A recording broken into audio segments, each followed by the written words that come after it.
As he Buqiang emerged from his slumber, his first sight was of a blond-haired, blue-eyed man crouched before him, holding a bloodied dagger and grinning foolishly. Lying on his back upon the grass, his head throbbed painfully. He struggled to sit up, yet his body felt utterly devoid of strength. The air was heavy with a noxious sense of manure and blood. He yearned to inquire about his whereabouts, but it felt as though his throat was constricted, rendering him incapable of uttering a sound, not even a faint croak. The man with the dagger spoke to He Buqiang in a torrent of strange words, inspecting the purple-black substance smeared across his face, and he seemed devoid of malicious intent. A tremendous rumble shook the very earth beneath him, and through the haze, a massive rhinoceros, akin to a small hill, came into view. This enormous creature bore 2 giant horns, the longest reaching over 2 meters, while its murky eyes appeared as large as basins, and its nostrils could easily accommodate a basketball. It was shackled by heavy chains, upon which hung enormous wooden crates like peculiar parcels. Boom, boom, boom. As the great beast lumbered past, its sturdy legs left deep impressions in the soil. Such bizarre sights could only manifest in a dream, and only in dreams could one find oneself at a loss for words. He Buqiang lay upon the grass, attempting to take a deep breath twice. Although his chest felt as though a great weight pressed upon it, causing his lungs to burn, he chose to believe this was merely a dream and tried to close his eyes. However, closing his eyes did not usher in darkness, nor did it awaken him from slumber. Instead, he found himself adrift in a void, surrounded by a myriad of flickering stars. As he floated in this emptiness, countless fragments of paper resembling snowflakes drifted down, each one reminiscent of fireflies on a summer night, dancing around him in a whimsical swirl. Instinctively, he reached out to touch a fragment that had floated before him, a jolt of electric sensation coursing from his fingertip into his mind. These were fragments of photographs, both clear and blurred, resembling disjointed film strips. When pieced together, they formed a surreal, moving image, yet the scenes depicted were even more peculiar. He Buqiang touched several more fluttering fragments, each one vanishing upon contact with his fingers. Every fragment held merely a brief snippet of imagery, akin to memories, merging with He Buqiang's mind and creating an overwhelming sense of anguish. It is said that when one slips into a deep sleep, it becomes all too easy to become ensnared in terrifying nightmares. At such moments, one may give oneself a mental nudge to force an awakening.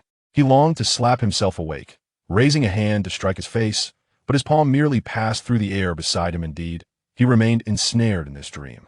At that moment, numerous memory fragments began to enter He Buqiang's consciousness. Though the entirety of the situation eluded him, he absorbed this torrent of knowledge at an unimaginable pace.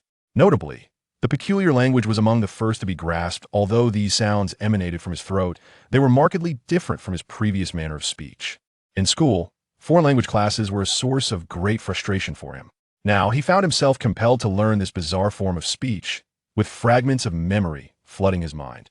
Despite the pounding headache, the results were astonishingly effective. He sensed someone was slapping his face and heard an oddly toned voice calling to him. A surge of joy welled within him as the fragments in the void began to dissipate. He forced his eyes open anew. This time, he was greeted by a group of soldiers clad in medieval European armor, with the blond, blue-eyed man among them. Suldark crouched beside He Buqiang, callously remarking to his companions, "Could he be daft?" To his astonishment, He Buqiang understood the man's words. "You are the foolish when your whole family is foolish." He yearned to shout this retort, but, once again, the words lodged in his throat, unable to emerge, as if the vocal cords were incapable of producing such tones. He felt as if he had been struck by a vehicle. His bones ached as though they were dislocated, waves of pain surging with his pulse, sometimes intense, and at others, faint. He feared he might lose consciousness again at any moment. This sensation felt nothing like a dream. Yet, the reality before him was utterly unfathomable. Suldark, along with veteran Sam and 10 other comrades, belonged to the 2nd Squad of the 4th Company of the 57th Heavy Infantry Regiment. Sam served as the squad leader. Due to his remarkable skinning skills, Suldark distinguished himself among the 11 and became the squad's deputy leader. While clearing the battlefield in the northern forest, Suldark discovered the barely living He Buqiang beneath the corpse of a fiend. However, He Buqiang bore no identification tag, signifying his lack of affiliation. His attire was not that of the 57th Heavy Infantry Regiment, nor did he possess weapons or shields. Such a person could not possibly be a soldier of the 57th, prompting the logistical personnel of the 4th Company to be unwilling to allow He Boqiang to occupy the limited number of carts. The logistics staff insisted on simply bandaging He Boqiang's wounds and leaving him beneath a tree at the edge of the battlefield, reasoning that if he had comrades, they might return for him, though they spoke with little conviction. After all, the 4th Company's primary duty was to clear the battlefield and deal with the fallen, with each cart already filled to capacity with supplies to be returned to camp. An injured individual could not be transported alongside the corpses, nor could he be bound like goods on a thunder rhinoceros back, leading the logistics team to abandon the unnamed He Boqiang. Upon concluding these remarks, the logistics worker wore a sheepish expression. Noticing that none of the 2nd Squad soldiers countered him, he quickly departed after someone waved to him from a distance, dusting off his trousers. I knew Gaster wouldn't bother with this, that stingy fellow would rather haul back some valuable wood. Suldark glanced at his captain, Sam, awaiting a decision. Captain Sam examined He Boqiang's eyelids, noting that they followed his fingers as he waved them near. Seeing the unmistakable fear in He Boqiang's eyes led him to conclude he might be mute, but he certainly doesn't appear to be foolish. As Suldark used a skinning knife to cut through the bloodied clothing draping He Boqiang's form, dressing his wounds, he queried Captain Sam, "What do we do since we don't know his unit number?" Captain Sam, a seasoned veteran with 15 years in the army, sighed as he assessed He Boqiang's injuries. Given his condition, not bringing him back to camp will be tantamount to signing his death warrant. Let's disregard the logistics crew's nonsense. All we need to know is that he is a citizen of the Green Empire. As for his identity, that falls to the logistics personnel. We can't just leave him here to fend for himself. Agreed. He'll act as a stretcher bearer, Suldark replied. Sam seized Suldark's arm, saying, "You stay here and help us collect fiend materials. The bounty you gather after this battlefield sweep will dictate whether we feast or starve tonight. There's still a fiend corpse ahead. Hurry and strip off the useful black-scaled hide. Jelen, you chop wood for the stretcher." A young black soldier who had been silently crouching nearby instantly stood, drawing a short knife from his side. "Understood, Captain." The smoky battlefield seemed to acquire a tinge of humanity in the wake of this exchange. 2. The superfluous man. As dusk descended, the last rays of the setting sun painted the clouds with hues of fiery red. A large flock of bronze-billed sparrows soared across the camp, eventually diving into the dense forest at the foot of the mountains, where a multitude of nests were constructed. The soldiers meticulously recorded the names of their fallen comrades, leaving only their nameplates and precious personal belongings behind. The bodies, wrapped in linen and doused in oil, were stacked into a towering pyre, surrounded by a heap of red pine branches. A priest clad in a long robe held a tattered prayer book, standing solemnly before the pile as he softly recited a requiem. Colonel Maud, Goss of the 57th Heavy Infantry Regiment, personally ignited the pine branches, and thick smoke billowed upwards as the oil-soaked linen ignited swiftly, the flames rapidly engulfing the entire mound of corpses. The crackling of burning wood was accompanied by a sharp sizzle from within the pyre, the sound of fat being rapidly rendered away by the intense heat. 10 sentinels would vigilantly guard this site until dawn, ensuring the fire did not spread beyond its confines. The 4 captains of the 57th Heavy Infantry Regiment stood expressionless behind Colonel Goss, awaiting the conclusion of the ceremony before returning to their respective battalions. After each battle, Baron Sidney, the captain of the 4th Battalion, wore a hint of pride upon his face. Even within the military camp, he took great care in his appearance, ensuring his uniform was always crisp and immaculate, his polished knee-high boots gleaming. His belt bore a scabbard adorned with 3 thumb-sized sapphires, while 2 copper noble medals, equally polished, dangled near the chest of his uniform. Before returning to his tent, he routinely inspected the 4th Battalion's encampment, beginning with the animal pen housing 12 thunder rhinos. These formidable beasts were not his personal property but belonged to his brother-in-law, Colonel Maud Goss, and were primarily tasked with transporting valuable supplies within the camp. The thunder rhinos relished starchy cassava cakes, which were prepared by mashing the cassava, steaming it, and allowing it to cool, resulting in cakes the size of wheels. Given their appetites, each thunder rhino required at least 50 of these cakes per meal, though they were only fed twice daily. Following this, Baron Sidney would make his rounds through the 5 subordinate battalions, checking the placement of night watchmen, only returning to his tent once darkness had fully enveloped the land. However, this evening he yearned to retire to his tent early. His aide had discreetly informed him an hour prior that representatives from the merchant caravans trailing the 57th Heavy Infantry Regiment awaited him outside his tent. Although the battlefield cleanup yielded no substantial spoils, the rewards were still commendable, as the corpses of the foul demons often yielded coveted pieces of black-patterned demon skin, a prized commodity among magical merchants. Baron Sydney was acutely aware of the intricacies of battlefield scavenging, what could be taken, like the small pieces of demon skin, and what must remain untouched, such as the valuable belongings of the fallen soldiers and standard weapons of the regiment. Yet, at this moment, Baron Sydney felt a twinge of dissatisfaction. After completing his inspection of the watchman, he was unexpectedly intercepted by several soldiers, among whom he recognized the veteran Sam, a squad leader from the 5th Battalion. His most vivid memory of Sam was from his father's command of this battalion, where Sam had established himself as a seasoned veteran, adept at navigating perilous situations. However, such old hands were unlikely to achieve promotion through valorous deeds. Now, Sam and Suldark, accompanied by 10 other soldiers from the 2nd Squad, stood before Baron Sydney. "What do you want?" the Baron asked, his displeasure evident. Veteran Sam hesitated, but Suldark stepped forward first, reporting to Baron Sydney. "Baron Sydney, the situation is as follows."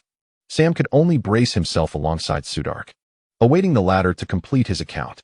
Baron Sydney commanded 300 soldiers. While he may not recall every name, he maintained a general impression of each. Suldark, in particular, stood out for his impressive skinning skills, earning a reputation as a technical asset within the battalion. Thus, Baron Sydney exercised patience, permitting Suldark to finish his explanation. Upon hearing Suldark's account, Baron Sydney frowned, expressing his displeasure. "Why would you bring such matters to me?" Veteran Sam cast a furtive glance at Suldark, his expression suggesting, "See? I told you so. If the Baron places blame, you will be the one to bear the consequences." Suldark, visibly anxious, regarded Baron Sydney with earnest eyes. Perhaps it was the sincerity in Suldark's gaze that swayed Baron Sydney, or perhaps he simply wished to resolve the matter swiftly, for he instructed Suldark, "Hand him over to the logistics department.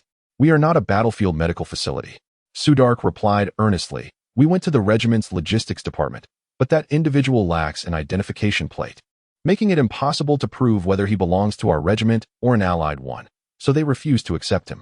Baron Sydney was well aware of how the various departments within the infantry regiment would pass the buck when no benefits were to be gained. He lowered his head in contemplation, and his aide leaned in to whisper a few words into his ear. Suddenly, Baron Sydney and Appos' eyes brightened, and he addressed Suldark. Then inquire about his origins and simply leave him with those merchants outside the camp. I doubt they would mind transporting an injured man back to Green, as long as his family pays a fee." Considering that the individual, though not a fool, had yet to utter a word since regaining consciousness, Suldark further explained to Baron Sydney, "Baron, this person." This seemed to exhaust the last remnants of Baron Sydney's patience, his expression growing increasingly indifferent as he remarked, "I see. Ideally, we cannot harbor individuals without identification in the camp, but I can pretend to be oblivious. Should he not survive these few days, find a place in the woods outside the camp to bury him. If he lives and can walk, he should be sent away promptly. Remember, do not cause me any trouble." With that, he strode past Suldark and Sam, leaving them in his wake. "Yes, my lord." Suldark trembled slightly and hastily saluted. He Buqiang lay in a tent permeated with the stench of sweat and feet, feeling for the first time as though he were an extraneous being. After Suldark rescued him from the battlefield, he had racked his brain to find a suitable place for He Buqiang's recovery. Whether it be the logistics department of the infantry regiment or among the merchant caravans trailing the regiment in pursuit of war profits. Alas, none were willing to take in the grievously wounded He Buqiang, who was rendered immobile. Ultimately, Suldark could not abandon He Buqiang to his fate in the woods outside the camp. He persuaded the veteran Sam and the entire 2nd Squad, and only after obtaining their consent did they carry He Buqiang into the camp's tent, finding a quiet corner. Although there were no military doctors and no access to healing potions or diluted solutions, they could only bring back some oatmeal porridge from the mess hall each day, rudely pouring it into He Buqiang's stomach like a force-fed duck. Despite such arduous living conditions, He Buqiang discovered that his body possessed an indomitable vitality akin to wild grass. In this adversity, his injuries surprisingly began to heal gradually. Each day, with his eyes closed, he had to confront the fragmented memories swirling in the void. And upon opening his eyes, he saw the tenacious struggle for survival of a group of lower-ranking soldiers in this bizarre world. He finally realized that this was not a dream. He must have traversed into another realm. During his recuperation in the tent, Hibuqiang, relying on the vibrant fragments of memories in his mental realm, gained a general understanding of this world. What struck him most profoundly was not the fantastical nature of this realm, but the relentless practice of wielding swords and blocking with shields, which seemed to have become a conditioned reflex. There was also a gentle blonde girl with faint freckles, and a sea of fire capable of incinerating everything. He referred to that star-filled void as his spiritual world. Upon closing his eyes, remnants of memories continually emerged within this mental realm, gradually merging with Hibuqiang's being. This sensation was not one of possession, but rather of integration.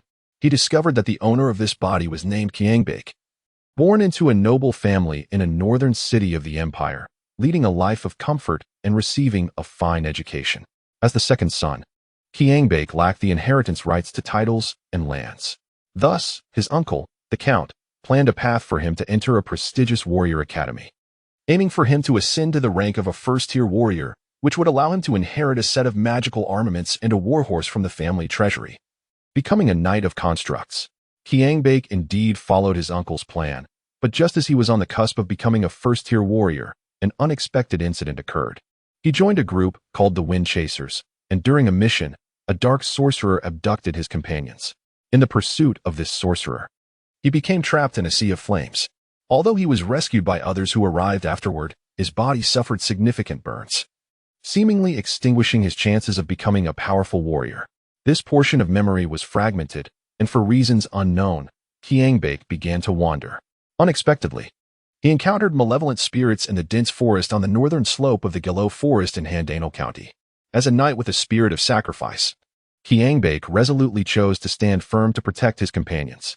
In his severely wounded state, the body of a malevolent spirit fortuitously fell upon him. Perhaps from that moment onward, the original owner of this body, Knight Qiangbei, had perished, and it was Hibuqiang who had traversed into this world, brought back to life by Suldark from beneath the spirit's corpse. Outside the camp, the sound of chaotic footsteps once again echoed. In recent times, small-scale battles frequently erupted near the Handanal County forest, as the expelled malevolent spirits often emerged from the thicket to attack the surrounding strongholds. The 57th Heavy Infantry Regiment was stationed at the foot of the forest, often disturbed by these spirits. Suldark and the entire 2nd Squad had been out with Baron Sidney for nearly a day and a night. Just when Hibuqiang drowsily thought he might be on the verge of starvation, the soldiers of the 2nd Squad returned, clad in heavy armor, lacking the strength to even remove their gear, collapsing onto the fresh cowhide in the tent. The last to enter the tent was Captain Sam, the most seasoned heavy infantryman in the 57th Regiment. Veteran Sam had countless survival skills he wished to impart to these young soldiers. The heavy iron boots thudded beside Hibuqiang's face, emanating a strong scent of blood. He wielded a long knife wrapped in a leather sheath, driving the lounging soldiers out of the tent. "Everyone, come drink a bowl of hot soup. Even if you want to sleep, you must remove your armor, lest you sleep too soundly and the straps of your armor cripple your limbs." Sam continued to chatter incessantly while assisting other soldiers in shedding their armor. When idle, his incessant talking could make one wish to silence him. Suldark, carrying a large wooden bowl, trudged over to Hibuqiang and plopped down on the damp mat on the ground, placing his hand under Hibuqiang's nose to check for breath. And only then did he relax. Hibuqiang weakly opened his eyes and managed a glance at the soldier who had rescued him from beneath the malevolent spirit's body. Feeling immense gratitude within, Suldark loosened the straps of his iron boots and remarked, "I must say, my friend, you are truly an indestructible little cockroach. You seem a bit better, though your complexion is still lacking."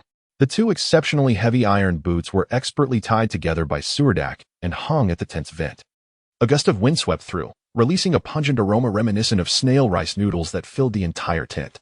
Having freed his feet, Suldark did not hastily remove his cumbersome armor. Instead, he first took out a greasy black cloth to meticulously wipe the blade of his military knife before sheathing it. Bending down, Suldark supported Hibuqiang's head and poured a bit of hot soup into his mouth.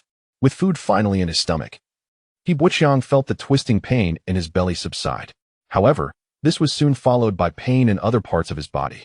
Unperturbed by the agony etched on Hibuqiang's face, Suldark whispered, You won't believe what we faced last night.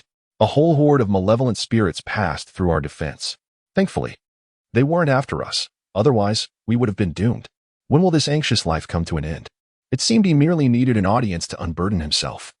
Not requiring He Buqiang to respond, he unfastened the heavy chain mail from his body and tossed it into the corner of the tent. Suldark reeked of blood, yet he appeared oblivious to the scent. Cautiously, he retrieved a palm-sized piece of black-patterned demon skin from his pocket, a proud expression illuminating his face as he excitedly told He Buqiang, "But our squad ambushed a lone malevolent spirit.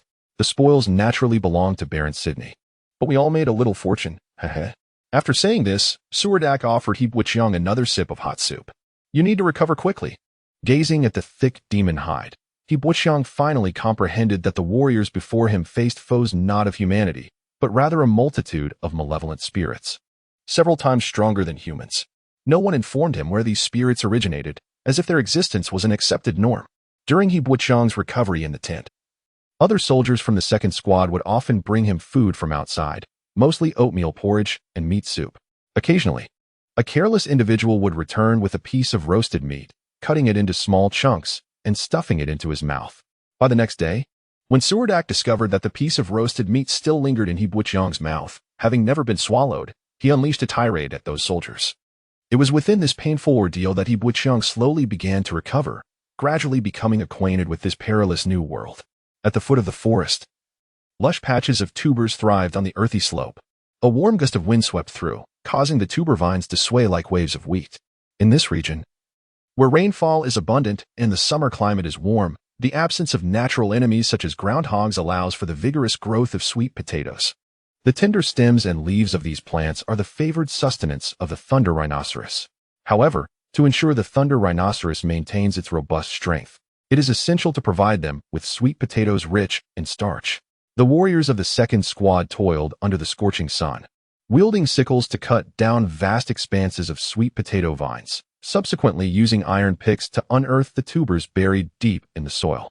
Each of these tubers, resembling the thickness of an arm, measures nearly a meter in length and contains a mild toxin in its pale yellow sap. If consumed by an ordinary person, the effects would be dramatic. Within an hour, their lips would swell to the size of sausages, their tongues would protrude like a dog's, and half their face would swell to the point of rendering speech impossible. In the Green Empire, sweet potatoes are seldom eaten by humans. However, the thunder rhinoceros and certain large livestock are unperturbed by this slight toxicity. These resilient plants thrive with remarkable vigor, making them ubiquitous even in the wilderness. The sixth team of the fourth squad was tasked with preparing a 2-week supply of food for the thunder rhinoceros. All 5 teams within the squad mobilized, and it took them 3 full days to harvest the sweet potatoes from the hillside. Suldark, bare-chested and leading the charge, understood the most efficient posture to conserve energy and how to hook the tubers at their roots. Behind him, He Buqiang diligently bound the sweet potato vines into large bundles with prepared vines, arranging them neatly on the slope, each bundle spaced evenly apart, presenting a pleasing sight. Jilongan, the young lad, and Klaus, with his fiery red hair, respectively wielded picks, laboriously extracting tubers from the fertile, loose soil. This collaborative approach to harvesting sweet potatoes was proposed by He Buqiang, and it proved effective. The efficiency of their teamwork far surpassed solitary efforts, and the division of labor rendered the task even more enjoyable. Captain Sam, seeing the neatly arranged sweet potatoes, loaded them onto a flatbed cart and approached He Buqiang, delivering a hearty pat on his shoulder, revealing a grin adorned with yellowed teeth as he praised, "Well done. You appear quite robust. I did not expect you to be adept at farming." Suldark paused, straightened his back, and took a long drink from his water flask before tossing it to He Buqiang, who graciously gulped down the remaining water. "Are you from the north?" Captain Sam inquired, sitting atop a bundle of sweet potato vines, squinting up at He Buqiang. He Buqiang hesitated for a moment, recalling images of endless snow-capped mountains from his amalgamated memories, before slowly nodding. "When this war concludes, we shall gather some fare for your journey home," Captain Sam stated, producing a pipe from his pocket, taking a couple of dry puffs before raspy words escaped his lips. He Buqiang squinted, reminiscing about another world, his smile tinged with bitterness. "What? Do you not wish to return home?" Captain Sam pressed. Although He Boqiang could understand the language of the empire through fragmented memories, his inability to articulate words created a barrier in communication. He could only listen, unable to respond. During this time, Suldark had been looking after He Boqiang, and their bond had grown close. However, Suldark seldom discussed such matters with him. Seizing the opportunity presented by Captain Sam's inquiry, Suldark ventured, "You haven't forgotten where your home is, have you?" To his surprise, He Boqiang nodded, leaving Suldark speechless and unsure of how to comfort him, muttering instead, "Cursed dimensional war. What are your plans moving forward?" Captain Sam inquired, observing He Boqiang's silence and presuming he was merely a mute with normal hearing.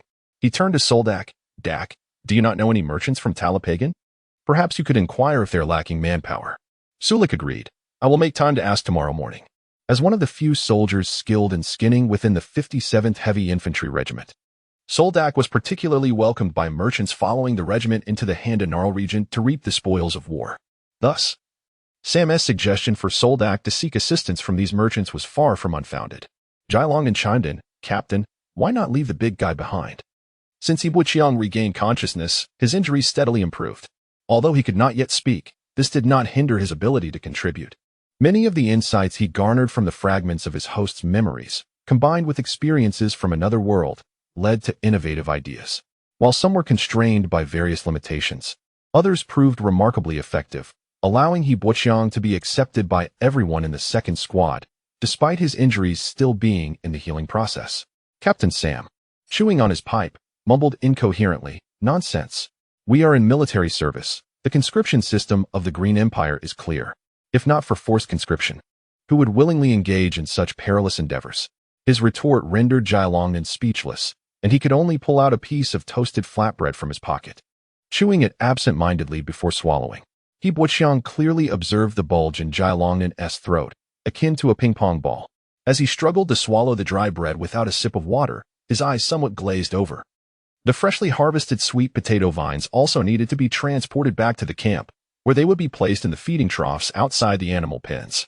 The thunder rhinoceros, resembling small hills, gathered around, opening their massive jaws to consume the bundles of sweet potato vines in one gulp. These astonishingly voracious creatures represented the most formidable transport capacity within the camp, but caring for them proved to be a laborious task, typically requiring dedicated caretakers.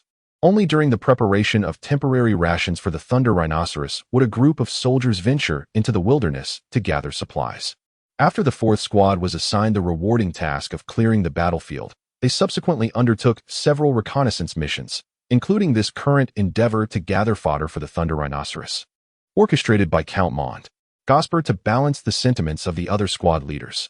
Once the sweet potatoes were transported back to the camp, the work of the 2nd Squad was not yet complete. They still had to mash the sweet potatoes and deliver the pulp to the logistics kitchen, where it would be steamed into sweet potato cakes using a large steamer. This dish was the most favored food of the thunder rhinoceros. Creating sweet potato cakes was one of the few activities that particularly intrigued He Boqiang, as it allowed him to observe the thunder rhinoceros up close. The thought of riding atop one of these colossal creatures, weighing several tons, filled him with excitement. However, the caretakers within the camp were vigilant, reluctant to permit anyone to approach these giants. Despite his boundless curiosity about this world, He Boqiang often felt a disconnection, as though he did not belong here. During the days spent recuperating in the tent, he endured his pain by secretly hypnotizing himself, repeatedly whispering, "Do not fear. This is merely a dream. When I awaken, all suffering will vanish." This mantra was his nightly ritual before slumber. As dawn broke each day, he would seek the meaning of life in this world he had stumbled into. 2 months had passed, allowing He Boqiang's body to recover completely, and the days spent in the military camp gradually helped him find his footing. In the Green Empire, numerous infantry regiments engage in combat in the field without dedicated logistics support units. The 57th Heavy Armored Infantry Regiment is no exception. As the commander of this regiment, Count Mond Goss, like other infantry commanders, has entrusted logistics to the accompanying merchant caravans. The number of caravans following Duke Newman into Handanarl County is substantial. Affluent merchants trail behind the main contingent of the Duke's armored knights, while only a few smaller caravans approach the heavy infantry regiment for business. It is noteworthy that most of these smaller caravans hail from the territory of Baron Sidney. and they possess the means to assist soldiers in sending their wages and letters back to their hometowns, occasionally bringing tidings from home. Suldark often procures some dark patterned demon skins through his connections with various caravan managers, allowing him to engage in light-hearted banter with them. Yibuqiang sits atop an earthen mound at the camp entrance, observing Suldark conversing with a merchant clad in silken, form-fitting trousers and a long shirt with cut sleeves. The bearded merchant glances at Yibuqiang intermittently, initially believing Suldark is jesting, but soon he realizes the seriousness of the conversation. Suldark waves at Yibuqiang, prompting him to rise from the grass, brush off the bits of grass from his pants, and hurry down the slope. The merchant tilts his head back slightly, locking eyes with Yibuqiang, squinting like a cunning fox. A northerner? He inquires, his gaze falling on the bulging biceps of Yibuqiang's arm. Yibuqiang nods in affirmation. The identity of being a northerner holds significant value among the locals. Suldark quickly interjects, "Hey, Larkin, he can't speak, perhaps due to residual effects from an injury. But he is entirely capable of following your orders. Just don't expect him to respond." Larkin scrutinizes Yibuqiang from head to toe, eventually resting his gaze on Yibuqiang's feet, exclaiming, "Robust indeed. I am certain he was a warrior in the past. Are you truly intending to include him in the caravan?" Larkin's last remark is delivered with a smile, as if jesting. Suldark, furrowing his brow, impatiently retorts, "Let us cut to the chase. If you're unwilling, I shall seek Big-Eyed Pike instead." Realizing Suldark is not jesting, Larkin hastily smooths over the situation, saying, "I never said no. Have a little patience. After all, we are fellow townsmen. You look out for me, and I shall look out for you. That's only right." Suldark feels that Larkin is still being evasive and opens his mouth to scold him, but Larkin preempts this by patting Suldark on the shoulder and insisting, "All right. I understand your point. Leave him to me. He seems quite capable of managing on his own. I will pay him a wage." Yibuqiang is led away from the military camp by the merchant Larkin, who bids a gentle farewell to Suldark from the camp entrance. The merchant's temporary lodgings lie not far from the military camp, resembling a bustling marketplace. Tents line the streets, displaying a variety of everyday goods, and merchants seize every opportunity to profit. Soldiers frequently emerge from the camp to purchase necessities, with many more seeking a hearty meal. However, for these merchants, such small transactions are not their primary focus. Relying on the soldiers' limited silver coins is not worth the long journey to the front lines. The main business revolves around the large-scale procurement of military supplies for the camp, including food, textiles, and ironware. Additionally, merchants facilitate the collection of spoils of war, converting these into gold and silver coins, providing soldiers with a sense of security. Some larger merchant houses even offer delivery services, ensuring that soldiers' hard-earned savings reach their hometowns. The 57th Heavy Armored Infantry Regiment is tasked with defending the northern slope of the forest area, where malevolent spirits appear only occasionally. The last skirmish occurred a month ago. Although Yibuqiang does not reveal it, he feels a profound gratitude towards Suldark, reflecting on the respect Suldark garners from the merchants. Yibuqiang surmises it stems from his exceptional skinning skills. He gazes at his own sturdy hands, noting the thick calluses forming at the base of his thumb, and resolves to revive his own talents. Suddenly, Larkin halts, nearly causing Yibuqiang, who is following closely behind, to bump into him. Turning to Yibuqiang, he exclaims, "Oh, I completely forgot to ask your name. How should I address you?" Yibuqiang attempts to articulate a response, his face flushing crimson as he instinctively recalls the syllables Z. It appears he must completely forget them. "Big guy?" Larkin suggests tentatively. Yibuqiang's expression darkens. "How about northerner?" Larkin continues to probe. Yibuqiang glances sideways. "Why not choose any name, as it is merely a moniker? How does Morgan sound?" There was a big fellow named Morgan in a previous caravan, and he was a skilled cart driver, Larkin proposes without losing heart. Just as Yibuqiang contemplates adopting his former name, Larkin slaps his forehead and asks, "All right then. What would you like me to call you?" "Little Dak." Noticing that Yibuqiang hesitates before dropping his frown, Larkin eagerly pats him on the shoulder, exclaiming, "Huh, I think that name is splendid." The two walk side by side into the makeshift marketplace, with Larkin chattering incessantly. He is curious about how Suldark recounted the tale of Yibuqiang's rescue from the battlefield, inquiring, "I heard that Dak pulled you from the heap of demon corpses on the battlefield?" Yibuqiang nods occasionally under Larkin's scrutinizing gaze. Larkin guides Yibuqiang to a camp comprised of 3 clusters of tents, calling over a curly-haired youth guarding a stall and a burly man sleeping outside a tent. He introduces them. The young man is named Gabby, while the drowsy giant is called Ulysses. They are to collaborate moving forward. Gabby, appearing somewhat slick, offers a friendly smile to He Boqiang before darting back to tend his stall. Ulysses, however, takes a keen interest in He Boqiang, extending his hand in greeting. He Boqiang instinctively grasps Ulysses' hand, and it feels like a massive iron clamp tightening around his own, the pressure increasing. A triumphant grin spreads across Ulysses' face. Yet, before that smile can fully blossom, his dark features gradually stiffen. He Boqiang discreetly loosens his grip, causing Ulysses to retract his hand swiftly, as if bitten by a venomous snake. Larkin, oblivious to these subtle power plays among his subordinates, carries on with the introductions. After greeting the two hired hands, Larkin leads He Boqiang to his quarters. Larkin brings He Boqiang to the entrance of a canvas tent, lifting the flap to reveal a vast storage area. Large wooden crates are stacked high, many labeled with various inscriptions. An unsealed crate sits at the entrance. He Boqiang peers inside to find a large leg bone resting at the bottom, adorned with dark magical patterns that seem to possess a life of their own. Writhing slowly across the bone's surface, a mere glance overwhelms He Boqiang, causing a wave of dizziness. This is a temporary warehouse for storing low-grade magical materials. I will arrange for a wooden bed to be placed here, Larkin assures. Merchant Lajin addressed He Boqiang, instructing him to reside here temporarily and oversee the warehouse, where his daily duties would involve inventorying the supplies received. Periodically, carts would transport these goods to Handanar County. He Boqiang nodded in understanding. The interior of the tent was considerably more spacious than its exterior suggested, filled with a faint aroma of oil. He Boqiang navigated past the stacked wooden crates and reached the tent's end, where he discovered an abundance of swords, shields, and other military-grade weaponry. He was astonished to find such a wealth of military supplies within a small merchant caravan. Unable to resist, he picked up a knight's shield from the rack, held it against his chest, and struck it with his hand, producing a series of dull thuds. The weapon rack displayed a row of hefty Roman swords, their bronze handles adorned with intricate, albeit decorative, engravings. He Boqiang noticed that these patterns lacked the dizzying allure of the black-patterned demon skin. The blades of the Roman swords measured less than 3 feet in length, but were remarkably heavy. He grasped a Roman sword, feeling an unexpected fluidity in his movements, particularly at the moment he seized the hilt.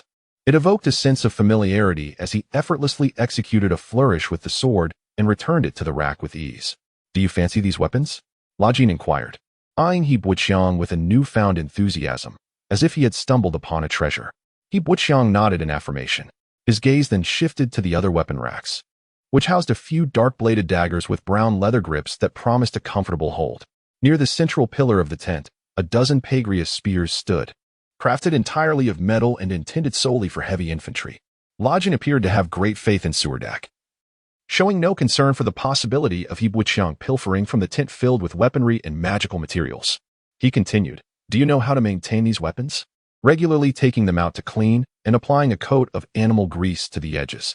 As he spoke, he retrieved a greasy cloth and began to demonstrate on one of the Roman swords. He Boqiang accepted the cloth, but, instead of following Lajin's method, took a honing stone from the tray. He skillfully sharpened the blade before meticulously wiping it down with the oiled cloth. Satisfied, Lajin clapped He Boqiang on the shoulder, declaring, "Excellent. You will be responsible for the upkeep of these weapons from now on." The warehouse was permeated with the musty odor of decay, prompting Lajin to exit the tent with He Boqiang, where he mentioned, "Oh, by the way, we have 2 meals a day. You may choose to eat here or join others for meals. As for your wages, we will start at 15 silver coins per week. If you perform well, I may consider a raise, so give it a try." Lajin, evidently considering Suldark's reputation, did not impose harsh terms on He Boqiang. A weekly wage of 15 silver coins is considered moderately high among the common folk in the Green Empire, yet in a war zone like Handanar County, it remains somewhat meager, likely a trial wage with potential for slight increases in the future. After clarifying these details, Lajin mingled into the bustling crowd of the merchant street, engaging in conversation with 2 armored soldiers. Meanwhile, He Boqiang squatted at the tent entrance, observing the throng of people in the simple marketplace, filled with uncertainty about his future.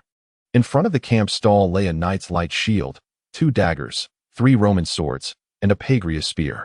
Gabby, sitting behind the stall, yawned in boredom, tossing 2 copper coins in the air. Even as soldiers passed by, He He showed no interest in selling his wares, waiting instead for someone to approach. The standard weaponry belonged to Count Mond Gosber. Even if some were damaged in battle, soldiers could replace them at the logistics office, provided they had a valid reason. However, there was a noticeable disparity between standard weapons and these superior quality ones. If one found standard military swords too light, the Roman sword, shaped like a club, would serve as a commendable alternative. After observing for some time without a single inquiry, it seemed La Jean was indifferent to the stall's profitability, and Gabby exhibited a similarly casual demeanor.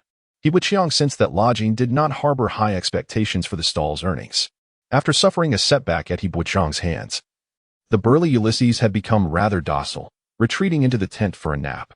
Gabby turned to He Wuqiang, gesturing him over.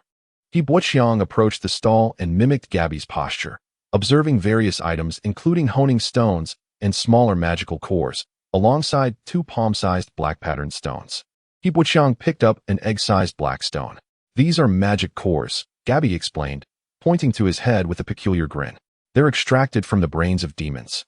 Though this one is rather small, people don't believe it contains a crystal, but only those with crystals are valuable. Buying magic cores is akin to gambling. If you find a crystal inside, you profit. If not, you've simply acquired a worthless rock. Gabby scratched his curly hair and indicated a pile of smaller magic cores, stating they cost 50 silver coins each. He then pointed to another pile, about the size of a fist, declaring they were pricier at roughly 1 gold coin each.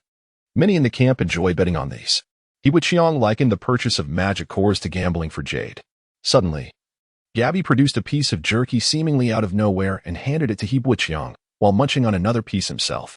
I hope you don't take offense to what happened earlier. Ulysses means no harm. He simply enjoys wrestling with others.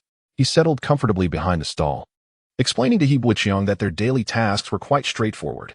He would man the stall while Ulysses stood guard at night.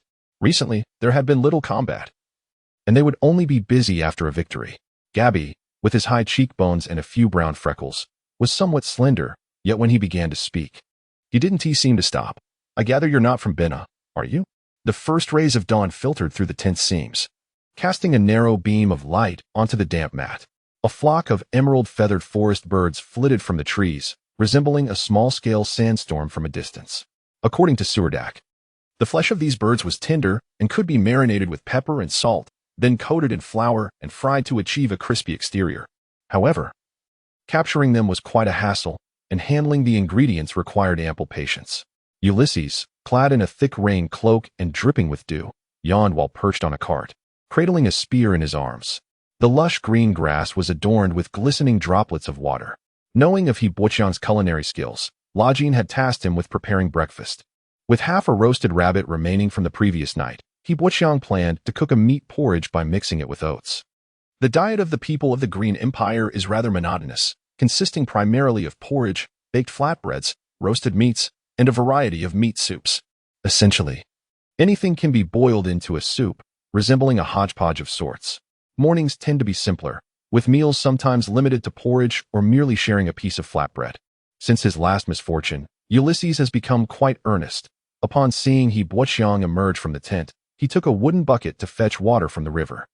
The small river at the foot of the forest is not far from the camp, but the path is not easy to traverse, especially in the morning when the grass is heavy with dew, leaving one's pant legs damp and uncomfortable. The cooking pots are set outside the tent, and He Wuqiang scooped out some charcoal from the cold stove, retrieving a blowpipe from the side. He blew vigorously at the embers, causing sparks to fly and igniting the nearby dry grass, flames leaping up with a sudden flare. Of course, if there were no sparks left in the stove, it would not matter. La Jean still had flint, making it easy to start a fire. Hey, little Dak, good morning. Captain Sam approached with his entire second squad from the direction of the camp, greeting He Wuqiang from afar. He Wuqiang stood up, attempting to speak, but to no avail. He had yet to master the art of conversation.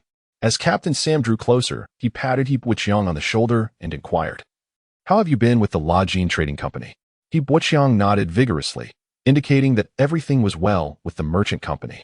Captain Sam smiled, saying, "It seems Suldark has found you a fine position." Suldark then approached from behind, informing He Wuqiang, "Today, our squad is on duty. We'll be patrolling the mountain road on the west side of the forest. Recently, the indigenous people of Handinar County have been quite restless, often attempting to set up roadblocks along that route. which has disrupted our logistical transport. We conducted several joint operations with the Brotherhood. But those natives always take advantage of their familiarity with the terrain, retreating into the woods when the infantry returns, popping up like pests. Eventually, we have no choice but to arrange for our infantry to patrol that forest path in shifts. Suldark appeared somewhat resigned, these rascals. Not waiting for me at all, I must leave. Hopefully, luck will be on our side this time. With his standard-issue sword and square shield at his side, Suldark hastily followed after the second squad. Suldark's mention of good luck referred to the squad entering the dense woods surrounding the forest on their mission, where they might encounter some rare game. Heading west from this forest area, one would soon find oneself in the expanse of the Gandhara Mountains. A vast forest that lies within the territory of the beasts, a treacherous land even the demon legions avoid. The forest near the lumber yard is often visited by large wild animals. The last time, a small team from the 3rd Battalion of the 57th Regiment hunted a wild boar in the woods, its tusks measuring over a meter long. Almost all the soldiers of the 3rd Battalion feasted on wild boar meat, a tale they relished sharing, leaving the soldiers from other battalions envious. Each determined to hunt such a magnificent beast in the woods. The 57th Regiment is stationed in a remote area near the beast-infested forest, where demons rarely appear. Though some indigenous people from Handanar County, displaced by the demons, cause considerable trouble in the local wooded areas. The 2nd Squad's patrol is also aimed at clearing out the indigenous people lurking near the forest path. Naturally, they do not expect to capture those elusive natives, akin to tree monkeys, but hope that such patrols might prompt them to be more discreet. The soldiers of the infantry do not mind teaching those tree monkeys a lesson. As the captain of the 2nd Squad, Sam has fewer aspirations for unexpected encounters, as each surprise carries its own danger. Nevertheless, as the 2nd Squad ventured into the woods west of the lumber yard, like their counterparts, several ordinary soldiers hung beast traps at their waists. It was only when the members of the 2nd Squad disappeared into the woods at the foot of the mountain that He Buqiang withdrew his gaze. He Buqiang crouched before the stall, firmly gripping a hefty Roman sword. In that moment, he felt as though the sword was an extension of his arm. Immersed in an atmosphere of subtlety, his senses sharpening to a remarkable degree, detecting even the slightest movements around the stall. The curly-haired lad, Gabi, wished to explore the makeshift market, so He Buqiang watched over the stall. He did not forget La Jin's instructions to maintain the excellent quality weapons in the warehouse with an oilcloth. He swung the Roman sword with might, executing a series of combat techniques as if they were second nature to him. La Jin was as elusive as ever, hardly ever seen. He might be the most unreliable boss He Buqiang had encountered. This small trading company lacked the characteristics of a proper merchant group, as the stall had not opened for business in 3 consecutive days. Instead, Gabi had cheerfully purchased a piece of black-striped beast skin from a soldier. Receiving praise from La Jin. "How much is this dagger?" He Buqiang pointed to the dagger beside a wooden board, where the price was clearly written, "Dagger price, 35 silver coins." The handwriting on the board was Gabi's, but it was crooked and somewhat careless. The individual silently glanced at He Buqiang, picked up the dagger, and ran his thumb along its edge, assessing its sharpness. "Can you lower the price?" he inquired once more. He Buqiang shook his head. Seeing no willingness from He Buqiang to negotiate, the individual opted not to linger, pulling out 35 silver coins from his pouch and tossing them to He Buqiang before taking the dagger and departing. When curly-haired Gabi returned from the street, he was astonished to find He Buqiang had sold 2 daggers and a Roman sword in such a short time. By now, it was approaching noon. From a distance, He Buqiang spotted a bloodied figure stumbling out of the woods at the foot of the mountain. He stood up abruptly. The soldier emerging from the forest was unmistakably the dark-skinned Jilongnan. The camp of the 57th Heavy Infantry Regiment is situated on a dirt slope at the foot of the forest, with the Gandhara Mountains to the west. From this mount, one can overlook the vast plains to the south, where a river flowing from the Gandhara Mountains enters the southern expanse. This is the season of abundant rainfall in Handanar County. Jilongnan, covered in blood, rushed out from the dense forest, his upper body clad in chainmail, while his lower half was reduced to blood-stained linen shorts. Gripping his standard-issue sword, he appeared panicked as he sprinted toward the camp.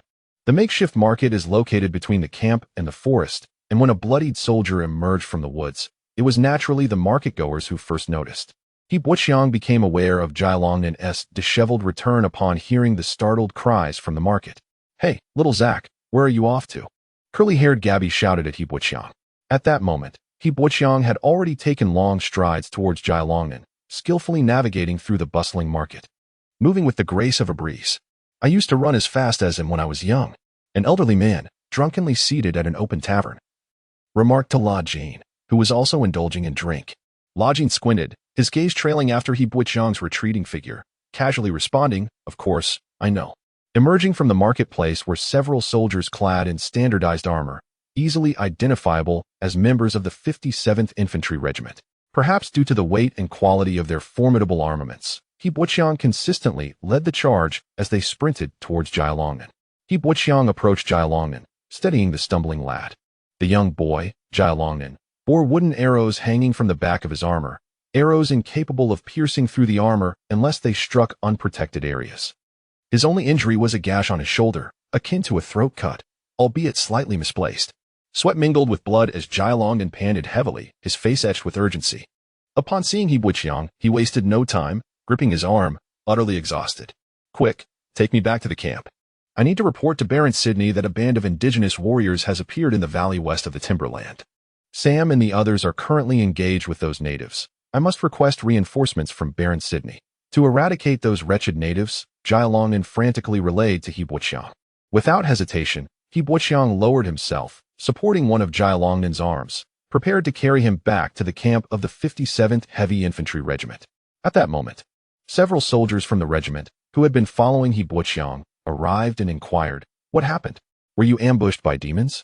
He Buqiang was momentarily obstructed by two soldiers. Jialongnan reiterated to the soldiers, "We were ambushed by a large group of natives from Handanar County." One soldier asked, "Which squad are you from?" Jialongnan swiftly replied, "Our commander is Baron Sidney of the 4th Squad." Subsequently, with the assistance of two soldiers clad in standard armor, the young boy Jialongnan hurried towards the camp, while another soldier walked alongside, inquiring about the specifics of the situation. No one attended to He Buqiang. For the time being, it seemed he had been rendered inconsequential. He stood on the grassy slope, momentarily dazed, watching Jialongnan rush towards the camp. Jialongnan did not even spare a glance back at He Buqiang. Jialongnan had not provided He Buqiang with much useful information, merely mentioning that their squad had encountered a group of natives from Handanar County while patrolling the valley trail west of the timberland. He Buqiang was not well acquainted with these natives, having only heard fragmentary remarks from Suldark. Though these natives once held dominion over this land, they remain entrenched in a primitive tribal system. To the regular forces of the Green Empire, these natives are nothing more than uncivilized creatures, and the heavy infantry soldiers have never regarded the natives of Handanar County with any seriousness. He had not anticipated that the very trouble plaguing the 2nd Squad would stem from these natives armed with wooden bows and stone spears. Word had it that Suldark and Sam were still engaged in combat with the natives in the western valley of the timberland, and He Buqiang felt his blood boiling within him. He recalled Suldark's earlier words about hoping for good fortune on this mission, but it was evident that this was no favorable news. Feeling the weight in his hand, he looked down to discover the Roman sword he had meticulously polished just moments before at the marketplace still gripped firmly in his grasp, uncertain where his newfound courage originated. Perhaps the strength of his body inspired a surprising choice. He chose not to return to the marketplace, but instead cast a quiet glance at the bustling temporary market. He noticed many were watching the commotion, some observing the 3 soldiers supporting Jialongnan as they hurried back to the camp, while others craned their necks, anticipating the sudden emergence of enemies from the woods. A few even dashed back to their tents, readying to pack their belongings. He could not spot La Jean or Gabby among the crowd, yearning to convey to La Jean that he merely wished to borrow his Roman sword. However, seeing no sign of La Jean, He Buqiang had no intention of returning. He simply raised the Roman sword in his hand, hoping La Jean would understand his intent. As he awaited a response, he thought, "Perhaps he hasn't even noticed." With that, he turned and began to run, plunging into the dense woods of the timberland, determined to retrace Jialongnan's path to find Suldark and Sam. Holding the Roman sword should prove useful. He Buqiang was aware of his robust physique, though he had yet to experience battle. As he entered the thick foliage, an exhilarating surge coursed through him. A wave of heat rose from his feet, filling him with an inexplicable vigor. He plunged headlong into the forest, yet upon entering, he realized he had no knowledge of the path Jialongnan had taken. He paused momentarily, feeling lost, then veered toward the western side of the timberland, recalling Suldark's mention of the valley trail. just beyond the timberland. A large, serrated leaf brushed against his face, leaving a thin line of blood as it passed. This leaf bore toxins that stimulated the sensory nerves, intensifying the pain of the tiny wound. Treading on the soft, decomposed leaf litter of the forest floor, he noted the humidity, as if each step released moisture. Insects scurried from the decaying leaves, scattering in all directions. Buqiang inhaled deeply, suppressing the discomfort in his stomach, wiping his face vigorously, and resolutely pursued the western side of the timberland. Nearby, the cries of young owls echoed through the tranquil woods, sending shivers down Buqiang's spine. He cautiously parted a thicket of thorny trees, circumventing a family of owls, and only exhaled deeply once he reached a point where the owl cries faded into silence. Suldark often lamented how challenging it was to encounter wildlife within the timberland during patrols. Yet he had not anticipated stumbling upon such formidable terrestrial predators as he entered the dense woods west of the timberland.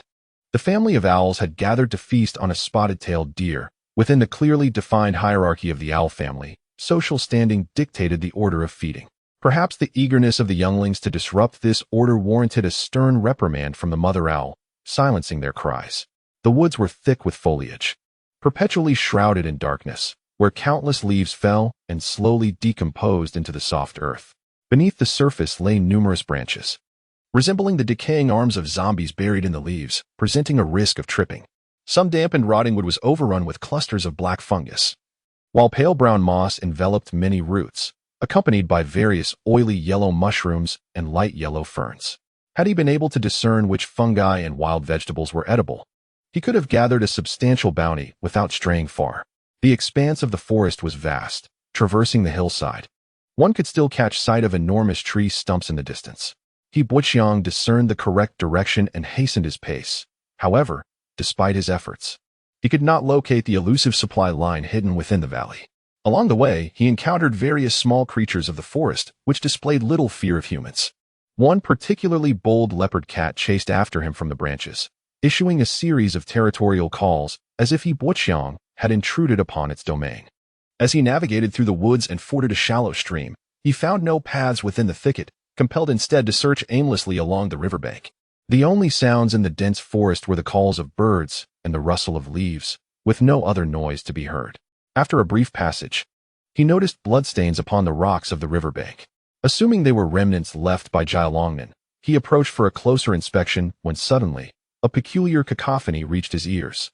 He turned to see several oddly shaped natives, draped in animal hides and banana leaves, gathered around a massive stone near the river, feasting on a white-scaled fish. Wooden spears lay scattered on the stony shore, alongside a few crude wooden bows, which appeared to have a severely limited range. Yet, there were no signs of battle, indicating that Suldark and Sam had not engaged in conflict with these natives. Soon, the bloody flesh of the fish was consumed entirely, and the 7 natives did not rush to depart. Instead, they shed their animal skin garments and leapt into the stream with a splash. Buqiang, having searched the area without discovering any trace of the second squad, chose not to disturb the natives and continued deeper into the forest. Just as he began to doubt his sense of direction, he finally stumbled upon a narrow forest path. Though not particularly wide, it bore the faint impressions of wheels, now blurred by rain, yet the footprints beside it were clear.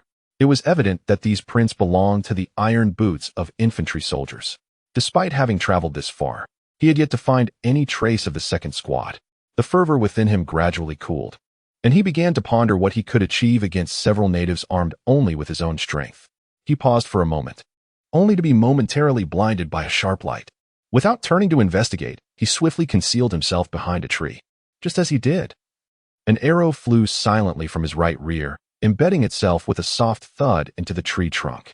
Had he not been vigilant and taken cover, the red-fleshed arrow would have struck him in the back, prompting cold sweat to break out across his brow. Following the trajectory of the arrow, he caught a glimpse of a dark figure swiftly retreating into the foliage. To his surprise, a native had been tracking him. Buqiang chose not to pursue, but carefully retrieved the red-fletched arrow from the tree. The arrowhead was crafted from polished bone, adorned with a striking red feather at its tail, the origin of which he could not discern. The arrowhead bore some stains, suggesting it had been tainted with poison. Continuing along the forest path, he felt the native persistently trailing him, opportunistically shooting arrows from the shadows, but never engaging him directly. Each time an arrow was loosed, the native would vanish into the underbrush, offering He Buqiang no chance to retaliate. With such a relentless pursuer, He Buqiang's senses remained heightened, an exhausting state to maintain. He cautiously scanned his surroundings, seeking a more open area along the path. From a distance, he spotted the native darting through the thicket. Garbed in woven branches and wielding a wooden bow, a quiver of red-fletched arrows slung across his back, moving with agility. He Buqiang hastened after the native. But upon reaching the spot where he had vanished, the native had already escaped. Yet, the threat remained palpable. As He Buqiang paused, 3 red-fletched arrows whizzed past him, prompting a startled cry as he fell to the ground. After a moment, he heard the rustling of leaves, and a young native, clad in garments of foliage, emerged cautiously, bow in hand. Inching closer to He Buqiang, a red-fletched bone arrow knocked and aimed at him. Stopping 10 meters away, the young native prepared to release another arrow. In that instant, He Buqiang sprang to his feet, hurling his Roman sword with precision. The blade sliced through the air, embedding itself deeply into the young native's chest, forcefully propelling him backward until he was pinned against a sturdy tree. Blood pooled from the young native's mouth as he clutched the sword's hilt, yet despite his efforts, he could not dislodge it. As blood flowed freely from his wound, He Buqiang approached him coldly, yanking the sword free and swiftly severing the native's throat, leaving the young man to collapse lifelessly to the ground. The aftermath of battle left blood streaming down He Buqiang's left shoulder. A bone arrow had lodged itself firmly in the back of his shoulder, and he had to stretch his right hand to its limits to grasp the shaft. Though the arrow had not penetrated deeply, its tip was laced with poison. At that moment, He Buqiang felt a tingling numbness spread throughout his left arm. The other 2 arrows had missed him, embedding themselves in the ground where he had just fallen. He approached the young native and Apos' body, removing his quiver and bow. Searching for any antidote, but finding none, he abandoned the search. The young native boasted a youthful visage, his eyes now vacant and nostrils flared, his skin a reddish-brown hue, and his bare feet calloused from running through the dense forest. Had He Buqiang not devised a cunning trap, the native would have remained elusive within the woodland. Perhaps the battle had awakened dormant instincts within He Buqiang, fueling him with newfound vigor, making the Roman sword feel increasingly like an extension of himself. However, the captured bow proved nearly ineffective. It required minimal effort to draw, and the arrows lacked power unless fired from close range. This explained the native's strategy of shooting from less than 10 meters away. He Buqiang had witnessed the alloy bows used by the infantry, which were both compact and effective for jungle combat, yet he had not had the opportunity to acquire one before venturing into the forest. Unable to tend to his wound, he allowed the poison to spread, relieved that it was not particularly potent, only causing a mild numbness in his left arm. Adopting the tactics of the natives, he gathered leafy branches to camouflage himself, smeared mud across his face, and wiped the bloodied Roman sword against the native's hide armor. Finally, he decided to strip the animal skin from the native's body and don it himself. The pungent odor of the hide nearly suffocated him. He Buqiang was acutely aware that he had entered the alert zone of the natives, yet he managed to find a narrow path through the forest. It seemed he was not far from the second squad. With no signs of conflict in the vicinity, he pressed on into the dense thicket with a firm resolve. After traversing the winding trail for quite some time, he suddenly noticed a violent rustling in the distant bushes. A reddish-brown arm emerged, waving frantically, signaling him to find a place to conceal himself. Bewildered, He Buqiang had not anticipated that a native was hiding among the brush. Had the individual not extended his arm, he might never have noticed him. It appeared that the native had mistaken him for a comrade. He quickly sought refuge behind a thicket, contemplating how many natives might be concealed within the nearby undergrowth and whether there was a stealthy way to approach and eliminate them. As He Buqiang pondered these thoughts, a cacophony of chattering erupted from the depths of the forest.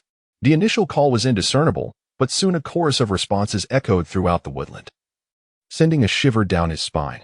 He had inadvertently stumbled into the outer perimeter of a native encirclement. Fortunately, draped in a hide, he was perceived as one of their own. Soon, he witnessed swift figures darting through the jungle, armed with wooden spears and bows, leaping from tree to tree, racing towards a slope in the distance. The foremost natives even brandished shields woven from vines. In a swift turn of events, several steel-tipped arrows shot forth from the underbrush, toppling the first 3 natives who held the vine shields. However, the casualties did not deter the others. Instead, they hastened their advance towards the dense foliage of the slope. He Buqiang, hidden among the shrubs, observed the unfolding chaos, noting that a steady stream of natives continued to arrive, joining the fray. The thicket on the opposite slope seemed to devour the advancing natives silently, akin to a gaping abyss. A native chief, adorned with a colorful feathered headdress and mounted on another native, wielded a wooden staff tied with vibrant flags, taking his position behind a large tree. Surrounded by a dozen robust natives, he appeared to be the leader, rallying his comrades for the next charge. Despite the previous setback, the chief showed no signs of discouragement, continuously calling upon the others to regroup. In response to his summons, numerous natives emerged from the underbrush, forming a cohesive unit, emboldened by the chief's fervent encouragement. Yet, he refrained from issuing an immediate attack order, instead calling out once more, gradually assembling dozens more from the thickets and treetops to bolster their ranks. It seemed the chief intended to unleash all his forces, integrating even the strong natives who had been by his side into the offensive, leaving only 2 for protection. From the distant undergrowth, 3 natives emerged, the very same who had beckoned He Buqiang to hide. Now, responding to their chief's call, they joined the charge. As they crawled out from the bushes, the trio gestured for He Buqiang to join their ranks. However, he remained motionless, feigning ignorance of their invitation. Observing his reluctance, the 3 natives did not press him further. Under the chief's persistent urging, the attacking force swelled to several hundred natives, densely packed in the forest, draped in hides and clad in garments woven from branches, emitting guttural sounds reminiscent of monkeys, creating an imposing spectacle. He Buqiang had expected the chief to lead the charge. But to his surprise, the native leader, after a few theatrical calls, shamelessly stepped aside, waving his staff and issuing a lengthy, elaborate cry. Hundreds of natives surged forth from the trees, racing towards the slope. Meanwhile, the chief remained behind, flanked by 2 native guards, clutching his heavy Roman sword. He Buqiang felt a reassuring surge within him. His physique responded eagerly to the prospect of battle. His robust constitution allowed him to run tirelessly, igniting a restless impulse within. In a bold decision, he adjusted the foliage atop his head and rearranged the hide draped over him. As the battle cries reverberated through the air, he dashed out from the thicket. However, rather than charging towards the slope, he seized the opportunity to sprint towards the native chief. The afternoon sun filtered through the dense canopy, casting sporadic patches of light on the forest floor, where humidity clung heavily to the air. Although the sun was kept at bay, the forest felt like a vast steam chamber, suffused with heat. The shouts of the natives echoed far and wide. The tribesmen of Handan County had been driven from the plains to the mountains by the demons, yet they seemed to harbor little resentment toward their tormentors, instead creating turmoil for the soldiers of the Grin Empire. Their guerrilla tactics posed a significant challenge to the Empire's logistical supply lines. The Grin Empire's presence in the region was solely for its abundant resources, and among them were slave traders who would capture some natives, selling them to the powerful lords of Roland's mainland as slaves. However, in the eyes of the demons, these natives were merely rancid fodder. The 2 natives guarding the chief quickly noticed He Buqiang, mistaking him for a straggler. As he approached, they pointed their wooden spears toward the advancing horde, urging him to hasten his pace. He Buqiang remained silent, and as he closed in on the chief, now less than 20 meters away, the 2 natives finally discerned his differences. The chief, realizing that He Buqiang was no native, let out a series of frantic cries, commanding the robust natives at his side to retreat. The 2 natives, armed with wooden spears, charged toward He Buqiang. In mere seconds, the distance of 20 meters was bridged. He Buqiang did not slow his pace. Instead, he surged forward to meet one of the natives. As they were about to collide, the native thrust his spear violently at He Buqiang. In response, He Buqiang propelled himself upward, swinging his Roman sword with lightning speed, precisely severing the wooden spear. The hardwood splintered, and he seized the moment to elbow the native's face while driving his knee into the native's chest. The impact resonated with a series of cracking bones, sending the native crashing to the ground as He Buqiang swiftly leaped over him, pursuing the retreating chief. Realizing escape was futile, the chief commanded his remaining natives to confront He Buqiang, swinging his flag-adorned staff towards him, which glimmered ominously like a flame. Startled by the fiery display, He Buqiang sidestepped, narrowly avoiding the burning staff as it grazed his cheek, the heat searing his skin. Sensing the effectiveness of his attack, the chief, elated, called out commands for his burly natives to press forward. He Buqiang, despite his robust physique, lacked combat experience. The indigenous strongman, carrying the chieftain, advanced to pursue him. lifting his foot to kick at He Buqiang's abdomen. He Buqiang stumbled backward, instinctively thrusting his Roman sword forward. To his astonishment, the blade slashed a 2-foot-long gash across the chest of the indigenous warrior, cleaving through the abdominal and thoracic cavities, spilling forth entrails. The strong man let out a cry of agony before collapsing to the ground, causing the chieftain, who had been atop him, to lose his balance and tumble down as well. He Buqiang, taken aback by the ferocity of his own reflexes, had acted on pure instinct, his mind blank in the moment of chaos. Yet he had inadvertently slain the imposing indigenous warrior. The fallen chieftain dropped his flagstaff, and as he attempted to retrieve it, He Buqiang refused to allow him to reclaim his weapon. Clenching his Roman sword tightly, he lunged at the chieftain, driving the sharp blade into his back. Just then, an indigenous guard, pursuing from behind, lunged at He Buqiang with a wooden spear aimed at his nape. Reacting instinctively, He Buqiang hunched his chest and lowered his head, narrowly avoiding the spear as it grazed his scalp. With one hand, he seized the spear, while with the other, he plunged the Roman sword into the guard's chest. The indigenous guard fell upon the chieftain, but He Buqiang, fearing the guard's last desperate struggles, grasped the guard's disheveled hair and viciously slashed his throat with the Roman sword, ending his life. After dispatching 3 indigenous warriors, He Buqiang felt the fervor of battle coursing through his veins, his heart pounding like a drum. Exhausted, he sank to the forest floor, covered in fallen leaves, his grip slackening on the Roman sword, which clattered to the ground, its blade smeared with drying blood. He sought out some leaves to wipe the blood from his hands. Before he could catch his breath, the indigenous people hidden in the dense thicket discovered their chieftain had been slain and erupted into frantic cries. The news of the chieftain's death swiftly spread, and the nearby tribesmen began converging upon He Buqiang's position. Although they had not yet arrived, arrows began to rain down chaotically, one wooden arrow landing harmlessly at his feet. Seeing the multitude of indigenous warriors closing in, fear gripped He Buqiang, and he could no longer hesitate. He seized the Roman sword and the chieftain's flagstaff and dashed toward an opening in the encirclement. The warriors at the front, upon learning of their leader's demise, scattered in disarray, abandoning their pursuit of easy victory to chase after the isolated He Buqiang. Terrified of being torn apart by the furious indigenous warriors behind him, he expended every ounce of his strength in flight. Some attempted to intercept him, but none could halt his escape. Behind him, hundreds of indigenous warriors formed a fan-shaped formation, desperately shouting as they pursued. He Buqiang had not anticipated that his solitary act of slaying the chieftain would incite the wrath of all the indigenous tribes. He dared not glance back. Focusing solely on his frantic flight, he lost track of the distance he had covered, feeling his legs grow heavier, the air in his lungs insufficient, and a salty taste creeping into his throat. He realized he was nearing exhaustion, yet the indigenous warriors relentlessly pursued him, never far behind. Suddenly, his foot stumbled, and he fell forward, his face crashing into the leaf-strewn forest floor. He flipped over, akin to a plane making a rough landing, displacing a large swath of leaves and leaving him dazed and disoriented, with only a single thought echoing in his mind: "It's over." Just as despair enveloped him, a melodious horn sounded from across the thicket, accompanied by a cacophony of battle cries. An arrow, painted black, whizzed through the thick underbrush, slicing through blueberry leaves and creating a sharp sound in the air. The arrow's white feathers compacted as it flew, and the foremost indigenous warrior, seeing a small black dot before him, had no time to react. By the time he realized it was a steel-tipped arrow, it was too late. It plunged into his chest, sending him sprawling backward in a spray of blood. A rain of arrows descended upon the forest, and the leading indigenous warriors fell like wheat before a scythe.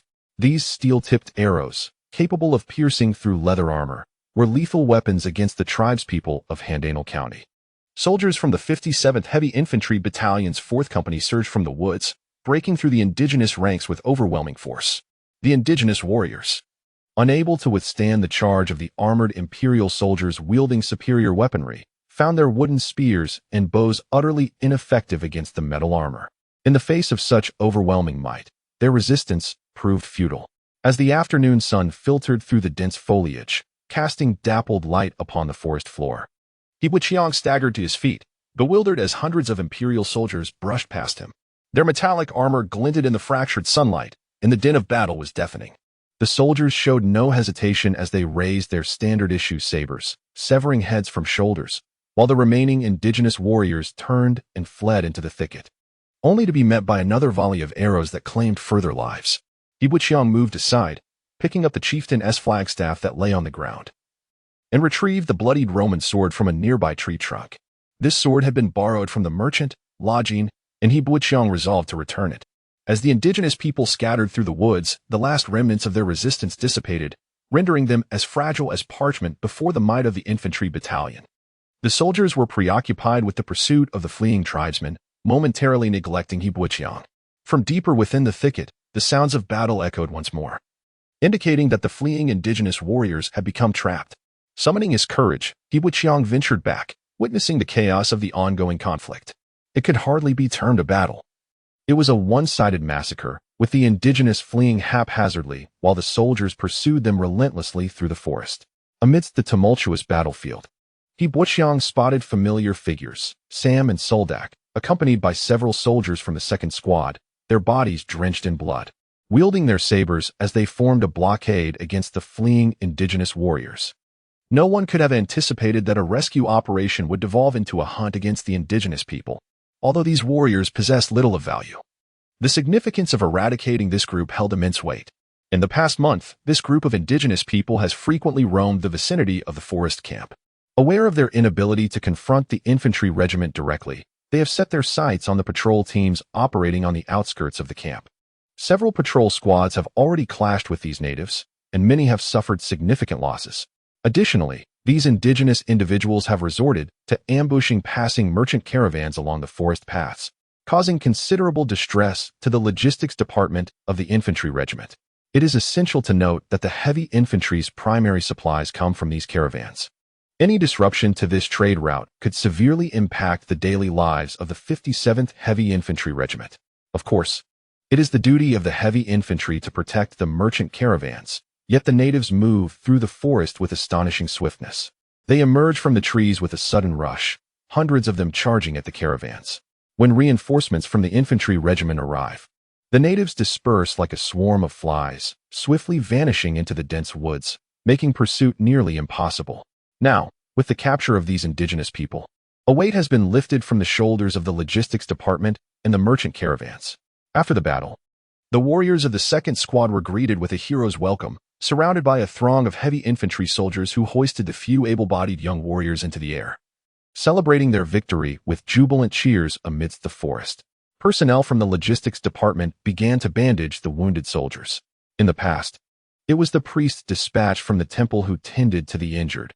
However, since the outbreak of the Planar War, no priest has emerged from the temple.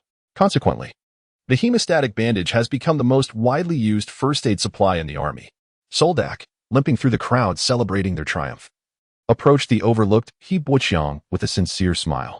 Ignoring Yibuqiang's disdainful expression, he placed a blood-stained hand on his shoulder and said, "We all witnessed your bravery in slaying the indigenous leader and redirecting their charge, saving every member of our second squad." Suldark then inquired, "Have you seen that scoundrel Jailongnan?" Yibuqiang nodded, pointing to an arrow wound on Suldark's shoulder. Suldark waved his hand dismissively, responding, "Fortunately, the arrowhead was not poisoned. It merely grazed the skin, nothing serious. I always knew that fellow was the fastest in the squad." Noticing the arrow wound on Yibuqiang's left shoulder, Suldark pulled aside the fabric to examine the darkening injury, furrowing his brow as he asked, "Were you also struck by an arrow from the natives?" Without waiting for a response, he drew a dagger and scraped away the blackened flesh around the wound, causing Yibuqiang to wince in pain. He then produced a vial from his pocket, carefully dispensing a drop of pale green liquid onto Yibuqiang's injury, explaining, "The natives from Handanar County often coat their arrows with a toxic mixture. This antidote neutralizes most of the toxins on the arrowhead, though it is becoming increasingly difficult to procure." At that moment, Sam, the captain of the second squad, emerged from the crowd. Approaching Yibuqiang and expressing heartfelt gratitude for his efforts. "Well done, lad. The entire second squad owes you a debt of gratitude for your actions." Yibuqiang, observing the blood-stained face of Captain Sam, smiled and gestured for equality. Captain Sam, brimming with enthusiasm, embraced both Suldark and Yibuqiang, striding toward the camp. This ambush left nearly every member of the second squad injured, their bodies wrapped in hemostatic bandages as they sat within the military tent. Baron Sidney, dressed in impeccably tailored military attire, bent to enter the tent. The odor of unwashed feet momentarily overwhelmed him, prompting a frown as he signaled for the guards behind him to hold the tent flap open. He paused at the entrance, adopting a slightly haughty demeanor as he acknowledged the members of the second squad with a nod, stating, "You all performed admirably this time. I have submitted a report of your valiant efforts to the Count, and I hope you will continue to embody this spirit of courage in adversity." Captain Sam stood rigidly, saluting Baron Sidney along with all members of the second squad. Without lingering further, Baron Sidney exited the tent, leaving behind the remark, "Should you require any assistance in treatment, feel free to seek me out." Upon his return to the tent, Captain Sam emerged with a sense of pride, holding a vial of bright red liquid. This potion, contained in a round glass bottle resembling a perfume vial, bubbled with crimson liquid, an inferior healing potion, the most basic of magical remedies. Despite its simplicity, this precious potion represented the greatest treasure currently possessed by the second squad, capable of instantly healing Captain Sam's minor injuries. However, healing potions are reserved for life-threatening situations on the battlefield.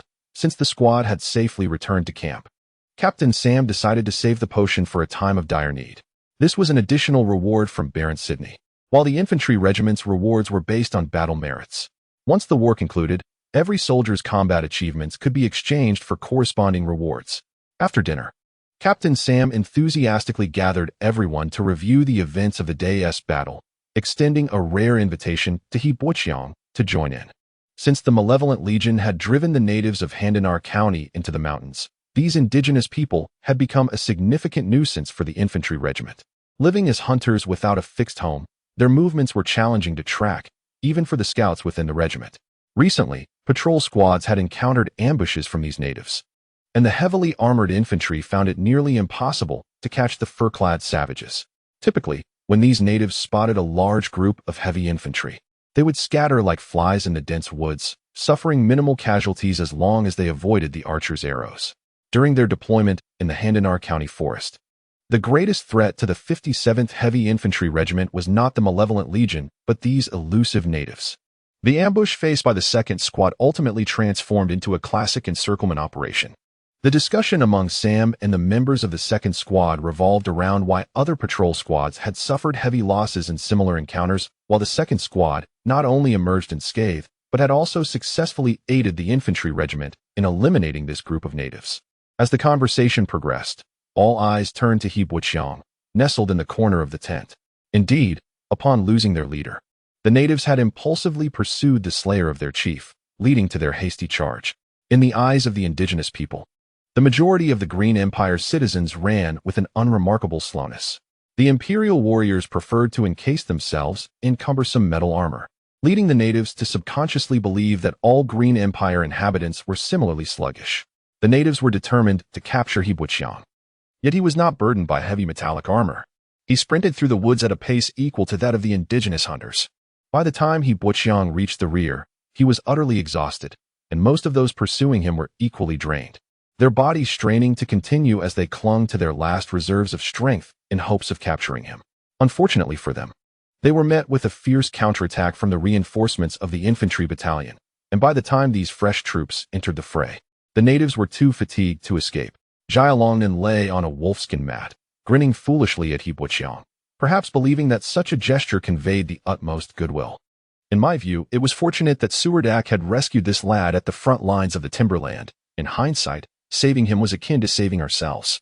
The speaker was Ian, an old soldier from the second squad, whose age was only surpassed by Captain Sam.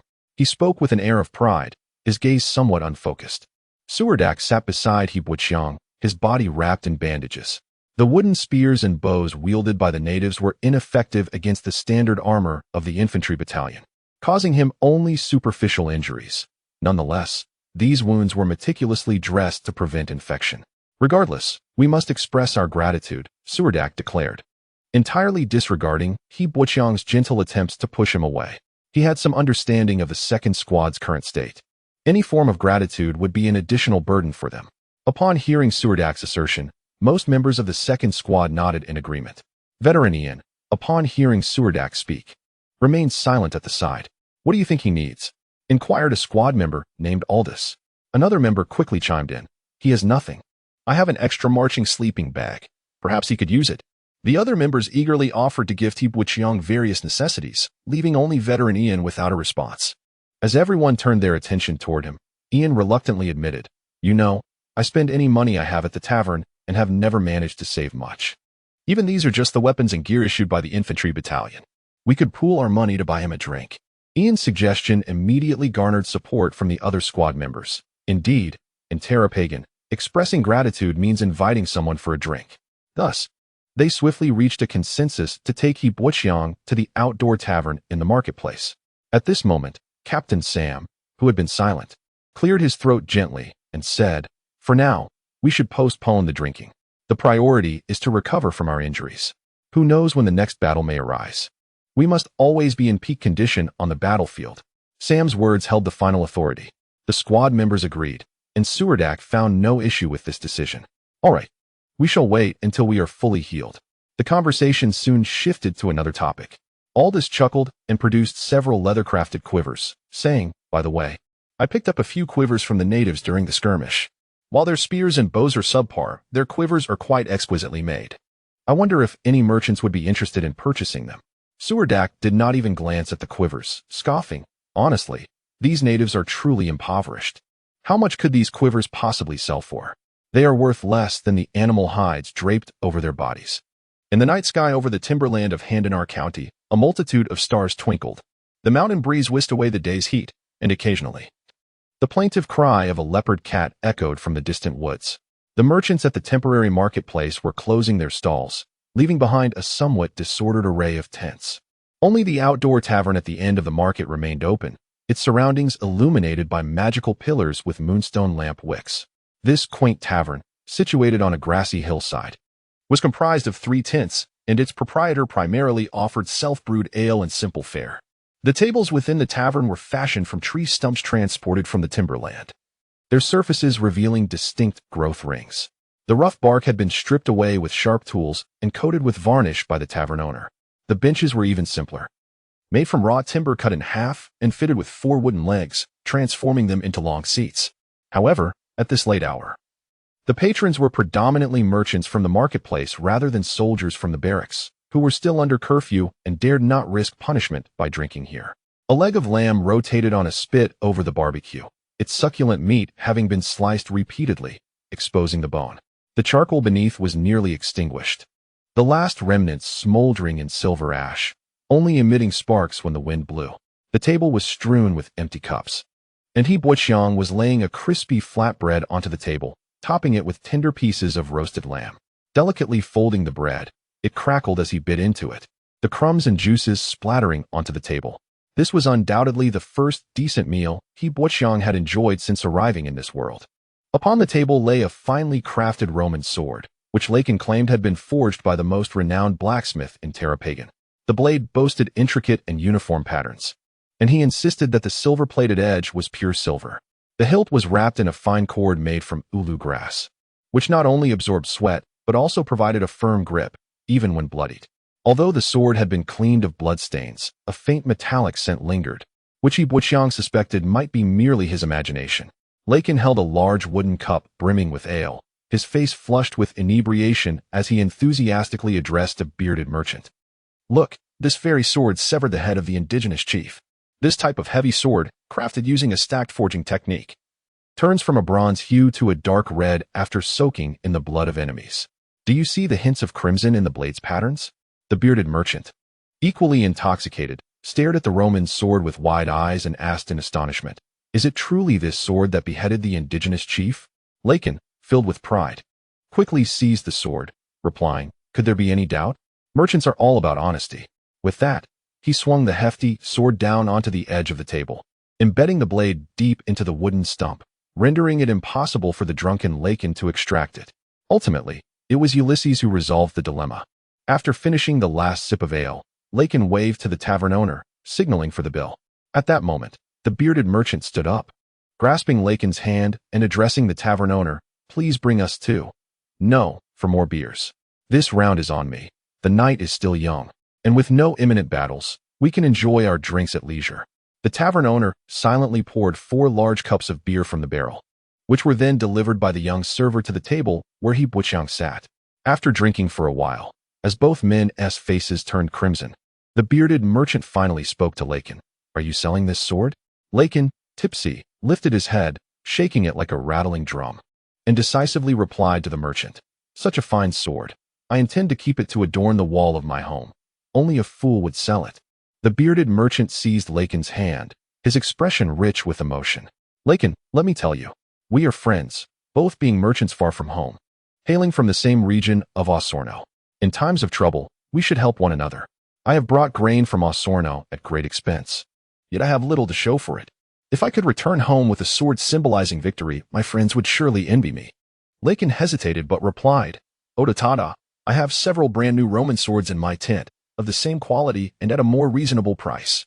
Odotada, the bearded merchant, seemed unwilling to engage in further debate, thumping the table and exclaiming, "I want this one. I admire the craftsmanship of this sword." Lakin appeared troubled, rubbing his forehead, and said, Perhaps when you sober up tomorrow, you might reconsider. It would be wise to calm down." "I am quite calm," Odotada retorted, letting out a long belch, his beer belly protruding, his physique resembling a stout dwarf, though he was considerably taller. Lakin, inebriated, addressed Odotada. "Oh, very well, since you insist."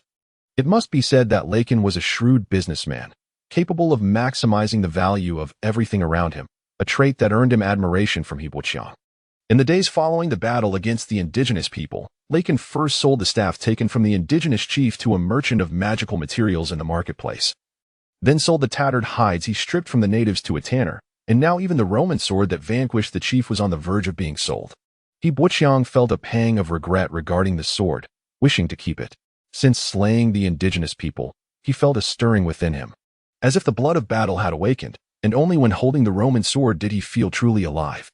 However, before coming here, Lakin had promised Hibuchiang that if he sold the Roman sword, he would not only gift him a brand new Roman sword, but also a small round shield covered in iron.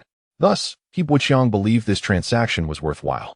Hibuchiang sensed that each time he held the sword, the blood within him simmered with intensity. This burgeoning power subtly transformed him. Indeed, when individuals realize they possess greater strength, they often undergo a cycle of self-inflation, discovering a newfound fearlessness towards death, as if the world were merely a monochrome canvas. Deep within Hibuchiang's heart, however, lingered a flicker of hope. He mused that perhaps he was still dreaming, and only the profound fear accompanying death could awaken him, returning him to the world he once knew. Perhaps this was why, at his core, Hibuchiang did not fear death. Rather, he harbored a faint expectation. Recently, the 57 Heavy Infantry Regiment stationed near the forest experienced little conflict. Each morning, the regiment's soldiers could be seen running out for drills, and Hibuchiang often stood outside his tent, watching the soldiers practice basic tactical maneuvers, strikes, shield blocks, thrusts, and so forth. The sight of soldiers sweating profusely during their training evoked a sense of immersion in Hibuchiang. Standing atop a slope, he closed his eyes against the rising sun, allowing its warm rays to envelop him as he delved into his mental world, capturing the few remaining fragments of memory surrounding him. Each fragment revealed aspects of the life led by the original owner of his body. Hibuchiang frequently dreamed of the great fire that had incinerated the original night's dreams. That conflagration left him scarred, evidence of the destruction it wrought. It was said that an exceptional construct knight needed not only a suit of invaluable magical armor, but also numerous magical inscriptions etched across their body. For only through the power of magic could one attain strength.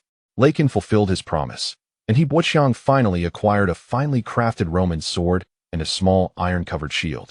The shield, strapped to his left forearm, was delicately made, slightly larger than a forearm guard.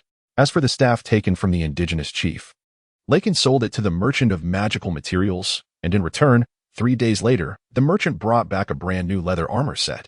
This armor comprised tall leather boots, hardened leather bracers, a cuirass, shoulder guards, and arm guards, though it fit Hibuchiang quite snugly.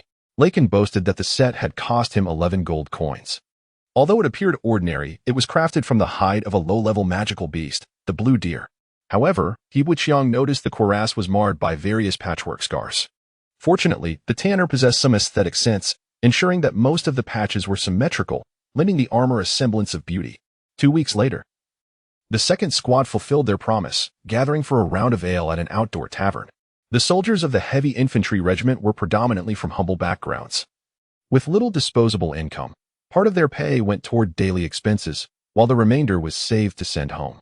A private like Suldark earned approximately 40 silver coins monthly, with additional meager spoils from battles, making him the most affluent among the second squad. In contrast, the pay for Private Jylongnan was halved, often insufficient for his own expenses. They pooled their resources for the drinks, and He Buqiang insisted on contributing his share. This gesture endeared him to many in the second squad, particularly the veteran Ian, whose smile radiated brightly as he enjoyed the ale. Although Ian had a penchant for drinking, he displayed remarkable restraint during such gatherings, matching his consumption to that of others, never exceeding his share. While the Heavy Infantry Regiment did not explicitly prohibit drinking, it was not encouraged either. However, drunken antics within the barracks would certainly earn one a beating. Captain Sam limited beer consumption to 3 cups per person, while stew and baked bread were available in abundance. This meal served as a modest improvement for all members of the second squad. Not far from the outdoor tavern, a gentle slope led southward to the Handanal forest. Dense woods intertwined with rolling mountains, where lush grass met azure skies and white clouds. The alfalfa on the slope reached 2 feet in height, while several thunderous rhinos grazed by the riverbank, where the vegetation flourished abundantly.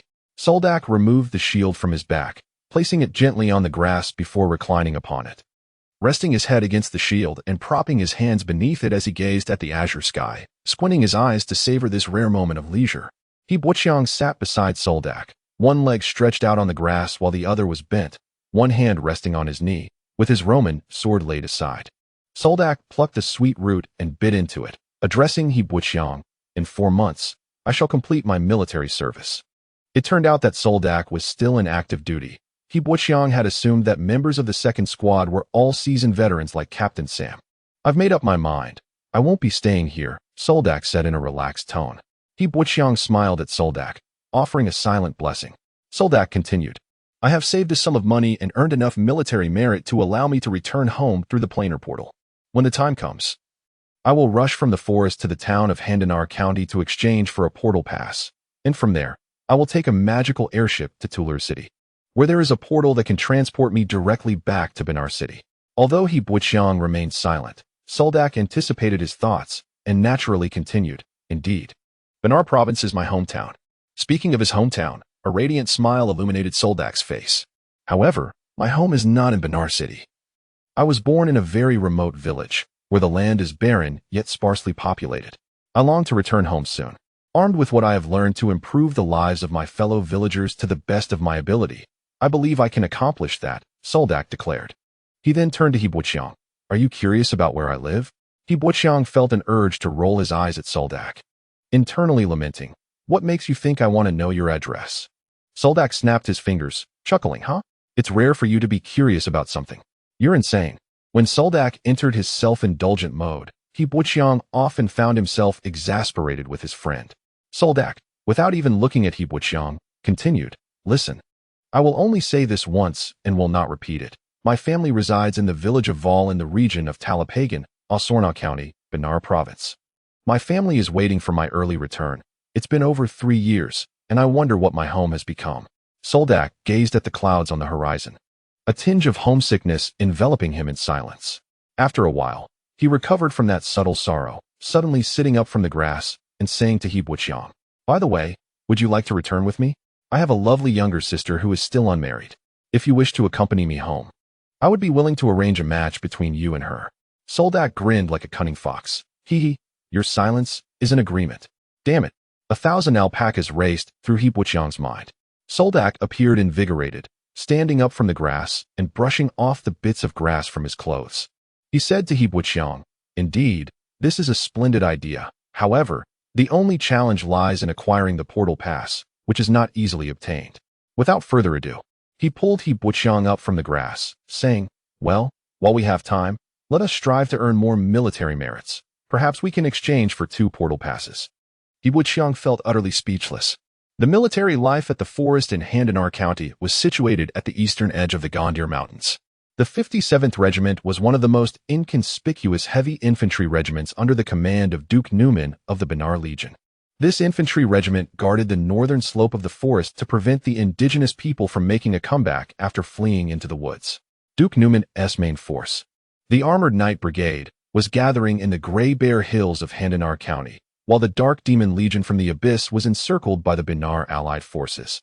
Now awaiting the completion of the Armored Knight Brigade's assembly before Duke Newman launched a full-scale assault on the Demon Legion. The forest in Hardened County could be considered one of the peripheries of the battlefield, although it was unlikely to see much action. It also made it difficult to accumulate military merits, which suited Colonel Mond Goss, who had spent most of his life in mediocrity, perfectly. A leaf drifted lazily down, landing right in front of He Boixiang, obscuring his view. He lay still in the mire, too afraid to move, with a tuft of dense glass grass atop his head for over half a day. Most of his body was submerged in the mud, and the camouflage on the exposed part had dried and hardened, making it impossible for him to reach out and brush aside the leaf in front of him. He Boixiang attempted to hold his breath and blow away the leaf. The leaf teetered precariously in the artificial breeze created by his breath. So close, yet so far. He Boixiang thought disheartenedly, feeling a bit lightheaded from lack of oxygen, just as he could no longer resist the urge to push the leaf aside. A movement from the opposite thicket caught his attention. A wooden bough emerged from the bushes. He quickly held his breath as a native draped in animal skins cautiously crawled out from the thicket, scanning the surroundings with vigilance. Not rushing to leave, he drew his bow and shot several arrows at suspicious spots, one of which landed right in front of He Boixiang, causing his heart to nearly leap from his chest. If not for the leaf blocking most of his view, he would likely have noticed the indigenous hunter aiming an arrow at him, making it hard for him to remain composed in the mire. Cold sweat dripped from his forehead, but fortunately, the native hunter did not attempt to shoot a second arrow. Barefoot, the hunter cautiously stepped forward, his broad feet making no sound on the dry leaves. One hand gripped the bough while the other held a wooden spear. With a sudden spring, he darted to the edge of the mire, startling a frog in the grass nearby, which leaped into the waterhole, only to be speared through by the native hunter. The native, standing with his feet wide apart, pursed his lips as he removed the frog from the spear and hung it on a grass string at his waist, revealing a glimpse of a pendulum beneath his animal skin skirt. Just as the native hunter reached to tie the grass string around his waist, He Boixiang sprang from the mire, slashing the hunter's abdomen with his sword. The native barely had time to cry out before He Boixiang crushed his throat with a punch, pinning him into the mud and decapitating him with the Roman sword. Just as He Boixiang hoped to catch his breath, he noticed the circular leaves of the thicket swaying gently. He hastily fell prone, and an arrow whizzed past his neck. He leaped up and lunged toward the thicket, but all he managed to see was a blurry figure darting away like a nimble deer, disappearing into the depths of the dense forest. He Boixiang stood there, feeling the chill on the back of his neck, silently acknowledging that he had been fortunate this time. His body was smeared with mud, the upper half hardened and caked, while the lower half of his leather armor was splattered with sludge, rendering him unable to pursue, only watching as the native effortlessly escaped from beneath his very nose. He Boixiang hurled the glass blade from his head back into the muddy swamp, thoroughly searching the native hunter's body for valuables, yet finding nothing of worth. He then excavated a shallow pit beside the mire, dragged the native hunter's corpse into the hole, and covered it with a thin layer of soil before resuming his pursuit in the direction where the other native hunter had vanished. In the past fortnight, 3 small trade caravans had been ambushed in this area. According to the merchants who managed to escape, the attackers were a cunning group of native hunters, proficient in archery and adept at setting difficult-to-detect traps in the dense forest. Their methods were ruthless. They never left survivors, as if their sole purpose was to kill. One of the caravans was related to the distant relatives of Count Mond Gosper, and this particular venture to the Warsaw realm was facilitated by Captain Mond Gosper, who had hoped to earn a fortune and return home to purchase a piece of land, found himself tragically mistaken. As a third-tier baron without his own territory, he could never hold his head high among the other nobles. Count Mond Gosper admired such spirited youth and even contemplated marrying one of his daughters to this nephew. However, before the young man could reach the lumberyard, he was slain by a group of natives emerging from the mountains. Enraged, Count Mond Gosper ordered Baron Sidney, the captain of the 4th Brigade, to address the matter. Captain Sam of the 2nd Squad had already been scouring the mountainous woods for 5 days, and Ian speculated that the natives had likely fled to another location. Nevertheless, He Boixiang proposed that the members of the 2nd Squad take positions near various water sources in the area, hoping for a breakthrough. To their surprise, They had been waiting for more than half a day. He Buqiang suppressed his nausea as he placed the native hunter's severed head into a linen sack and hurried towards the rendezvous point. He Buqiang and the members of the 2nd Squad entered the military camp of the 57th Heavy Infantry Regiment. The soldiers on guard at the entrance merely glanced at him before losing interest. As an auxiliary member of the 2nd Squad, many within the infantry regiment recognized him, yet none could recall his name. Passing by Baron Sidney's command tent, Captain Sam nudged Suldark, indicating that Suldark should handle the report this time. Suldark accepted the linen sack from Sam and strode towards the tent entrance. The guard stationed at the door raised his head, casting a look at Buqiang among the 2nd Squad, and smiled at Suldark, inquiring, "Hey, Dak, is your squad newly formed?" "Not quite," Suldark replied, waving to the members of the 2nd Squad, signaling them to return to the tent and wait. He then inquired of Baron Sidney's personal guard, "Is the Baron inside?" The guard, familiar with Suldark, leaned in closer and whispered, "He's in there, you know, just back from Captain Mont Gosber and in a rather foul mood." After a brief pause, he added, lowering his voice, "If it's not urgent, it might be best to come back tomorrow." Suldark raised the sack he carried with a confident smile, responding mysteriously, "Oh, this is indeed a matter of importance. Perhaps it will lift his spirits." The guard's eyes widened in surprise. "Oh, well, then, I shall inform him." Inside the tent, a subtle fragrance of perfume lingered as Baron Sidney sat at a wooden table. Engrossed in a thick tome made of sheepskin, illuminated by a magical lamp casting a soft glow from a moonstone wick, the guard pulled aside the tapestry entrance. And Suldark strode in, his boots caked with dirt and blood, leaving a trail of clear footprints on the beige velvet carpet. A pungent scent of blood accompanied him. And as the viscous liquid dripped from the linen sack he carried, he cast a nervous glance at the footprints he left behind. With a sheepish grin, he offered a formal salute to Baron Sidney, who sat impassively at the table. From behind the gauzy curtain of the tent's cot, a soft giggle erupted, only to cease abruptly as Baron Sidney lifted his gaze. He was the epitome of an aristocrat, meticulous in his demeanor and appearance, maintaining a calm disposition and impeccably styled hair. His eyes fixed on Suldark's face, and Suldark felt as if his racing heart was gripped tightly by an unseen hand, rendering him breathless. He stood at attention and uttered, "My lord, we have discovered the group of natives in a hollow to the north of the lumberyard." Baron Sidney's displeasure was concealed beneath his composed exterior, yet upon hearing Suldark's report, he raised his gaze and inquired, "Oh, did you find them?" Suldark instinctively touched the half-moon-shaped breastplate of his armor, replying, "Yes, my lord. They were secretly fetching water at the source, and we managed to eliminate 3 of them. Regrettably, we could not capture any alive." Baron Sidney's gaze fell on the bloodied sack at Suldark's waist before he strode to the table, where a map of sheepskin was affixed to the edge of the tent. Holding the magical lamp close, he illuminated the map and asked, "Can you comprehend this?" Suldark followed the Baron to the map, wiping his hands in preparation, and circled a large area on the parchment, stating, "This marks the vicinity of the lumberyard." "Excellent. Can you indicate where the natives from Handanar County were found?" Baron Sidney's eyes sparkled with approval, his tone becoming more amiable. Suldark took his time, carefully observing the map before responding, "Yes, it is approximately in this area."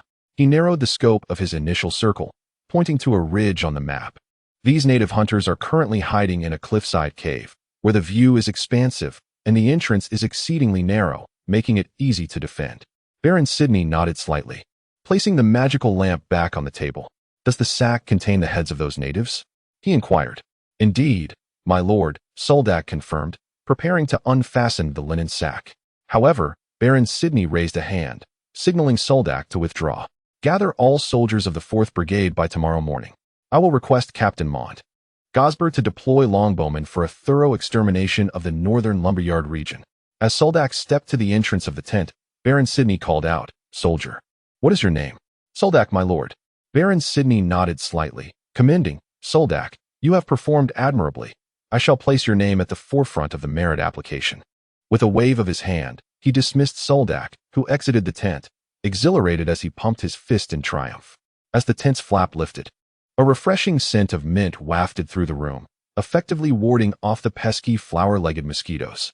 Buqiang looked up to see a sprig of mint hanging from the top of the tent.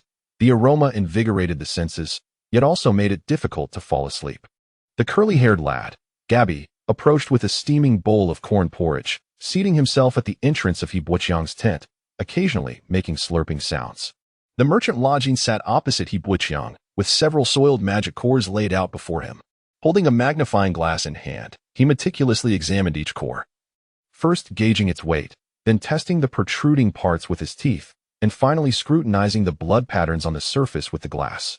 Once he completed these inspections, Lodging let out a long sigh, his taut expression softening somewhat. Gabby, with corn paste lingering at the corner of his mouth, leaned closer to Lodging and inquired, "How is it, boss?" Lodging carefully placed the magic cores into his money pouch and replied, "They should all be genuine, Suldark. You and your crew venture into the mountains before dawn to hunt magical beasts, right?" He Buqiang shook his head and swiftly made a throat-cutting gesture, indicating that these magic cores had been obtained from the natives. Lodging nodded in understanding, then patted He Buqiang's shoulder and said, "In the future, you can bring back cores of this quality. I will accept them all without question." Lodging then asked, "Are you heading to the forest tomorrow with Sam and Suldark?" He Buqiang nodded in affirmation. Lodging cautioned him, "Be careful. Those natives move through the woods as if they were home. You are not clad in iron armor, and leather won't protect you from their wooden spears and bows."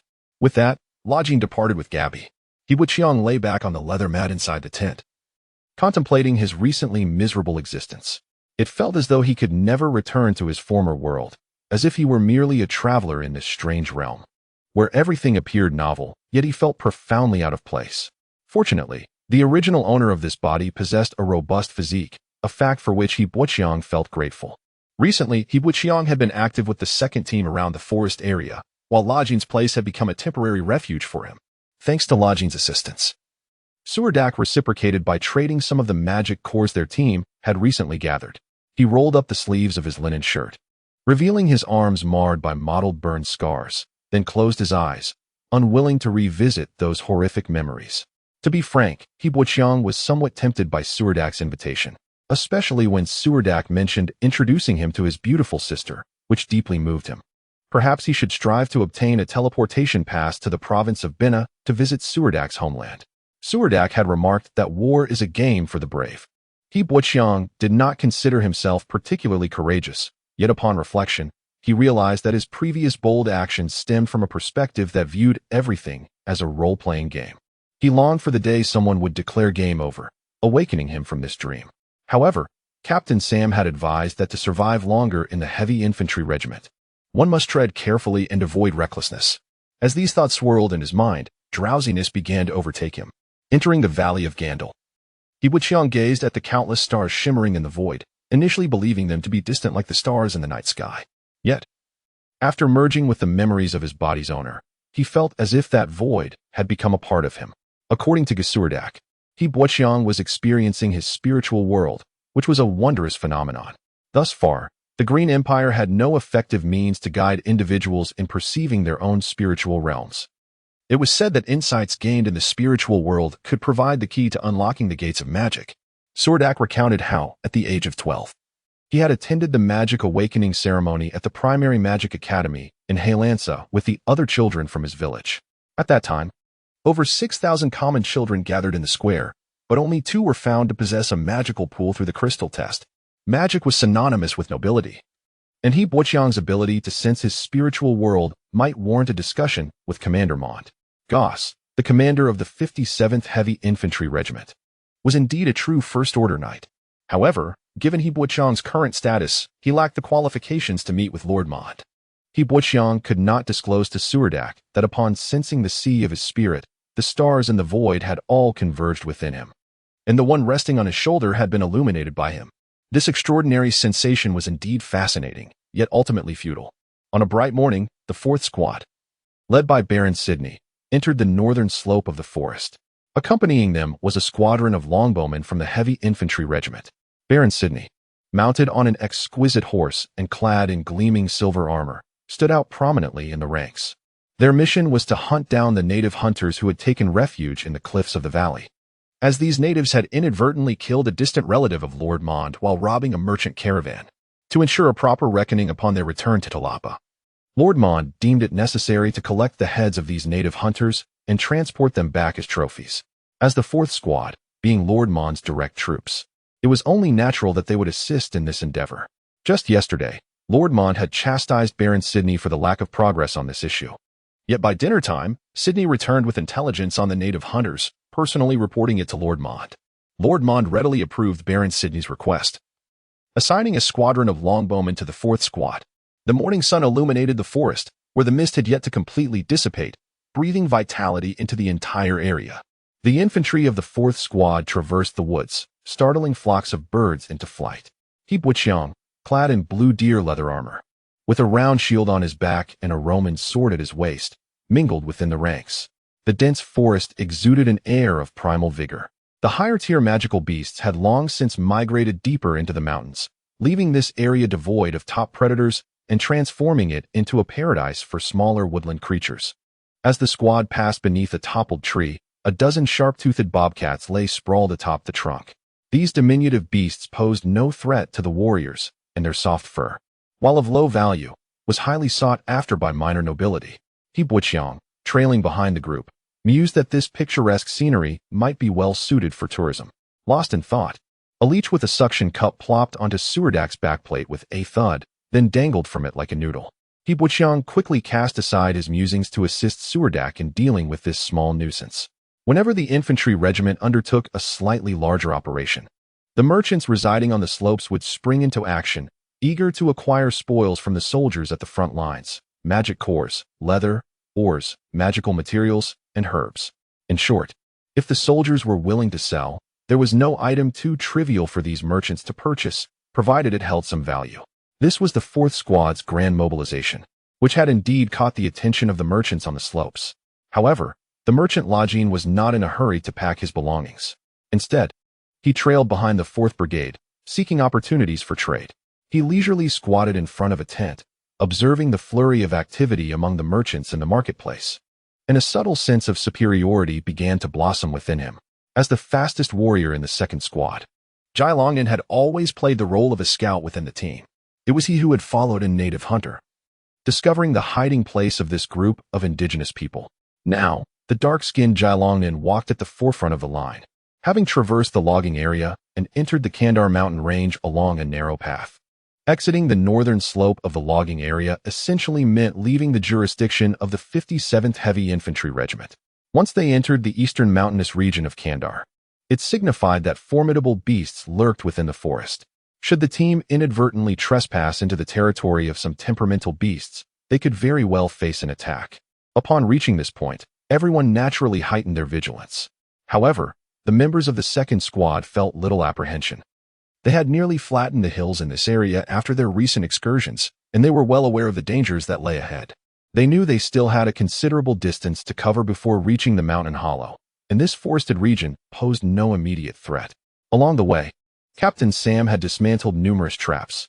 After a full morning of travel, the team decided to rest by a riverbank. Baron Sidney laid out a map on a large stone by the river, gazing silently at a point marked on it. Sam and Suldark were brought before Baron Sidney by his guards, who then raised his head and inquired of Suldark, "How far do we have to go?" Suldark was about to blurt out a casual complaint about the 4th Brigade's current pace, fearing they might not reach their destination before nightfall. However, before he could voice his thoughts, Sam nudged him with his elbow. Suldark promptly replied, "At our current speed, we should arrive before dark." Baron Sidney stood in silence, and the 6 squad leaders behind him dared not utter a word. After a brief moment, Baron Sidney instructed his 6 squad leaders, "Gather all the squad leaders. We need to make our arrangements here." "Yes, my lord." Subsequently, Baron Sidney dispatched 5 scouting teams into the dense forest. The prelude to the assault, the warriors of the 4th Brigade had traversed the dense forest for most of the day without encountering a single native, and Baron Sidney's demeanor grew increasingly grim. The team halted beside a stream in the valley, where Baron Sidney convened officers of squad leader rank and above for initial battle preparations. The remaining heavy infantry gathered water from the river, preparing to make fire and cook. The teams on missions carried only the simplest of rations. He Buqiang had been subsisting on this food for days. It was akin to rice flour, quickly dissolving in boiling water to form a porridge, which was consumed alongside hard, baked wheat cakes. If the cakes were too tough, one could crumble them into the porridge for easier consumption. It was not unpleasant, but certainly not a culinary delight. It was merely a convenient meal to satiate hunger rapidly. Each ration was wrapped in dry banana leaves, easily torn open when needed.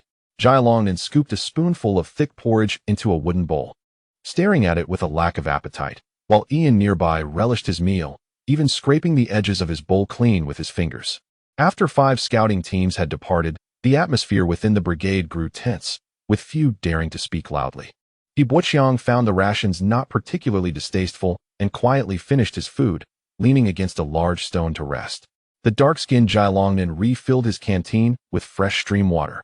Suldark squatted by the fire, pressing down the unburned charcoal with stones. Garcia approached him, curiosity evident in his voice. "Dak, what do you think Baron Sydney wants to discuss with the squad leaders?" Garcia was also a member of the 2nd Squad. Though he was more commonly known as Red Sox due to his perpetually worn red socks, despite their patchwork appearance, he was reluctant to part with them, as they were a gift from his fiancée when he enlisted. He was the best archer in the squad. Equipped with one of the 2 alloy bows the squad possessed, Suldark glanced at Garcia and replied, "Who knows? But we are still far from the mountain hollow, so there's no need to worry about being ambushed by native hunters. It's certainly easier to blend in with the main force than to act alone." At that moment, Captain Sam returned from Baron Sydney's side, leaning against a rock as Jilongnan rushed over to offer him a portion of food set aside for him. Once the porridge had cooled, it congealed into a lump. Sam pushed the bowl aside and took a half-eaten wheat cake to nibble on. Suldark remarked, "I can't shake the feeling that something is amiss. We should be cautious on the upcoming stretch." Sam tore off another piece of the wheat cake, but did not hastily eat it. Instead, he turned to Suldark and asked, "What do you mean?" Suldark glanced at Yibuqiang before slowly saying, "I feel as though these natives are trying to lead us somewhere." Sam pondered for a moment without responding. Ian interjected, "This time, our entire 4th Brigade is mobilized, and we have even borrowed a company of longbowmen. We are more than equipped to deal with those natives, so there's nothing to worry about." Jilongnan and Garcia readily agreed with Ian's sentiment, voicing their approval. At that moment, Yibuqiang lifted his head, sensing someone observing them from within the dense foliage, though he found no compelling evidence to support his intuition. After resting for nearly an hour, the 4th Brigade continued their journey through the dense forest toward the mountain hollow. In the afternoon, the woods were relatively devoid of wildlife, although some venomous insects occasionally caused minor troubles for the team. However, nearly every soldier carried antidotes, preventing any significant casualties due to poisoning. During this time of day, the forest often felt stiflingly hot. The line of troops stretched long, traversing a challenging path, laden with years' worth of dead branches and leaves. These decaying leaves turned into fertile leaf mold, but some leaves fell into naturally formed pits, filling them with yellowed foliage and creating numerous natural traps. One heavily armored soldier happened to glance upward, spotting a green snake slithering along a branch above. The snake coiled around the limb, flicking its tongue out, its cold, unblinking eyes fixed on the ground below. As the team passed beneath its perch, the snake drooled a strand of venom, startling the armored soldier. Just as he contemplated warning his comrades behind him, he heard a shout, "Hey, watch your step." Before he could finish, the heavy soldier stepped into a void, his body instinctively pitching forward and plunging into a pit filled with leaves. Fortunately, the pit was thickly padded with decaying foliage, and there was nothing else within it. His comrades quickly pulled him out, and although he had twisted his ankle, he sustained no serious injuries. The team passed by a carnivorous tree with sharp thorns. The tree lashed out with its vines, ensnaring unsuspecting heavily armored soldiers and dragging them toward its trunk. Without the assistance of their comrades, it would have been nearly impossible for them to break free. Upon entering the dense forest, such unforeseen incidents frequently occurred, inadvertently hindering the pace of the march. It was not until dusk that the 4th Battalion finally arrived at the secluded hollow where the indigenous hunters were concealed. Bathed in the twilight glow, a stark white rock face emerged faintly on the western side of the valley. According to prior reconnaissance by Jeranam, this was the very location where the group of indigenous hunters lay in wait. Baron Sydney instructed the 4th Battalion to halt and regroup, planning a nocturnal ambush against the indigenous hunters. The 5 scouting teams that had departed from the main force began to return one by one. Baron Sydney convened a meeting with the squad leaders and higher-ranking officers. The camp was established on a forested slope within the hollow, not far from the river valley below. Dinner was notably more sumptuous, as one scouting team had been tasked with hunting, bringing back 2 wild boars adorned with mottled fur. The evening meal consisted of roasted boar accompanied by wild celery and white bread. As Suldark mentioned, Baron Sydney traditionally treated the soldiers to a hearty meal before battle, and it appeared this occasion was no exception. The battle horn sounded at the very moment darkness enveloped the land. The second squad followed the main force as they stealthily approached the base of the cliff. Beneath the cliff lay a narrow cave, barely wide enough for a single person to pass. Ascending the rocky tunnel for approximately 200 meters would lead them to a natural cave at the cliff center. If 2 or 3 individuals were stationed at the cave's upper exit, they could effectively guard this passage. Baron Sidney left the first squad to secure this exit, then personally led the 4th Battalion up the mountain under the cover of night. According to the Baroness strategy, once the assault team reached the summit, they would lower ropes, allowing the soldiers to descend to a midway point through a ventilation shaft. The area was characterized by steep cliffs, necessitating a detour to the rear of the hollow to ascend the sheer rock face. The nighttime path was particularly treacherous. Thus, Baron Sidney had to abandon his horse and proceed on foot alongside the battalion. He Buqiang followed closely behind, feeling an inexplicable sense of unease. As night fell, faint glimmers of firelight flickered from the sheer cliff, revealing that indeed, the cliffs were inhabited. Strangely, the indigenous people appeared remarkably calm. Throughout the 4th Battalion's approach to the hollow, they encountered no resistance from the natives, which stirred a growing sense of apprehension within Buqiang. 20. The lurking threat in the darkness. The night was pierced by the haunting calls of owls echoing through the dense forested hills, as the heavy armored infantry of the 4th Brigade trudged through the underbrush all day long. Despite having taken 2 brief respites, the warriors clad in metallic armor were beginning to feel the weight of exhaustion as the night deepened, and some started to lag behind. Above them, a canopy of stars twinkled, but the forest remained shrouded in impenetrable darkness, forcing the troops to navigate cautiously along the path. To ascend the ridges on the western side of the mountain hollow, they would need to take a long detour. Small creatures, typically hidden by day, occasionally startled from the underbrush, while a flock of returning gray magpies fluttered overhead. Baron Sidney, leaning on a silver cane, led the way at the front of the column. After a day spent riding, he was somewhat more invigorated than his fellow soldiers as they traversed the rugged terrain. Nevertheless, the thorny bushes on the hillside posed a considerable challenge, leaving him in a rather disheveled state. His meticulously styled light golden hair had grown somewhat greasy and unruly, and an oval leaf clung to his head. Following closely behind, a captain gently suggested, "My lord, perhaps we should allow the troops a moment to rest." Baron Sidney surveyed the pitch-black forest and slowly shook his head. "Let the soldiers persevere a while longer. This is not a place for rest. We must muster our strength to reach the summit." The captain, with a pained expression, realized that Sidney had already turned away and relayed the order to the soldiers behind him. Keep up with the march. In the darkened woodland, countless vine traps lay concealed among the bushes and thickets. A momentary lapse in vigilance could see a soldier ensnared, hanging helplessly from a tree. While such traps were not lethal, extricating a soldier often left them battered and bruised, leading to a noticeable reduction in their ranks. In the inky blackness, the forest loomed like a monstrous entity with gaping jaws, gradually devouring the combat strength of the 4th Brigade. Buqiang gently nudged Suldark, his gaze fixed on a vine dangling ominously to the left. Suldark immediately understood and deftly avoided the trap, whispering to the red-socked Garcia behind him. "The indigenous hunters have set numerous traps in the woods. We must tread carefully." Garcia conveyed the warning to their companions, following closely in Suldark's footsteps to sidestep the taut vine. Buqiang, moving cautiously, expressed his concerns to Suldark in hushed tones. "We could easily find a sheltered cliff to rest. After a full day of marching, everyone is significantly fatigued. Continuing to fight through the night is utterly impractical." With utmost care, Buqiang advanced, meticulously scanning for traps hidden among the foliage. Lacking experience, he relied solely on his cautious demeanor, maintaining a skeptical outlook toward the surroundings. The deliberately camouflaged traps always bore a discordant note with their environment, and it was this subtle dissonance that aided Buqiang in identifying the dangers lurking within the dense forest. As Buqiang led the way, his slow pace began to leave the second squad trailing behind. The slope of the mountain steepened, making progress increasingly arduous. Suddenly, a chilling wail pierced the air from the depths of the forest. The soldier at the rear of the formation whispered to his companion, "What was that sound?"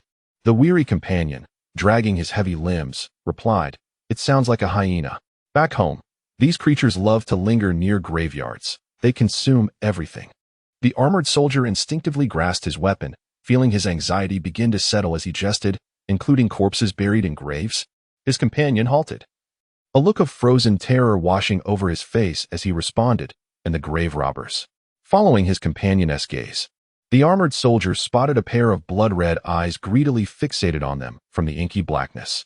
The two soldiers hurriedly attempted to catch up with the advancing troops. But in the darkness, another pair of crimson eyes emerged, soon revealing dozens more glimmering in the shadows. As they sought to alert their comrades, they realized too late that the eyes were merely a distraction. Two massive shadows loomed behind them, furry claws resting upon their shoulders. Mistakenly believing it was a comrade, they turned, only to be met with a gaping maw that swiftly clamped down on their throats, bringing them crashing to the ground. Before they could struggle, their bodies were jerked upright and dragged into the abyss. The sound of gnashing teeth echoed ominously from behind, sending a chill down He Buqiang's spine. The remaining heavy-armored soldiers, sensing the shift in the atmosphere, turned to look back, spotting the same blood-red eyes pursuing them. The nearest pair began to take shape, revealing a hyena. Its body covered in spotted fur, with its gaping maw reflecting a ghastly gleam in the darkness. "There are hyenas," someone shouted, causing the entire formation to halt, all eyes turning backward. Indeed, from the thickets emerged numerous hyenas, their blood-red eyes glimmering in the shadows, and it was impossible to ascertain just how many were trailing them. At the rear of the formation was the 6th Squad, and in this critical moment, the captain of the 6th Squad stepped forward, commanding the rear soldiers in a low, stern voice. "Everyone remain quiet, no shouting. Shield bearers to the back, longbowmen prepare, and heed my orders." The soldiers of the 4th Brigade's 57 heavy infantry were seasoned veterans. With the captain's directive, they swiftly raised their shields to form a protective wall, while members of the 2nd Squad melded into the formation. He Buqiang raised his small round shield, with Suldark stepping in front, brandishing a square shield single-handedly. The trained soldiers quickly formed their ranks. The longbowmen in the center of the formation meticulously readied their bows, aligning their steel arrows upon the strings, aimed at the encroaching darkness. The captain decisively issued the command, "Prepare, release." A torrent of arrows surged forth from the formation, vanishing into the depths of the forest, accompanied by a chorus of anguished howls from the hyenas. Just as the captain prepared to order a second volley, the hyenas charged from the rear, heedless of the soldiers' shield wall. "They're upon us," someone shouted. "Hold them back. Form ranks with the spearmen." In the shadowy embrace of the night, the mountains and dense forests became a stage for a sinister spectacle as countless pairs of blood-red eyes emerged from the darkness. Leading the charge were hyenas, their bodies riddled with steel arrows, the formidable projectiles launched by skilled archers capable of piercing even the toughest skulls. One hyena, struck down mid-leap, crashed to the ground, sending a cascade of dry leaves into the air. At the rear, heavily armored infantry swiftly formed a shield wall under the command of their squad leader, bracing themselves against the onslaught of the relentless hyenas, who, like bull calves, surged forward despite the rain of arrows. The beasts attempted to breach the human barrier, their massive claws scraping against the iron shields, leaving deep gashes in their wake.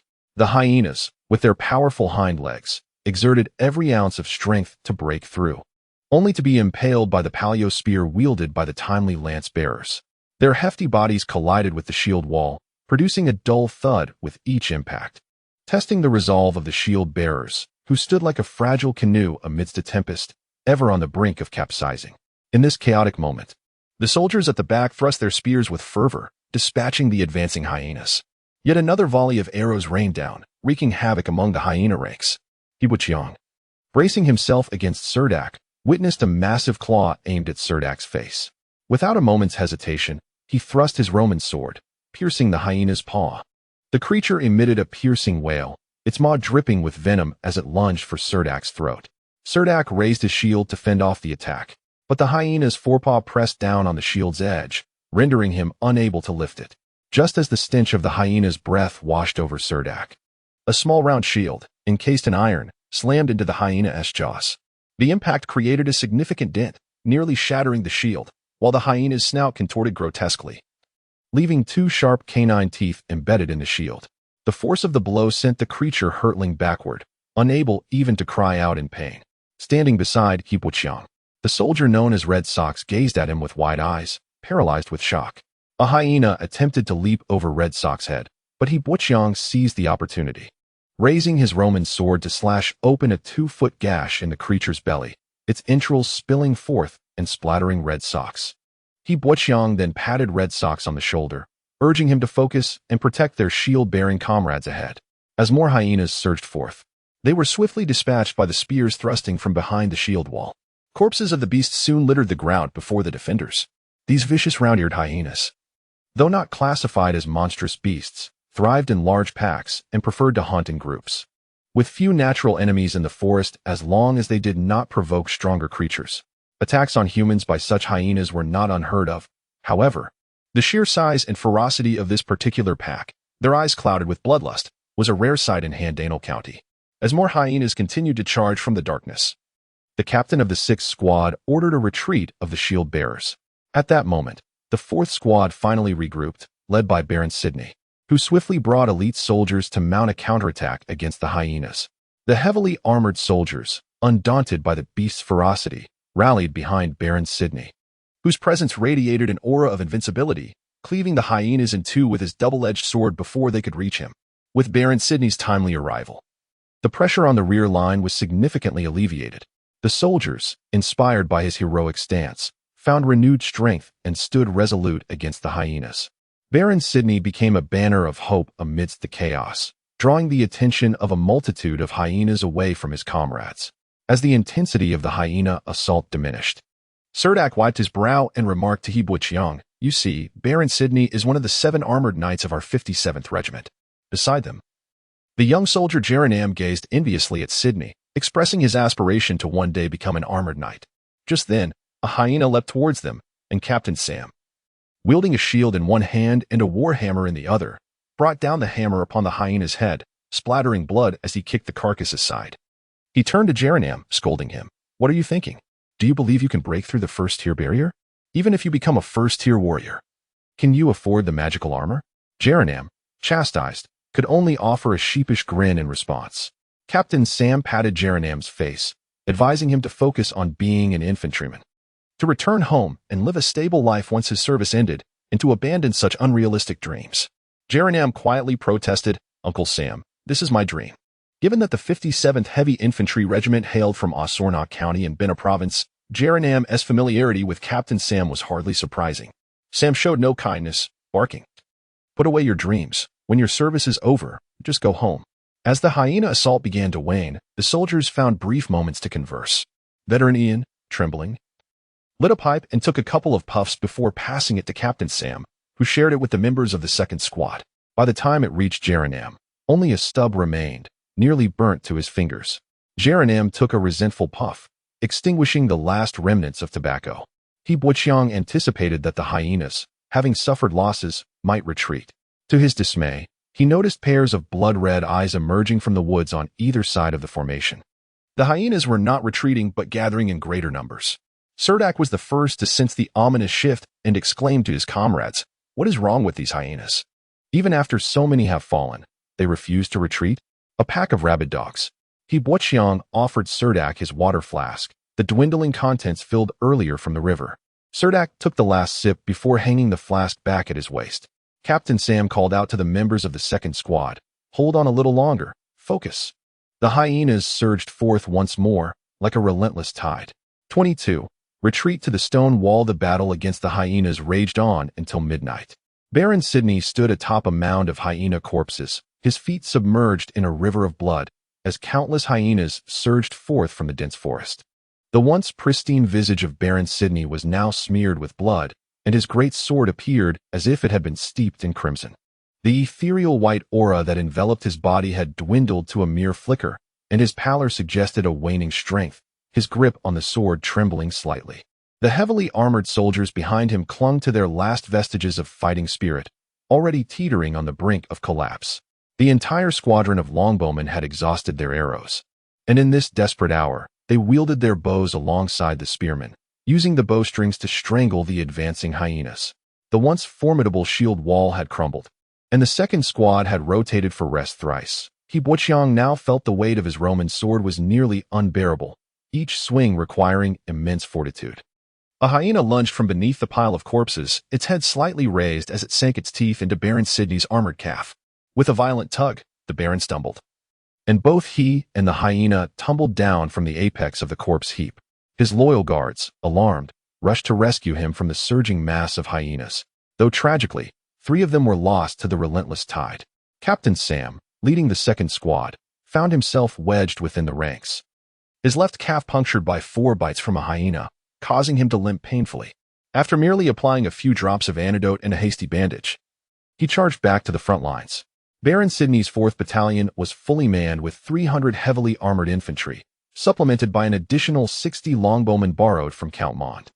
They had been embroiled in chaotic combat for the better part of the night, and preliminary assessments indicated at least 40 heavy infantry had been dragged away by the hyenas.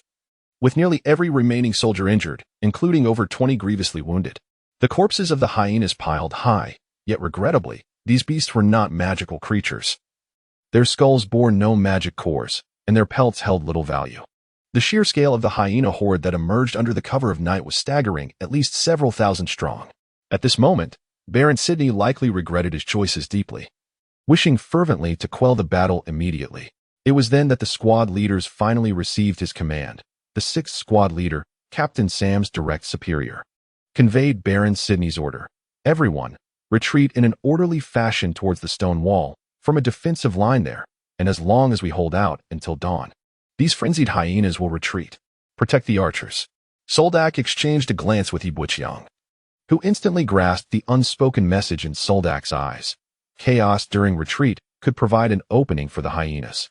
At this critical juncture, they needed to exercise utmost caution in forming their shield wall while conserving their strength. Stay close to me, and do not fall behind, Captain Sam warned, casting a serious glance at the young black lad, Jelinan, while whispering instructions to the 2nd squad. The expressions of Red Sox Garcia, veteran Ian, and others were equally grave. There was no time to rest. The command to retreat to the stone wall echoed through the ranks, and the plan was set in motion.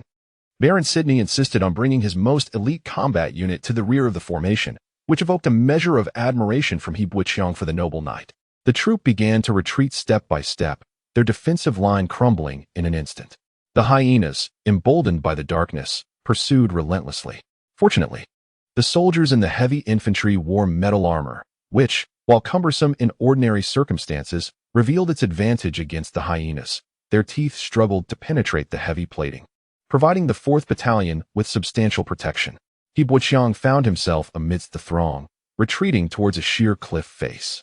Under Baron Sidney's guidance, the soldiers at the rear produced their limited supply of oil, dousing the towering pile of hyena corpses. As they ignited the flames while withdrawing from the heap, a roaring fire quickly engulfed the bodies, sending forth anguished cries from the still-living hyenas, forming a fiery barrier that held back the advancing horde. Baron Sidney, weary and bloodied, trudged along the rear, his enchanted armor showing signs of damage. They aimed for a rocky cliff on the western edge of the mountain valley, where establishing a defensive shield wall would be far simpler, providing them respite from attacks from both flanks. After enduring a night of battle, Yibuqiang felt utterly exhausted, yet his vitality was beginning to recover.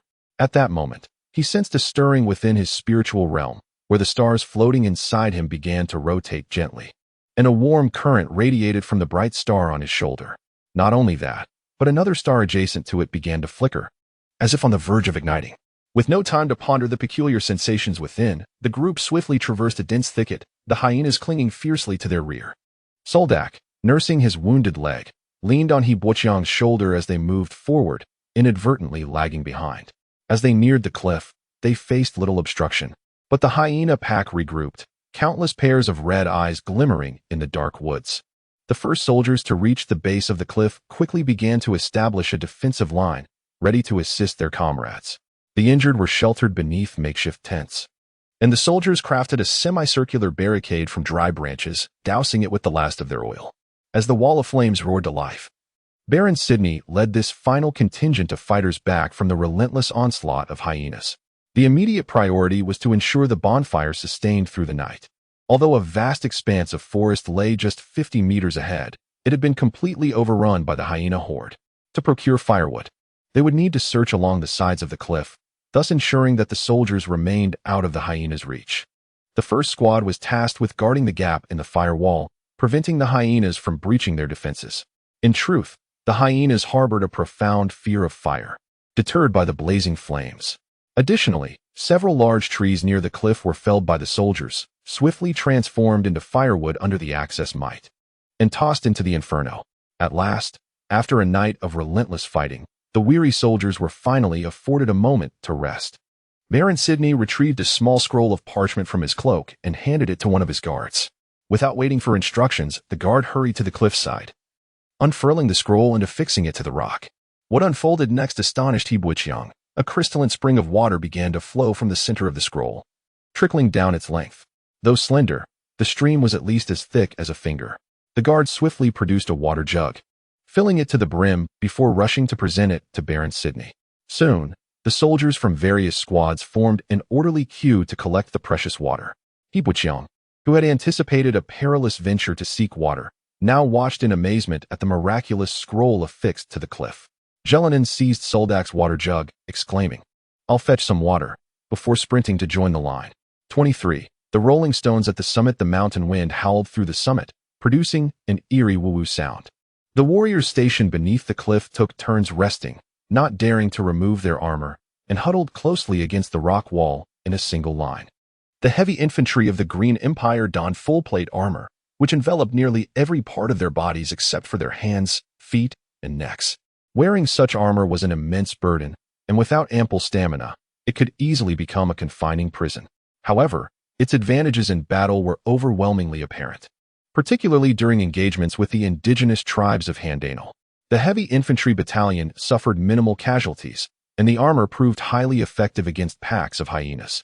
Yet, the aggressive battle strategy devised by Baron Sidney had led to significant exhaustion among the soldiers during their march, leaving them vulnerable to hyena attacks before they could catch their breath. Otherwise, the hyenas of the Gandhar Mountains posed no real threat to the heavily armored troops. The wall of fire effectively kept the hyenas at bay, yet it also trapped the soldiers of the 4th Battalion against the cliff, as waves of heat left them parched. The warriors of the 1st Squad need not guard the breach in the fire wall, for the hyenas were notoriously afraid of flames and dared not approach. Even if a couple of red-eyed hyenas ventured through the opening, they would be swiftly dispatched by the soldiers stationed there, their carcasses tossed into the flames, where the fire rapidly ignited their fur, charring their bodies as limbs and tails ignited in the intense heat, eventually transforming them into part of the firewall. Jalongnan returned breathlessly with 10 flasks of water and, emulating other squads, set a pot over the firewall, preparing a thick stew of rations. The normally unpalatable rice porridge became a delicacy, and He Buqiang found that he could savor its sweetness without the need to swallow. Clad only in a thin layer of leather armor, He Buqiang refrained from leading the charge against the hyenas. Though his muscles ached fiercely, he was unharmed. Leaning against the rock wall with his eyes closed, he felt the 2nd star in his mental sea illuminate, radiating a gentle glow alongside the 1st star. Gradually restoring his strength, he longed to inquire of Suldark whether he experienced a similar phenomenon. The notion of having a star map within his body was astounding. Yet he struggled to articulate this abstract thought, unable to convey it through simple gestures and left with unspoken musings. Observing He Buqiang rise swiftly from the rock wall to relinquish his position to the young Jalongnan, the members of the 2nd Squad, including Suldark, attributed his rapid recovery to the lightness of his leather armor. Suldark's left leg bore the marks of a hyena's bite, his shin protected by armor that had been punctured, leaving 4 bloodied holes without causing further tearing, as he had applied some antidote at the time of injury. At that moment, He Buqiang assisted Suldark in removing the armor from his wounded leg, noting that the 4 wounds had scabbed over and showed no signs of infection. After cleaning the wounds and applying a simple bandage, he helped Suldark re-don his armor. The veteran, leaning against the rock wall, recounted the battle against the Demon Legion at the Kimto River. Although that confrontation marked one of the greatest victories in recent years for the Warsaw Dimension, few were aware that nearly 70 battalions of heavy infantry had been annihilated during the clash. For him, the current skirmish was merely an appetizer. However, only He Buqiang noticed the tremor in the veteran Ian's hands as he lit a cigarette, nearly extinguishing the newly kindled flame. Ian's tale momentarily eased the tension among the members of the 2nd Squad.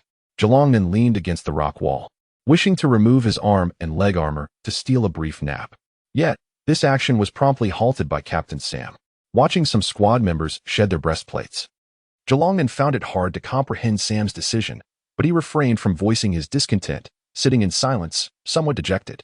Before long, Baron Sidney's command resonated down the line, instructing the warriors to set up camp and rest beneath the cliff. Throughout the night, the howls of hyenas echoed, their presence unyielding beyond the fire wall. It was He Buqiang's first night spent outdoors, and as he lay on the rocky ground, He found sleep elusive, tossing and turning in discomfort. He harbored fears that if the firewall were to extinguish, the hyenas would surge forth, tearing apart the slumbering warriors of the 4th Battalion. Beside him, Jalongnan slept soundly despite the discomfort of his armor, even muttering in his dreams about removing it. Staring up at the starry sky while lying on the stony ground, He Buqiang felt his body fully restored, the aches dissipating. He longed to wander the camp, but feared causing trouble for Suldark and Captain Sam if questioned by the night watch. Thus, he merely shifted slightly, forcing himself to attempt sleep once more. A soft rumbling sound emanated from the cliff, initially dismissed by He Buqiang as a natural noise created by the wind. However, as small stones began to rain down upon his face, he sat up, alert.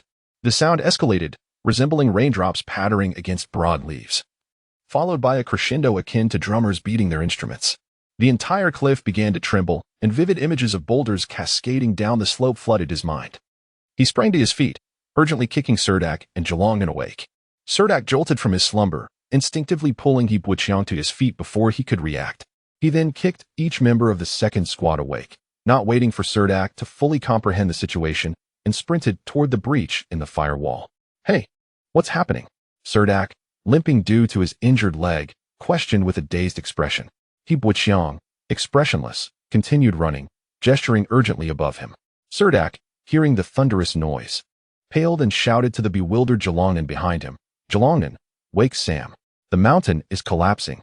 Suldark's voice jolted the soldiers of the 3rd squad on watch out of their stupor, sending the camp into chaos. By now, He Buqiang and Suldark had reached the firewall's opening, staring at the countless pairs of menacing, blood-red eyes outside. He Buqiang gripped his Roman sword tightly, grabbing a shield from the weapons pile, and, heedless of the danger, charged out with Suldark. The members of the 2nd squad followed suit, rushing out of the camp as the debris from the summit cascaded down like a torrential downpour. Before dawn, a boulder the size of a coconut shattered at He Buqiang's feet, sending sharp fragments scattering onto his legs. Though clad in leather armor, the debris inflicted sharp pain. Many pieces fell into the fire, causing sparks to fly. As He Buqiang pulled Suldark's arm to flee into the forest, a pack of red-eyed hyenas lunged at him, eager to bite. But as large rocks rained down from above, the feral creatures lost their courage, retreating with frantic yelps into the dense woods. He Buqiang and Suldark were among the first to burst from the camp. Just as he was about to dash down the slope, he was called back by Captain Sam, who was followed by Jalongnan and several others. The captain gestured towards the eastern slope, and understanding immediately, He Buqiang and Suldark followed him into the eastern forest. With their keen awareness and remarkable reflexes, they dodged several falling rocks along the way.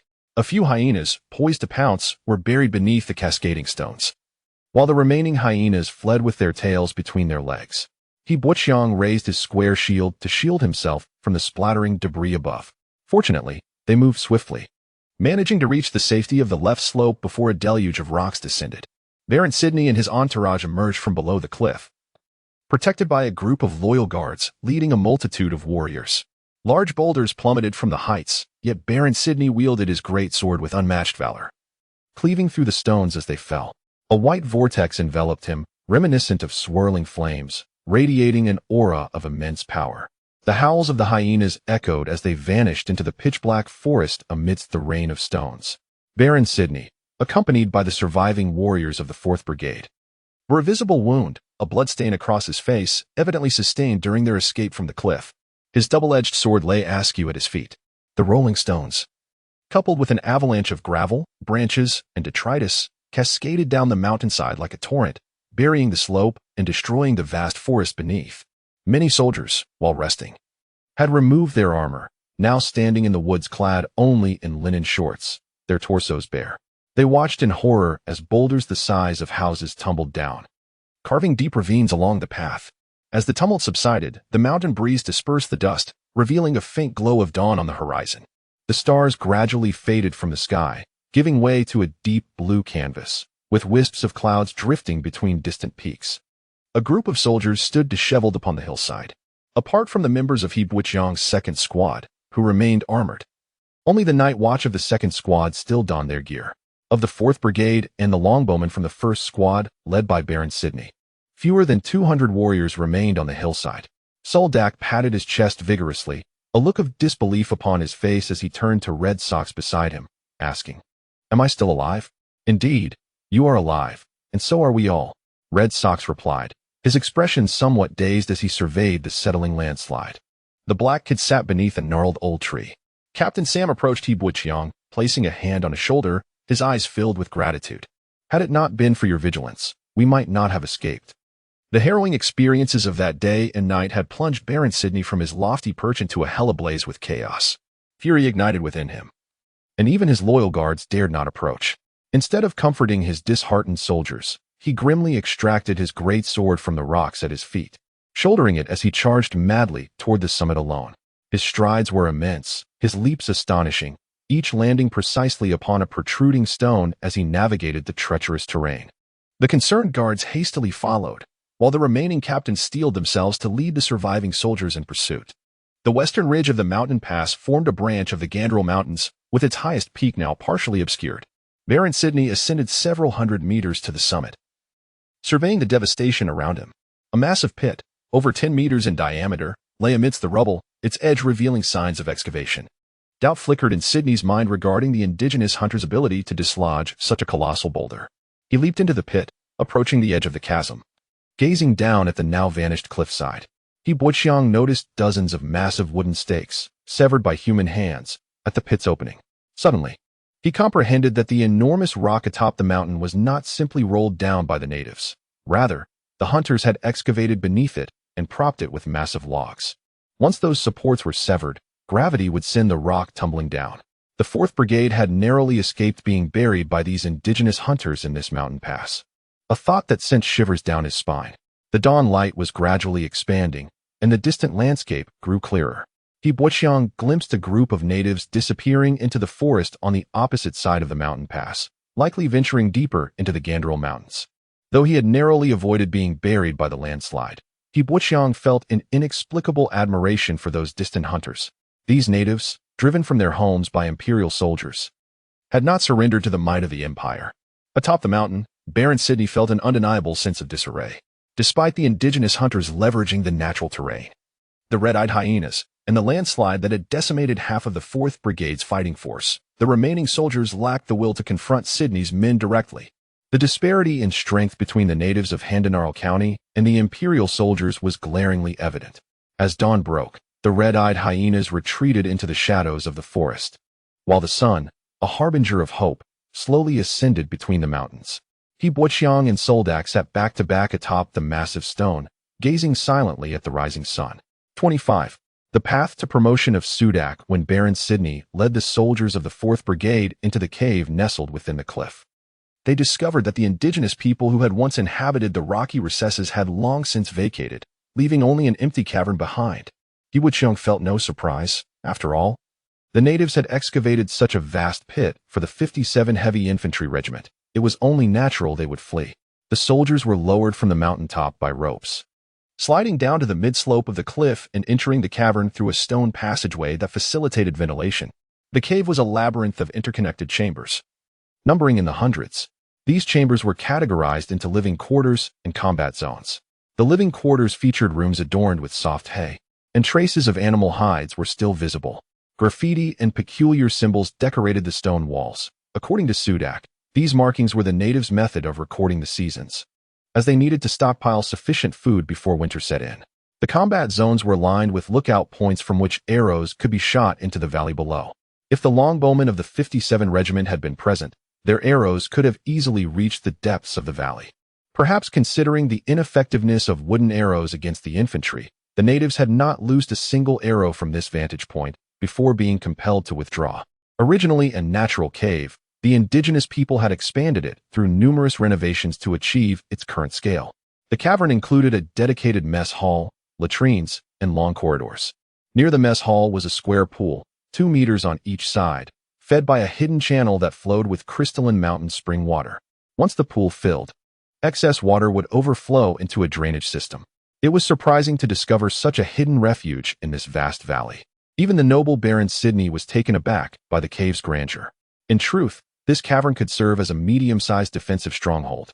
The 4th Brigade had suffered the loss of 268 soldiers, leaving Baron Sydney in a foul mood.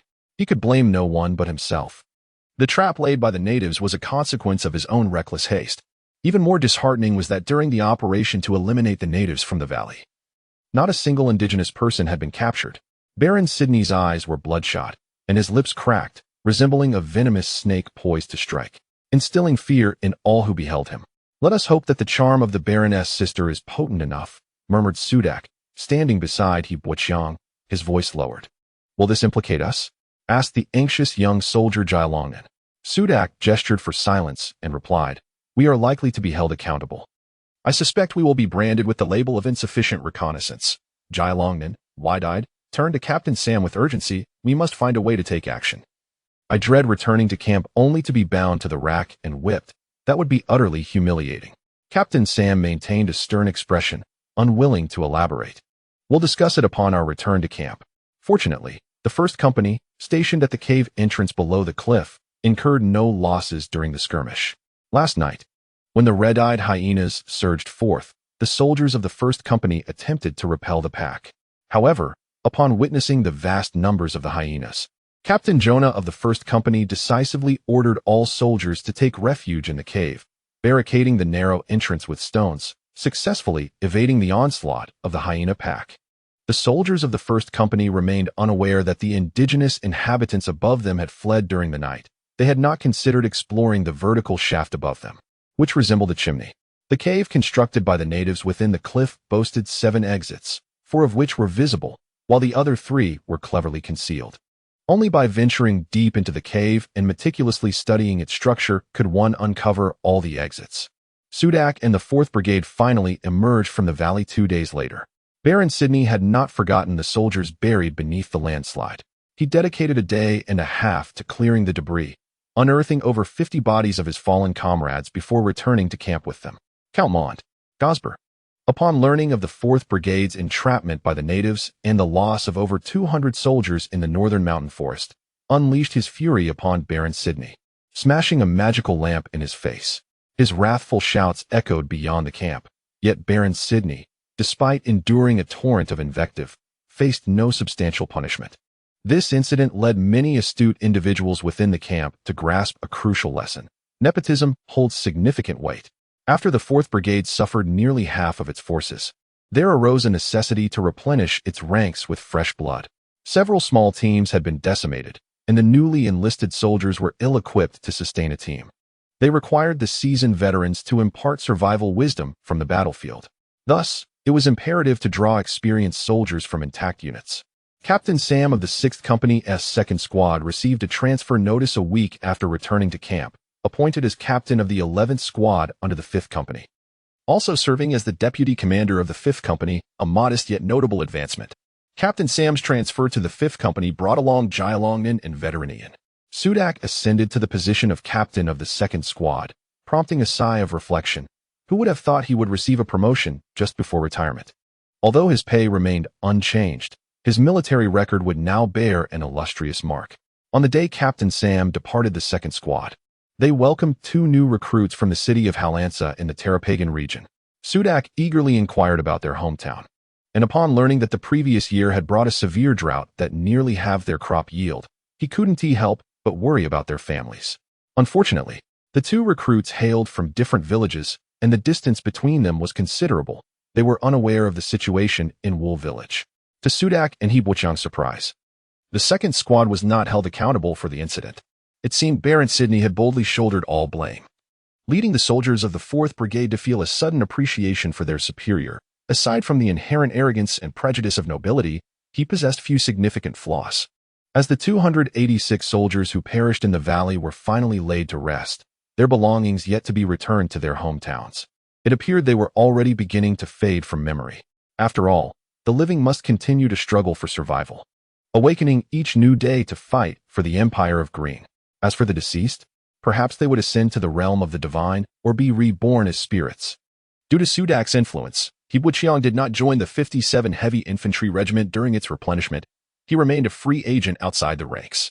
Suldark had begun to plan for a second teleportation pass, intending to return to their hometown with He Buqiang after his retirement.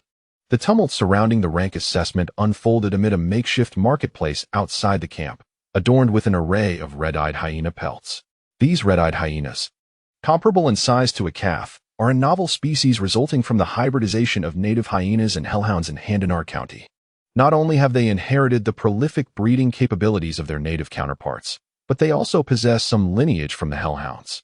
Although they have not been directly elevated to the status of low-level magical beasts, they exhibit discernible enhancements in size and strength, coupled with an extraordinary ferocity. The packs of red-eyed hyenas typically roam the Kandar Mountains, and after decades of reproduction, they have evolved into a formidable beast population. Even before magical beasts like the stinger-tailed crystal lion and the earth-shaking bear, the red-eyed hyenas display no trepidation.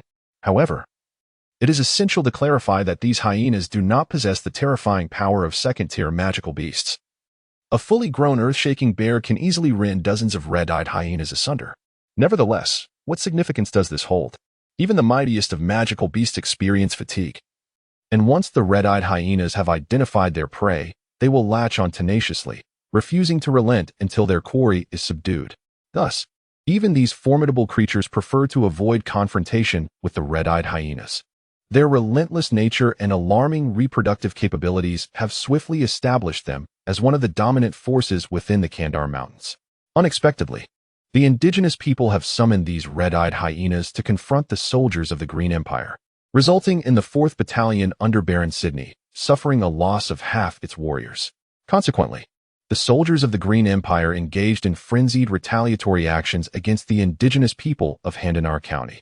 Under the directive of Count Montgosper, they commenced organized hunts for the red-eyed hyenas within the Kandar Mountains. The infantry soldiers, akin to tin cans, found it relatively uncomplicated to deal with these hyenas as long as they were equipped with ample supplies and bows. This led to a deluge of hyena pelts flooding the makeshift marketplace, saturating the market almost instantaneously. The streets were lined with these brown pelts adorned with black spots, which were of such inferior quality that they could not be fashioned into fine garments, serving instead to produce damp-proof and insulating dogskin blankets. Lajin, with a furrowed brow, observed He Buoqiang clutching a large bundle of hyena pelts and followed him to the tent entrance, lamenting, "Shao Dak, I implore you to consider ceasing the hunting of these red-eyed hyenas. Aside from their skins, which can be made into blankets, they yield nothing of value." He Buoqiang, with a smile, placed the hyena pelts in a corner of the tent. With recent conflicts scarce, the tent, which served as a makeshift warehouse, appeared rather desolate. Red Sox Garcia, shouldering another bundle of hyena pelts, followed closely behind He Buoqiang. "What choice do we have? Hunting red-eyed hyenas is the only way to secure approval for our mission requests," he replied. Merchant Lajin's brow knitted tighter as he continuously complained, "Red Sox, I am not opposed to hunting red-eyed hyenas. However, you could afford to hunt fewer and return with some specialties from the Kandar Mountains. With so many hyena pelts, the market is on the verge of saturation." Standing at the tent's entrance, Red Sox took a sip of water and said, "Our captain has instructed me to find a tanner to craft 13 dogskin blankets and insisted that I must bring a deposit to you." Producing a palm-sized pouch from his pocket, he extracted a stack of silver coins and placed them in Lajin's hands. Upon seeing the coins, Lajin's expression brightened, and he exclaimed to Red Sox, "Captain Suldark is truly a generous man." In recent weeks, the marketplace had become awash with spotted dogskins, validating Lajin's assertion that they had become ubiquitous. At this juncture, utilizing these inexpensive pelts for personal dogskin blankets proved to be the most pragmatic approach. It was evident that Suldark was likely subsidizing the cost to benefit his squad members, prompting Lajin to bestow upon him a card of commendation. He Buoqiang seldom ventured to the military camp, accompanying the 2nd Squad only during missions. Residing in the tent where Merchant Lajin stored his goods, He Buoqiang engaged in suitable exercises each morning and spent his free time assisting Gabby in managing Lajin's stall. With little of value on display, it was preferable to remain occupied than to be idle. He Buoqiang yearned to discuss the peculiar condition within himself with Suldark, yet he struggled to articulate his thoughts. Recently appointed as the 2nd Squad leader, Suldark found himself quite busy and was unable to decipher the meaning behind the human figures He Buoqiang sketched on the ground. After a moment of deep contemplation, Suldark concluded that He Buoqiang was attempting to practice a form of battle aura. He reassured him that only by comprehending his own force and successfully advancing to the 1st-tier intermediate warrior status could he qualify to learn the battle aura. Furthermore, such advanced combat techniques were typically acquired through a military academy, mentorship, or by attaining the rank of squad leader within the army. for ordinary warriors. Grasping the concept of force was paramount, as it determined their ability to break through bottlenecks and ascend to the first-tier warrior level. He Buqiang earnestly used gestures to inquire of Suldark, what exactly is force? Suldark's response left He Buqiang somewhat perplexed. He explained, force is the state where one's spirit reaches a critical threshold, subsequently materializing externally to enhance a particular aspect of the body through spiritual power. This statement was not originally conceived by Suldark. Rather, it was imparted by an instructor during his military training in Hailansa city, a phrase he had committed to memory despite not fully grasping its meaning. Suldark illustrated with an example, stating that the white vortex emanating from Baron Sydney was his force. It was said that when one unleashed their force in battle, they fought with all their might. Suldark's words opened a door for He Buqiang, igniting a desire to further explore the capabilities of those ranked above squad leaders within the military. Whenever He Buqiang accompanied the second squad on missions, he exhibited the most robust stamina among all squad members. Consequently, Suldark hoped He Buqiang would participate in the military's monthly warrior rank evaluations to ascertain his current true strength. On the day of the warrior rank assessment for the 57th Heavy Infantry Battalion, Suldark, along with He Buqiang and two newly joined recruits from the second squad, arrived at the logistics department's tent. Upon arrival, they discovered a long line of new recruits waiting for their evaluations, with a lengthy queue forming behind the testing station. Most of the warriors coming for rank assessments were new recruits, and the squad leaders were keen to seize this opportunity to gauge their abilities. He Buqiang was filled with curiosity regarding the warrior rank assessment. Although he had inherited fragments of the original owner's memories, he remained largely uninformed about how these ranks were distinguished. Suldark, a 6th-tier warrior, had been exceptionally promoted to the captain of the second squad, with the recommendation of the previous captain Sam playing a crucial role in this elevation. His expertise in skinning also contributed significantly to his recognition among other squads. Typically, squad leaders within the Heavy Infantry Battalion were expected to have soldiers surpass the 7th-tier warrior threshold. The captain of the 6th squad was merely a step away from the 1st-tier warrior status, reportedly having been stuck at the 9th-tier warrior bottleneck for over 3 years, without managing to grasp the concept of force to make that final leap. The commander of the 4th Brigade, Baron Sydney, is a warrior at the initial stage of the first transformation, and he possesses a suit of ancestral battle armor. Were it not for this, even his sister's marriage to Count Mond Gosper would not suffice as a justification for his ascension to the position of commander of the 4th Brigade. It is worth noting that the women surrounding Count Mond Gosper far outnumber those of the captain of the 57 Heavy Infantry Regiment. Hence, individual strength is the ultimate truth. Consequently, Suldark brought He Buqiang to the logistics department to assess his warrior rank, to which He Buqiang did not object. As the newly appointed captain of the 4th squad, Suldark arrived at the logistics department of the barracks accompanied by several recruits. Upon his arrival, the other squad leaders greeted him warmly, some even engaging in casual conversation despite having little prior acquaintance. This social dynamic is prevalent in the military, where individuals of varying ranks form distinct circles. With Suldark's promotion to squad leader, his social sphere expanded to include other captains within the barracks. A simple greeting and a few exchanged words could lay the groundwork for future assistance in times of peril, especially on the battlefield of Handanar County, where danger lurks at every corner. Thus, Suldark made an effort to embody the demeanor of a junior, graciously accepting the congratulations and encouragement from his fellow leaders. He Buqiang stood alongside two other new recruits, resembling 3 bewildered geese amidst the long queue awaiting rank assessment. This was the central area of the 57th Heavy Infantry Regiment, flanked by an array of tents, each adorned with flags representing various departments. The flag over the logistics tent featured a sheaf of wheat and a sword, and soldiers streamed out of the white tent with commendable efficiency. Squad leaders represent the most fundamental level of the military's officer hierarchy, forming a substantial group.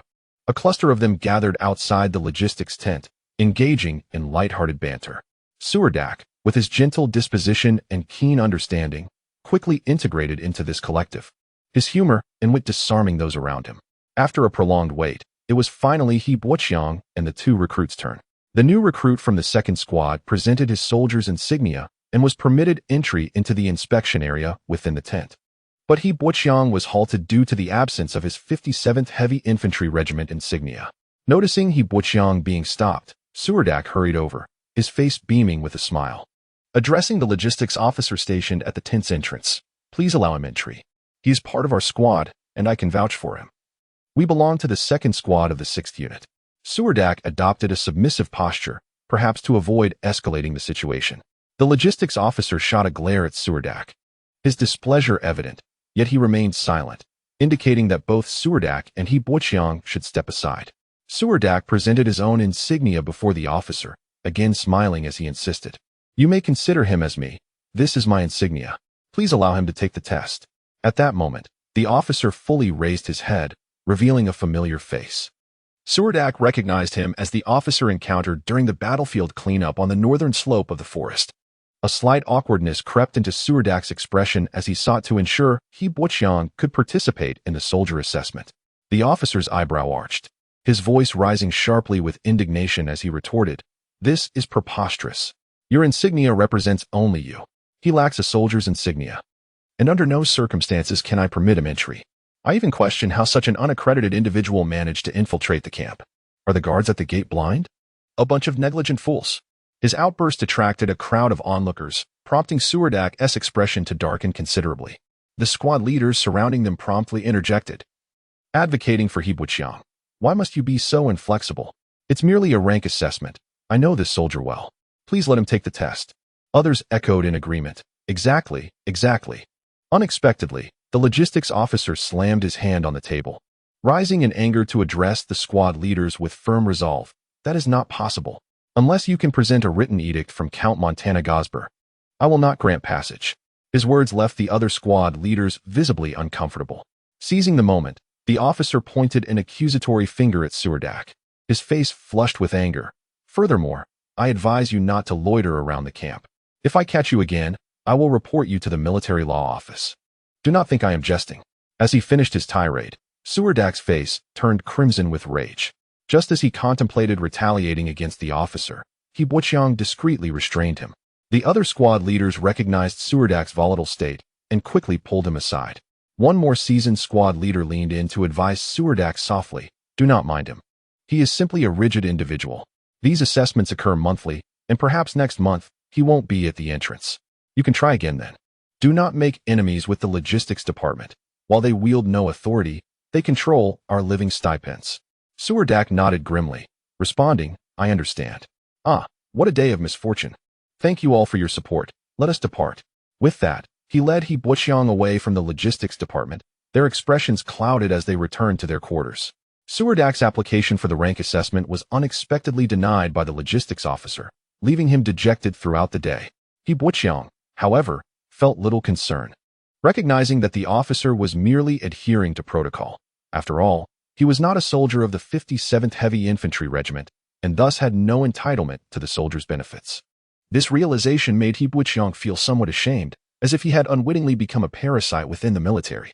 Reflecting on this, he sensed the need to familiarize himself with the barracks regulations. Suldark escorted He Buqiang out of the camp, and they settled on the grassy slope outside.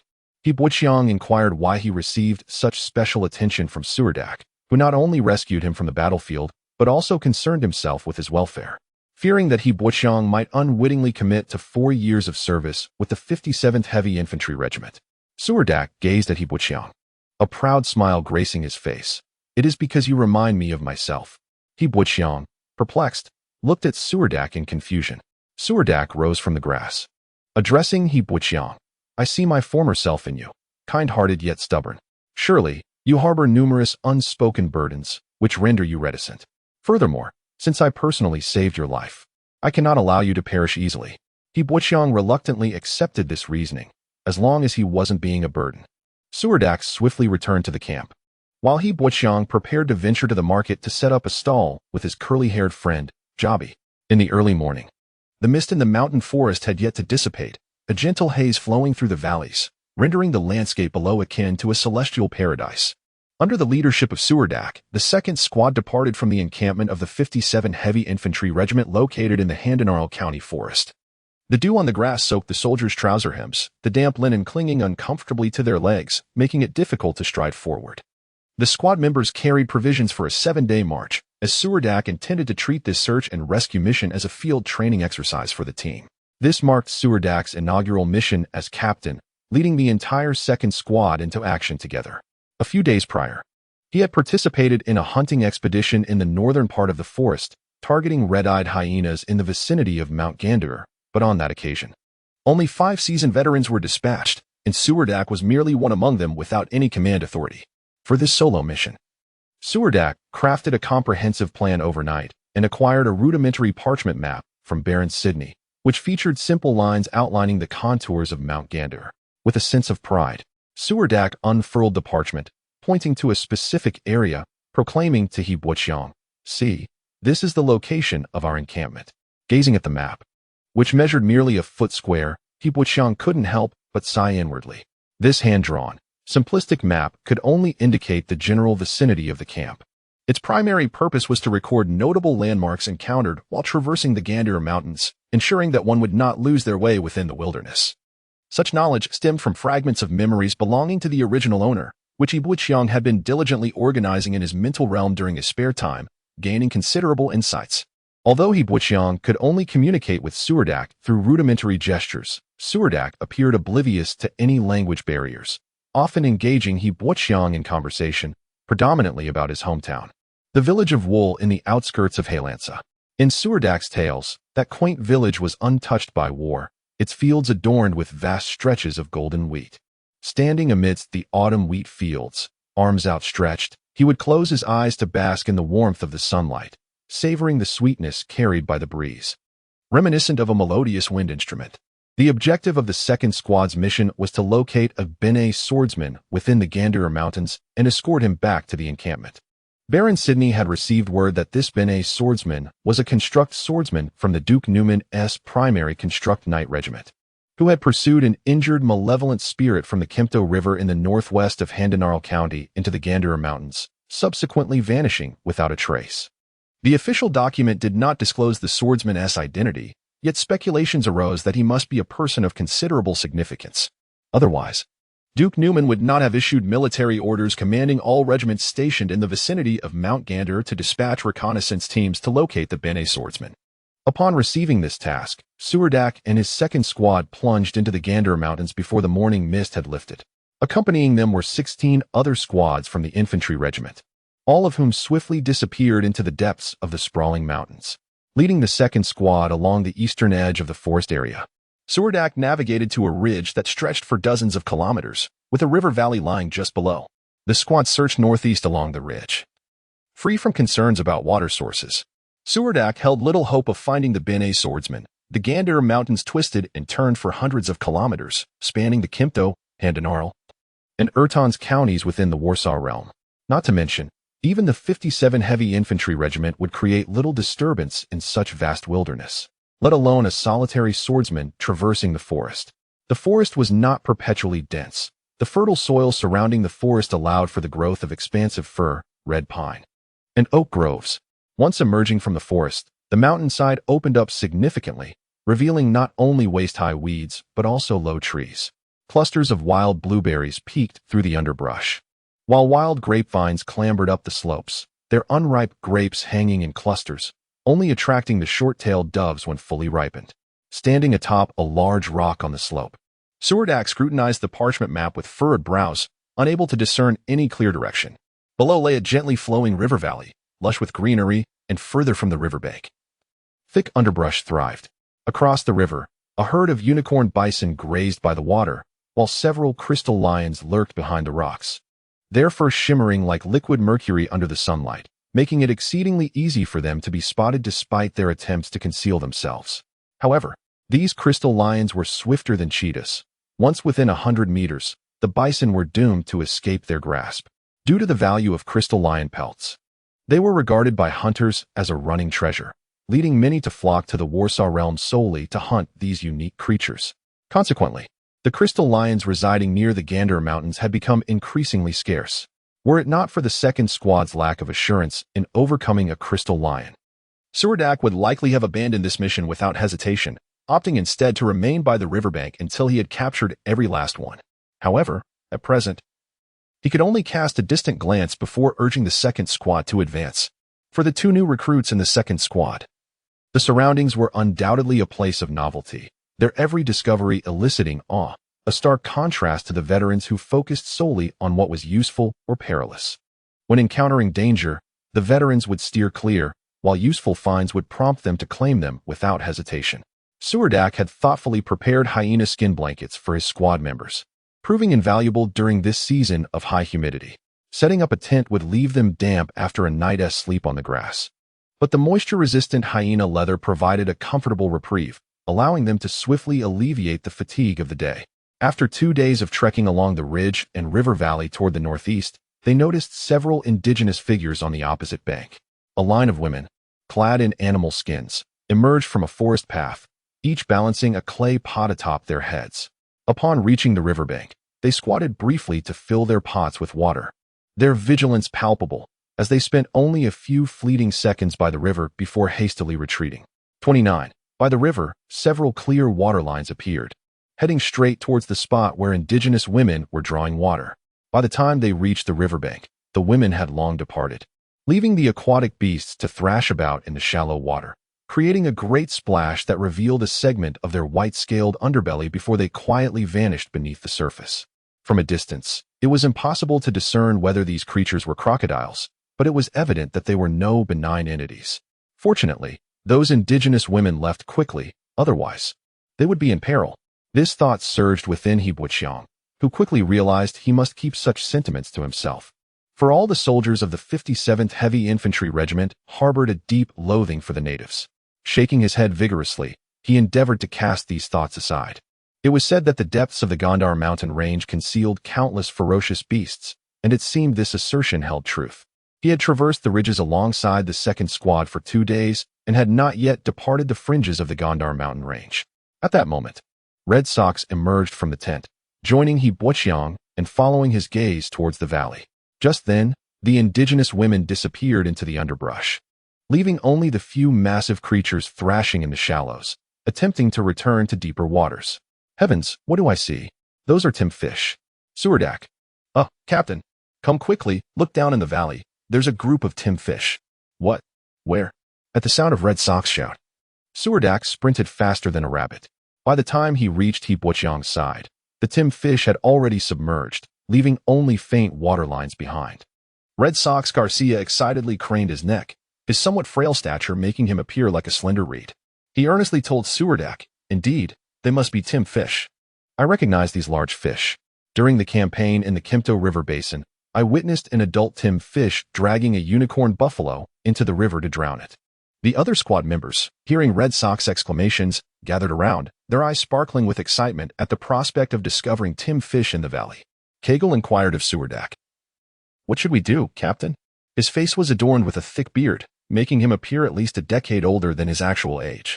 He was even slightly younger than Suldark, but bore the visage of a middle-aged man. Without a moment's hesitation, Suldark replied, let us scout further. If we truly encounter timfish, our journey will not have been in vain. Red Sox Garcia eagerly raised his hand, volunteering, I'll go. Suldark patted his shoulder, cautioning, be careful. Do not let those beasts drag you into the river. If you end up inside a fish, I cannot rescue you. Red Sox, brimming with anticipation, seized his Pargilio spear and dashed down the slope. I understand. The term Tim, a transliteration from ancient Elven language, translates to water arrow in the language of the Green Empire. Indeed, these timfish are known for launching water arrows from beneath the surface to hunt land animals.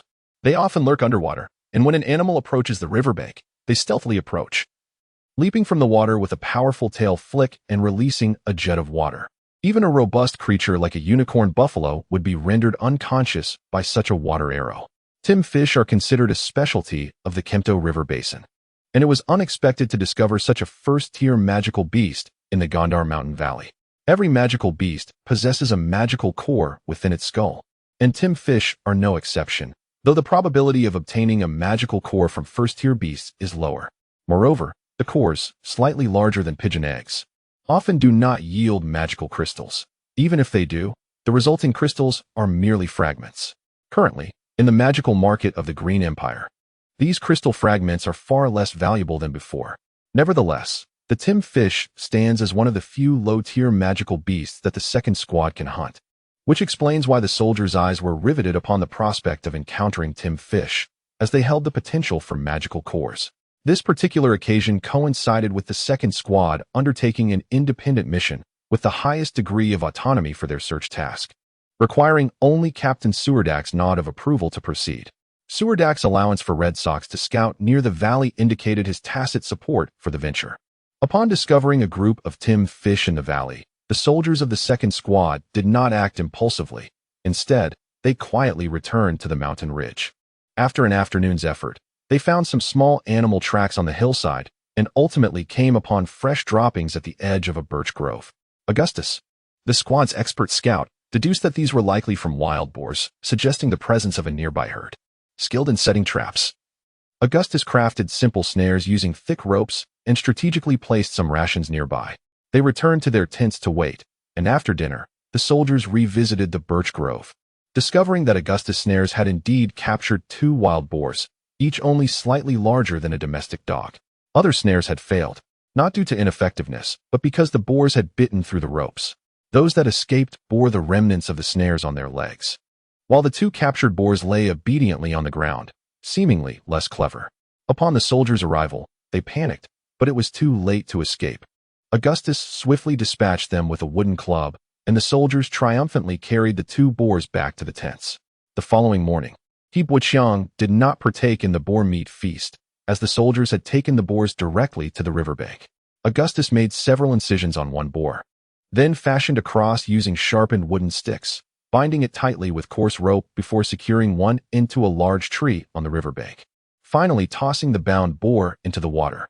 It was He Buqiang's first encounter with such a brutal method of hunting. They did not wait long. Once the boar was thrown into the river, the coagulated blood within its body began to mingle with the water, spreading from the gashes as several waterlines swiftly approached the floating boar. The foremost waterline surged forward with reckless abandon, opening its massive jaws and swallowing the boar whole as it erupted from the surface. The Tim fish, over 2 meters long with a dark green back, created a tremendous splash as it consumed the boar, then attempted to sink into the depths. However, the thick rope tethered to the tree suddenly went taut, causing the tree to creak ominously. 13 men, including He Buqiang, collectively pulled on the rope, dragging the several hundred-pound Tim fish ashore. Unable to release a water arrow due to its mouth being stuffed with the boar, the fish continued to struggle upon being pulled ashore, only to be swiftly dispatched by 2 soldiers wielding spears. 30. Fish thieves. The river valley exhibited a significant elevation drop, resulting in a swift current. Downstream, less than 100 meters from the second squad's fishing site, lies a natural dam formed by a landslide, creating a serene expanse reminiscent of Lake Yansei. It is within this aquatic haven that the formidable Tim fish, weighing several hundred pounds, resides. The banks of the river are strewn with cobbled stones, each roughly the size of a fist, smoothed and rounded by the relentless flow of time. The wooden cross that once bore the pig has now become a mere skeletal remnant, while the climbing ropes have frayed significantly, with some sections on the brink of snapping. Exhausted, the soldiers of the second squad sit beneath an ancient willow tree by the riverbank, its branches littered with broken twigs and fallen leaves, as if it has just weathered a fierce storm. Occasionally, a Tim fish leaps from the water, shooting a jet of water towards the willow, which, though harmless to the soldiers, nearly strips the tree of its leaves. As the soldiers rest beneath the tree, a water jet bursts overhead, mimicking a gentle rainfall. Although the Tim fish has not yet awakened its primitive intelligence, it is not devoid of wit. By midday, none are inclined to bite the bait. Before the rocky banks, 15 Tim fish, each weighing 200 to 300 pounds, are laid out. Their heads, split open by a sharp axe, reveal the magical cores within. Extracted by the bearded youth, Kegel. Alas, despite the dissection of 15 skulls, only 5 cores the size of Longan were recovered, and due to their diminutive size, the likelihood of yielding magical crystals is quite low. Nonetheless, the members of the second squad revel in their fortune, even without the prospect of crystals. The sale of these Longan-sized cores would fetch around 50 silver coins each. To evade the disturbances from the Tim fish in the river, Suldark instructs his team to drag the fish further away to a nearby thicket. Skilled in skinning, Suldark crouches beside a Tim fish, deftly peeling off its skin with a sharp knife. This skin serves as excellent material for crafting fish leather sheaths and can also be fashioned into boots or belts, highly sought after by merchants in the market beyond the camp. Regrettably, none of these Tim fish bore natural magical patterns, which could have provided an additional income. Suldark, dissatisfied, wipes his cheek with the back of his hand, holding the skinning knife. Despite this, the combined value of the magical cores and fish skins, upon sale, would amount to nearly the equivalent of a month's pay for an infantry regiment. It is no wonder that so many adventuring parties are eager to venture here. Red Sock Garcia squats beside Suldark, exuding excitement. As the topic of spoils arises, Suldark sits on the grass, takes a sip of water, and gestures toward the magical cores before him, stating that selling them to Lajin would yield approximately 250 silver coins, meaning each of the 13 squad members would receive about 19 coins.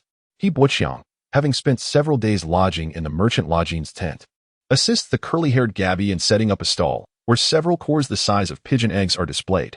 He is thus well acquainted with the pricing of magical cores, confirming that this is indeed the current market rate. He picks up one of the cores, its surface still emanating a faint odor. Each core possesses a hard exterior that must be polished away to reveal the magical crystal within. Suldark informs his team that everyone would also receive one Tim fish skin. Regardless of whether they sell it privately or keep it to take home, each skin would fetch at least 10 silver coins in the camp market, with the potential to double in value if taken home. Of the 15 skins, 13 would be evenly distributed among the members, while the remaining 2 belong to the captain and the skinner, namely Suldark. Kegel, somewhat dissatisfied with their haul, gazes at Buqiang's core and sighs, wishing aloud that all the cores would yield magical crystals. Augustus, seated beside Kegel, eyes glimmering with curiosity, ventures to suggest, shall we wager? If one of these 5 cores produces a crystal, our rewards could double. Kegel rolls his eyes in response, countering, what if none produce anything? Augustus shrugs nonchalantly. Then we would return with nothing but a Tim fish skin. Red Sock Garcia, cautious, interjects, I believe that as long as we sell these cores, we have already made a profit. There's no need to gamble. As some members appear intrigued by Augustus's proposition, Suldark decisively waves his hand and addresses Augustus. I have seen people open cores of this size and find not a single crystal. The yield rate from first-level magical beasts is too low. If you wish to gamble, you should purchase these cores outright. Should they yield crystals, all gains will be yours. Augustus, exasperated, spreads his hands in resignation, indicating his lack of funds. If no one supports me, then so be it. Meanwhile, Buqiang discreetly returns the core he had been holding to its place. Just moments ago, he noticed that the core seemed to emit a faint aura, which coursed up his arm to his shoulder. In that brief instant, he sensed countless stars in the void of his mental realm, dimly gathered around his bodily projection. The second star, which had recently been illuminated on his shoulder, stabilized completely as the faint aura from the core flowed into him, causing a dark star adjacent to it to flicker with a faint light. The aura escaping from the core had the extraordinary effect of igniting the stars in his mental world. Quickly, Buqiang returned the core to its original position, instinctively. He picked up another core, but this time, the faint aura did not re-emerge. He continued to pick up the remaining cores, but only when holding the first one did he sense anything. As the heat of the day intensified, the Tim fish would soon spoil. Currently, they lay in the cool shade of the thicket, while the soldiers of the second squad meticulously cut the finest flesh from the fish, slicing it into thin pieces to dry on a clean, large rock by the riverbank. Each fish weighed approximately 200 to 300 pounds, and the total clean meat from 15 Tim fish would easily exceed 1,000 pounds. Even after drying, they would have several hundred pounds of fish, making it impractical to carry it all back. Thus, they selectively dried only the best portions. The tender and flavorful flesh of the Tim fish became the centerpiece of their lunch, a hearty fish porridge. In the wild, culinary refinement was impossible, so the meal was rather simple. Due to the presence of indigenous people nearby, the second squad could not linger for long. As the sun began to set, they packed some of the dried fish into grain bags, each soldier carrying back roughly 20 pounds of fish jerky to the temporary camp. That night, Buqiang lay sound asleep in the tent when he heard Red Sock Garcia's voice from outside, calling, Captain. Suldark, realizing that calling him captain was ineffective, Garcia boldly reverted to the more familiar address, Suldark. Upon hearing someone shout, Suldark, who was lying at the entrance of the tent, immediately awoke and inquired in a low voice, what is the matter? Buqiang forced himself to open his eyes and glanced outside the tent. The sky was just beginning to brighten, transitioning to a deep blue as the stars faded, and a brilliant white streak appeared on the horizon. Red Sox, clad in heavy armor, crouched outside the tent and reported to the recently awakened Suldark, "Captain, that group of natives has crossed the river to steal fish." Recently, the term natives had become one of the most sensitive words in the camp. Uttering it would inevitably attract countless curious gazes. Although Red Sox's voice was not loud, it roused the sleeping soldiers within the tent, who quickly emerged from their sleeping bags, eyes still closed, and asked Red Sox, "Where are the natives? Where are they?" Suldark was the first to scramble out of his sleeping bag, swiftly donning his linen trousers and armor before bursting out of the tent, shouting, "All members of the second squad, assemble and prepare." The tent descended into chaos as everyone scrambled out, hastily donning their armor and grabbing their weapons. Forming a line at the entrance, He Buqiang found himself at the back of the line, as an auxiliary member of the squad. He felt it appropriate to remain in the rear. The two new recruits stood beside He Buqiang, having recently endured various encounters concerning the natives of Handanal County.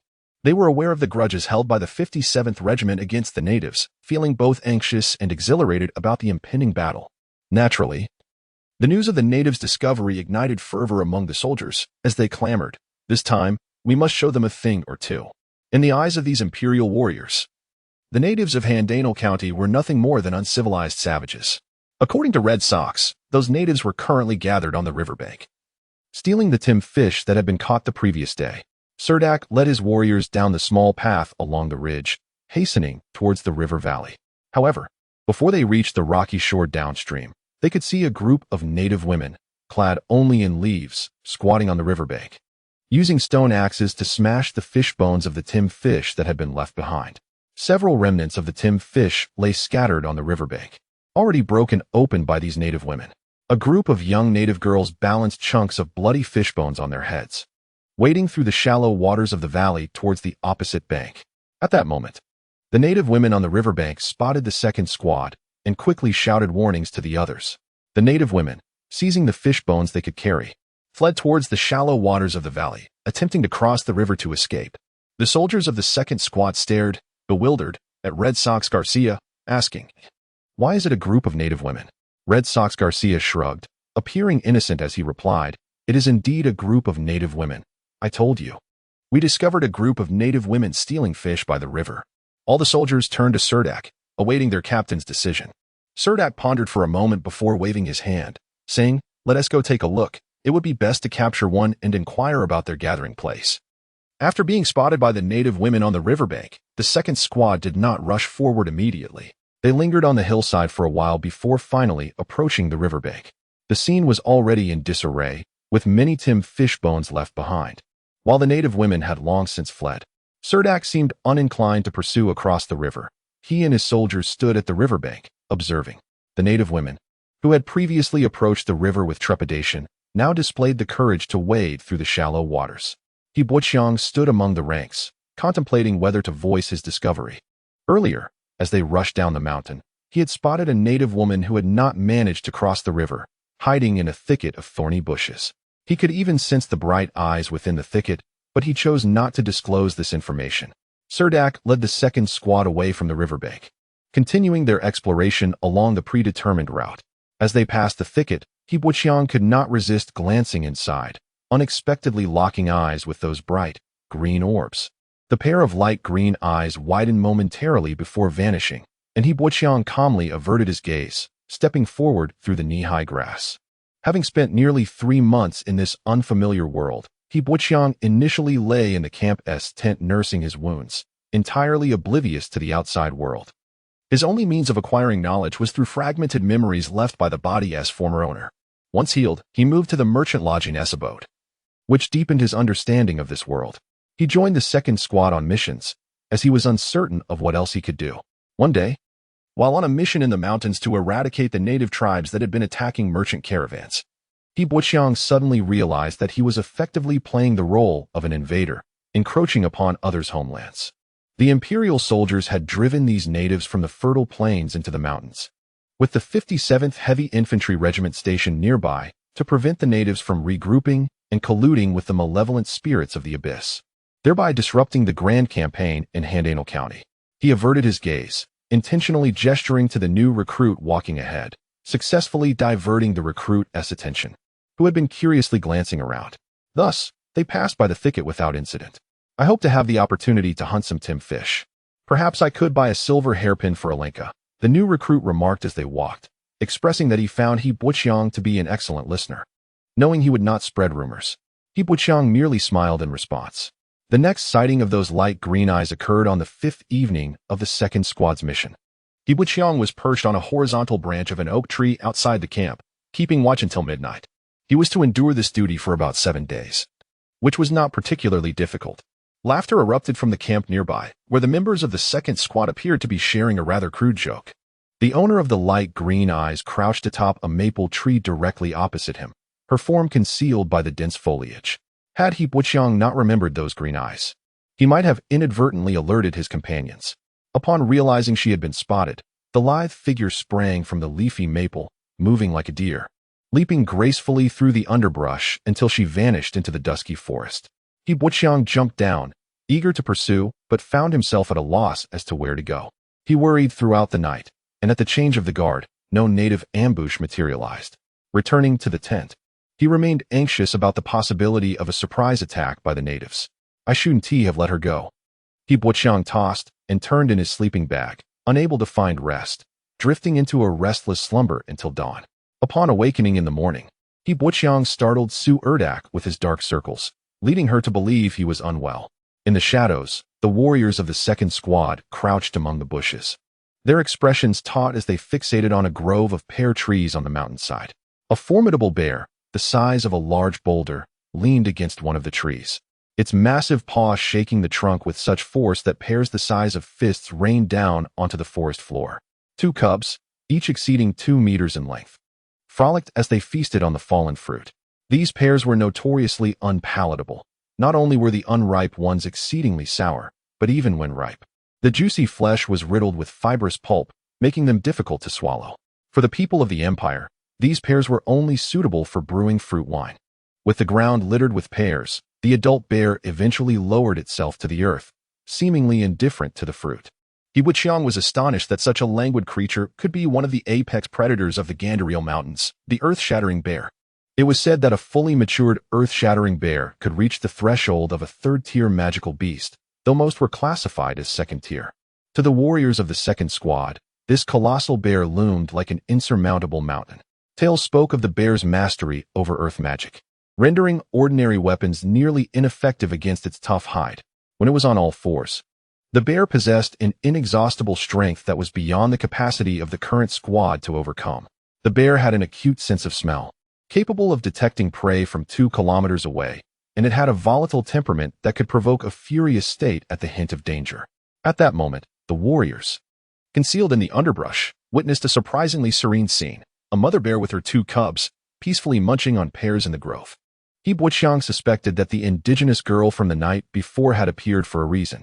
At dusk, she had emerged atop a tree, only to vanish swiftly upon being spotted, clearly warning He Buqiang of the lurking dangers in the forest, which had left him restless throughout the night. As the squad dismantled their tents and continued their advance, He Buqiang remained vigilant, wary of an ambush by a throng of indigenous hunters or perhaps a pack of red-eyed hyenas. It wasn't until they encountered the massive earth-shattering bear in the woods that He Buqiang realized this creature was the true source of the unknown peril. And that danger was inching closer. The body of this 2nd-tier beast was akin to a mobile treasure trove, housing a magical core within its skull, and an intact bear hide was worth a fortune. However, Suldark was not foolish enough to attempt hunting the earth-shattering bear. The members of the 2nd Squad were far too few to withstand its might. To avoid detection by the bear, Suldark led his squad members into a thicket of wild vines, whose foul odor effectively masked their scent, providing a sound means of self-preservation. He Buqiang felt an instinctive unease, as if the bear sensed their presence, hesitating whether to approach. After a prolonged period of wandering in the pear grove, the bear ultimately decided to depart slowly, accompanied by its cubs. Once the bear had crossed the ridge and faded from sight, Suldark instructed everyone to emerge from the vines, allowing them to exhale in relief. It appears we have ventured deep into the heart of the Gandaril Mountains. We must exercise greater caution, Suldark cautioned his warriors. Red Sock Garcia could not contain his frustration, voicing, "Captain, how long must we search in this vast forest for one person without even a specific area to target? Where are we to begin?" Bearded Kager wiped the sweat from his brow and leaned in, saying, "It is said that the timeline indicates the swordsman should have ventured into our designated patrol area." After a moment of contemplation, Suldark replied, "We have provisions for 7 days, and our food supply remains sufficient. Let us press further into the woods," considering it an opportunity for field training. As noon approached, the warriors kindled a fire in the woods and prepared a pot of fish porridge. The Tim fish was a first-tier magical beast, known for enhancing physical constitution when consumed regularly, making it a rare delicacy. However, after several meals of porridge, Hibuqiang felt no increase in his stamina. It was indeed more filling than nourishing. Seated upon a protruding tree root, Hibuqiang savored the porridge with a dry, baked flatbread. His gaze fell upon a patch of forest not far off where, behind a maple tree, the edge of a beast-skin skirt was visible. He felt a twinge of frustration. While he appreciated the indigenous girl as warning from the previous night, the second squad's movements were laid bare to her, devoid of any secrecy, which was quite bothersome. Determined to chase her away, Hibuqiang discreetly set down his flatbread and signaled to a nearby recruit that he was stepping out, a gesture commonly understood as a need for privacy. He moved swiftly, his form vanishing into the dense woodland. Crouching low, he navigated through a patch of low cassava plants, careful to conceal his presence as he approached the tree where the girl had hidden herself. Upon reaching the maple tree, he discovered that she had already vanished. Hibuqiang sighed. While he had anticipated this outcome, he still felt compelled to act, if only to thwart her potential for reckless adventure should the other squad members discover her. It could lead to peril. Among the second squad was Augustus, a ranger skilled in counter-surveillance tactics. Just as Hibuqiang prepared to return to the temporary camp, he sensed something amiss. Turning, he spotted the slender figure of the indigenous girl peering at him from behind a tree several dozen meters away. Biting her lip, she decided to take the risk and fled deeper into the woods. Draped in animal skins, her gray hair woven into delicate braids, the verdant foliage obscured her features. Upon seeing Hibuqiang approach rapidly, she panicked and darted into the depths of the forest. Her nimble steps made it difficult for him to keep pace. The underbrush was thick, and uneven ground filled with fallen leaves posed challenges, threatening to throw him off balance with every step. He pursued her through a dense red pine forest and leaped over a nearly dried-up stream, running across the stony beach for an indeterminate distance. Only when his heart felt as if it might leap from his throat did Hibuqiang finally halt. He could discern that each time the girl slipped from his sight, she would pause, waiting for him to draw nearer before bounding away like a deer in the wilderness. She was cautious, neither allowing him to fall too far behind nor letting him approach too closely. After a considerable pursuit, Hibuqiang thought, perhaps the indigenous girl will not continue to follow the squad. Thus, he resolved to return. Upon reaching the temporary camp, he found Suldark and the other members of the second squad searching the area for him, concerned that he had fallen victim to an ambush by indigenous hunters. Indeed, that night, as they set up camp, Hibuqiang noted that the indigenous girl had not reappeared. On the 6th day after departing from the camp of the 57 Heavy Infantry Brigade, Suldark led the second squad to the terminus of the river valley and ridge. This location marked the upper reaches of the river, which is formed by the convergence of numerous streams within the Kandar Mountains. Here, it bifurcates into 2 tributaries. Further into the depths, the terrain shifts from a singular ridge to a tapestry of overlapping mountains, with the forest predominantly composed of white birch and 5-leaf maples, interspersed with patches of red pine and fir trees. Concerned about losing their way in the mountains, Suldark decided to halt their progress and establish a camp. Planning to return after a day of rest, Hibuqiang, Red Sox Garcia, and the bearded Kagol busily erected tents in the woods, while Augustus accompanied Suldark, intending to scout the surrounding forest for suitable game. Earlier in the morning, they had spotted a herd of elk racing along the valley towards their path, and occasionally glimpsed smaller creatures fleeing through the underbrush. Just as Hibuqiang and the squad members completed setting up the tents and constructing a simple stove, without even placing the iron pot atop it, Augustus and another companion rushed back. Panting heavily, Augustus, drenched in sweat, exclaimed that they had encountered something unusual in the forest, and the captain summoned them to investigate. Kagol hurried to meet him, inquiring what they had seen. Were they natives or beasts of the forest? Augustus, leaning against a large tree to catch his breath, finally managed to say, "It was a pack of red-eyed hyenas." Upon hearing this, Kagol seized Augustus by the throat, forcefully pinning him against the tree, and shouted, How could you leave the captain behind when you encountered a pack of red-eyed hyenas? Augustus struggled weakly, unable to respond, his face turning a deep shade of red from the pressure. Eventually, Boixiang intervened, pushing Kagul aside, allowing Augustus to gasp for air before he added, "Those red-eyed hyenas were all dead, seemingly devoured by some beast, leaving only their hides." Red Sox Garcia, upon hearing Augustus's account, breathed a sigh of relief and remarked, "What's so strange about that? There are plenty of beasts in this forest capable of taking down red-eyed hyenas. Besides, there are even more formidable monsters lurking here. Hunting a few hyenas shouldn't cause such a fuss." Red Sox hurried into the area where the incident occurred. Choosing not to dwell on previous discussions, Boixiang carefully avoided a bloody piece of flesh on the ground, covering his mouth and nose as the air became thick with the scent of blood. When the members of the second squad arrived at the scene, they were taken aback by the chaos before them. The forest was strewn with shredded hyena skins, bloodstains, remnants of flesh, and bones, indicating that the red-eyed hyenas had been dismembered by some monstrous creature. The evidence was widespread, with some bones even crushed, suggesting the beast possessed an astonishing bite force.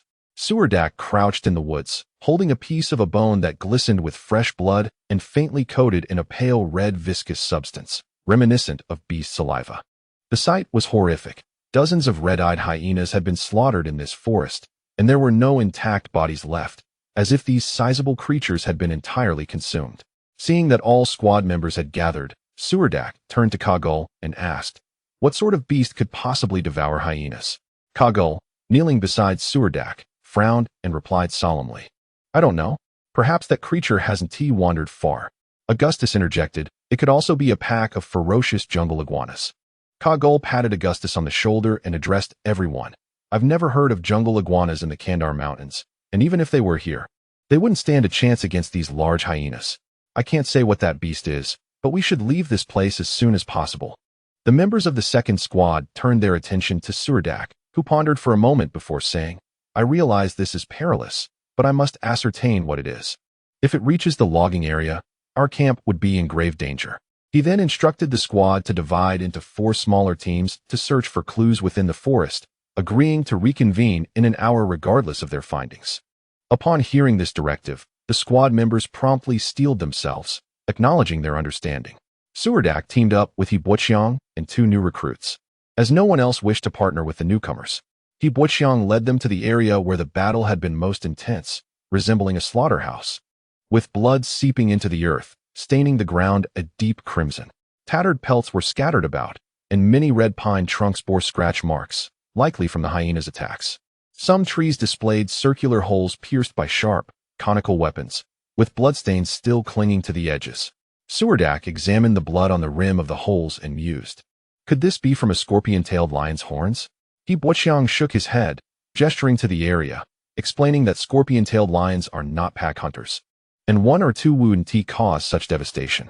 Standing upright, Suldark surveyed the disarray of the forest, his expression grave as he remarked, "It seems these red-eyed hyenas endured the onslaught of a herd of bison, perhaps crushed by a rampaging unicorn, only to be devoured by a swarm of ravenous piranhas. No, piranhas wouldn't leave them in such a state." The 2 new recruits trembled behind Suldark, feeling like timid quails, wishing to retract their heads into their chests for safety. Boixiang took a few steps forward, bending down to examine the ground, and brushed aside several blood-stained leaves, revealing fresh tracks left in the soil. The footprints were peculiar, longer than a typical human S, with only 2 toes resembling a shape. Unfamiliar with such odd prints, he looked up at Suldark. "These are the tracks of a longhorned demon." Suldark's expression darkened, and he urged Boixiang, "We must quickly gather our forces and leave. The longhorned demon is beyond our capacity to confront." With that, he ceased further exploration and turned to stride back, signaling other team members in the forest to retreat. Boixiang had often heard the term Demon Legion from others, and with the upcoming grand battle planned by Duke Newman in Handanel County against the Demon Legion of the Warshaw Plain, it was unexpected that Suldark had tracked the longhorned demon's presence, prompting him to decisively lead the squad away from the forest. Upon seeing their captain's signal for a retreat, the other groups quickly converged on Suldark and hastily exited the woods. Confronting the Demon Legion is the task of the armored knights. We heavy infantry are nothing but fodder in the face of demons. We must return to camp swiftly and report these findings to Baron Sidney, Suldark said as he walked. Only after the entire second squad had vacated the forest did Suldark's pale complexion begin to ease, indicating the significant shadow that demons cast upon his spirit. At this moment, He Buqiang recalled the events of the previous day. The indigenous girl had approached the temporary camp of the second team, seemingly not to track them, but rather to lead him away from the perilous area. Otherwise, she would not have taken him so far. Regrettably, he had failed to grasp her intentions at the time, and now, reflecting upon it, a chill crept down his spine. A sudden roar from a colossal bear echoed through the valley below, causing the very ground to tremble. This roar heralded the madness of the earth-raging bear. There was one lurking beneath the valley. "Captain, we must leave immediately. If the frenzied earth-raging bear sets its sights on us, no one will escape." Augustus urgently whispered to Suldark. "Hurry, this place is exceedingly dangerous." Suldark waved to all team members and dashed toward the temporary camp. As he ran, he turned to He Buqiang and began to speak. "Do you think that enormous creature?" His words trailed off, his voice trembling, and he abruptly grabbed He Buqiang, his expression one of sheer terror as he gazed down the slope. Following Suldark's gaze, He Buqiang beheld two bear cubs lying beside a stream at the foot of the hill, blood pooling around them, while a horned fiend crouched nearby. The 4-meter-tall earth-raging bear raised its massive forepaws and lunged at a similarly sized horned fiend. The ground beneath the bear's feet shattered into fragments. In response, the horned fiend arched its back, aiming its long, black horns at the earth-raging bear by the stream. Just as the bear charged forward, the horned fiend sprang up, its horns piercing the bear's chest without hindrance. In that moment of chaos, the horned fiend, using its limbs for support, drove its sharp horns into the bear's body. Simultaneously, the earth-raging bear reared up, its enormous paws crashing down on the horned fiend's spine, collapsing it under the force, and dark purple blood splattered in all directions. The earth-raging bear glared down at the horned fiend, now consumed by a frenzy, completely lost to reason. Ignoring the horns embedded in its body, it seized the horned fiend by the nape and, with a fierce tug, tore off its grotesque head, the horns coming free with it. The horned fiend's massive body crumpled to the ground, its bloodied head rolling several meters away, despite the 2 gaping wounds from which blood gushed forth, staining the bear's fur. A faint aura of earth-toned light began to emanate from beneath its feet, quickly staunching the flow of blood. The bear paid no further heed to the twitching corpse of the headless horned fiend and slowly approached the lifeless cubs, gently nudging their corpses with its nose. Alas! The 2 cubs lay cold and motionless. With each nudge, they merely rolled feebly. After several futile attempts, the mother bear let out a furious roar that echoed through the valley. Just as He Buqiang sensed impending doom, 2 iron-gray horned fiends emerged from the dense forest. Upon closer inspection, he noted that these fiends lacked skin. He could clearly see the sturdy muscles encasing their bones, covered only by a thin layer of fascia. The horned fiend, recently decapitated by the earth-raging bear, possessed 2 long horns atop its head and a tough layer of purple skin, with sharp bone spurs protruding from its joints and spine, clearly indicating a different tier of menace. However, the 2 emerging fiends, measuring over 3 meters in height, crawled forth. Still smeared with blood, their eyes glinting with a savage hunger upon spotting the earth-raging bear by the stream. Their long tongues flicked out, tasting the air. And though they bore no horns, their bony hands ended in sharp, menacing claws. Having detected the scent of blood, the 2 fiends became agitated. The earth-raging bear, having just lost her cubs, seemed to discover a new outlet for her rage. She began to shift her shoulders, her body arching slightly as she prepared to charge like a steam locomotive toward the 2 fiends. Realizing their formidable opponent, the fiends hesitated, retreating a couple of steps. In the midst of their indecision, the earth-raging bear closed the distance, her massive paws swatting the hesitant fiends away like leaves in the wind, visibly breaking bones and sending them crashing onto the rocky shore of the stream, struggling to rise. Just as the team members exhaled in relief, the seemingly defeated fiends emitted a faint black mist, and their broken limbs began to heal at an astonishing rate, enabling them to rise once more from the rubble. At that moment, 3 more fiends emerged from the dense forest behind the earth-raging bear, encircling her and inching closer. The bear, realizing her escape route was blocked, stood upright on her hind legs, her claws poised to strike as she emitted a series of low growls. A faint earth-toned aura radiated from beneath her, approximately 7 to 8 meters in diameter. Numerous fist-sized pebbles surrounding her appeared to be drawn toward her by an invisible force, rolling closer and gathering around her form. As the 5 fiends stepped into the aura's vicinity, they too were ensnared by this unseen pull. Their toes sank deep into the sandy riverbank as they struggled against the gravity, yet the shifting sands offered no foothold. Unable to resist the force, they abandoned their struggle and assumed attacking stances, launching themselves toward the earth-raging bear. The bear could only contend with the 3 charging fiends. 2 were swatted away by her paws, while the 3rd was seized by the head in her maw, its skull crumbling like a smashed watermelon under her powerful jaws. The fiend that had leapt onto her back sank its sharp bone hands into the bear's flesh. In a furious response, the earth-raging bear roared and twisted her body, using her massive claws to tear the 2 fiends from her back, subsequently ripping off their heads with her formidable jaws. Finally, the last 2 fiends, previously swatted away, returned to assault the earth-raging bear once more. By now, the bear bore several new wounds, her fur stained crimson. One fiend seized the opportunity to slash open the bear's abdomen, exposing its intestines. He Wuqiang, hidden in the thicket, silently lamented, thinking, this earth-raging bear is doomed. Ultimately, however, the bear succeeded in dispatching the remaining 2 fiends.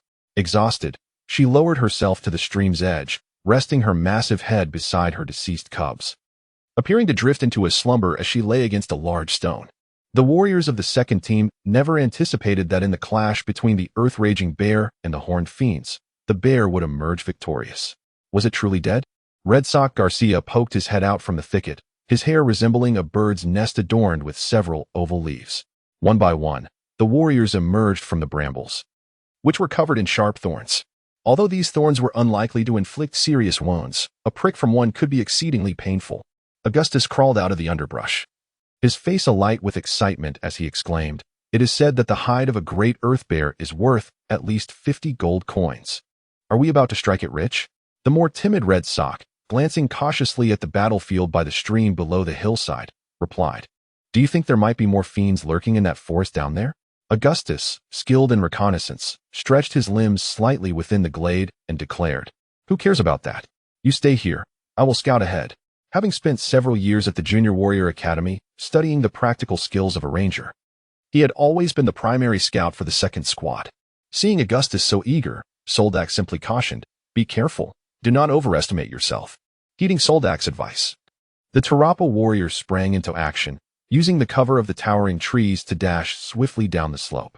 Before long, Augustus's voice faintly drifted from below, "Captain, the forest down here seems relatively safe. There are no other fiends lurking in that grove." Augustus and Red Sock hid behind an oak at the forest's edge, observing the activity by the stream. "I think that bear must be dead, right?" Red Sock hesitated, staring at the great earth bear sprawled on the riverbank, taking a deep breath before speaking to Augustus. "With such severe injuries, its intestines spilling out, it should be dead." Though uncertain, Augustus felt it necessary to encourage his somewhat overly timid companion, saying, "Oh." Red Sock gazed toward the stream, imagining the enormous bear hide stumbling toward him, wiping the drool from the corner of his mouth.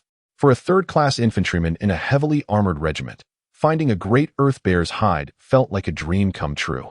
The 2 crouched behind the tree, whispering to each other, and despite the sight of blood pooling on the riverbank, they dared not approach. Meanwhile, Wuqiang stood on a horizontal branch of a large tree in the glade, vigilant against the possibility of fiends suddenly emerging from the dense woods. Although the reason for the fiends' presence remained a mystery, the squad members understood that their priority was to clean up the area before being discovered by other fiends. While examining the bodies of these fiends indeed carried substantial risks, the prospect of such unexpected wealth could not be carelessly discarded along the stream. Thus, after consulting with all squad members, Suldark ultimately decided to proceed with the cleanup. Once Augustus confirmed that the woods were secure, the second squad swiftly made their way to the forest by the river. Wuqiang gave Suldark a thumbs up, indicating that everything was normal deeper in the woods, which allowed Suldark to breathe a sigh of relief.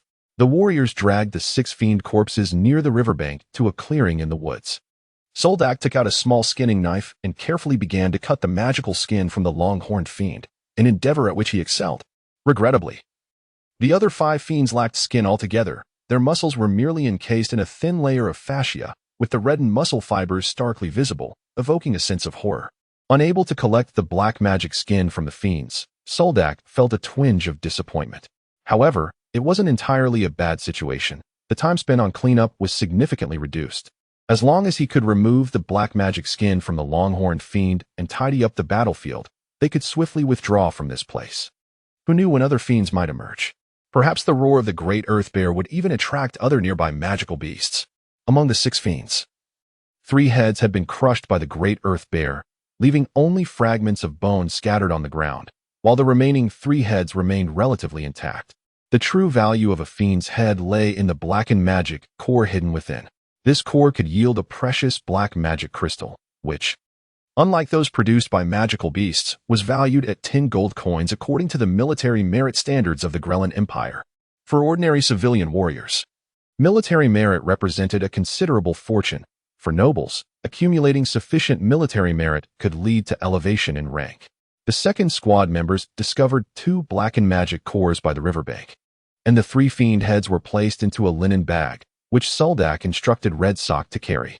Red Sock frowned and unceremoniously tossed the bloodied bag to a new recruit, instructing him to keep a tight grip on it and not to lose it.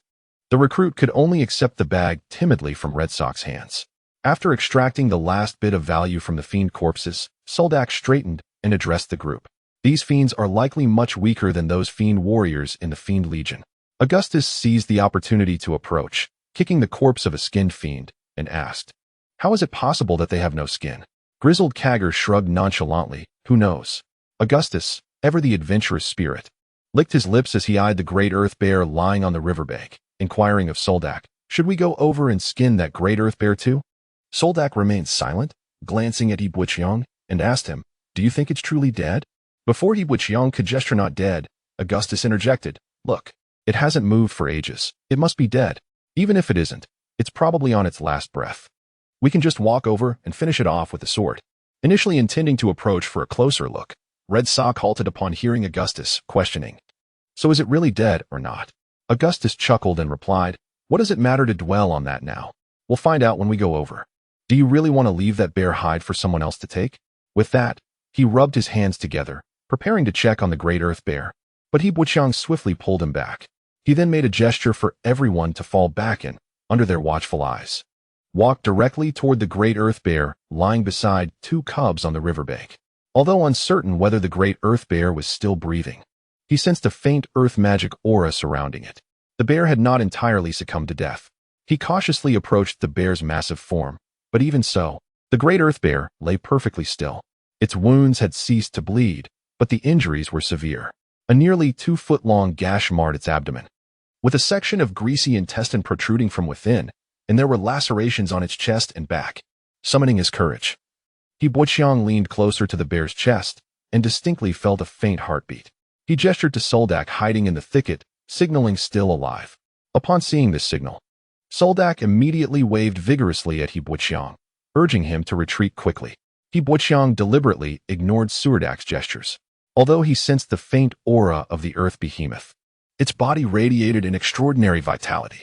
The behemoth's tightly shut eyes quivered slightly, as if stirring from a deep slumber, compelled by an inexplicable force. Yibuqiang placed his hand upon the behemoth's crown, and a gentle warmth flowed from his arm into its body. He felt the 2 stars on his shoulder ignite with an intense heat, and he gazed at his own hand in bewilderment, uncertain of the transformation occurring within him. Yibuqiang assisted the earth behemoth by tucking its protruding intestines back into its belly, then hurried to Suldark to procure some thread and needles from the red-socked man.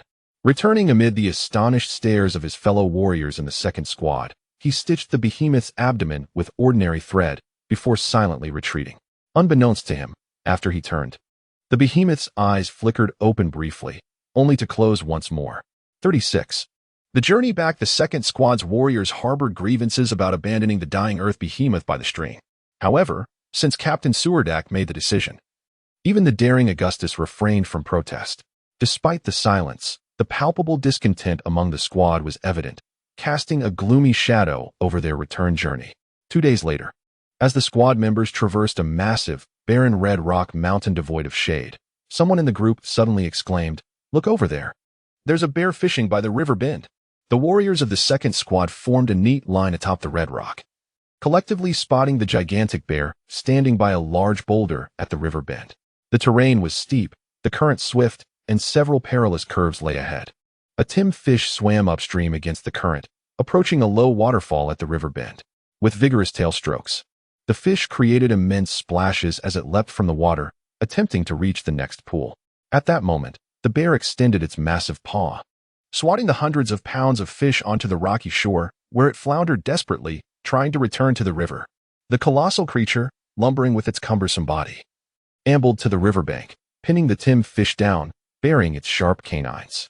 With a swift motion, it tore off a section of the fish's skin and devoured it, subsequently consuming the liver and swim bladder before savoring the flesh. It was uncertain how many Tim fish the bear had consumed, as its fishing prowess was remarkable, allowing it to remain concealed within the shadow of the boulder, undetected by the formidable fish. At that moment, the giant bear seemed to sense the onlookers atop the mountain and abruptly reared up, roaring towards the ridge. The stitched wound on its abdomen was faintly visible. Augustus involuntarily took 2 steps forward, and as he stood on the rocky ridge with steep cliffs on either side, Buqiang yanked him back, just in time to prevent him from slipping down the slick surface, his heart racing with fright. The bearded man shot a complex glance at Buqiang and stammered, "That's the earth behemoth." The red-socked man, with a softer demeanor, gazed wide-eyed at the valley below, disbelief etched across his face as he whispered, "It really isn't dead." After roaring at the second squad's warriors, the behemoth resumed its feast on the riverbank, ignoring them completely.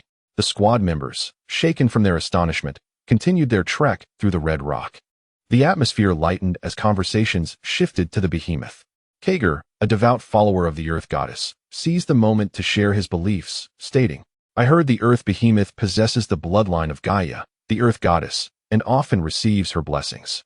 Its rapid recovery from such severe wounds is testament to its extraordinary resilience."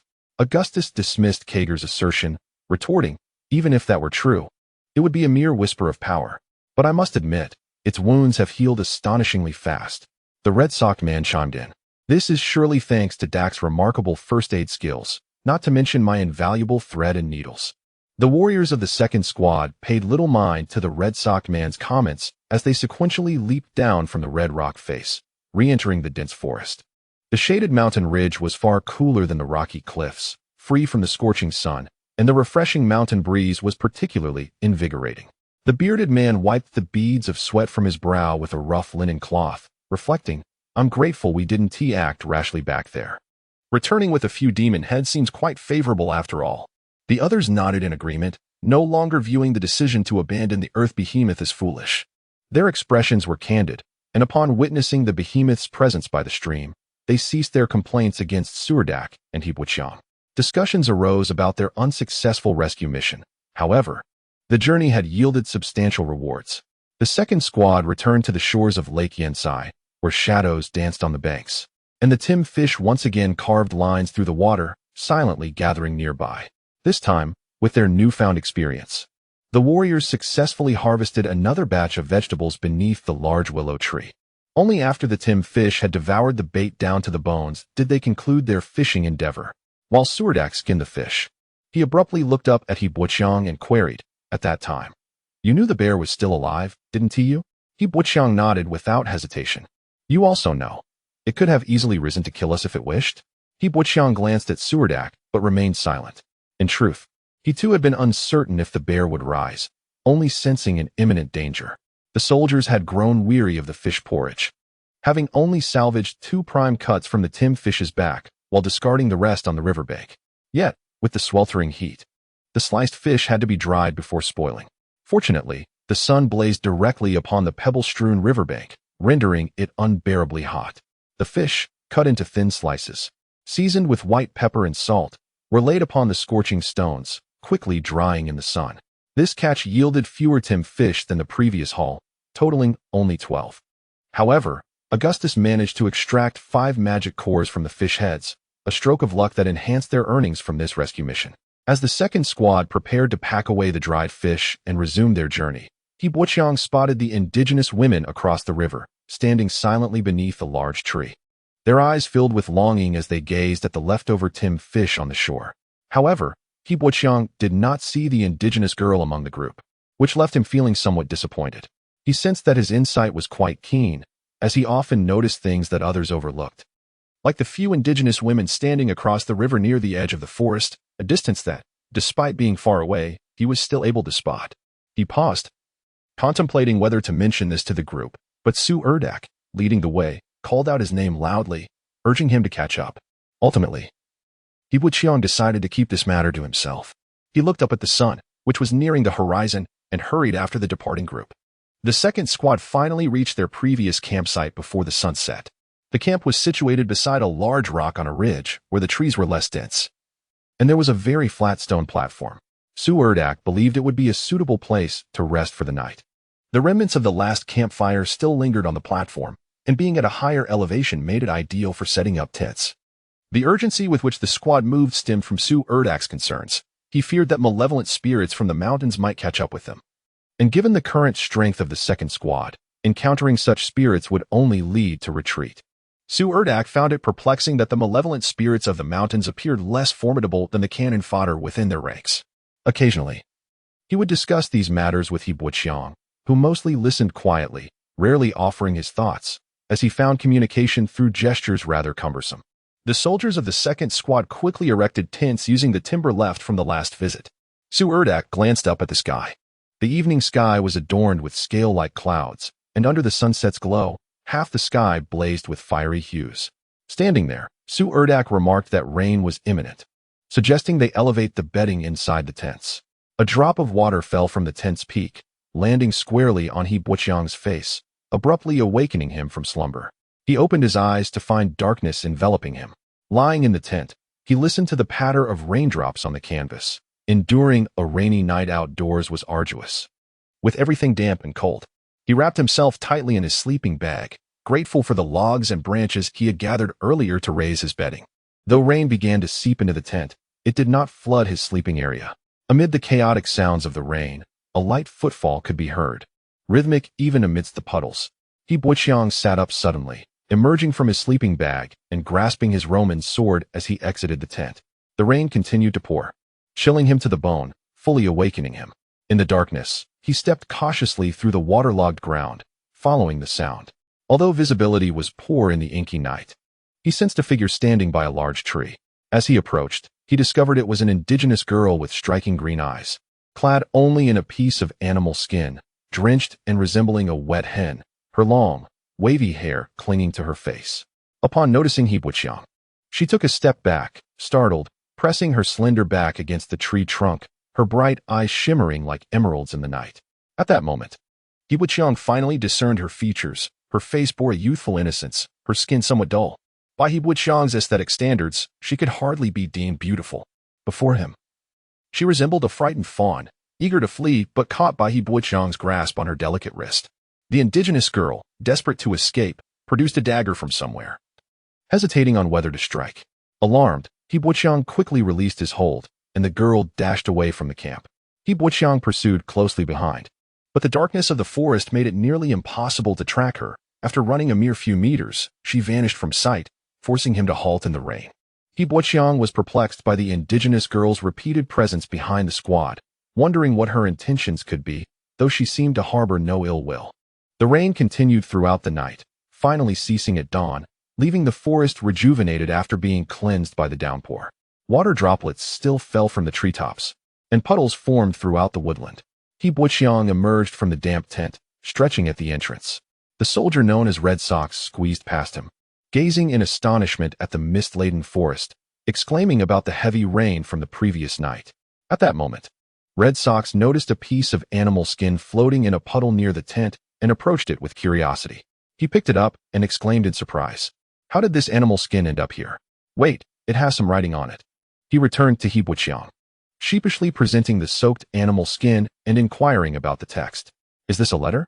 Red Socks asked tentatively.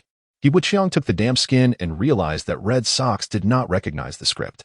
The writing was in impeccable imperial language, indicating it had been penned by an educated noble, with a distinctive cursive style that made the letters flow smoothly. Although Qian struggled with the pronunciation, he was not unfamiliar with the imperial script through fragments of the original owner's memories. The skin bore a message written in charcoal, If you have found this letter and are willing to believe it, trust the indigenous girl before you. Her name is Alma Yadwa. She can lead you to me, as I require your assistance. From the 7th Constructed Swordsman Corps of the Osorna Legion in Benai Province. Bajir Gilgud. The animal skin contained only this message. Upon reading it, He Buqiang comprehended that it was a plea for help, and the swordsman must have been unable to attend to the matter personally, thus dispatching an indigenous girl to deliver the message. However, this situation seemed rather implausible. When had imperial soldiers developed such a cordial relationship with the indigenous people of Handano County? He Buqiang's instinctive reaction was to suspect that the letter was a trap. Yet, who had assisted the indigenous girl in crafting such a letter? These questions swirled in He Buqiang's mind, and his gaze settled on the final signature, Bajir Swordsman. It dawned on him that the 2nd Squad had been dispatched to locate an imperial swordsman who had ventured solo into the Gandhir Mountains. He turned and re-entered the tent, shaking Su Urdak awake from his slumber. With bleary eyes, Su Urdak looked at He Buqiang, asking what was amiss. He Buqiang unfurled the damp animal skin before him. Fortunately, while Su Urdak struggled a bit with reading, he was literate enough to grasp the general meaning, eventually noticing the name Bajir Swordsman, which jolted him upright from his sleeping bag. Where did you find this skin? Su Urdak inquired, furrowing his brow. In the puddle at the entrance. Red Sox chimed in from outside the tent. In the puddle? Su Urdak remarked incredulously, holding the wet skin. Yes, Captain. As dawn broke, I emerged from the confines of the tent, intent on preparing porridge as per your instructions, only to discover it submerged in a puddle. I approached and picked it up, but the inscriptions upon it were foreign to me. Oh, I see. Is that indigenous girl outside? Please wait a moment while I step out to meet her. Hold on. Captain, which indigenous girl are you referring to? You can't possibly think I found an indigenous girl as well. I swear. I haven't seen a single strand of hair from any indigenous girl. Red Sox exclaimed, his face contorted in dismay as he swore to Surdak. Before Red Sox could finish his protest, he noticed a long gray hair resting in the palm of his hand, the very hand he had sworn with. Not a single warrior in the entire 2nd Squad sported long hair. With tears of frustration welling in his eyes, Red Sox gazed helplessly at his palm. At that moment, the other warriors, who had not been disturbed by his outburst, turned their attention to the hand he raised. In that instant, time seemed to stand still within the tent. Red Sox earnestly tried to convince Surdak, Captain, I truly did not see any indigenous girl. Surdak hastily donned his trousers, baring his upper body as he exited the tent, clutching the damp beast skin. The other warriors scrambled out of their sleeping bags, foregoing their armor in haste to follow Surdak outside. The morning light filtered through the dense foliage, illuminating the flowers and leaves adorned with glistening raindrops that sparkled in a kaleidoscope of colors under the sun's embrace. After circling the tent, Surdak found no trace of the indigenous girl. Just as he was about to abandon the search, his gaze fell upon a shallow puddle beneath a pine tree, where several petite footprints emerged, undoubtedly belonging to a woman. The delicate arch and evenly spaced toes suggested the footprints resembled a dandelion dancing in the air. Beside these scattered feminine prints lay the unmistakable marks of men's footprints. Although the rain had blurred the details, the faint impression spoke volumes. Red Sox stared blankly at the footprints, momentarily at a loss for words. Fortunately, He Buqiang stepped forward, gesturing animatedly to Surdak, while the other warriors looked on, bewildered. Surdak, however, quickly deciphered He Buqiang's gestures. Are you saying you encountered the indigenous girl last night? Surdak inquired. He Buqiang nodded and gestured indicating she had left. Are you saying she departed last night? Do you know where to find her? You don't know? We'll have to search then? Surdak speculated aloud. It soon became clear to Surdak that the indigenous girl had stealthily entered during the rainstorm, but had fled when discovered by He Buqiang. A serious expression settled on Surdak's face as he summoned all members of the 2nd Squad. The 12 warriors gathered around Surdak, who then addressed them earnestly. As per the task assigned to us by Baron Sidney, we must venture into the forest to locate Sir Bajiakli, the swordsman. Surdak continued, unexpectedly, we have stumbled upon some clues. Let us examine this beast skin. The warriors took turns scrutinizing the skin, realizing the information inscribed upon it might indeed be credible. Even if it were not, the orc girl certainly possessed knowledge of Sir Bajiakli. Thus, the mission of the 2nd Squad must persist. Surdak paused, surveying the group before declaring. According to higher orders, upon finding Sir Bajiakli, we must ensure his safety. Each swordsman is a precious asset to the province of Benai. Therefore, Regardless of the validity of this beast skin's information, we must investigate. If we locate Sir Bajiakli, we must act swiftly to rescue him. Suldark spoke with resolute conviction. The smiles on the warriors' faces gradually faded as they directed their gaze towards Suldark. He continued, "Before we proceed, I require someone to return to camp to deliver the news. As is customary, we shall draw lots to determine who will convey the message." With that, Suldark retrieved an iron pot from the tent, and the warriors removed their identity tags, casting them into the pot. Approaching He Buqiang, who, as an auxiliary member of the squad, lacked an identity tag, Suldark placed the pot on the ground and solemnly removed his own tag, addressing all members of the second squad. "As the captain of the second squad, I must remain. Therefore, I will substitute my tag for Zyadak's. If I draw my own tag, it will mean Zyadek returns to camp to deliver the message as he spoke." He reached to toss his tag into the pot, but was halted by He Buqiang. He Buqiang gestured, reminding Suldark that if he departed, there would be no one to lead the search for the indigenous girl. At that moment, He Buqiang wished to exclaim, "Fool. All right, I understand." Suldark wiped the sweat from his brow, feeling awkward. He stirred the tags in the iron pot and randomly drew one. Upon inspecting the tag, he called out to the young bearded man, Kegel, "Step forward." "Yes, Captain." The young bearded Kegel emerged from the crowd, eliciting a look of envy from Red Sox. Suldark draped the spoils collected by the squad upon Kegel and instructed, "Take these spoils and swiftly return to camp to report to Baron Sidney that we have found a lead on Sir Bajiakli." "Understood, Captain." Kegel stood tall, responding with determination. With a heavy pack on his back, Kegel set off alone along the ridge. The remaining warriors, under Suldark's leadership, returned to the area of Yensei Lake to fish for timfish. After a night of rain, the river was a murky torrent, filled with debris swept away by the wind, and the water level had risen significantly, obscuring the previously visible shallows. Yet, He Buqiang's intuition proved correct. The indigenous girl, draped in a beast skin, stood by the riverbank, seemingly contemplating how to cross. As the warriors of the second squad emerged from the thicket, she grew alarmed. Retreating a few steps, one foot slipping into the water, He Buqiang, leading the group, noticed her fear and unfurled the beast skin before her, gesturing to reassure her. To everyone's astonishment, she understood, halting her retreat, standing her ground, and speaking a series of incomprehensible phrases in a peculiar tone.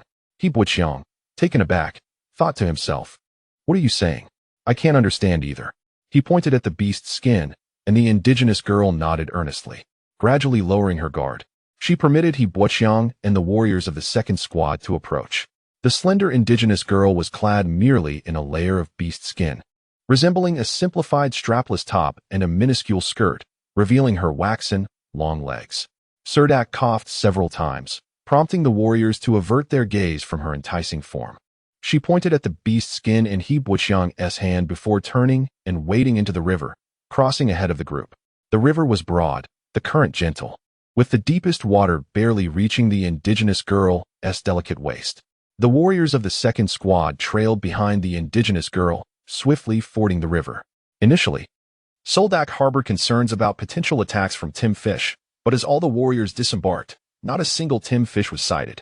The indigenous girl, barefoot, navigated the forest with remarkable familiarity, choosing the most accessible paths.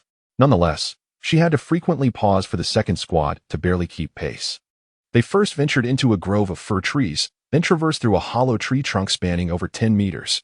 After meandering through the dense thicket for nearly half a day and crossing 3 ridges, the indigenous girl finally came to a halt just before noon. She stood barefoot atop a large rock, while Garcia, in his red socks below, gazed up, a rush of warmth filling his nostrils. He Buqiang leaped onto the rock, and his view instantly expanded, revealing a lush, verdant gorge beneath. The rock was perched at the crest of the canyon's cliff, allowing a panoramic view of the entire gorge. The indigenous girl adeptly descended the wild grapevines that clung to the cliffside. The warriors of the second squad had no choice but to follow suit, their hands and feet working in concert to ensure the fragile vines did not snap. They safely reached the base of the cliff, where a massive stone fissure awaited. The indigenous girl hopped and dashed into the crevice. Beneath the cliff, the fissure appeared as a crack in the mountainside, extending deep into its core. In truth, the indigenous girl did not venture far, stopping merely 20 meters in. Gazing upward, the sky transformed into a narrow line. The rock walls on either side bore mottled markings. And at the fissure's end sat a dozen weary indigenous hunters. Upon seeing the indigenous girl accompanied by Hibuoqiang and his group, the hunters' expressions shifted to one of wariness. They grasped their weapons but did not aim them at the second squad, instead fixing their hostile gazes upon Hibuoqiang's party. One of the strongest hunters immediately confronted the indigenous girl with a loud reprimand. She stood silently beside the rock wall, head bowed like a child caught in wrongdoing. At that moment, a hesitant voice in a primitive dialect broke through the crowd, drawing the attention of all hunters. "Which heavy infantry regiment do you belong to?" queried a man in precise imperial tongue. Following the gaze, Hibuoqiang discerned an empire soldier among the indigenous hunters, clad in intricately patterned high-quality leather armor. With a conspicuously impressive longsword hanging at his waist, adorned with 7 gemstones, indicative of its exceptional quality. He also bore a silver insignia on his chest, the meaning of which eluded Hibuoqiang, reminiscent of the ornate badges worn by Baron Sidney. Suldark stepped forward from among the warriors and saluted the imperial swordsman respectfully, stating, "I am Suldark, captain of the 2nd Squad of the 6th Platoon of the 57th Heavy Infantry Regiment under Duke Newman. These are all the warriors of my squad." The swordsman, upon hearing Suldark's rank and name, stood tall and replied earnestly, "I am Bakhalil Gilgood, captain of the 11th Squad of the 7th Construct Swordsman Regiment of the Osorna Legion." Suldark felt a wave of relief wash over him upon hearing the precise introduction.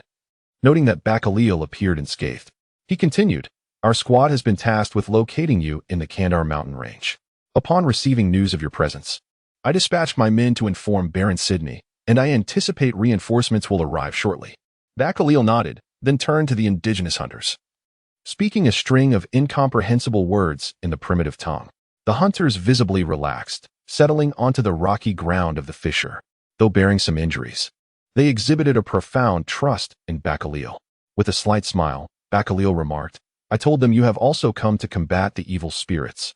Hearing this, Suldark's expression shifted subtly. He interrupted, saying, "Evil spirits? Ah, Lord Bakhalil, our orders are to assist you in safely departing Kandar Mountain." Bakhalil stood before Suldark, his eyes intensely focused on him, stating, "Indeed, if we are to leave Kandar Mountain, I require your assistance.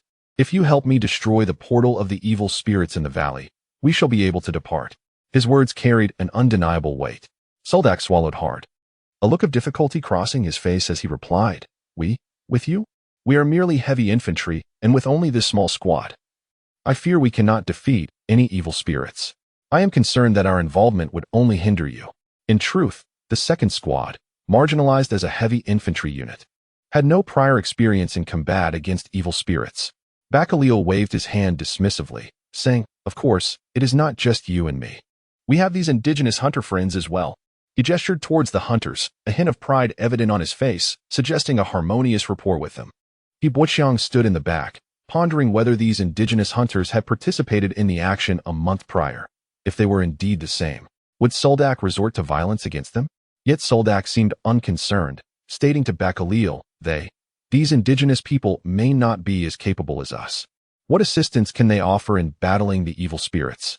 The skepticism towards indigenous peoples is a prevalent sentiment among many imperial soldiers, who regard the natives of Handanar County as entirely uncivilized tribesmen.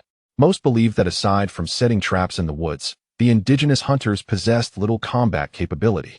Bakhalil, somewhat impatient, waved his hand and replied, "I understand that proposing an alliance with the indigenous people would invite skepticism." Suldark cast his eyes downward, standing before Bakhalil. His thoughts simple and singular, to return Bakhalil to the military camp and fulfill their mission. As for battling the evil spirits, that was the concern of the Construct Knights. As the expendable heavy infantry, dying in this nameless valley held no significance. Seeing Suldark unmoved, Bakhalil placed a hand on his shoulder, speaking earnestly, before entering Kandar Mountain, I, like other imperial knights, held a similar attitude towards the natives of Handanar County, often dismissing them. However, witnessing their love for their homeland and their courageous fight to protect it from invasion changed my perspective. They do not wish for the evil spirits to continue encroaching upon the homes they have painstakingly established. We can only halt the onslaught of evil spirits by standing shoulder to shoulder with the natives of Handanar County. Bakhalil's impassioned words struck a chord, and Suldark's expression visibly shifted. He Buqiang observed a spark of determination igniting within Suldak's eyes. The swordsman Baijiali raised his voice. I will personally report everything to Commander Tangernuo upon returning to headquarters. He paused slightly before continuing. However, the immediate task at hand is to destroy this gate of evil spirits. We cannot allow it to continue to funnel evil spirits into the depths of Mount Gandur. Understood, Lord Baijiali. Echoed not only the soldiers of the second squad, but also the warriors of Suldark. He Buqiang stood among the soldiers, inwardly sighing. Youthful zeal is evident. If Captain Sam or Veteran Ian were here, they would surely reject this task. The ceremony commenced in a valley situated along a fault line on Mount Gandur. The valley, at its widest, barely spanned 2 kilometers, while its narrowest point measured a mere 30 meters. Steep cliffs, dozens of meters high, flanked both sides of the valley. And to the north lay the settlement of the indigenous tribes of Hondan County. Dense forests concealed the valley remarkably well, even from the mountaintop. It was challenging to discern the valley amid the thick foliage. Nearly 1,000 indigenous people resided in this hidden valley. Their dwellings were wooden houses elevated about half a meter off the ground. The damp and rainy conditions of the mountains would soon cause thatched roof huts to mold and eventually decay. Only by raising the wooden structures for ventilation could they endure longer. The roofs were crafted from dried banana leaves, with the ends tied to a wooden frame. These houses typically lacked walls. Many had strips of thatch hanging down like curtains. When the wind blew, these hanging straws swayed gently. The wooden houses, situated on the northern slopes of the valley, appeared to be harmoniously arranged. Baijiali led the soldiers of the second squad to the indigenous village with the purpose of visiting the great shaman Inoyatila. The indigenous hunters accepted Baijiali's presence largely due to the persuasion of the shaman Inoyatila. Upon entering the village, most of the indigenous people observed were women clad in grass skirts, either sitting or standing in their wooden houses, curiously peering outside. Fish bones from Tim fish hung from the beams of the wooden houses. These remnants were likely from the Tim fish caught by the second squad at the riverbank. After the warriors took the best portions of the fish meat, the bones were divided into smaller pieces and brought back to the village by the indigenous women. The indigenous people possessed skin like wax, a yellowish hue, with predominantly dark green or light green eyes. Their hair was typically styled in thin braids. And most indigenous hunters were bald. To He Buqiang, the women of Hondan County did not exude beauty. They appeared somewhat greasy, with many carrying indigenous children on their backs, their chests resembling swaying oilcloth bags. The indigenous girl who had guided the second squad into the village vanished in the blink of an eye after entering. The village children, shy and timid, retreated into the wooden houses upon seeing outsiders, unwilling to emerge. The dwelling of the great shaman Inoyatila was located at the highest point of the village, comprised of 3 closely knit circular pavilions.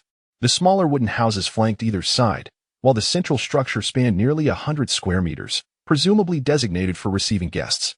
He Buqiang followed the second squad, where several indigenous girls sat on the steps of the wooden house.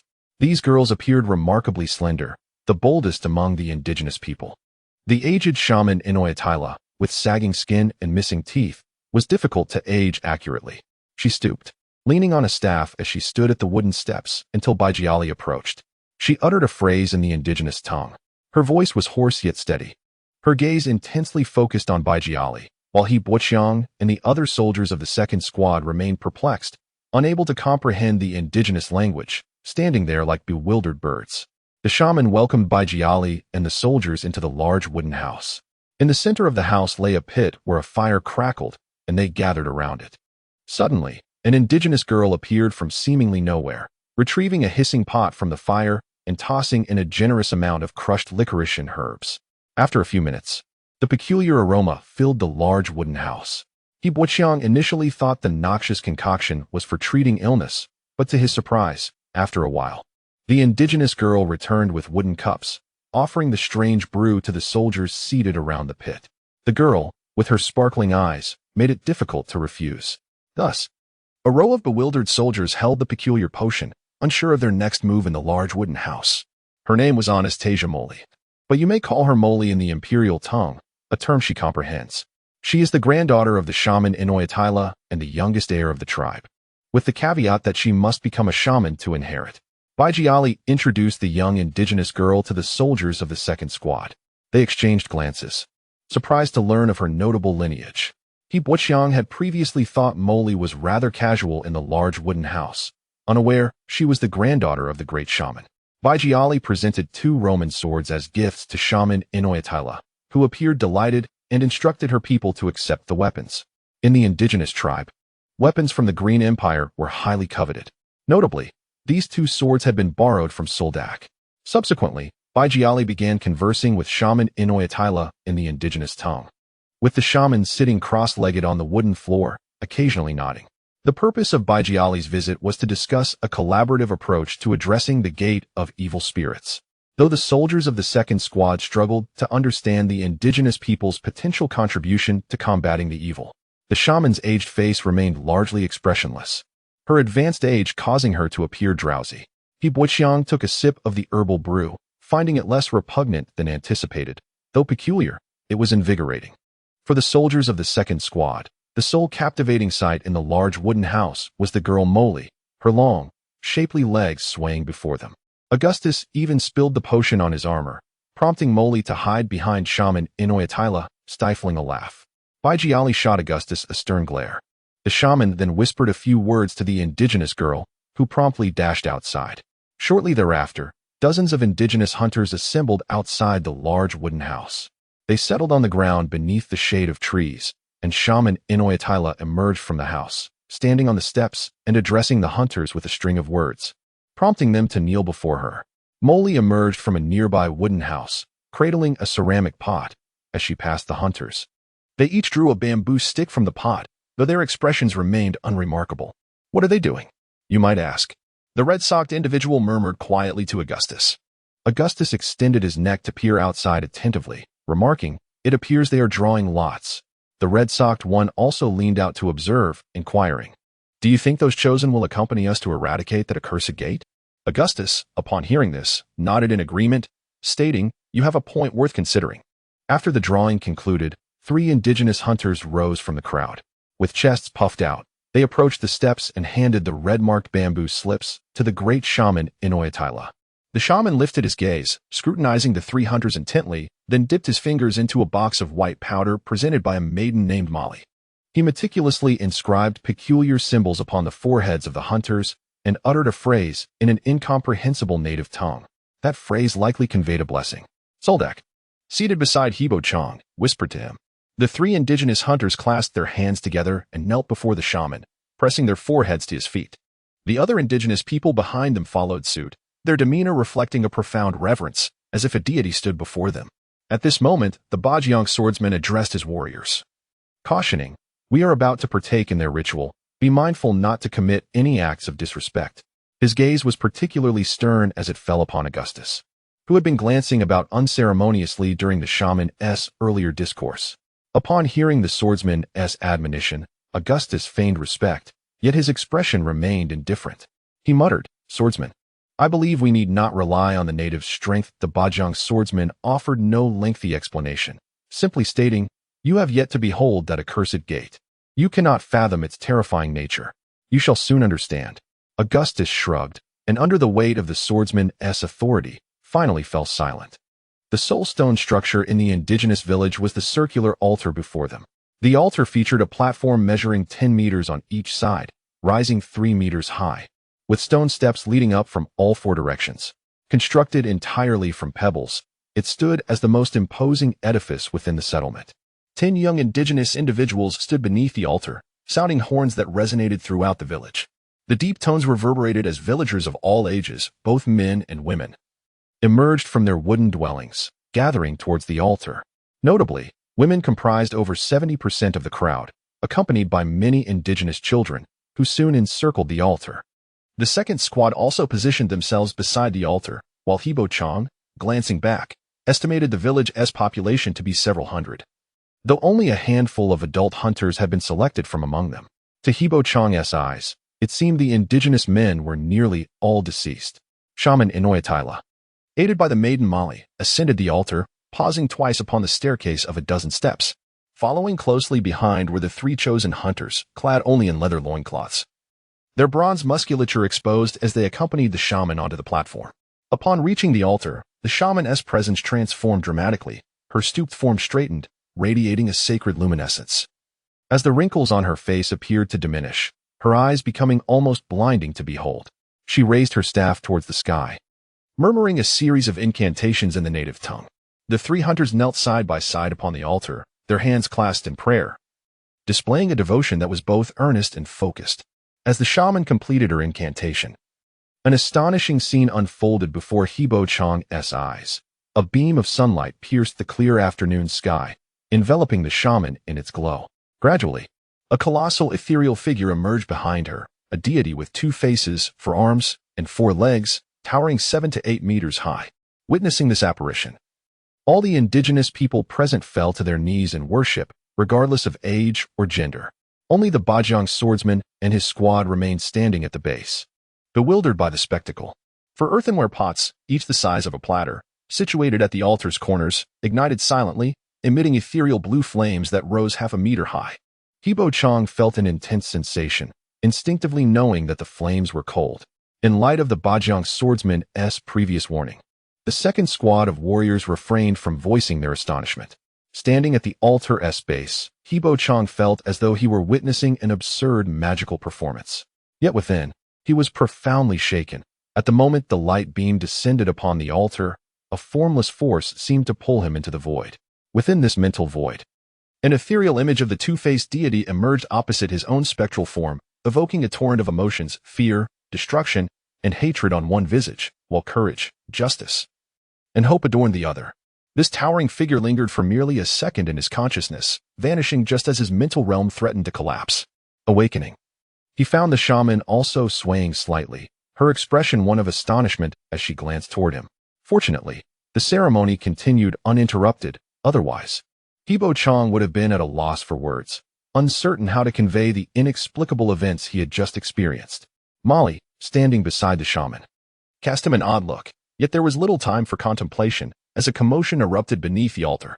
Following the noise, Hebo Chang beheld 4 indigenous hunters slowly emerging from the thicket, bearing a massive litter upon which lay the corpse of a malevolent spirit. Methodically, they ascended the altar, the spirit's severed head resting upon its chest. Shortly thereafter, another 4 hunters brought forth yet another spirit's body, and soon 3 such corpses were laid upon the altar. The shaman produced an ancient black horn dagger adorned with symbols, appearing as a time-worn bone knife. Bending down, she grasped the spirit's long horns with one hand while inserting the dagger into its skull with the other, reverently placing the severed head upon a tray before the ethereal deity. Hebo Chang, drawing from the memories of the body he occupied, recognized this as an exceedingly rare sacrificial ritual, one traditionally passed down among certain indigenous shamans. In the Green Empire, such darkly magical ceremonies were strictly prohibited. As the shaman chanted, the severed head upon the tray ignited in blue flames. Turning to ash beneath the gaze of the deity, the afternoon sun poured through the forest, casting beams of light that danced upon the damp earth, creating patches of illumination across the ground. The shade of the trees completely obscured the sky, enveloping the forest in a rich, deep green. A gust of wind swept through, causing the treetops to undulate, resembling a vast sea of leaves. Surrounding the altar was a small plaza where the indigenous villagers stood in the sun, gazing reverently at the somewhat blurred apparition of the demon atop the altar. The Grand Sorcerer offered the sacrifice, and the ethereal blue flames instantly consumed the head of the malevolent spirit. At that moment, he raised his staff high, prostrating himself at the feet of the demon's apparition, moving his body in a frenzied dance akin to a seaweed sway, while chanting incantations that made Hebo Chang feel dizzy. Hebo Chang experienced waves of vertigo, unable to resist pressing his thumb and forefinger against his temples, finding slight relief. Amidst the lengthy chanting, the demon's dual-faced head slowly turned, maintaining its smile as it faced forward. The mask-like visage bore closed eyes, which suddenly opened slightly, emitting 2 beams of golden light that dazzled even under the scorching sun. These beams first fell upon the Grand Sorcerer, imbuing her with a bestowed power, a flush appearing on her face. When she turned around, Hebo Chang was astonished to see her eyes transformed into a radiant gold, blinding like a burning sun, rendering anyone unable to meet her gaze at that moment. With one hand gripping her staff and the other clutching a dagger, the Grand Sorcerer approached the headless demon's corpse, squatting down to carve with her dagger. Augustus turned to Suldark and whispered, "This Grand Sorcerer's skinning skills are far superior to the captain's." Suldark cast a sharp glance at Augustus and reprimanded him in a hushed tone. Silence. Augustus chuckled quietly and withdrew.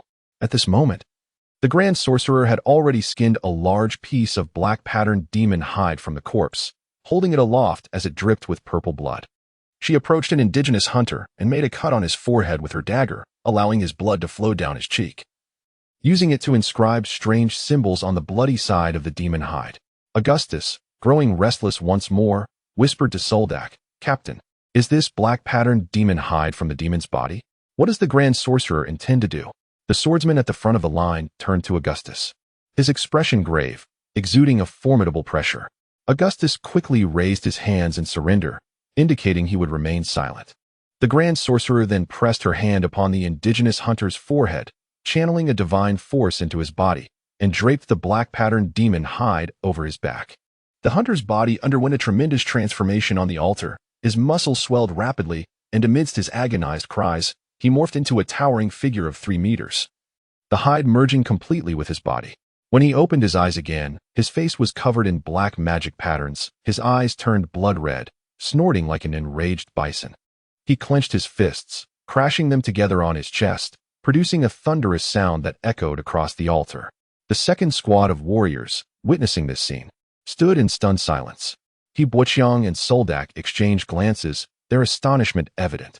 The Grand Sorcerer inscribed a rune on the swelling chest of the indigenous hunter, allowing him to slowly regain his consciousness. Inoyatila, the Grand Sorcerer, patted the hunter's robust arm, signaling him to step aside. She proceeded to repeat the process with the second and third indigenous hunters until the sun began to set, marking the conclusion of the sacrificial ceremony. The towering demon apparition above the altar shattered into countless motes of light, vanishing from sight, while the 3 demon corpses were gruesomely dismembered by the Grand Sorcerer and subsequently carried away by several indigenous hunters, soon disappearing into the dense forest. The divine power emanating from the Grand Sorcerer gradually diminished, and she stooped, supported by the young woman Molly, as she descended the altar. The 3 indigenous hunters followed closely behind her, and the villagers parted to create a path for the Grand Sorcerer to pass. In the eyes of the indigenous women and children, there was no joy or excitement. As the hunters walked by, everyone placed their hands upon them, their faces filled with concern, uttering the same words, appearing to bid a final farewell to their tribal warriors. The second squad of warriors stood behind the villagers. Red Sox exclaimed in astonishment. "So these natives of Handanar County can produce such formidable warriors." Augustus leaned in, reflecting, "Captain, had they used such means against us, the 57th Regiment would not have had it so easy. We could never have held our ground at the foot of the forested mountains." The swordsman interjected, "In truth, such sacrificial rituals exact a heavy toll. These 3 natives forcibly acquire powers their bodies cannot sustain. This power is a double-edged sword. Once the blessing of the divine body is lost, it could easily cause their bodies to explode." A group of indigenous people followed the 3 hunters until they finally dispersed at the Grand Sorcerer's wooden cabin. The second squad of warriors trailed behind and entered Inoyatila's abode, where the 3 hunters sat silently beside the fire pit, appearing somewhat lucid, while the Grand Sorcerer was assisted by the indigenous girl Molly to rest in a side room. Inside the cabin, aside from the warriors of the second squad, there were only the 3 indigenous hunters. Red Sox, mustering his courage, asked, "Swordsman, do you mean to say that after gaining this immense power, they will soon perish?" The swordsman, deep in thought, replied upon hearing the question, "Indeed." Red Sox struggled to comprehend why these indigenous hunters would choose such a fate, knowing it would lead to their demise. Why would they make such a choice? He inquired again. The swordsman gazed out at the entire indigenous village and explained, "Perhaps, for the sake of others in their tribe, so that they may live better lives." He pointed toward the other side of the valley, adding, "That door of demons lies within this valley. Should the demons succeed in passing through it, the village of indigenous people here would be the first to suffer their onslaught. I have refrained from leaving this valley because I alone could slay those demons." The swordsman concluded, "I tasked Molly with finding warriors from the Green Empire outside the valley to assist us. That is how you came to be here." The plan to eradicate the demon door was devised collaboratively with Grand Sorcerer Inoyatila, and I believe we should attempt it with our current strength. Shortly thereafter, Inoyatila emerged from the eastern cabin, assisted by the indigenous girl Molly, her face pale, indicating that the sacrificial ritual had taken a significant toll on her. She first spoke a string of indigenous words to the Bacalier swordsman, then issued a few commands to the 3 indigenous hunters. The hunters rose and saluted the Bacalier swordsman, thereby acknowledging his leadership. The Grand Sorcerer did not invite anyone to dine in the indigenous village, after a brief exchange with the Grand Sorcerer in Oitila. The Bacalier swordsmen led the second squad of warriors and the 3 indigenous hunters back to their temporary abode in the rocky crevices of the valley. In the corner of the crevice, a pile of embers smoldered, the wood completely burnt down, leaving only a faint red glow that roasted a massive fish bone. Stripped of most of its flesh, leaving behind a charred skeleton. An indigenous girl crouched by the fire, using a dagger to search for remnants of fish meat. It was not that she had not yet eaten her fill, but rather a habit instilled by a life of poverty. She possessed large, emerald-green eyes, a delicate nose, and a pointed chin, her forehead somewhat broad. By the standards of the Empire, her somewhat unremarkable features could hardly be deemed beautiful. The Bacalier swordsman approached and handed her a parcel wrapped in banana leaves, containing provisions he had taken from the second squad's nearly inedible rations. What was nearly repulsive to the warriors was a rare delicacy for the indigenous girl. The 3 indigenous hunters, their bodies adorned with dark magical tattoos, sat quietly in the corner, their faces marked by an effort to suppress some inner torment. They required time to acclimate to the newfound power within their bodies. Whether running, jumping, or wielding their weapons, they had lost their previous familiarity with their own physiques. The Bacalier swordsman intended to conduct some training with them before nightfall. He Buqiang was eager to approach and observe, but the hunter's demeanor suggested they were not to be disturbed, leaving him to abandon the notion. Suldark informed He Buqiang that consuming the flesh and blood of magical beasts over extended periods could enhance one's physical constitution. Recently, the second squad had been subsisting mainly on fish porridge, and while he had not sensed any improvement in his own condition, a third star in his spiritual consciousness had inexplicably illuminated. The Bacalier swordsman, along with 13 warriors from the second squad and 20 indigenous hunters, formed a temporary combat team and, under the cover of night, departed from their rocky refuge into the dense forest of the valley. Among the accompanying members was the indigenous girl, Molly, who was well acquainted with the forest environment and took the lead. In truth, their temporary quarters were not far from the gate of the malevolent spirits. Indigenous hunters were constantly on watch at the gate, ready to report any unusual activity back to the rocky refuge. Typically, should a malevolent spirit emerge from within, the indigenous hunters would be unable to handle it, necessitating the direct intervention of the Bacalier swordsman, who would strive to eliminate the threat before the spirit could acclimate to the world's laws. The valley was enveloped in tranquility, with glimpses of distant stars visible through the dense canopy. The path through the woods was shrouded in darkness. The indigenous hunters navigated the terrain with ease, while the warriors of the second squad struggled to keep pace. Their efforts met with determination and silence. After parting the underbrush ahead, He Buqiang finally beheld the gate of the malevolent spirits, standing against the stone wall. The sight of the gate exceeded his comprehension. He had never imagined it to be alive. In the distance, the stone wall, unmasked by dense branches, offered some illumination. In the dim light, he discerned a massive, green-faced, tusked malevolent spirit resting against the stone wall, its eyes ceaselessly scanning the surroundings. The wall behind it was smeared with purple stains of blood, which appeared shadowy in the night. It was no wonder Suldark had mentioned that the Bacalier swordsman had pursued this green-faced creature from the Kimto River basin into the Kanar Mountains. The green-faced spirit clutched a massive bone club, looking relatively untroubled, save for a deep gash across its chest, from collarbone to navel, a wound nearly 2 meters long, oozing purple blood. Just as the second squad pondered the whereabouts of the gate of the malevolent spirits, a bloodied hand emerged from the gaping wound, prying it open. The spirit's face twisted in agony as another hand followed, and then a head, emitting smoke, protruded from the wound. The skin of the emerging spirit corroded upon contact with the air, howling in torment as it gradually crawled out, its body exuding foul-smelling smoke, until it was fully extracted, revealing only the purple-red muscle tissue beneath. 2 indigenous hunters, initially stationed by the underbrush, recognized the Bacalier swordsman's arrival and promptly reported the situation in their native tongue.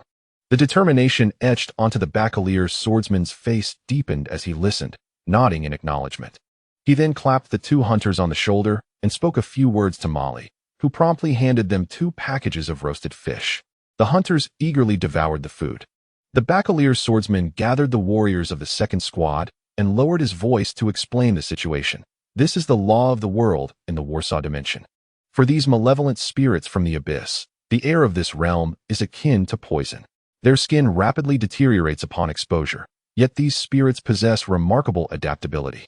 Given sufficient time, they will gradually develop new skin that conforms to the laws of this world. Observe their movements closely. Notice how their limbs seem disjointed? Such disarray is also a consequence of the world's laws, but they will adapt within half a day. Had they not witnessed it with their own eyes, it would have been hard for the warriors to grasp the Bacalier swordsman's words. However, with his explanation, they found it easier to comprehend. He Buqiang recalled the malevolent spirits he had seen upstream in the valley, likely lacking skin for the same reason.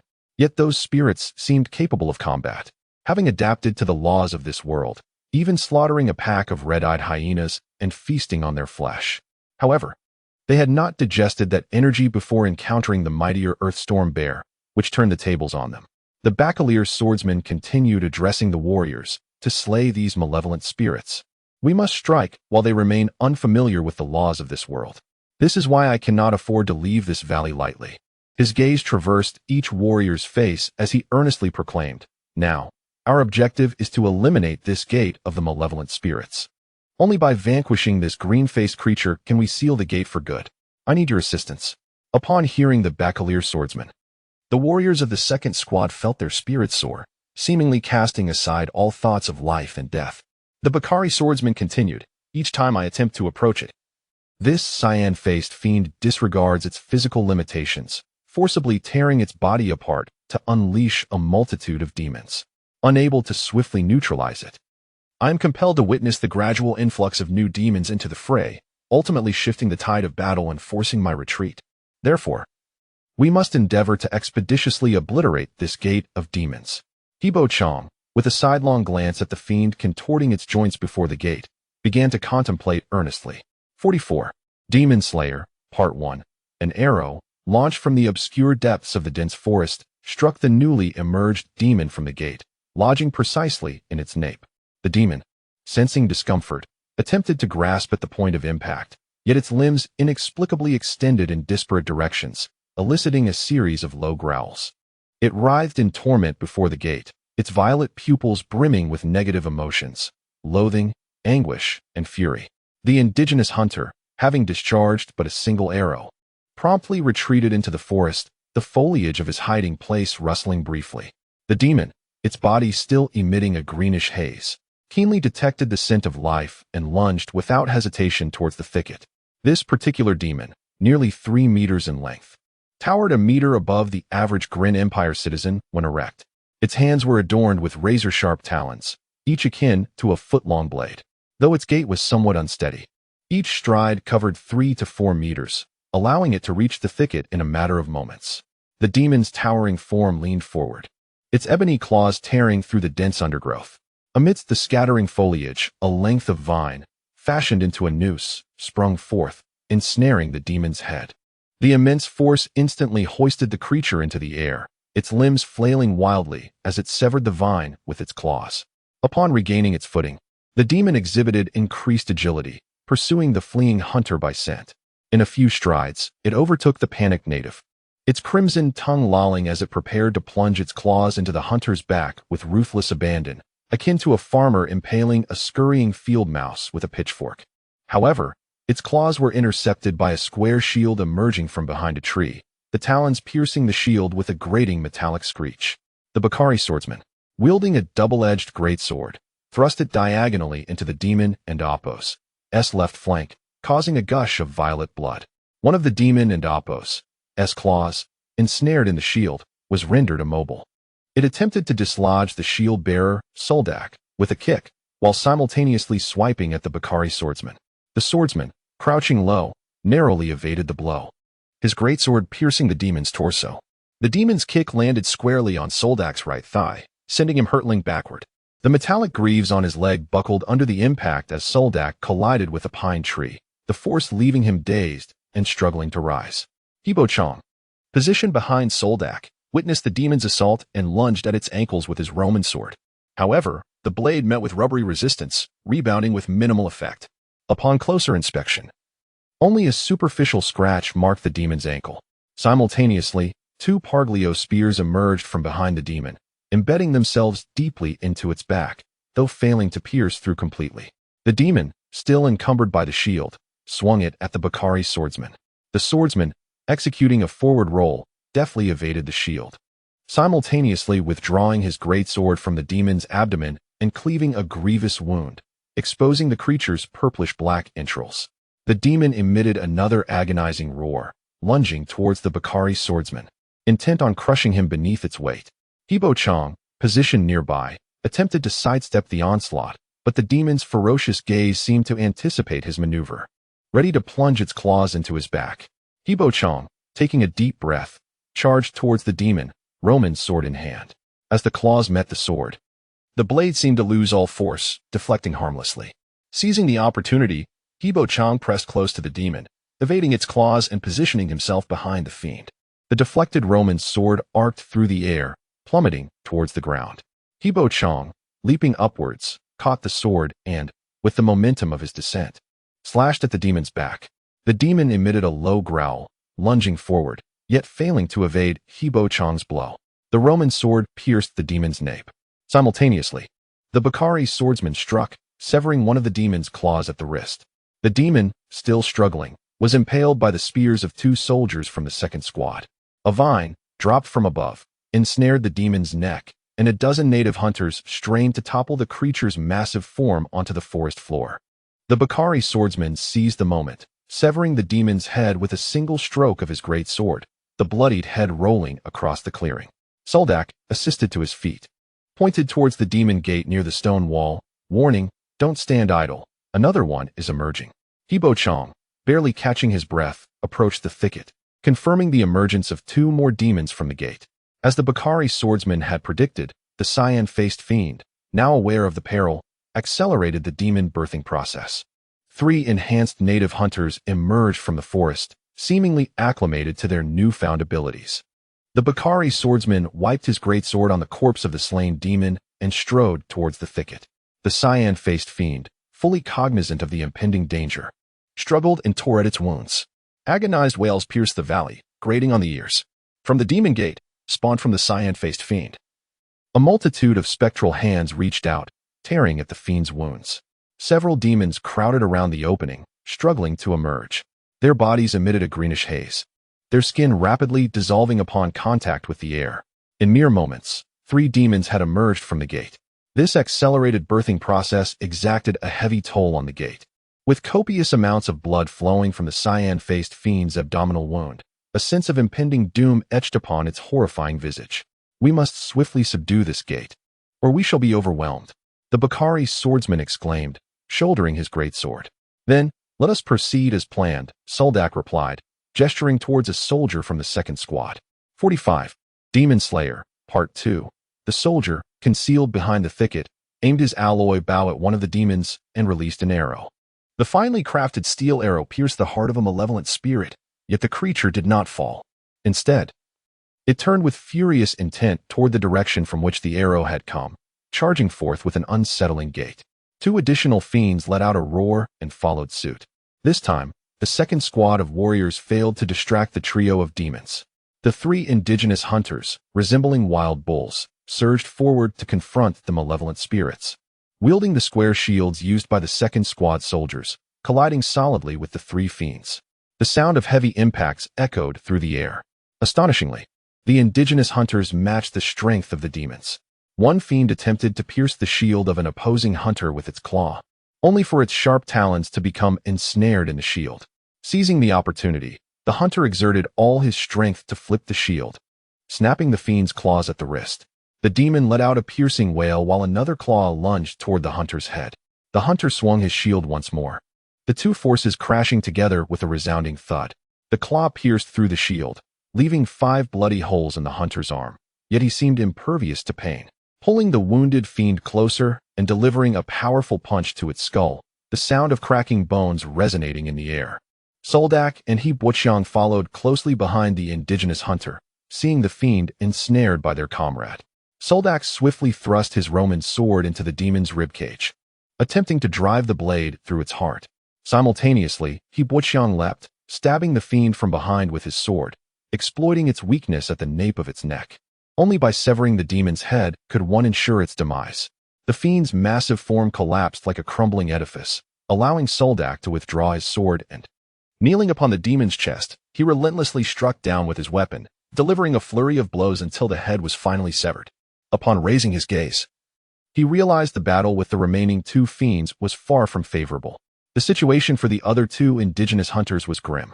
Upon colliding with the fiends, although the demons had yet to fully adapt to the laws of this realm, this did not prevent them from embedding their claws into the hunters' bodies.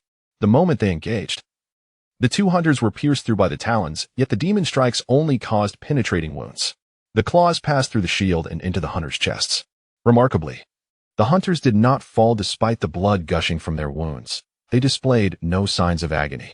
Instead, they clung tightly to the fiend before them, tumbling to the ground and rolling amidst the foliage. Several warriors, armed with spears, aimed to bring down the fiend with the severed wrist, hoping to slay one outright. Their finely sharpened spears found no opportunity to strike as the fiend wrestled with the hunters. On several occasions, the spears merely grazed the demon's body, while other warriors wielding Roman swords sought to behead the fiend during its rolling struggle with the hunters, yet they found no openings. The two new recruits in the squad appeared utterly at a loss, attempting to charge forward for glory but only obstructing their comrades' paths without delivering any harm to the fiends. The scene descended into chaos. Suldark spat on the ground, exclaiming, "Let me handle this." With that, he charged forward brandishing a Roman sword. The gladiator rushed in from behind, bypassing the entangled indigenous hunters entirely to confront the green-faced fiend leaning against the stone wall, the gateway to the demons. If he could slay this particular demon, the portal would cease to exist, preventing any more fiends from emerging. At that moment, a faint shadow of a crusader swordsman appeared behind the gladiator, mirroring his every movement. The gladiator felt an overwhelming surge of power within him, his speed increasing with each step, leaving behind a fleeting afterimage. The green-faced fiend, noticing the approaching gladiator, smirked cruelly and forcefully pulled at the gaping wound in its chest, from which three ghostly hands emerged. The gladiator, now at peak speed, leaped high, raising his great sword overhead and bringing it down toward the fiend's head. Though the green-faced demon appeared immobile against the wall, it was not without means of defense. It wielded a bone staff, which it raised to meet the gladiator's strike. The dual-edged sword clashed against the bone staff with a resounding clang, failing to entirely deflect the sword, which grazed the fiend's forehead, causing a trickle of purple blood to flow down. The fiend let out a muffled groan of pain as the ghostly hands continued to stretch the wound, emitting wisps of smoke. Yet, this did not hinder them from attacking, as the three hands lunged toward the gladiator. He, realizing the peril, could only retreat a step to evade their grasp, not managing to eliminate the green-faced fiend and destroy the portal. The gladiator grew increasingly anxious as three more demons began to emerge. He swung his sword horizontally at the green-faced demon, but the ghostly hands thwarted his strike. One hand was severed, and two others sustained deep gashes, yet this did not prevent the fiends from escaping their host. With determination, the gladiator knocked aside the bone staff and, in one swift motion, cleaved the head from a struggling fiend attempting to escape. Before he could withdraw his sword, several hands from the fiend's abdomen clutched the blade tightly. The gladiator refused to relinquish his weapon as the bone staff came crashing down upon him. At that moment, the crusader's shadow behind him moved, supporting the bone staff with both hands, creating a stalemate between the green-faced fiend and the gladiator. However, the situation was evidently unfavorable for the gladiator, as another fiend was on the verge of emerging from the portal. Should another fiend escape, the gladiator would have no choice but to abandon his sword. He Buqiang, who had been assisting the indigenous hunters in dispatching the other two fiends, witnessed this dire predicament and immediately rushed to the gladiator's aid. For a long time, He Buqiang had been seen by the warriors of the second squad merely as a vagabond favored by Suldark. He lacked an identity and could not even articulate the location of his homeland. He and Suldark shared many similarities. Both were robust and well-proportioned, with deep blue eyes and strikingly similar facial features.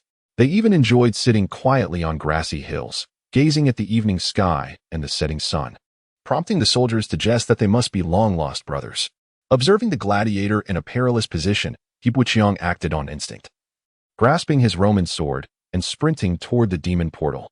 Although the bone club wielded by the green-faced demon was held aloft by the spectral figure of the crusader swordsman behind the Bagalier swordsman, the release of one's momentum during battle is constrained by a certain time limit. determined by the strength of the first-tier swordsman's mental fortitude. Once this momentum intervenes in combat, its duration diminishes rapidly. The existence of momentum confers significant augmentation upon first-tier warriors in various aspects, including but not limited to strength, agility, and constitution. Faced with the green-faced demon, the Bagalier swordsman was exerting his utmost effort. During this stalemate, the spectral figure of the Crusader swordsman loomed over the green-faced demon, while the two demons remained trapped within the portal of the abyss, rendering even Suldark oblivious to the fact that the Bagalier swordsman had already stepped into the threshold of death. Any moment of negligence could result in the demons emerging from the portal and tearing him apart. For the swordsman, both strength and constitution were considered the Bagalier swordsman's weaknesses. Compounding this, his dual-bladed greatsword was firmly locked in place, leaving him unable to utilize his full capabilities. The portal created by the disemboweled demon was insufficient to accommodate the simultaneous passage of three demons. Its body was continuously leaking dark purple blood, rendering it exceedingly weak. As three demons crowded at the portal's exit, one was decapitated by the Bagalier swordsman, its corpse wedged alongside the other two demons, who struggled to escape while desperately gripping the swordsman's dual-bladed greatsword. They simultaneously endured the corrosive force of the laws of the Warshaw Plane, beset by considerable suffering. He Wuqiang arrived before the portal, witnessing a grimace of agony and despair etched upon the green-faced demon's visage. He raised his Roman sword, stepping forward from the left, and with all his might, struck at the two hands protruding from the portal. The green-faced demon roared, relinquishing its bone club, and its arms, covered in green scales, lunged toward the Roman sword with a resounding clang. The sword struck the demon's arm, producing a shower of sparks that numbed He Wuqiang's hands, making him feel as though the blood within him threatened to burst forth. Despite his mental preparation, he was still injured by the recoil. The green-faced demon reached for the guard of He Wuqiang's Roman sword, but he stepped back, deftly evading the demon's claw. The bone club fell to the ground, and the spectral figure of the Crusader swordsman behind the Bagalier swordsman regained its upright form, though it had significantly faded. Each battle imbued He Wuqiang with a profound instinct. Requiring no deliberate swordplay, his body instinctively made optimal judgments. In such moments, his combat movements were as precise as a textbook, a sentiment echoed by Augustus, who had received specialized training at a military academy. The momentum that appeared behind the Bagalier swordsman acted like a hammer, shattering a fragment of memory within his mental realm, leaving him with a sense of familiarity, yet an overwhelming emptiness.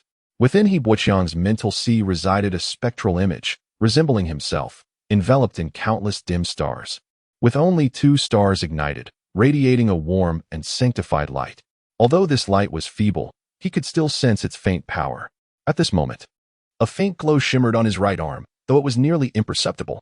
He Wuqiang mused that this might be his momentum, but this slight luminescence did not transform his Roman sword into a weapon capable of cleaving iron, at least. It could not sever the arm of the green-faced demon before him. While He Wuqiang failed to injure the green-faced demon, he enabled the Bagalier swordsman to forcibly withdraw his dual-bladed greatsword from the grasp of the two demons, whose clawed fingers fell away. The Bagalier swordsman gripped the greatsword tightly.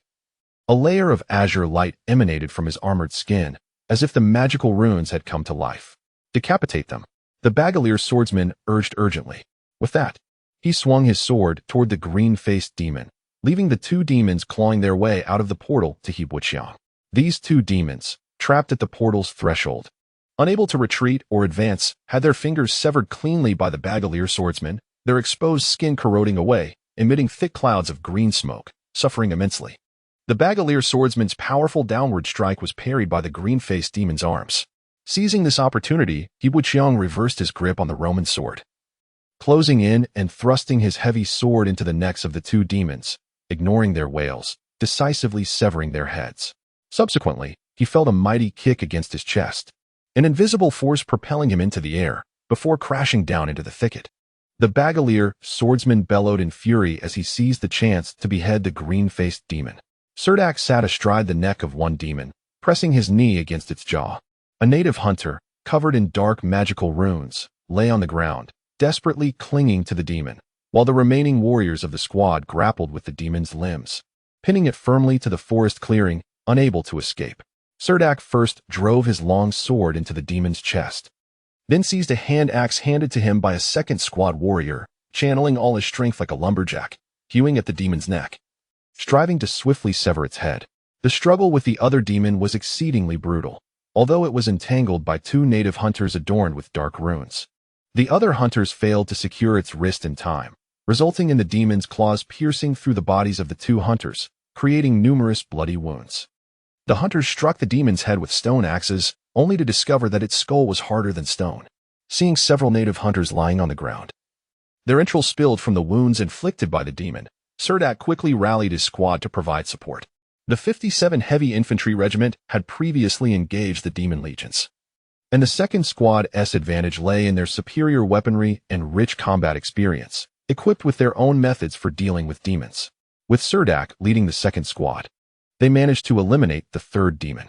As Suldark stood, holding the severed head of the demon and preparing to celebrate with a high five with He Buqiang, a figure stumbled from the direction of the demon portal, crashing awkwardly into the thicket. Suldark felt a sense of familiarity about the figure. The soldiers of the 2nd Squad hurried over, helping the individual rise from the underbrush, only to discover that it was none other than He Buqiang.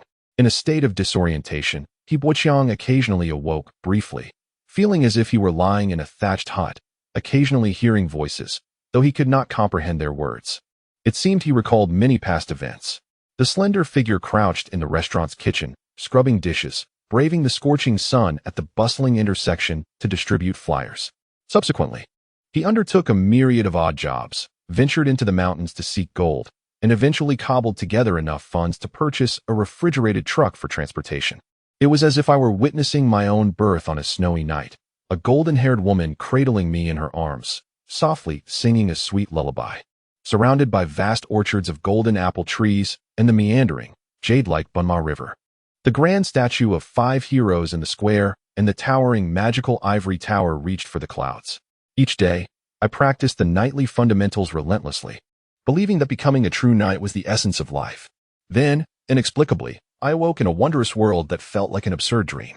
The first sight that greeted me was a battlefield, rife with chaos and bloodshed, where a headless demon nearly crushed me. Yet, like resilient wild grass, I survived in this land. Flickering lights and shadows danced through my mind like film reels, spinning endlessly, leaving me somewhat disoriented. The chaotic chapters of my mental realm intertwined, resembling countless threads tangled into a mass, kneaded into dough, then pulled into fine strands, while a simmering agitation within me felt like a bomb, poised to explode at any moment. In the next instant, He Buqiang jolted awake, gasping for fresh air. Before him stood the thatched roof hut, its ceiling punctured by a round hole the size of a bowl, through which the azure sky was clearly visible, occasionally graced by drifting white clouds. A cool breeze swept through the curtain made of dry leaves, carrying a bitter herbal scent. He Buqiang's head throbbed painfully, yet he sensed a profound merging of his soul with this body, as numerous memories etched themselves deeply in his mind. 3 stars ignited in the sea of consciousness, releasing a gentle starlight that gradually nourished this body, the warm glow possessing a magical quality that seeped into every part of him, alleviating the pain caused by chaotic thoughts. Struggling to sit up, He Buqiang discovered his body felt as if it had been dismantled. Then, a flood of memories overwhelmed him, reminding him that just before losing consciousness, he had been violently kicked by that green-faced demon. No wonder he felt sharp pangs with each breath. He found himself lying on a wooden bed covered with fine grass. And to his astonishment, a pile of charred ashes from a fire pit was in the room, with a dark pot hanging over the flames. Confused as to where he was, he suddenly heard light footsteps, rhythmic and lively. Before he could discern, a swift figure swept past him, and at last, he beheld the indigenous girl, Molly. She held a large wooden bowl in her hands, from which white steam wafted. Upon seeing He Buqiang awaken, her green eyes widened in surprise, and she smiled brightly, speaking a rapid stream of unintelligible indigenous language. He Buqiang gazed at her, bewildered, until she paused. Realizing he did not comprehend her words, Molly appeared somewhat flustered. She then patted her broad forehead, scooped a sticky substance with a wooden spoon, and, without regard for whether He Buqiang wanted it, thrust it into his mouth. The taste resembled crushed red ginger. He Buqiang despaired as he stared at the patch of blue sky visible through the roof, perplexed as to how Suldark and the 2nd Squad had left him in this indigenous village. He lay in the thatched hut for an entire week before he could slowly rise and walk. during the dull hours on the wooden bed. He would enter that wondrous sea of consciousness, where only 3 stars flickered in the void. However, he soon discerned that these stars were not like the myriad of stars in the night sky. They resembled tiny specks of dust within the sea of consciousness, gradually growing as they absorbed countless surrounding particles. The light particles drifting in the mental realm appeared endless. And all he needed to do was to let the 3 stars rotate gently, for they possessed an inexplicable allure that drew in surrounding particles to expand themselves. As the 3rd star stabilized, the 4th within him ignited.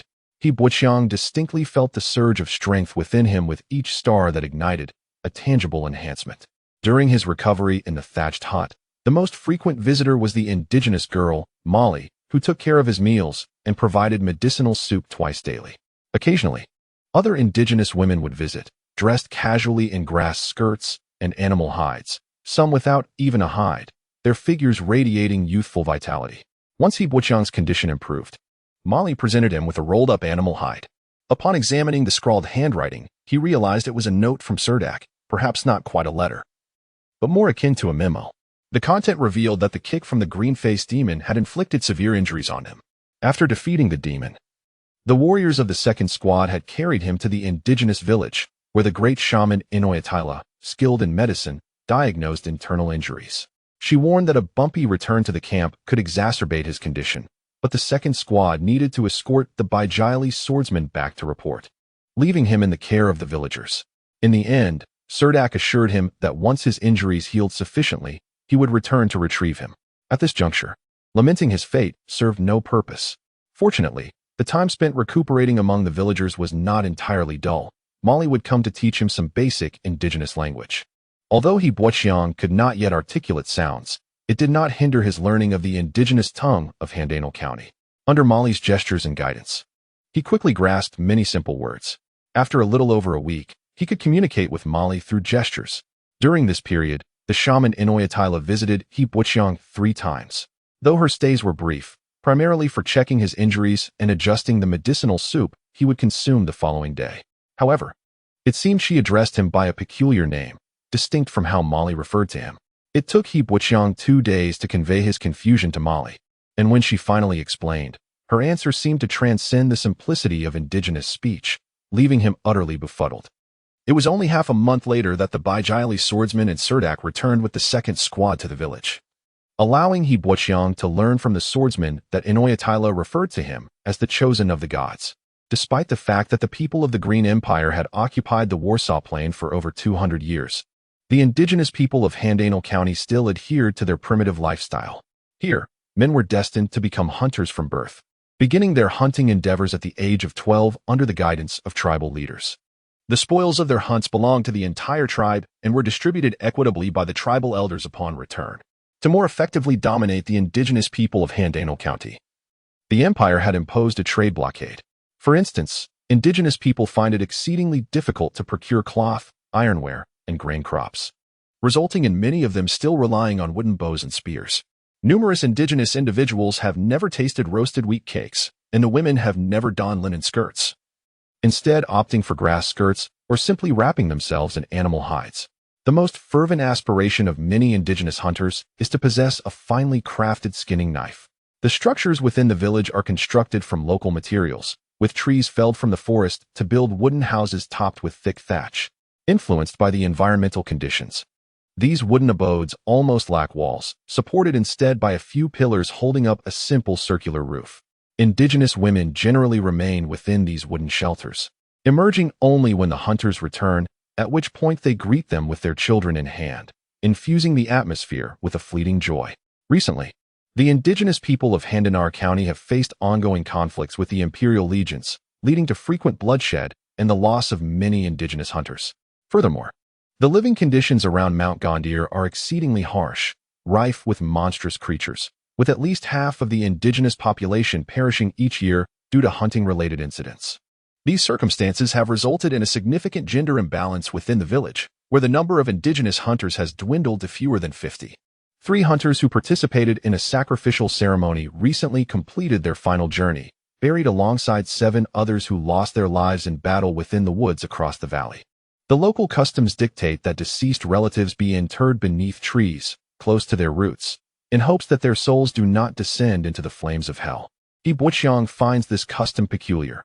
According to the scene he witnessed during the sacrificial ceremony, the indigenous people seem to worship a four-armed, dual-faced demon. It stands to reason that the souls of the dead should ascend to the realm of the gods. Yet the reality appears to diverge from this belief. When the indigenous hunters fail to return with ample game, the villagers inevitably face hunger. At such times, the women gather berries from shrubs, forage for wild mushrooms, and collect edible greens, occasionally catching some fish by the river. Though fortunate, finds like Tim fish are rare. This time, Suldark and the second squad of warriors ventured into the indigenous village specifically to escort He Buqiang back to the camp. However, Suldark did not anticipate that the Beijiakli swordsman would decide to accompany them at the last moment. Perhaps it was due to He Buqiang's assistance in rescuing the swordsman, who narrowly escaped death at the hands of a malevolent spirit, that the Beijiakli swordsman felt compelled to join. Suldark purchased a Roman sword, 2 alloy bows, and a package of steel arrowheads from the merchant lodging to present to the great sorceress Inoyatella as a token of gratitude for her attentive care of He Buqiang over the past fortnight. The great sorceress received these gifts with great delight, expressing a desire for more alloy bows in the future, offering to trade any resources from the tribe in return. Judging by her demeanor, it seemed that even if Suldark wished to exchange for 1 or 2 indigenous women, she would readily facilitate it, provided he could procure alloy bows from the empire. Upon arriving at the indigenous village, Suldark found He Buqiang nearly recovered, marveling at the young man's extraordinary resilience. Regardless of the severity of his injuries, he exhibited remarkable healing. The reason He Buqiang was referred to as the favored one of the gods by the great sorceress Inoyatella stemmed from an incident during the sacrificial ceremony, where she offered the head of a malevolent spirit to the deities. When the divine presence manifested, the great sorceress noticed that He Buqiang appeared to sense the holy power. Those endowed with the innate ability to perceive divine energy are regarded as favored ones among the indigenous people of Handanar County. Should an indigenous individual possess such a gift, they are destined to become a great sorcerer within their tribe. However, the Beijiakli swordsman believed that the holy power spoken of by the great sorceress was, in fact, an exceedingly rare form of holy elemental magic. Warriors of the Green Empire have the opportunity to awaken magical elemental powers during their ascension, albeit with a low probability of occurrence, even less so than the emergence of mages during magical awakening ceremonies. Nevertheless, such dual-skilled warriors do exist. Duke Newman commands a brigade of magic swordsmen, and it is highly likely that holy magical power could produce a magic swordsman. According to the Beijiakli swordsman, He Buqiang, as a shield warrior, could potentially ascend to the first tier with proper training and might even reach the second tier. Feeling overwhelmed by the swordsman's fervent gaze, He Buqiang found himself at a loss for how to decline the offer. The Beijiakli swordsman, seated at the entrance of the thatched hut, addressed He Buqiang directly. "Suldark, if you are willing, I can take you back to the swordsman brigade, where you can serve as my retainer for a time. With systematic training in the constructed swordsman brigade, I believe you could easily break through to the first tier, after which you would have the freedom to choose any constructed knight brigade in Benai province." He Buqiang glanced at Suldark, hoping he would intervene at this moment to deflect the Beijiakli swordsman. He lowered his head, anxiously rubbing his fingers, contemplating a life spent transitioning from one battlefield to the next, questioning the joys of existence. However, Suldark remained silent, merely listening to the swordsman's entreaties. The warriors of the second squad looked on with envy, embodying the quintessential spectators. The Beijiakli swordsman was not in a rush for He Buqiang to make an immediate decision. Since they were already engaged in conversation, he took the opportunity to examine He Buqiang's injuries. Noticing some horrific scars on He Buqiang's arms, chest, and back, he could not help but frown. "What happened to you?" he inquired.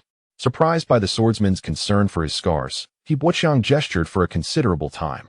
And with Suldark's assistance, the swordsman finally grasped the meaning He Buqiang sought to convey. Leaning closer to He Buqiang's ear, the swordsman remarked, "It seems you have endured a fire. These scars will significantly impact your future. It is unlikely that any inscription master would invest effort into inscribing magic patterns on you, as this aspect of magical pattern construction is nearly transformative for a warrior." Realizing he may have overstepped, he awkwardly laughed and added, "It seems I have digressed. Achieving exclusive magical pattern construction on your skin would at least be a matter for after the first tier. Come with me. Remaining in this forest holds no significance for you and may hinder your future development." The Bajikli swordsman patted He Buqiang's shoulder earnestly. Before departing the indigenous village, the Bajikli swordsman and Suldark bid farewell to the great sorceress Inoyatila, expressing their gratitude for her attentive care of He Buqiang during this time. This ageless sorceress, the true authority of the village, personally escorted them to the village entrance.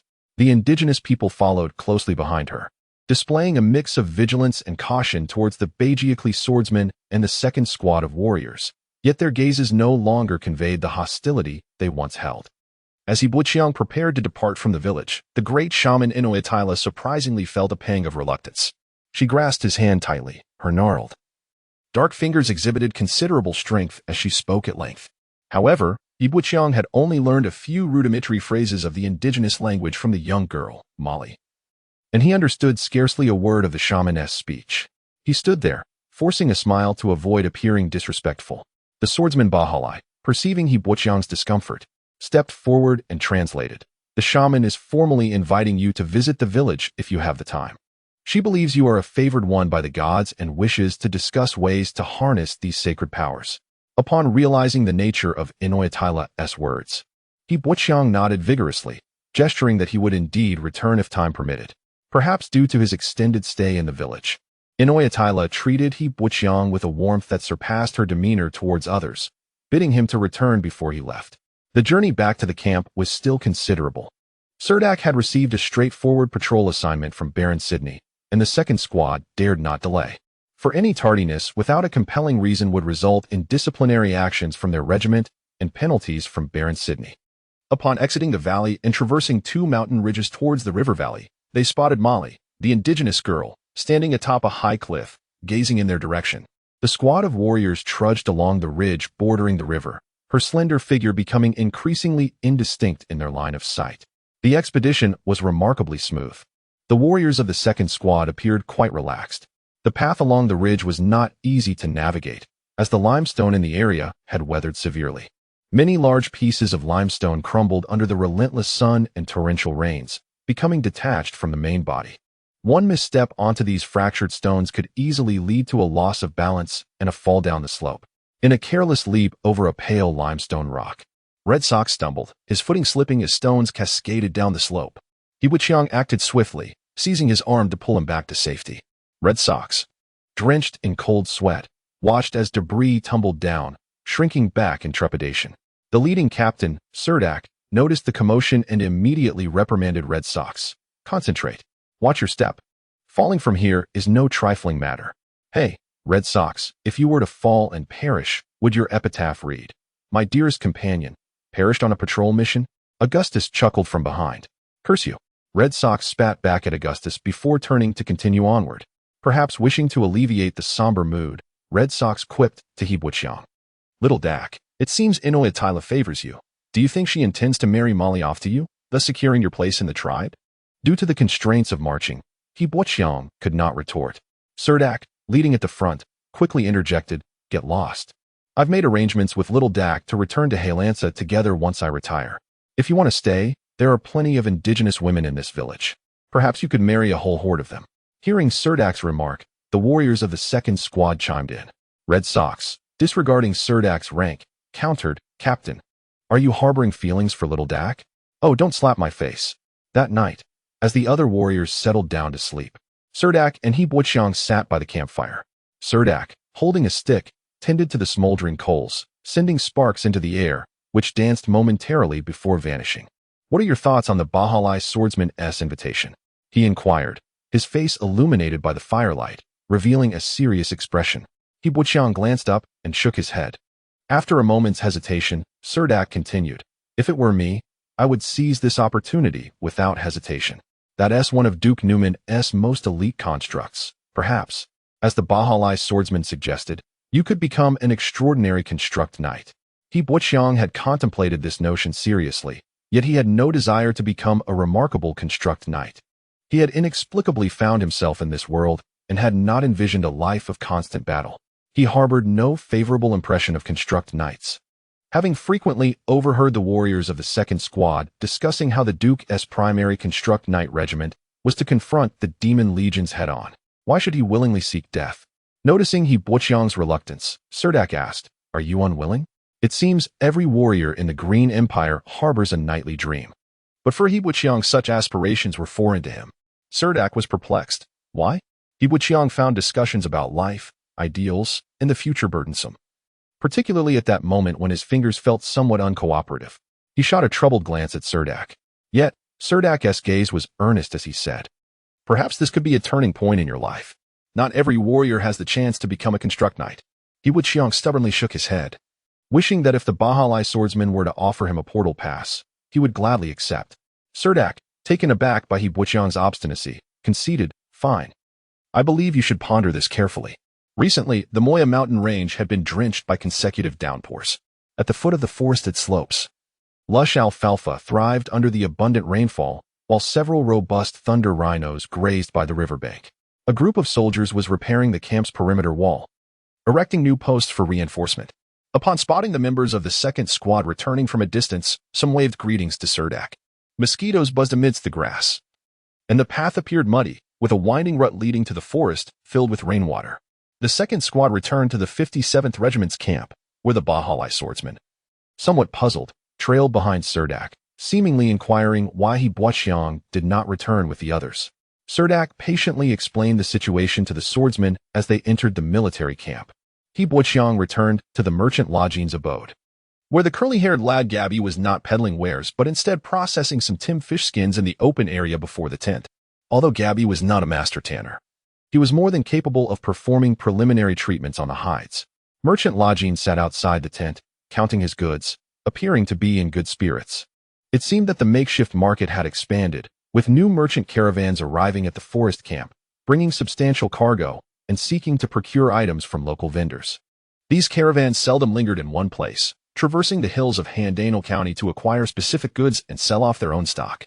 They differ from the vendors at the temporary marketplace, as they do not cater specifically to the 57 Heavy Infantry Regiment. Rakan was somewhat surprised to see He Wuqiang approaching from outside. He immediately set down the ledger in his hands and hurried over to embrace him. The merchant Rakan wore a warm smile, for all that Suldark had promised had come to fruition. Much of the spoils gathered by the second squad would find their way to him, providing Rakan with a reliable source of goods.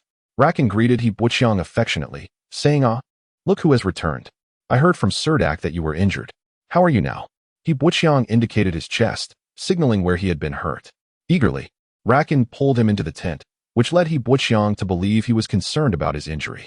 To his surprise, however, inside the tent, filled with goods, was a new wooden bed, unpainted and exuding a faint scent of pine resin, dressed simply with a red hyena skin, positioned near the entrance. "Come in and see what I have prepared for you. Look, a comfortable bed. I had the carpenter make this especially for you. Isn't it touching?" Rakan boasted to He Wuqiang. He then inquired if He Wuqiang had eaten dinner. Upon learning he had, Rakan refrained from further questions. He seemed quite interested in Suldark's expedition and asked He Wuqiang, "I heard from Suldark that you encountered a demon in the mountains. At first, I found it hard to believe." The Bajal swordsman had waited nearly a week for a squad of construct swordsmen to arrive at the logging camp. These construct swordsmen lingered only a day with the 57 Regiment before re-entering the Gander Mountains alongside the Bajal swordsmen, aiming to seek clues about the gates of demons. The Bajal swordsmen believed the appearance of this gate was no coincidence, as substantial evidence indicated that demons had been increasingly active in the Gander Mountains recently. Over the past 2 months, sentinels stationed in the vicinity had reported multiple demon squads breaching the blockade set by the Grin Empire and penetrating deeper into the mountains. Upon entering the Gander Mountains, the search party was likely to encroach upon territories inhabited by third-tier magical beasts. Therefore, all 11 members of the team were first-tier construct swordsmen, though the identity of their mysterious captain remained unknown. During this mission, the second squad located the Bajal swordsmen and assisted them in eliminating a demon gate, allowing Baron Sidney a moment of triumph. Colonel Mongoss offered him some words of encouragement, and all members of the second squad were credited with third-class military merit. The envy of other squads was particularly evident, as Suldark and the second squad also obtained black magic crystals. Beyond their inherent value, black magic crystals could yield substantial military merit from the logistics department.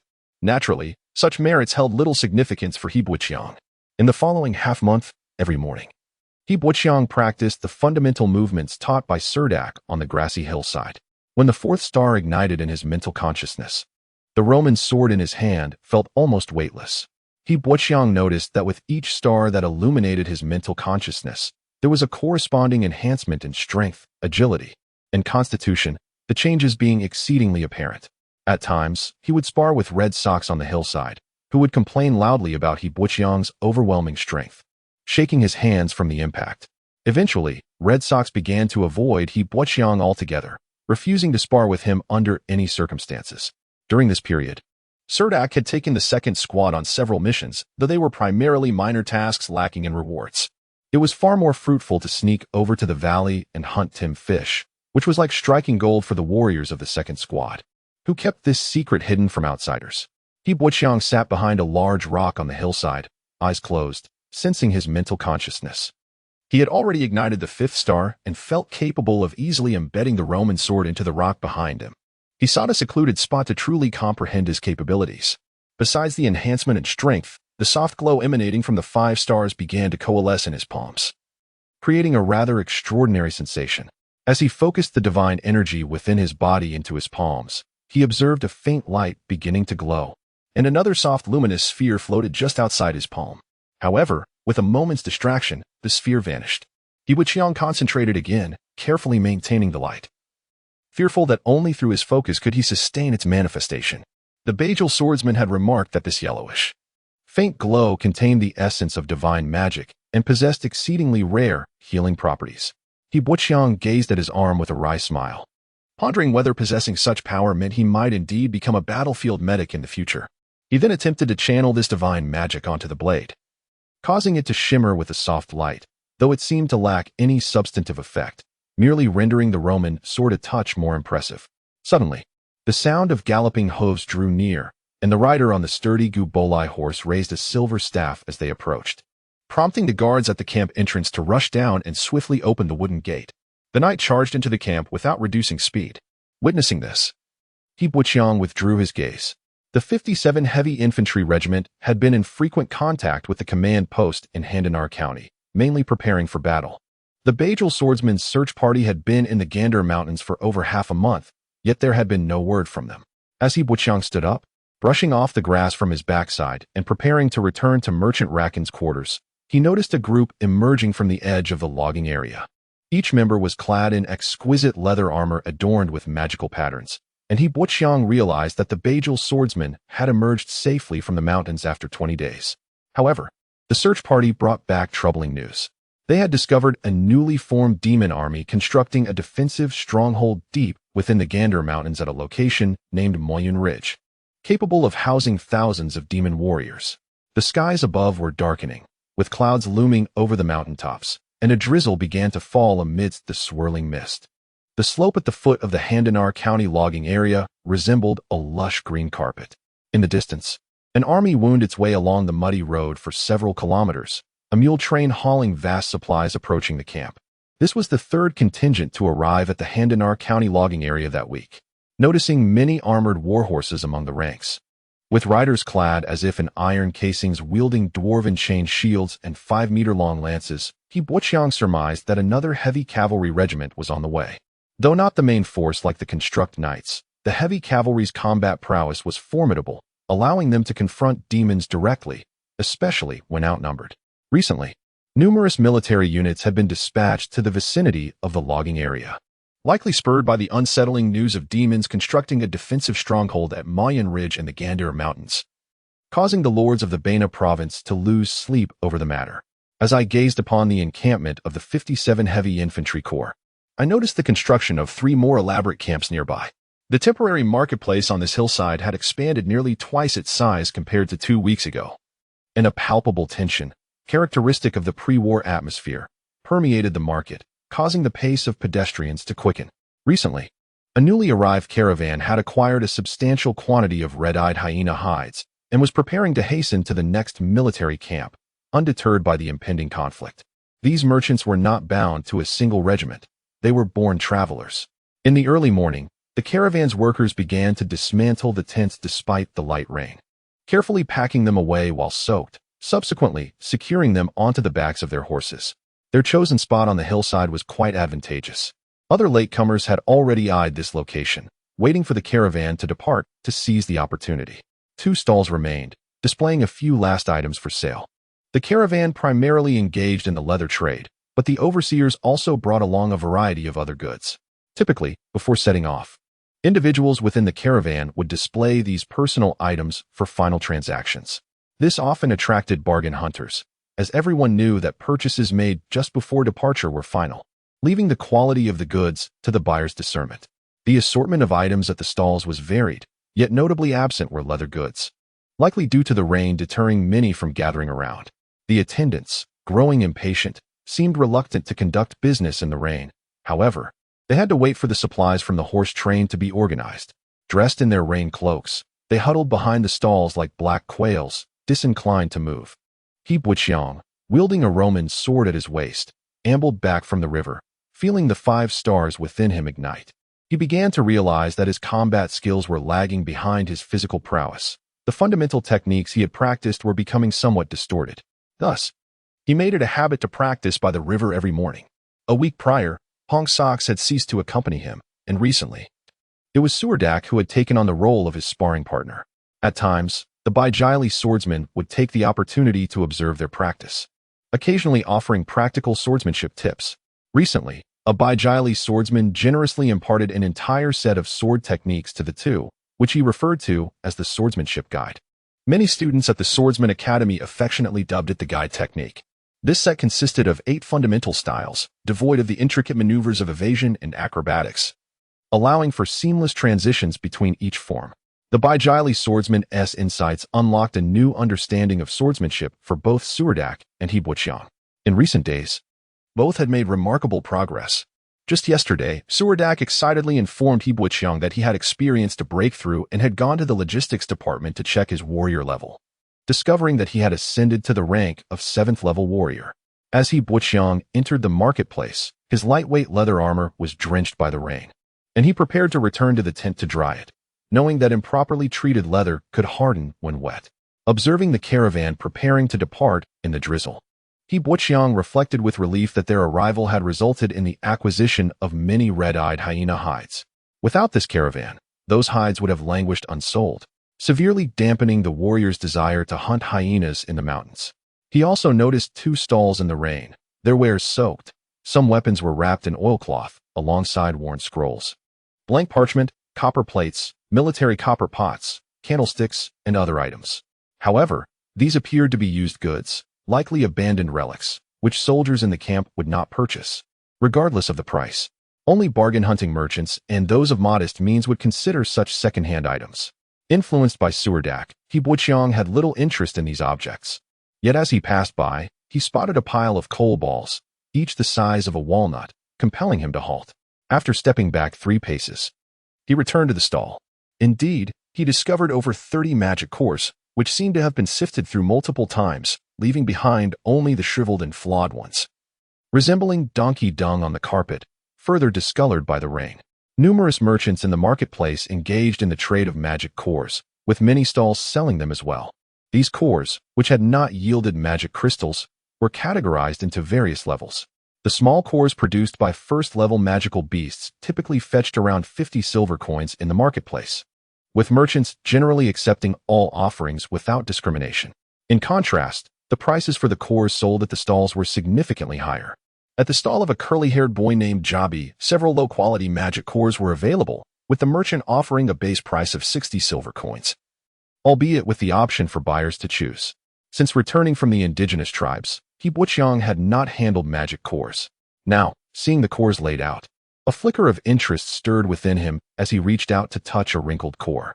The merchant's assistant, noticing He Buqiang's curiosity, scrutinized him for a moment before asking, "How may I assist you? Are you interested in these magic cores?" He Buqiang nodded slightly, but the core in his hand offered no response, prompting him to set it down and pick up another. These cores were obtained from the swamp crocodiles along the Kappa River. Despite their unassuming appearance, they were remnants from second-level magical beasts. Though each bore some flaws, they commanded a higher price than first-level cores, 80 silver coins each. "Is that price acceptable to you?" the merchant inquired, perhaps sensing that He Buqiang was not a wealthy patron and thus chose not to prolong the negotiation. Seeing He Buqiang remain silent, Continuing to sift through the pile of cores, the merchant ceased further inquiries. The rain fell lightly from the sky, and the marketplace was not particularly crowded. He Buqiang returned the second core and touched over 10 more, only to be astonished that none of them emitted any magical aura, indicating that none contained magic crystals. Nearby, a Gabola horse snorted, as the rainy weather posed a risk of illness for these large beasts.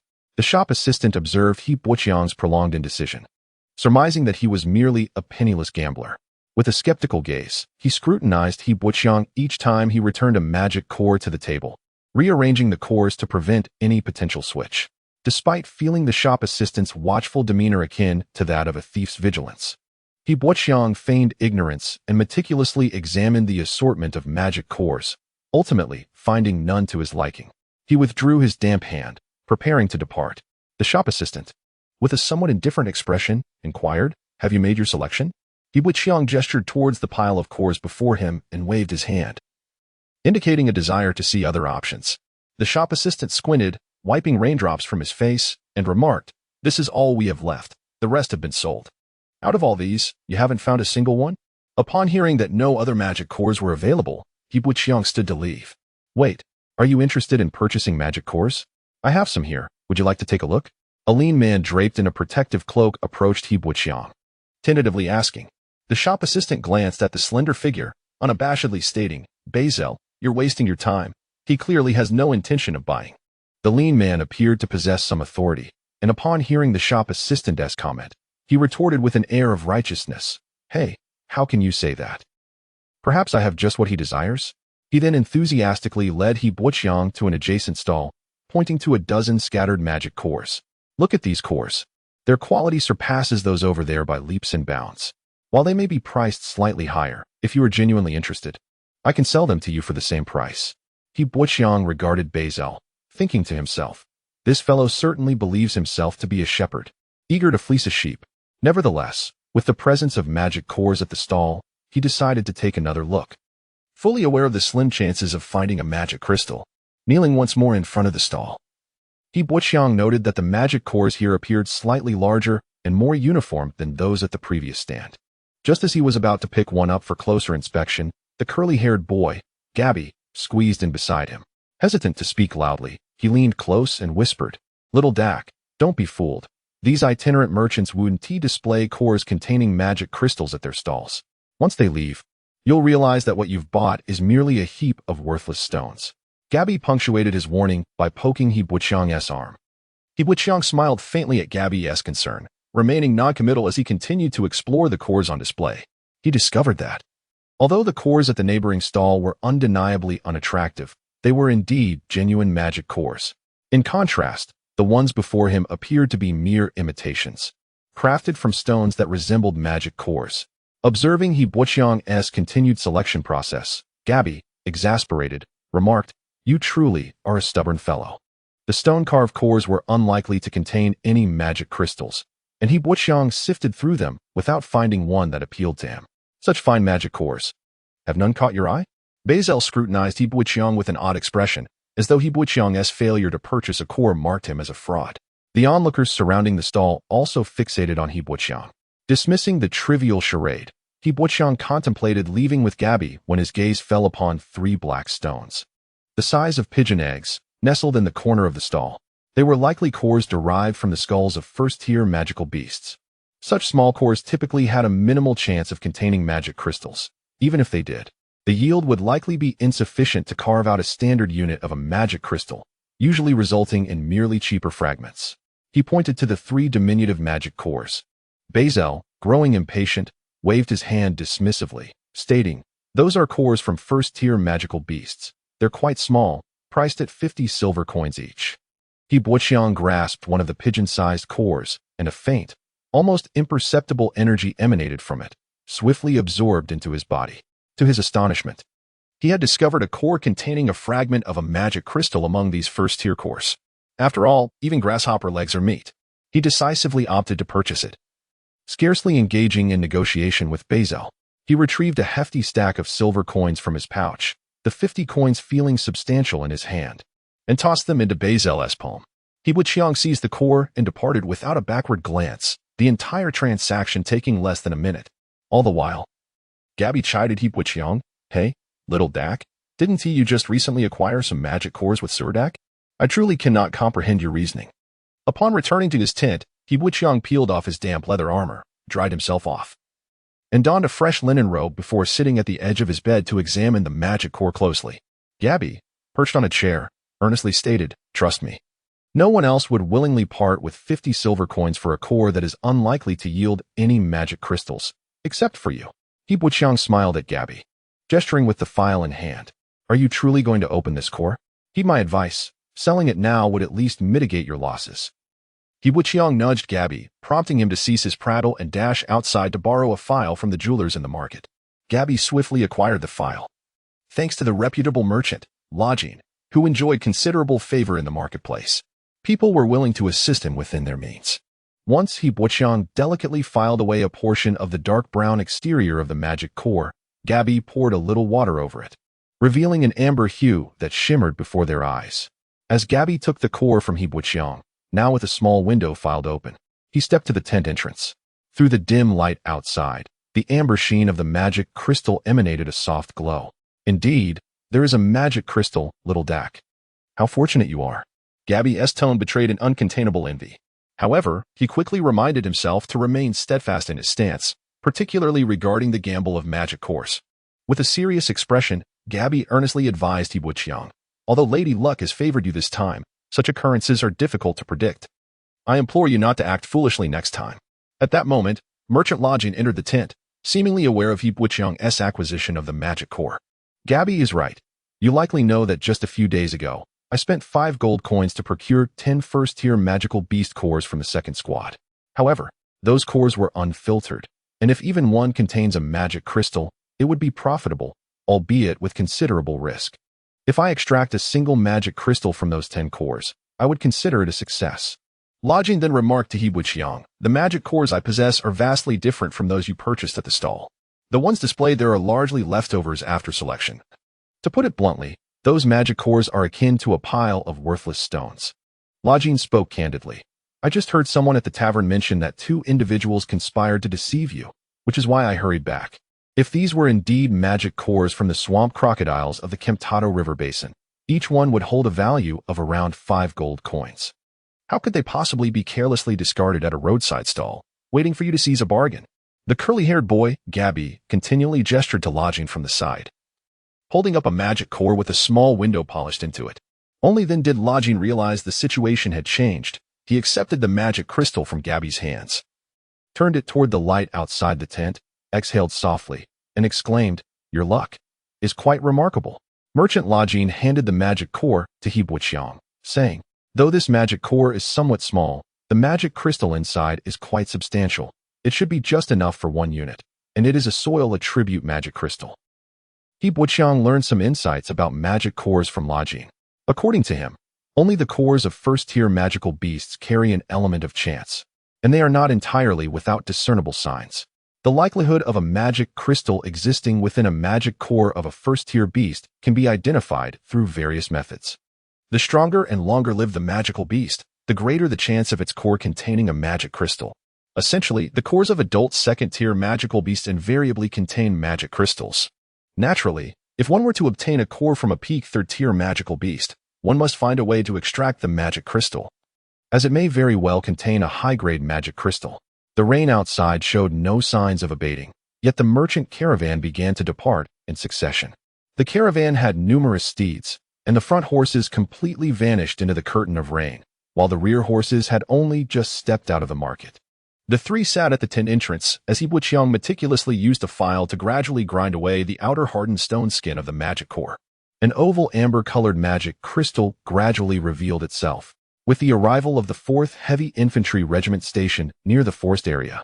The number of heavy infantry in the vicinity had swelled to 3,000, while the number of Imperial heavy cavalry surged to 1,000. Daily, the sounds of neighing horses echoed from the foot of the forest, and various merchant caravans congregated in the area, not only bringing ample logistical supplies, but also introducing new business opportunities. The temporary marketplace was quietly expanding outward. Count Mond Gosper, the commander of the 57th Heavy Infantry Regiment, had been engaged in discussions with 3 other regiment leaders regarding battle strategies for the past week. It was initially thought that the Gabriel swordsman and his squad would remain until the battle at Moyun Ridge concluded. But on the very day the 4th Heavy Infantry Regiment arrived, Gabriel the swordsman unexpectedly came to the market to bid farewell to He Buqiang. He donned a simple leather armor and linen-tight trousers, a modest sword hanging at his waist. With a languid demeanor, he walked through the bustling crowd. Easily visible due to his tall stature, reminiscent of a poetic swordsman, Gabriel reached the front of He Buqiang's tent, where he was currently setting up a stall in the market with curly-haired Gabby. Recently, merchant lodging's business had flourished. He not only sold a batch of leather he had stockpiled, but also exchanged it for finely crafted swords and several knightly shields. Gabriel paused at the stall, and Gabby, mistaking his presence for a customer, greeted him warmly. It was only when He Buqiang rose to invite Gabriel into the tent that Gabby realized the newcomer was actually a friend of He Buqiang. He gazed up in admiration at Gabriel's imposing figure, enviously eyeing the sword at his waist, looking somewhat like a bewildered goose. "Little Dak, this gentleman is here to see you." He Buqiang nodded at Gabby, signaling him to manage the stall alone. Gabriel was invited into He Buqiang's tent, where he noticed a simple wooden bed placed at the entrance. With a smile, he asked He Buqiang, "Have you made a decision? The series of investigations here is temporarily concluding, and I will be returning to report to the Construct Swordsman Corps tomorrow. If you wish to accompany me, it would be best to prepare in advance." He Buqiang fetched a chair from outside the tent and invited Gabriel to sit. Sitting on the bed, he pondered for a moment, patting the wooden bed and gesturing around. Gabriel did not expect he to decline his offer. "You wish to stay?" He Buqiang nodded slightly. Gabriel rubbed his temples, and for a moment, the atmosphere grew heavy. After a long pause, he finally said, "Very well, I respect your choice." He sat calmly in the chair, as if conversing with an old friend of several decades. Outside the tent, the sounds of chatter and various calls blended together, creating a market-like ambience. Gabriel scrutinized the tent and the assortment of goods piled inside, seemingly puzzled by He Buqiang's reasons for staying. Was there truly anything worth clinging to here? "I feel I owe you a word of thanks. Had you not arrived in time, the one injured and unconscious might have been me." Gabriel expressed his gratitude to He Buqiang. This sentiment had likely been long held, and uttering it now brought him considerable relief. He Buqiang shyly smiled and shook his head. Gabriel then recalled something and hurriedly pulled out a note from his pocket, inscribed with elegant imperial script. It was a note with an address, which He Buqiang carefully folded and placed into his coin pouch. Gabriel then added, "Oh, by the way, I reside at 61, Tulip Princess Street, District 2 of Benai City. If you find yourself in Benai, feel free to visit." He Buqiang nodded in acknowledgement. Subsequently, Gabriel produced a small, flattened glass vial from his belt, round-bellied and palm-sized, filled with a vivid red liquid.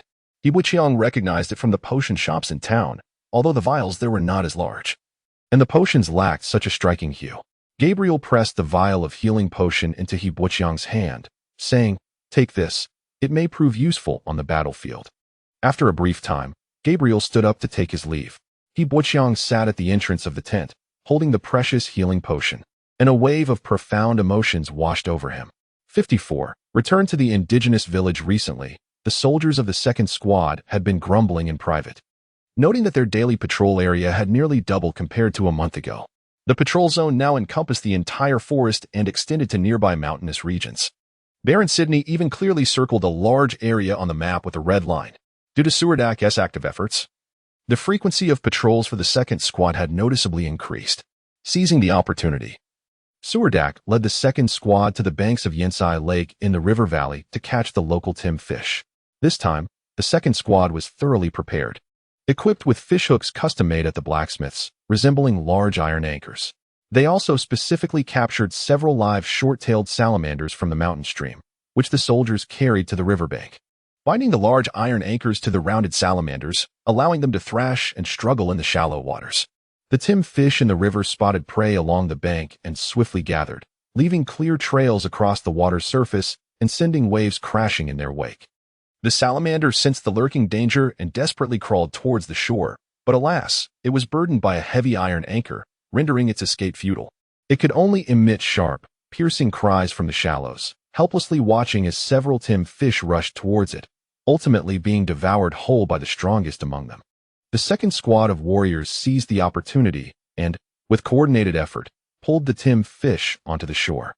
Once out of the water, the fish could only weakly shoot a few jets of water from its mouth before being cleaved open by the warrior's axes, who sought the magical core within its skull before dragging it into the woods to await Suldak's processing of its hide. The members of the second squad executed this sequence of actions with remarkable proficiency, taking turns hauling fish from the river and drying some of the tinned fish meat into jerky. Although the jerky was not particularly palatable, the consumption of beast meat could enhance their physical condition, thus the warriors were reluctant to waste any of it. With only half a day allotted for hunting, lingering too long would risk exposure to Baron Sydney during his patrols, which could lead to a punishment of lashes for the squad. Suldark and the second squad shouldered their spoils, preparing to return to the camp overnight. They had even prepared some red-eyed hyena pelts, having concocted a convenient excuse for their late return, claiming they had encountered a pack of red-eyed hyenas in the forest. Baron Sydney harbored a deep-seated animosity towards the hyena packs in the mountains, so as long as the warriors were hunting them in the woods, they would typically not face reprimand for a delayed return to camp. As Yibuqiang gazed at the fish skeletons discarded on the riverbank, he suddenly recalled the invitation from the shaman Inuitila of the indigenous tribe. The shaman had suggested that if he had the time, he could visit the tribe. Now that his body had fully recovered, it seemed only fitting to express his gratitude to the shaman for the hospitality. Since he was already in the valley, it would be a splendid opportunity to visit the indigenous village and request the locals to retrieve the fish skeletons from the riverbank. The indigenous people would surely not disdain these delectable remnants of tinned fish. The warriors of the second squad had to return to the military camp on a tight schedule and could not accompany Yibuqiang to the indigenous village.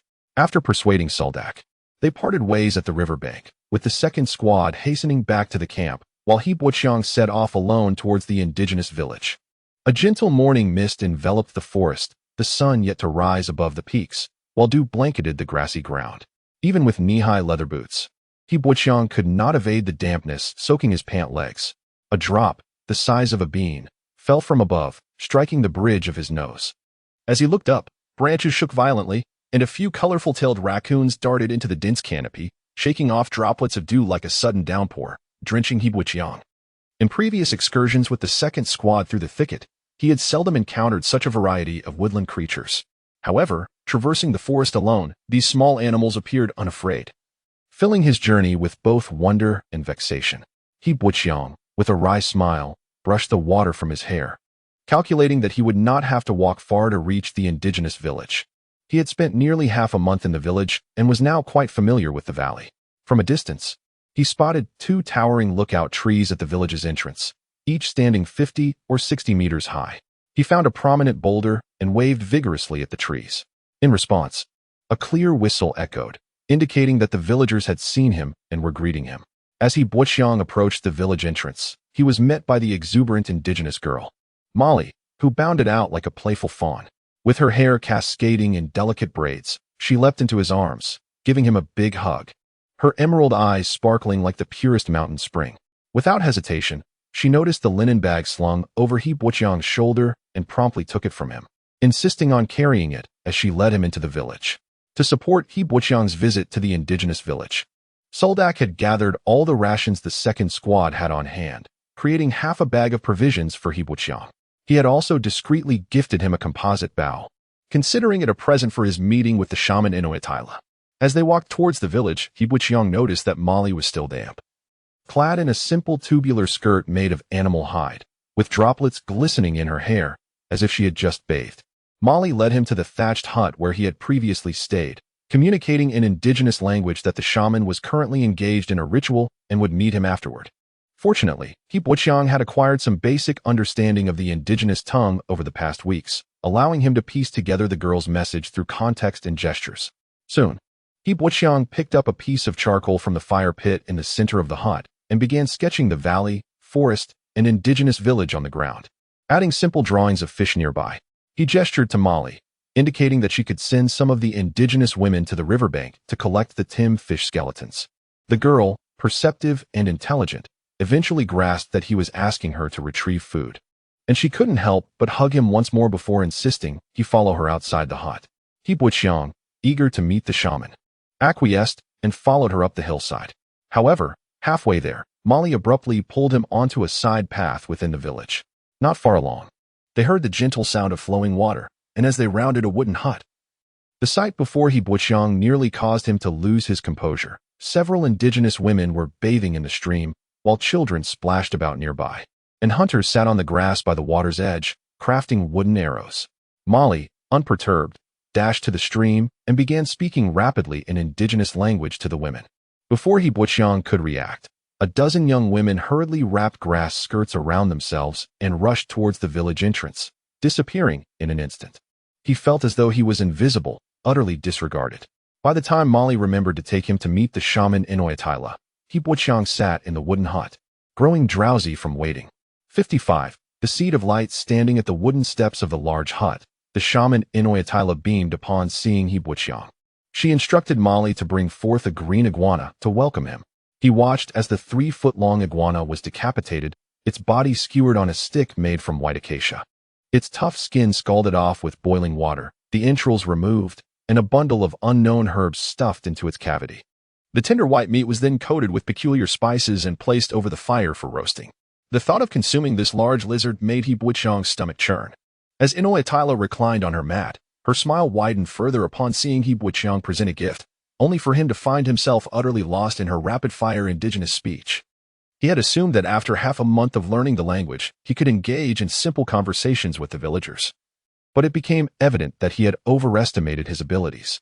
Fortunately, the astute native girl Molly discerned the awkwardness on He Buqiang's face and quickly stepped in to assist with translation. Molly gestured emphatically and broke down the complex phrases into simpler vocabulary, enabling He Buqiang to grasp the meaning. The great sorceress Inoyatila proclaimed that since He Buqiang was chosen by the demonic god as a favored one, he was indeed a friend to the indigenous people of Handano County. Thereafter, Inoyatila placed the green iguana into a wooden tray and led He Buqiang into a small wooden cabin adjacent to the main lodge. The native girl Molly remained outside, gazing enviously at He Buqiang. This bedroom, connected to the larger wooden structure, measured less than 20 square meters and was circular in shape. The floor was adorned with exquisite grass mats, and the walls were immaculate, save for a beam of light streaming through a circular aperture in the ceiling, casting an elliptical spotlight on the mats. The room housed a solitary shrine, which displayed an ivory sculpture. The sculpture, somewhat aged and yellowed, was evidently a representation of a demonic deity, despite the rudimentary craftsmanship. Inoyatila approached the shrine, knelt solemnly, and then beckoned He Buqiang to join her. With Molly absent, He Buqiang could not comprehend the sorceress's incantations and simply complied with her instructions to sit. The sorceress settled cross-legged before the shrine, reciting a series of incantations while swaying like seaweed. Upon completing her recitation, she placed the tray atop the shrine, causing the statue to illuminate once more. A beam of light fell upon the head of the green iguana, and soon after, its head vanished from He Buqiang's sight. A radiant light streamed through the circular window in the ceiling, enveloping the sorceress in a column of brilliance. A spectral image of a four-armed, dual-faced demonic figure materialized before her. Though perhaps due to the meager offerings, the apparition stood at the height of an ordinary person. The spectral form swiftly merged with the sorceress, who then opened her eyes devoid of any emotional fluctuation, coldly fixating on He Buqiang. Under the sorceress's indifferent gaze, He Buqiang gradually became transparent, and a spectral figure emerged behind him in his spiritual consciousness. Initially, he believed the vast void of his spiritual realm was filled with unlit stars. However, he soon realized that the myriad points were merely nodes beneath his spectral form. As 5 nodes on his shoulders ignited, ethereal threads connected them, barely perceptible. The sorceress's hollow eye sockets flickered with sparks until they enveloped her pupils, and she pointed at He Buqiang's head, her fingertip radiating a luminous halo. That halo floated toward He Buqiang like a dandelion carried by the wind, rendering his body immobile and rigid. Inwardly, he lamented, "This is the end." He feared that if Inoyatila intended to seize control of him, he would be powerless to resist. The dandelion-like light gradually drifted into the manifestation of his spirit, causing a tumultuous stir within his spiritual consciousness.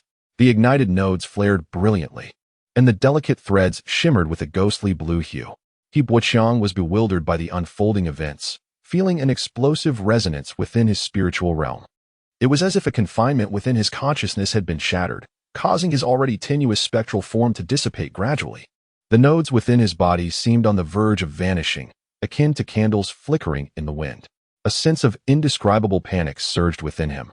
Yet the luminous seed floating within him began to radiate warmth and gentle light, solidifying the fading apparition, which gradually reformed into a four-armed, dual-faced demonic figure.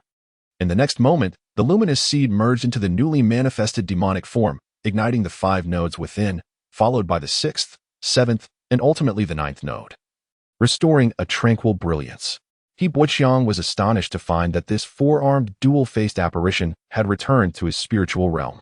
The spectral form, once akin to his physical self, had transformed into the demonic figure, yet the star-like nodes remained unchanged, merely with more nodes ignited. Amid this indescribable dread, He Buqiang felt his body gradually regain mobility, his limbs slowly becoming responsive. He leaped from the grass mat, grasping Inoyatila's dark robe. Like a fish out of water, he opened his mouth feebly, yet no sound emerged. At that moment, the electric light in Inoyatila's eyes faded, her expression returning to calm, her body appearing drained as the light column around her dissipated. He Buqiang held her up with one hand, her form seeming frail, yet an odd expression crossed her face as she emitted a sound akin to a screeching owl. Noticing Inoyatila's face redden from asphyxiation, He Buqiang sighed softly and released his grip on her collar. Inoyatila slumped onto the grass mat, clutching her throat and coughing, her breathing growing increasingly labored. He Buqiang, equally dazed, sat on the mat, yearning to comprehend what had transpired within him. For the next half-day, He Buqiang scrutinized his bodily state. Aside from the nodes within him reigniting, there appeared to be no other anomalies. If there were any changes, it was the transformation of the spectral figure in his spiritual realm into a four-armed demonic statue, occupying the entirety of his mental space. One face expressed fear, pain, and rage, while the other radiated courage, hope, and wisdom. The 9 ignited nodes within his body formed a remarkable arch, with almost imperceptible threads connecting them. He began to realize that the ignition of these nodes enhanced specific abilities, though not uniformly across the board. For instance, the 5th node merely improved his bodily coordination, allowing him to execute extreme maneuvers in midair. Inoyatila sat on the steps outside the large wooden lodge, attempting to convey something to He Buqiang. Alas, even the native girl Molly struggled to translate, as she could only articulate a few words: divine favored, soul, and mark. Sensing no significant changes in himself, He Buqiang felt a slight sense of relief. He had intended to depart the indigenous village swiftly. However, in the afternoon, Inoyatila regained some vigor. Leaning on her staff, she stood solemnly on the wooden steps and uttered a few succinct phrases in her native tongue, which Molly successfully translated. The sorceress spoke to He Buqiang about how to harness his newfound powers, leaving him astonished at the prospect of her guidance. The sorceress descended the steps, her demeanor calm as she stood before He Buqiang. The grand sorceress, her hands firmly gripping her staff, slowly closed her eyes. Without uttering an incantation, she merely uttered a soft command, and a visage resembling a weeping demon suddenly materialized behind her. The face of the demon statue, eyes shut, transformed the very essence of Inoyatila, the grand sorceress, exuding an aura of imminent peril as an overwhelming power surged forth from within her being.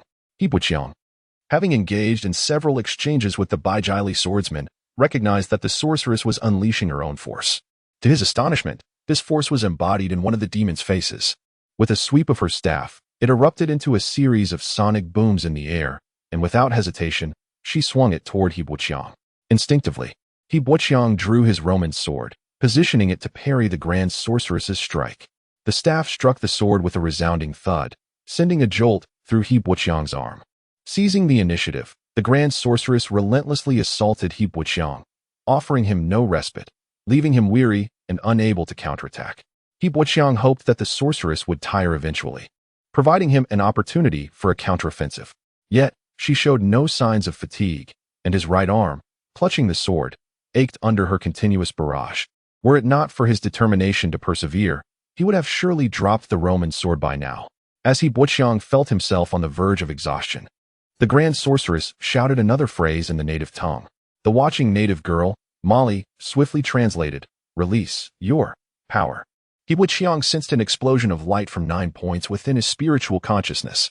In a moment of daze, a towering, four-armed, dual-faced demon phantom appeared behind him. An indescribable force surged through his body, dispelling his fatigue. It dawned upon He Buqiang that amidst the Grand Sorceress's relentless assault, he had successfully unleashed his force. With this newfound strength, he countered the staff's advance, and in a swift motion, he lunged the Roman sword toward the sorceress's chest, leaving behind a fleeting shadow of the blade. The Grand Sorceress's staff was deflected, leaving her vulnerable. As the Roman sword approached, she softly intoned an incantation, Calamitatea. Suddenly, the demon mask behind her opened its eyes wide, vanishing in an instant only to reappear before Inoitila. The weeping mask morphed into a stone wall, its luscious lips parting to exhale toward He Buqiang. A sudden gust of wind surged forth, propelling He Buqiang backward to crash heavily onto the forest floor. Afterward, the Grand Sorceress retracted her force, immediately appearing as a hunched old woman, revealing the toll the battle had taken on her stamina. She approached He Buqiang, weary, as Molly rushed over to assist him, offering a few words of complaint to the sorceress. At that moment, He Buqiang remained in a state of disbelief, grappling with the realization that he had accessed the force. In truth, he had only suffered a heavy fall without any serious injuries. Before departing, the Grand Sorceress imparted a final piece of wisdom in the native tongue. Chosen of the gods, to wield this power, you must learn our language. With great effort, Molly managed to convey this message to He Buqiang. Even in his dulled state, he could sense that the Grand Sorceress had been earnestly guiding him. A benefit stemming from his identity as the Chosen One, Molly helped He Buqiang back to his thatched roof hut, expressing her frustrations along the way. Having been informed by the Baijali swordsman that He Buqiang was mute, she felt at a loss regarding how to teach him the native language. Yet, since it was a task entrusted by the Grand Sorceress, she resolved to overcome any difficulties. For Molly, aspiring to become the sorceress's successor, this was both a trial and a form of training. Thus, on a sunlit afternoon, the native girl, with a glimmer of despair in her eyes, began the seemingly impossible task of teaching a completely mute individual who had no understanding of the native tongue to speak. With patience, she slowly articulated each sound of the language. Possessing vibrant green eyes and a melodious voice, she was slender yet graceful. Despite her features clearly reflecting her heritage from the Handa and Ar tribe, she possessed an undeniable charm. With such a dedicated instructor, He Buqiang found the process of learning the native language less arduous. In truth, he was not mute. He simply was unaware of how to produce sound with his vocal cords. Every evening, the children of the native village gathered at the village entrance. The older ones would climb the tallest lookout tree, basking in the fading sunlight of dusk, watching the mountain path at the valley's entrance, eagerly awaiting the safe return of the adults from the depths of the mountains. Meanwhile, younger children perched on the branches of fruit trees, lined up like a flock of birds preparing to roost, chattering incessantly. This was typically the liveliest time in the village. It was only when the barefoot native hunters, laden with their catch, returned that the children erupted in cheers. Each child harbored the image of a great hero, eagerly anticipating the day they could join the hunting party and become skilled forest hunters.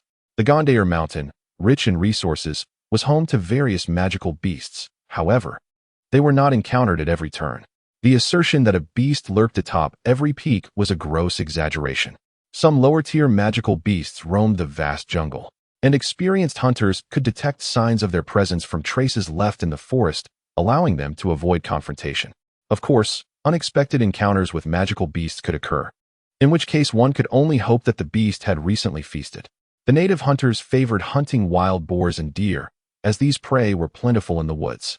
A few hunters could set traps and drive small groups of wild boars towards them, ensuring a bountiful harvest. Native women gathered at the village entrance to await the men's return, as the spoils would be distributed among the elders according to established customs. Typically, men received the largest share, as their continued hunting efforts were crucial. They would be allocated the leg meat and ribs, while the sick and children received the spine and innards. Lastly, women and the elderly received hooves, tails, and scraps. Naturally, the heads of wild boars were reserved for offerings to the demon god.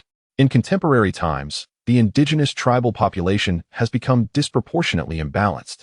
A village that once housed hundreds of indigenous people now counts fewer than 50 adult hunters, with the elderly nearly absent.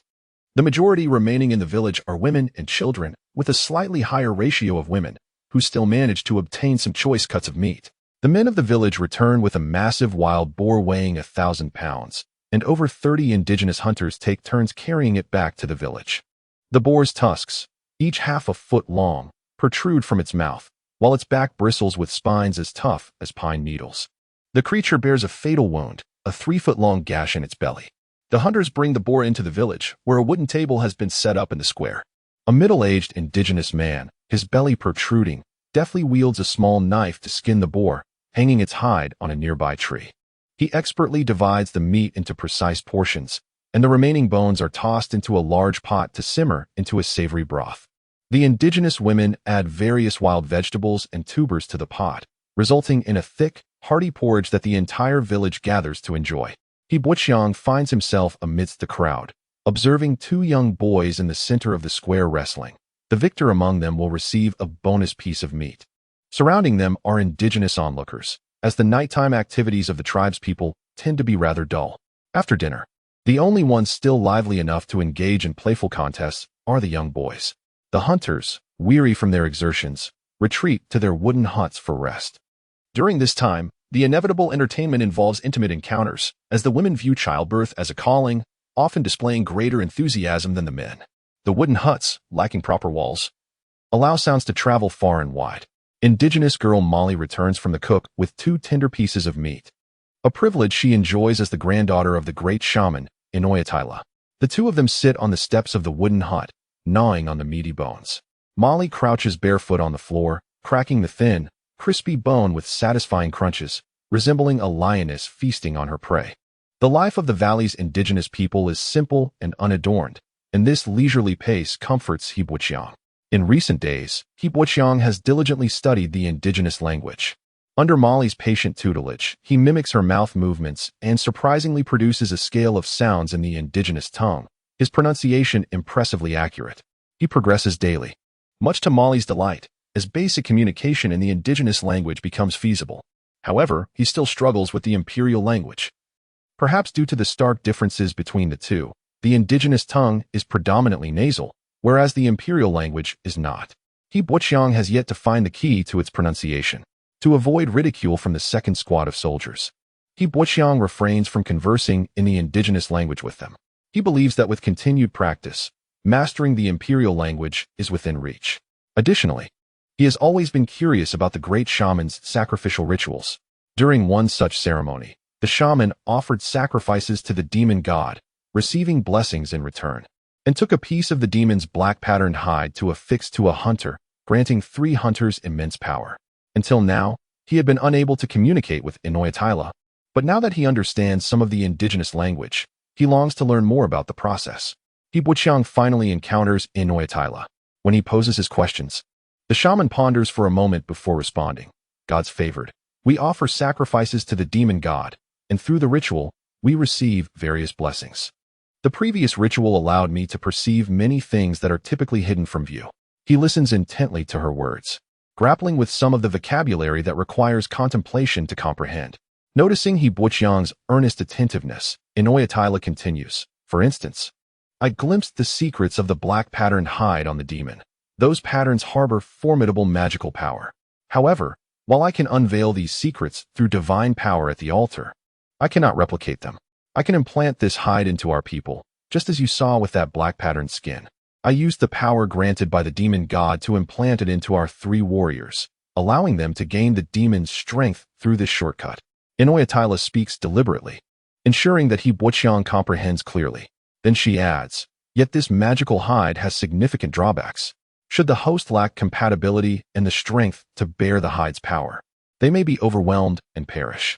He Butchiang carefully formulates his thoughts and asks hesitantly, are you saying that the 3 hunters, after receiving the black-patterned hide, would die due to their insufficient capacity to endure such power? Upon articulating his question, He Butchiang feels a sense of relief. It seems he has regained his ability to communicate. He had never anticipated that conversing could be such a gratifying experience. The shaman confirms, indeed, reflecting on that night.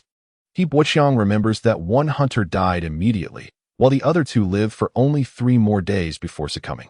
He Butchiang inquires, how did they manage to last so long? That was due to the blessing of the divine body bestowed upon them during the sacrificial ritual, Inoyatila replies. In the wooden hut, a fire blazes in the hearth as a robust indigenous woman brings a pot of rich broth to the shaman. She squats beside the fire, casting furtive glances at He Buqiang, who remains oblivious as she sways her ample form about the room. It is only when the shaman waves her hand impatiently that the woman hurriedly retreats. Molly, curled up on the floor like a lazy cat, laughs and says to He Buqiang, "Her name is Themis. She seems quite taken with you." He Buqiang rolls his eyes, unwilling to engage in that topic. The shaman sprinkles some stone powder into the flames, transforming the fire into a haunting blue hue.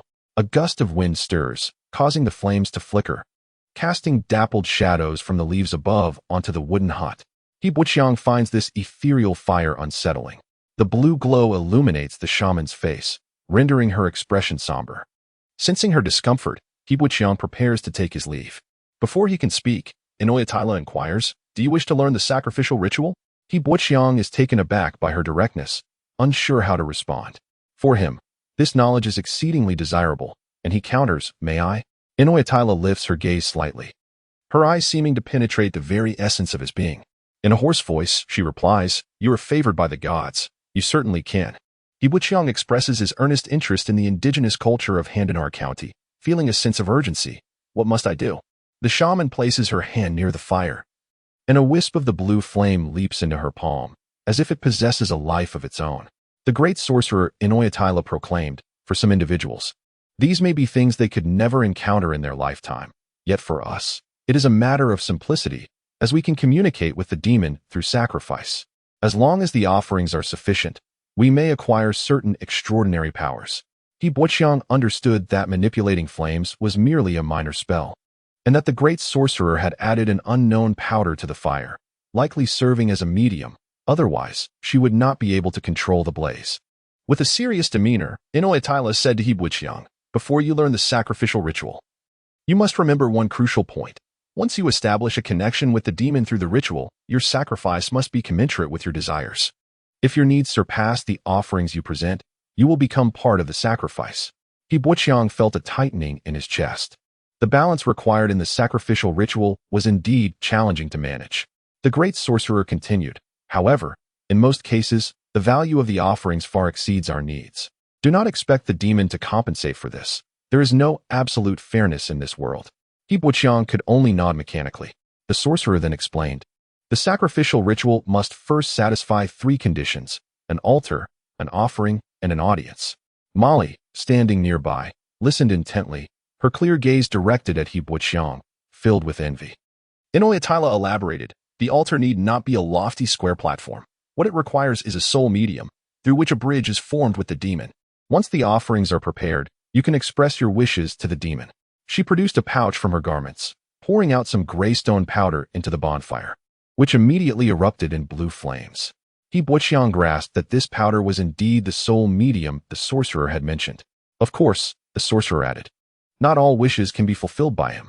Observing He Buqiang's puzzled expression, she clarified, to be precise, "The demon we worship can only grant us a limited scope of power." This revelation left He Buqiang speechless, realizing that the deities revered by the natives were, in the realm of gods, rather weak. Inoyatila continued, "Typically, the powers bestowed upon me are those represented by courage, wisdom, hope, fear, hatred, and destruction." After hearing this, He Buqiang thought it was as expected. The abilities granted after sacrifice perfectly aligned with the dual nature of this demon, straddling 2 extremes. The true eye allows me to perceive certain fundamental truths of the world, enabling me to strip the black patterned demon skin from the wicked spirits and transfer it to our warriors. Albeit they cannot endure the strength contained within that skin, the sorcerer explained regarding her previous actions during the sacrificial ritual. At this moment, He Buqiang ventured to ask, "In order for them to withstand the power of the black patterned skin, did you bestow upon them the body of divine protection?" The sorcerer nodded, weary as she pressed her fingers to her forehead, stating, "It is a necessary measure. Someone must rise to protect this village. Our strength is too feeble, and when those malevolent spirits emerge, we are the first to suffer. Thus, we must contribute our share. It is unavoidable." Surprised by Inoyatila's perspective, He Buqiang inquired, "If I master the sacrificial ritual, can I also gain these abilities through sacrifice?" The sorcerer nodded affirmatively, saying, "Certainly, we are all favored by the gods. If you wish to know more details, I shall impart the specific steps of this ritual to you. I hope they can return with some offerings tomorrow. Then you may attempt to sacrifice." He Wuqiang found himself at a loss for words, feeling the sorcerer might be underestimating the complexity of the sacrificial ritual. At that moment, Inoyatila summoned Molly to fetch 4 ceramic bowls. The sorcerer poured some stone powder into each bowl, arranging them around her body. She introduced the white phosphorus powder as a commendable medium, explaining that through these ethereal blue flames, a spellcaster could swiftly enter the desired state and facilitate communication with the demon. He Wuqiang listened intently. Thus, Inoyatila opened a doorway to the sacrificial ritual before him. Alone in the dense forest of the Candareel Mountains, He Wuqiang finally understood why Suldark led the second team along the mountain ridges beside the valley. Neglecting the survival rules of the jungle could yield dire consequences. Regret washed over him as he traversed a waist-high patch of wild grass, tirelessly using his Roman sword to clear the way, his hand growing numb from exertion. Licking his cracked lips, he gazed up at the blazing sun overhead, pondering whether to seek a shaded spot to rest before continuing. The wild grassland was teeming with plump tawny rabbits, their bodies extending over 4 feet in length. These large rabbits, with fur blending seamlessly into the dry grass, darted away at lightning speed, making them nearly impossible to catch once they burrowed deep into the underbrush. Additionally, the grassland was rife with venomous snakes, which could spring forth unexpectedly from the foliage. Although the venom of these grass snakes was not particularly potent, they possessed a fierce aggression, compelling He Wuqiang to wield his Roman sword to part the grass before stepping forward, albeit at a slower pace. Having navigated through the wild grass for nearly half a day, He Wuqiang muttered to himself that perhaps he would glimpse the valley traversed by the second team after crossing the nearby ridge. He checked his water flask, shaking it vigorously. The remaining liquid was barely enough for 2 sips, and his throat felt parched. Nevertheless, he resolved to persevere, fearing that draining the flask entirely might lead to complications should unforeseen circumstances arise. After nearly 10 days in the indigenous village, He Wuqiang had not only learned some basic native language, but also the method for conducting the sacrificial ritual. Upon bidding farewell to Inoyatila, he departed the village. Initially intending to take a shortcut back to the mountain ridges by the valley, he veered onto a side path, only to realize he had underestimated the challenge. The mountains appeared deceptively close, yet as he scaled one ridge after another, he found himself surrounded by an unending expanse of peaks. Lost within the mountains, He Wuqiang calmly assessed his direction, feeling confident in his chosen path, and pressed onward. Suddenly, a malevolent spirit lunged at him from behind, towering over 3 meters, wielding a 2-meter-long spear. As it closed in, one clawed hand reached to clasp his throat while the other thrust the spear toward his back. Without hesitation, just as the spear grazed his back, He Wuqiang spun around, simultaneously thrusting his Roman sword at the spirit while raising his shield to deflect the oncoming attack. He Wuqiang underestimated the sharpness of the spikes wielded by the malevolent spirit. The spike pierced through his shield and then through his arm, plunging directly into his chest, a trickle of crimson blood oozing along the blade's edge.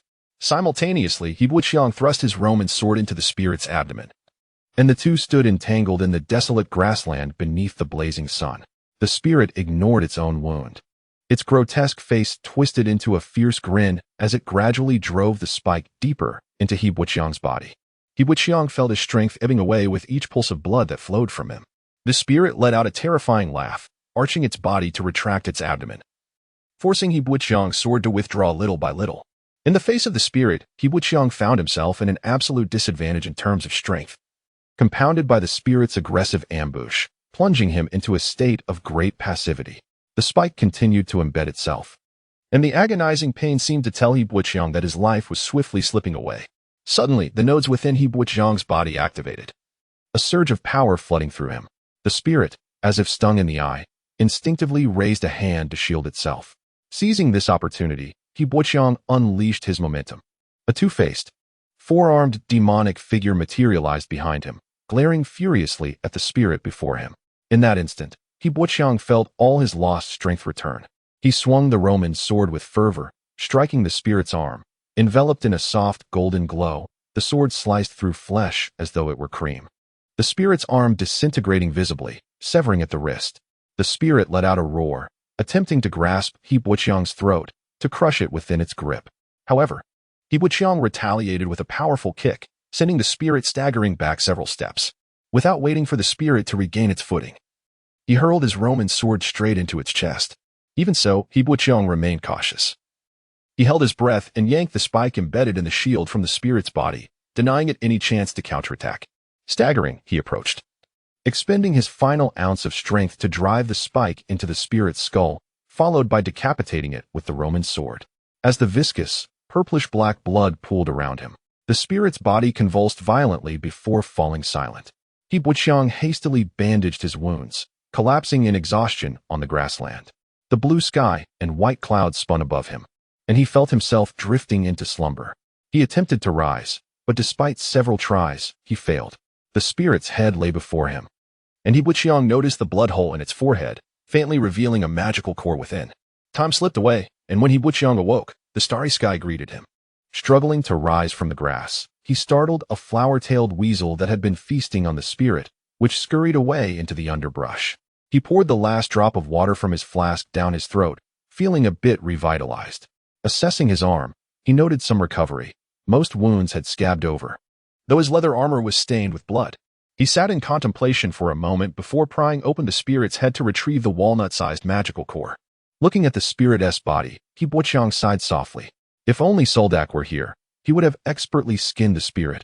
Alas, he had not mastered such a skill and could only abandon the spirit's corpse in the underbrush.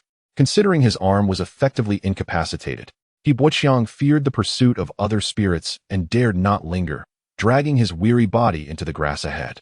The initial experience of the ritual unfolded under the cool night breeze, with the moonlight bathing the desolate grassland in its silvery glow, the wind swaying the grass in gentle waves. In the distance, the mountains loomed like a series of connected black shadows. Shortly after He Buqiang departed the grassland, 3 spirits arrived, discovering the decapitated one lying in a pool of violet blood. They immediately began to trace the surrounding signs, disregarding the corpse, hastily examining the wounds before swiftly following He Buqiang's trail. These 3 spirits towered over 3 meters, their bodies adorned with dark magical patterns, grotesque heads marked with protrusions. While they hadn't yet reached the strength of horned spirits, they stood on the brink of advancement. This group of spirits was patrolling the Gandir Mountains when they detected traces of a human warrior in the grassland. The valley, filled with wild grass, made it challenging to locate a single human amidst such vastness, leading 5 spirits to split up and search the area. Upon discovering their weakest member had been decapitated, its forehead pierced with a blood hole and the magical core extracted by the human warrior, the 3 spirits were consumed by rage, following the trail left by He Buqiang as they pursued his fleeing figure. He Buqiang, with his keen intuition, sensed danger closing in and quickened his pace towards the slope ahead. A few hundred meters away lay a dense red pine forest. He believed that once inside, he would be safer than in the grassland. However, his plan to take a shortcut back to the 57th Regiment's camp led him astray in the mountains. He failed to find the valley and encountered spirits along the way. Suldark had previously mentioned that encounters between spirit scouting teams and human patrols in the wild often ended in a fight to the death. Typically, when infantry soldiers detected spirits, they would make a swift retreat.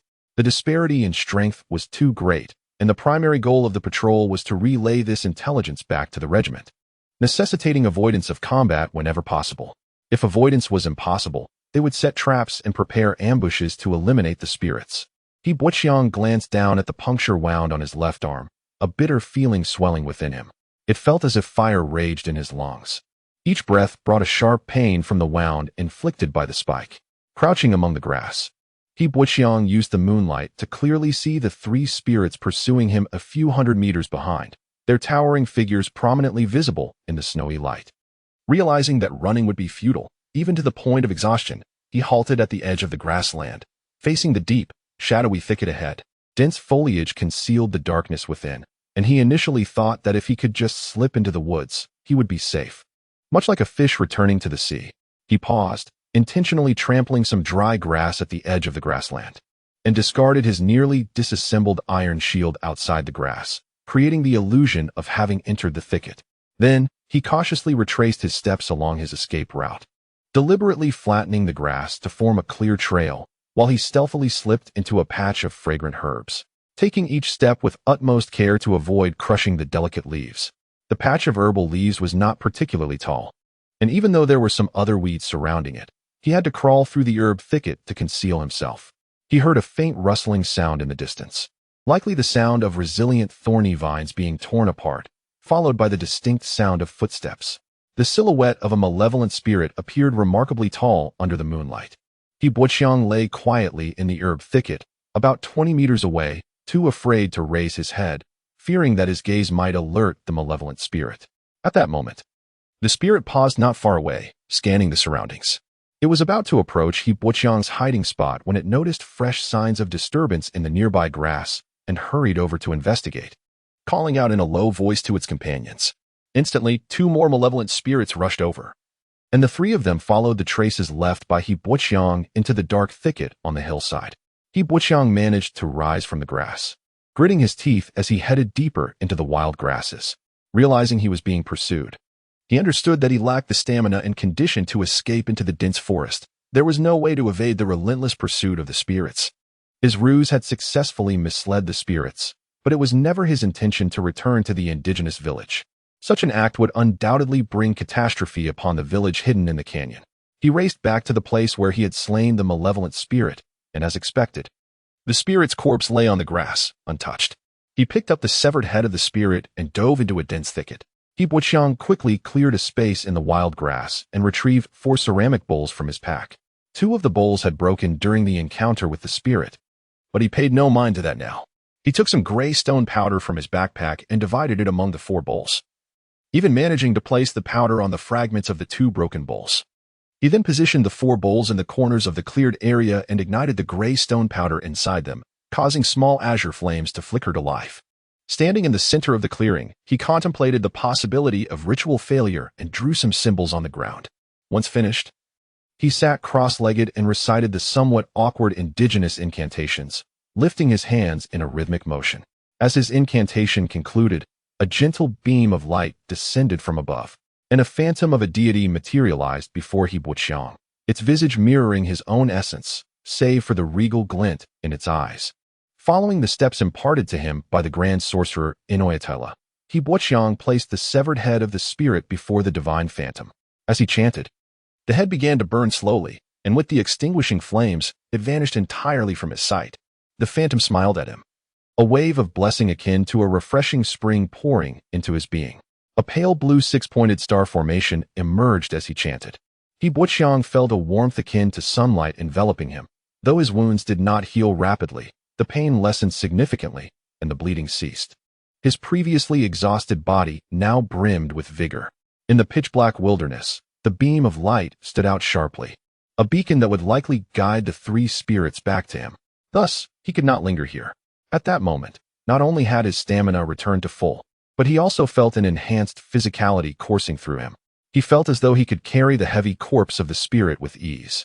After careful consideration, He Boqiang suppressed the urge to skin the spirit. The Grand Sorcerer had warned him to be cautious of his surroundings when using the Eye of Truth, advising against the reckless attempt of magical tattooing, especially when there was a significant disparity between the strength of the spirit's skin and that of the host, as such actions could lead to fatal repercussions. He Boqiang believed he was not yet ready for such endeavors, and after orienting himself, he plunged deep into the wild grass once more. Emerging from the wild grass, he traversed 2 ridges and crossed a stream, running until dawn broke. He discovered that the 3 spirits had not pursued him, allowing him to pause on the mountainside. He Boqiang took a moment to drink from the stream he had passed earlier, quenching his thirst with half a flask. Despite the magical state of the divine body, he still felt utterly fatigued after a night of fleeing. A woodpecker tapped rhythmically on a tree overhead. He Boqiang gazed up at the towering fir, its crown resembling an expansive umbrella. Although he could hear the sound, he could not spot the woodpecker's hiding place. Standing beneath the tree, he studied the fir for a while, planning his climbing route before attempting to scale it barehanded. The trunk was robust, requiring several people to encircle it, and its bark was riddled with cracks. He used these fissures to ascend, moving rhythmically like a gecko, inching upward. Despite his lack of climbing experience, He Boqiang's grip was strong, and he felt no strain. After navigating several branches, he hung from a sturdy fork, took a moment to catch his breath, and wiped the sweat from his brow before summoning the strength to reach the treetop. Suddenly, a black-feathered, red-winged woodpecker flitted from the depths of the crown, landing on a neighboring tree. At the treetop, He Boqiang found a solid branch and drew his Roman sword, trimming some soft twigs from the tips. He constructed a makeshift bed resembling a bird's nest among the branches. After testing its sturdiness, he realized it was relatively robust, though lying on the branches was uncomfortable. He spent some time layering more fine twigs to create a proper bed at the top of the tree, taking out a pack of military rations. He could not start a fire to cook, so he consumed the dry food directly. It was not unpleasant, though it required water to swallow. The small grains had been roasted, seasoned with salt and meat powder, and enriched with butter. After eating some rations, his stomach felt more settled. Buqiang lay on the wooden bed at the treetop, unfastening his belt to use as a safety line, ensuring he would not tumble from such a height in his sleep. Hiding among the treetops, he surveyed his surroundings. The view was expansive. The fir stood on a hillside, providing a sight of the valley below, though he could not see what lay on the other side of the ridge. The valley floor was thick with trees, and a small stream meandered through the lowest point, flowing from east to west into a river gorge, where Buqiang had filled his flask earlier. After not detecting any signs of the malevolent spirits, he finally breathed a sigh of relief. Even with the divine body magical effect, he felt no pain despite his injuries. He examined the wound on his arm, realizing it had reopened while climbing the tree, causing it to bleed profusely once more. With no significant pain to speak of, I paid little mind to the wound. Now, however, seeing the dark, blood-soaked cavity oozing crimson, I feared that if this continued, I might unknowingly bleed to death. Hastily, I tore a strip from my undergarment and wrapped it securely around the injury. Wearily, I dragged my exhausted body onto the makeshift wooden bed, and before I knew it, succumbed to slumber. A drop of water fell upon my face, followed by another. The incessant rain roused me from my dreams. Opening my eyes, I was greeted by a vista of lush green leaves and a gray sky weeping droplets incessantly. Struggling to sit up, I found the safety rope around my waist constricting, nearly sending me tumbling from my perch. Cursed fate, I muttered, drenched in cold sweat from the shock of awakening at such heights, almost falling to my demise. Peering cautiously through the dense foliage, I gazed downward and realized just how perilous it was to sleep atop the trees. The rain intensified, the thick canopies offering scant protection. I held my backpack over my head, resembling a foolish bird huddled on a branch, trying to evade the sudden downpour. The trunk was slick and damp, rendering any attempt to descend the tree futile. Staring into the misty expanse of trees, I felt utterly lost in the forest, unsure of how to find the valley below, let alone locate the native village. Regrets served no purpose now. I pondered instead how to survive and find my way out of this wilderness. A swordsman from the Beijiangli had once warned me of the terrifying high-level beasts lurking deep within the Gondar Mountains, advising me to avoid those treacherous areas at all costs. It dawned on me that I might have unwittingly wandered into the heart of Gondar. As the rain began to subside, I descended from the tree, drenched like a drowned rat. The forest floor was saturated, rainwater pooling into streams cascading down the slope. Soaked to the bone, I resolved to start a fire in the woods to dry my damp clothes and stave off illness. The leather armor hung from a branch, the moisture evaporating to leave behind numerous white rings, remnants of alkali leached from the leather, after being soaked and then dried. The armor had become rigid and uncomfortable to wear, often leading to chafing against the skin. Such armor typically required the expertise of a tanner for proper maintenance. Though if one were loath to part with their coin, a simple application of pig fat with a bristle brush could suffice, albeit at the expense of a glossy sheen. Clad in linen trousers and bare-chested, I squatted before the campfire, cautiously tending to the wound on my chest. The demon's piercing spike had not only punctured my left arm, but also left a gaping hole in my chest, though thankfully missing any vital organs. At that moment, the spike bore a rabbit, its skin removed, rotating over the charcoal, the rich fat sizzling and dripping onto the embers, producing a crackling sound and sending sparks into the air. I wielded a skinning knife, carving off a portion of the roasted rabbit and consuming it directly. After the rain, the forest air was refreshingly crisp, a gentle breeze carrying the subtle fragrance of pine resin and earth. Suddenly, a flock of sparrows erupted from the underbrush, soaring just 100 meters before alighting on a nearby tree, only to take flight again moments later, darting to a different tree. Rising to my feet, I peered towards the direction of the birds, but the dense undergrowth obscured my view, making it difficult to ascertain what lay ahead. Perhaps they were hunting for birds. I mused, yet my hands moved swiftly to don the still damp armor. Despite the discomfort, I paid it no mind, pushing the grilling rack, along with the leftover rabbit meat, into the fire, using my Roman sword to scoop some earth and hastily cover the smoldering embers. I dared not linger, casting a glance in the direction the sparrows had taken flight, and decisively chose to head in the opposite direction. Moments later, a dark red foot with 3 toes crushed the buried embers of my campfire, the charcoal scorching the demon's foot and releasing a foul smoke. The foot belonged to a horned demon, who appeared unfazed, its fierce visage commanding the 3 demons trailing behind. They immediately crouched low, sniffing the air like hounds. Not long after, one of the demons confirmed my escape route, and the horned demon gestured forcefully, prompting the quartet to pursue me with fervor. I had thought I had eluded them, but the fire I had kindled now served as a beacon, drawing the demon squad back to my location. Scaling from the mountainside to the summit, I stood atop a large boulder and spotted the towering figures of the demons racing through the trees. They moved swiftly and with purpose, and it wouldn't be long before they caught up. Without hesitation, I leaped from the rock and fled down the gentle slope towards another ridge. A great earth bear slowly opened its eyes in a hollowed tree, anger flickering within its pupils. Emerging from its dry refuge, it shook off the thick layer of fat covering its body, the bear's hide gleaming like satin. This was the very mother bear that had survived an encounter with demons, having lost 2 cubs but managed to slay the fiends despite its injuries. Those wounds, it seemed, had healed completely, and it appeared larger than before, indicating a newfound strength. Yawning broadly at the entrance of its den, the bear's attention was drawn to the distant flutter of birds. After listening intently for a moment, it began to race toward that direction. Soon, another flock of birds took flight, and without hesitation, the bear charged after them. Upon reaching the mid-slope, it finally spotted the demon squad, its eyes ablaze with vengeance. The bear did not rush in. Instead, it trailed the demons at a measured pace, slipping quietly into the dense thicket whenever they seemed to sense its presence. The demons remained focused on pursuing me, unaware of the formidable predator lurking behind.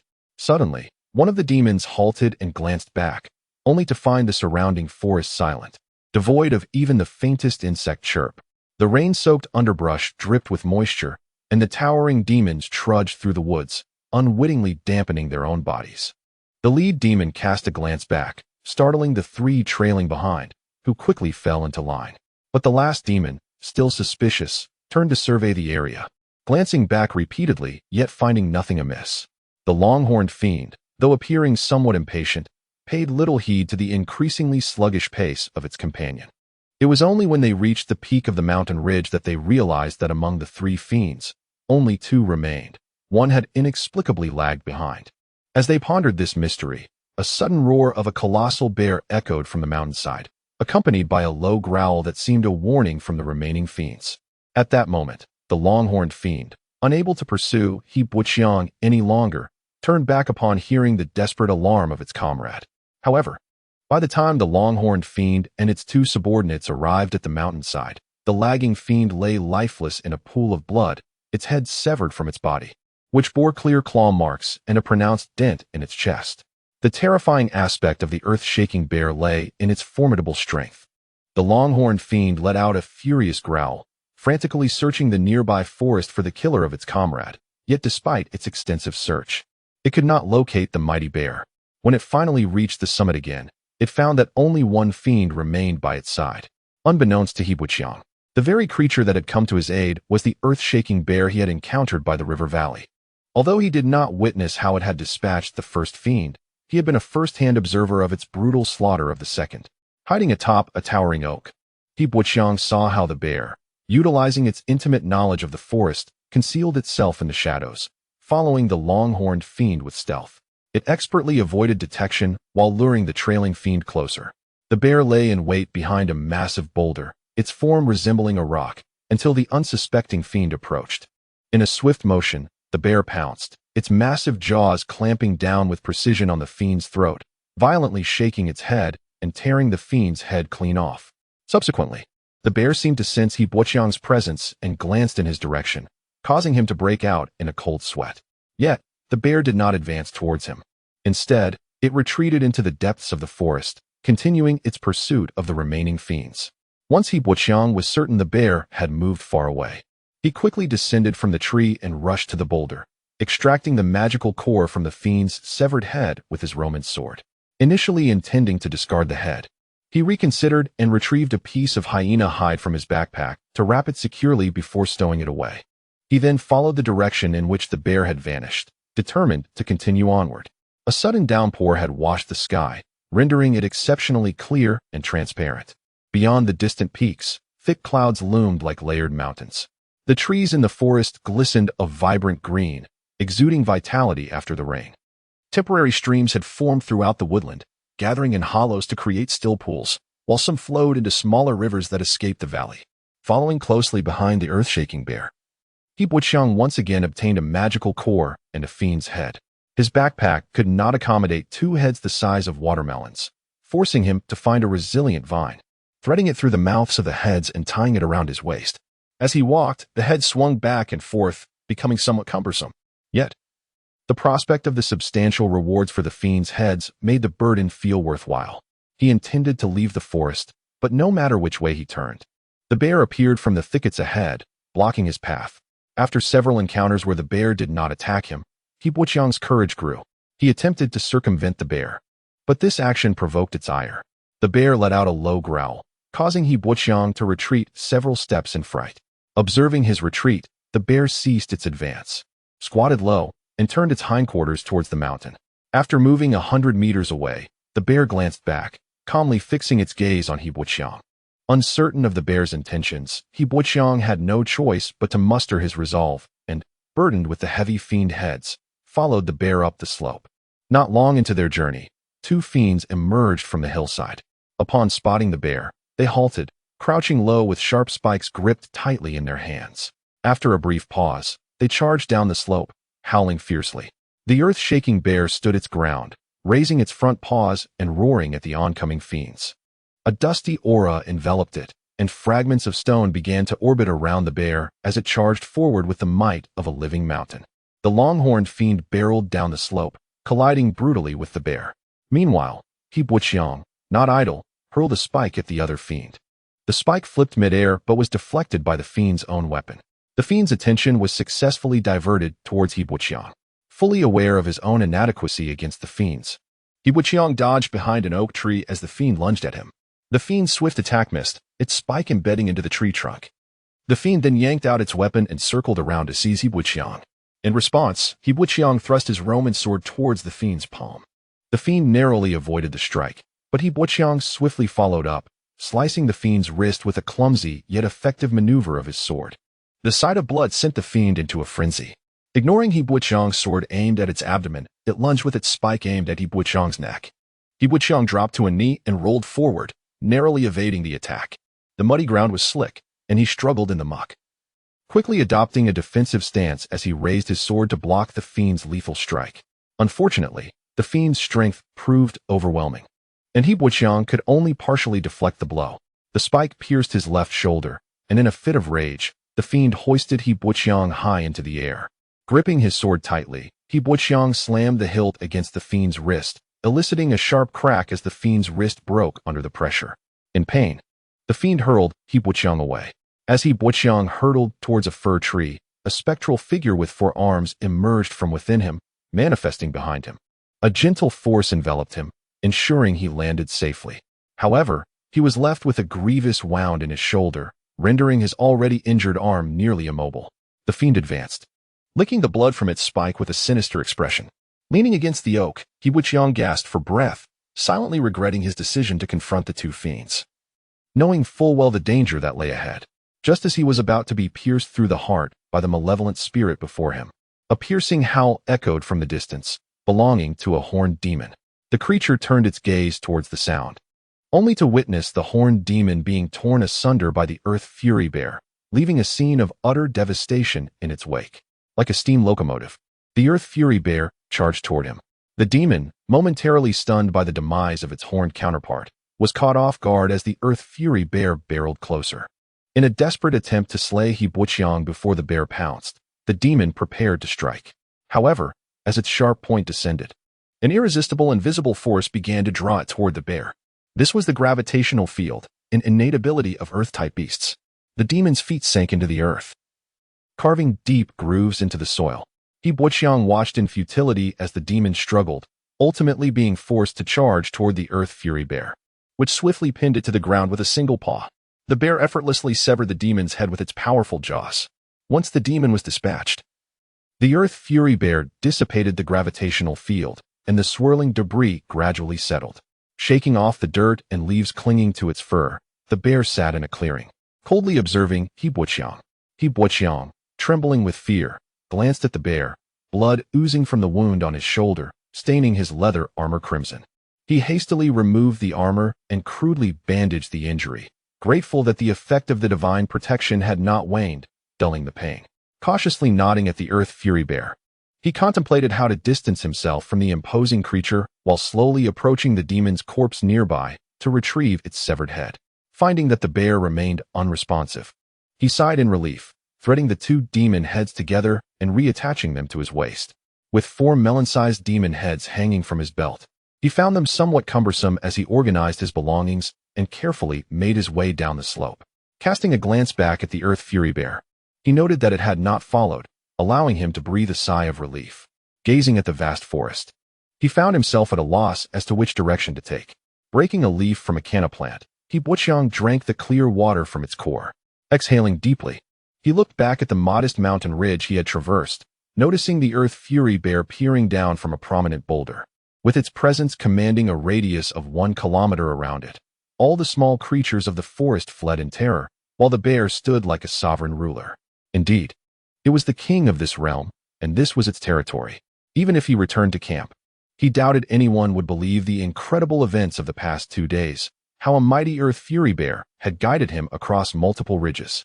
It had led him to a ridge beside the river valley before finally halting. Standing on the ridge, He Buqiang could not resist waving at the bear, taking a few steps forward before turning back to bid farewell. This bear, a sentient beast, could comprehend his simple gestures.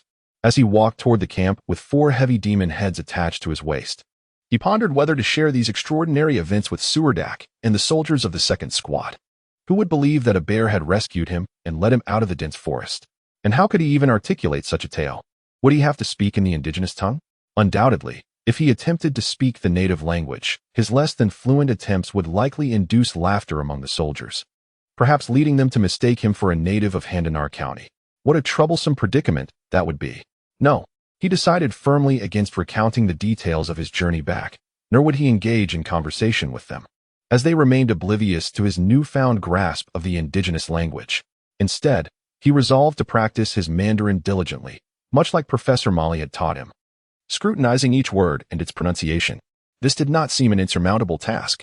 As for the 4 demon heads and 5 black magic crystals, he knew he must clarify their origins to Suldark. Perhaps he could simply state that he had witnessed the bear battling the demons once more and fortuitously stumbled upon a great opportunity. Although these were indeed truths, he feared few would be inclined to believe them. After all, if he were in their position, he too would struggle to accept such coincidences. Despite the vine binding the heads digging into his abdomen, He Buqiang merely shifted the vine's position, never considering discarding the demon heads. After all, 1 demon head could fetch a magic crystal worth 10 gold coins. In the Green Empire, the monthly wage for a typical apprentice in a tannery or tailoring shop was approximately 30 silver coins, the standard for apprentices.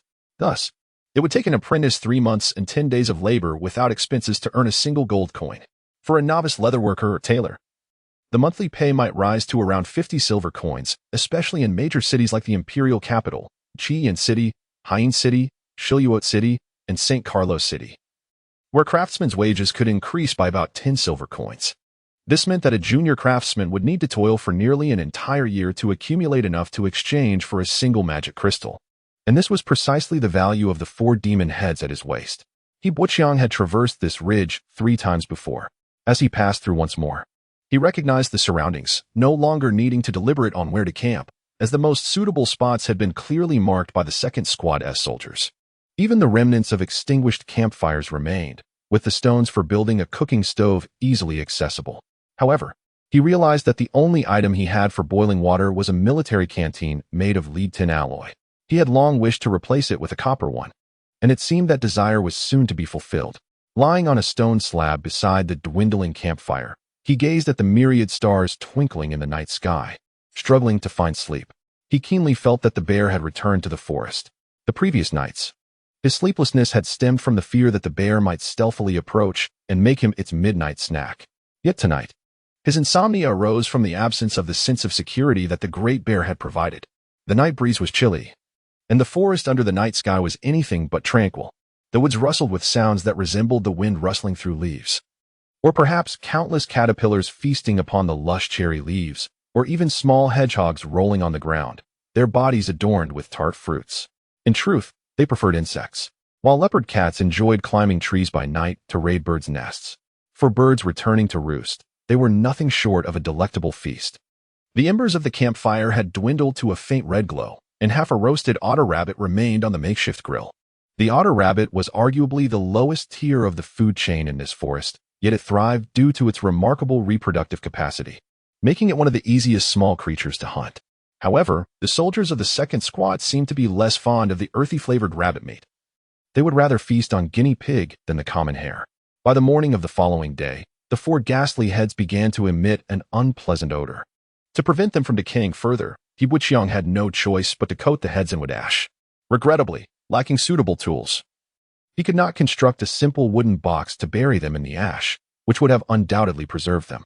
Nevertheless, given that the distance to the 57th camp was only a day's journey, Hibwichiang figured he could reach the camp by evening if he hurried.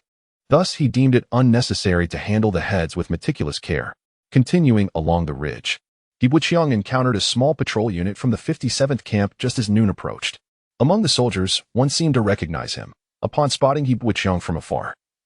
The soldier rushed over to greet him warmly. The soldier, aware that Hibwichiang was mute, expressed his concern and affectionately remarked, "Hey, little Dak. It's wonderful to see you. Before we left the camp, Suldark specifically asked our captain to keep an eye out for you. He worried you might encounter some misfortune on the road.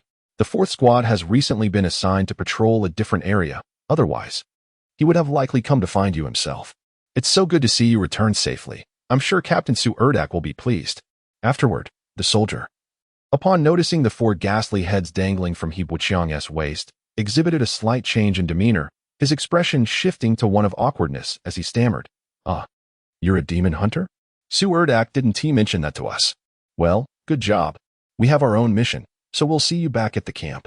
With that, he waved goodbye to Hibwichiang and rejoined his squad, his face revealing more awe than envy.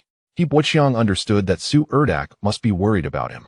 It appeared that the second squad had recently received assignments in the vicinity of Mo Yunling. It seemed that the plans spoken by the Baijali swordsman before his departure were unfolding step by step. Pondering this, Hibwichiang furrowed his brow as he gazed towards the 57th Heavy Infantry Regiment, hoping that Duke Newman would dispatch several more armored knight squadrons for support. As dusk fell, the meadow at the foot of Gondir Mountain was bathed in the warm glow of the setting sun. The final rays of sunlight transformed everything into a golden hue: the clouds on the horizon, the forests beyond the glade, the expansive grasslands, the military camp at the mountain's base, the thunder rhinoceros grazing by the riverbank, and the weathered face of an old soldier, hunched over on a rock, chewing tobacco, all glimmered in gold. Having departed from the 57th Heavy Infantry Regiment for nearly half a month, this camp now appeared to be more than double its original size. In addition to constructing 4 or 5 towering watchtowers at each corner, the wooden fence surrounding the camp had been reinforced to create a double-layered barrier, with packed earth in between, transforming it into a rudimentary wall. A patrol of soldiers, armed with alloy bows and carrying long spears, moved back and forth along the wooden walls. The 57th Heavy Infantry Regiment's camp had undergone a remarkable transformation, evolving into a formidable military stronghold. At the entrance of the camp, a grand gate made of wooden barriers had been erected, and occasionally, a troop of cavalry would pass through.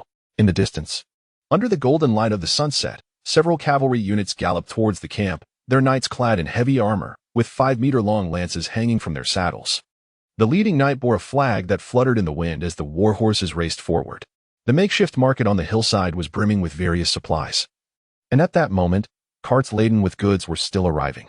The market buzzed with activity as merchants unloaded their wares, while their assistants led the horses to the riverbank for a wash, and others began setting up tents on the grassy slopes. Some merchants chose their temporary lodgings and began mingling with others to gauge the trading conditions of the market. Originally located at the far end of the market, the open-air tavern had now been surrounded by the influx of merchants, becoming the central hub of the makeshift market. Not only did it serve barley beer, but the tavern owner had expanded the menu to provide various meals for the nearby caravans. Although the Battle of Mo Yunling had yet to commence, The atmosphere at the forest camp already hinted at the impending tension of war, as dozens of caravans flocked to compete for the spoils of victory, mingling with the merchants already affiliated with the 57th Heavy Infantry Regiment. He Buqiang waded through the tall weeds, climbing a distant mound to take in the lively scene of the camp illuminated by the setting sun. The four ghastly heads still hung from his waist, leaving a green mark on his leather armor from the vine that had rubbed against it. His armor, damp with sweat and dried under the scorching sun, had developed a crust of salt. In that moment, he appeared as disheveled as a wandering beggar, had it not been for the heavy Roman sword hanging at his side. He might have been shooed away by passing soldiers. The ghastly heads, coated in a layer of wood ash, were nearly unrecognizable. Along the path from the hilltop to the makeshift market, He Buqiang had encountered at least 3 patrols, but fortunately, those tasked with patrolling this area were soldiers from the 57th Heavy Infantry Regiment. Even if they did not recognize He Buqiang, many were familiar with Suldark, which allowed him to pass through the inspections without incident. He Buqiang chose not to seek out Suldark directly at the military camp, knowing that entry might be difficult. Instead, he dragged his weary body back to the merchant Lajin's tent. The temporary market remained bustling during the twilight hours, with the open-air tavern crowded with patrons. The aroma of roasted meat and the scent of beer wafted through the air, causing He Buqiang's empty stomach to clench with hunger. He licked his parched lips and made his way back to Lajin's tent. Outside the tent, the curly-haired lad, Gabi, had already packed up the stall and was squatting before the entrance, counting supplies. It appeared that another shipment of goods had just arrived from his homeland, and Merchant Lajin was likely quite busy of late. Sensing someone nearby, Lajin instinctively glanced up and, upon seeing the disheveled He Buqiang, widened his eyes in exaggerated surprise, exclaiming, "My goodness, little Dak, what on earth have you been through?" Little Dak. The familiar voice brought a smile to He Buqiang's face as he squinted at Lajin. At that moment, Lajin quickly stood up, abandoning his task of counting supplies, and called out to Gabi, "Take him to the river for a proper wash." "Oh, no, Ulysses, you lazy fellow, get up and fetch some water. Gabi, start a fire and boil some water. What little Dak needs right now is a hot bath to wash away his fatigue." Lajin shouted into the tent. The robust Ulysses, his muscular torso bare, emerged from the tent, looking as if he had just awakened, still dazed and unaware of the situation. He grabbed 2 large wooden barrels from beside the tent and hurried towards the river without a backward glance. This giantess' nightly duty kept him sleeping during the day, and managing to rest through the noise of the bustling market until now demonstrated his sleeping prowess. However, Lajin had reason to scold him, as he had clearly overslept today. In contrast, the slender Gabi appeared much more agile. He was practically Lajin's little assistant. Despite his youth, he proved to be immensely helpful to Lajin. Without hesitation, Gabi dashed off to start a fire and prepare water. Lajin approached He Buqiang's side. Though He Buqiang's wounds had been properly treated, the punctured holes in his leather armor, along with the bloodstains on the bandages wrapped around his shoulder, arm, and chest, spoke volumes about his injuries. "My heavens, you are injured," Lajin exclaimed, his voice laced with concern as he helped He Buqiang remove his belongings. "Suldark has been incessantly mentioning you these past few days. He originally intended to seek you out, but recent developments with the 57th Regiment have kept him occupied and unable to break free." Upon seeing the slightly blunted Roman sword, Lajin's mouth formed an astonished O. He remarked, "I heard you ventured into the mountains. You truly are a reckless fellow," he observed as He Buqiang untied the vines from his waist, allowing the 4 demon heads to tumble onto the grass. The sight was reminiscent of coconuts falling from a palm tree, and Lajin casually glanced at them. Soon, however, his gaze became fixated on the dirty, grotesque heads lying on the ground, leaving him momentarily speechless with excitement. Stammering, he said, "This is, by the grace of the Statue of Liberty, I must fetch some boxes. These should be properly stored. You actually brought them back like this?" His expression mirrored that of someone viewing a fool, and he lowered his voice to say to He Buqiang, "You are truly fortunate. If you had dared to do this in the wild, death would have been your only fate." With a serious demeanor, Lajin whispered to He Buqiang, "Regardless of whether it be slave catchers, adventurer groups, or those patrolling squads, anyone who sees you wandering alone through the Deal Mountains, especially with these valuable items, would undoubtedly seize the opportunity to attack you." He Buqiang looked at Lajin in silence. Lajin stared intently at He Buqiang and asserted, "You do not believe me? Hey, this world is far from the paradise you envision. In truth, apart from the unending multiverse war, He Buqiang had always perceived this world as wondrous. Whether it be Suldark, the other warm-hearted warriors from the second squad, or the merchant's lodging, the curly-haired boy Gabby, and Ulysses. Each person exhibited an admirable kindness that led He Buqiang to believe such qualities were inherent to the people of the Green Empire. He was taken aback to find Loging's perspective much more pessimistic than his own. After expressing so much, Loging suddenly recalled that He Buqiang was carrying the demon heads. Given that Suldark had managed to conquer a demon, a glimmer of awe surfaced in Loging's eyes as he inquired, "By the way, how did you acquire these? You wouldn't happen to be a hidden demon hunter, would you?" Soaking in a large tub filled with hot water. He Buqiang felt every pore on his body open up. Gabby poured a ladle of warm water over his head, and the fatigue swiftly dissipated. With his arms resting on the tub's edge, he allowed his last nerve to relax. Once the magical effect of the divine body wore off, a peculiar heaviness settled upon him. He examined the wounds on his arms. They appeared to be healing well, though the gaping hole in his shoulder looked rather alarming. If the demon's spear had been slightly misaligned, it might have shattered his collarbone. Loging emerged from the tent with 4 wooden boxes and began placing the demon heads inside, filling the gaps with ash from plants, a common method used to preserve perishable meat. As he sat down, a hint of skepticism crossed his features as he asked He Buqiang, "You mean to say you found these demon heads in the mountains?" He Buqiang nodded and quickly scribbled a line of text on a wooden board while holding a pencil. Loging leaned closer, scrutinizing He Buqiang's writing as he remarked, "Are you saying there was a bear fighting a demon, and the bear killed the demon, allowing you to collect the most valuable spoils?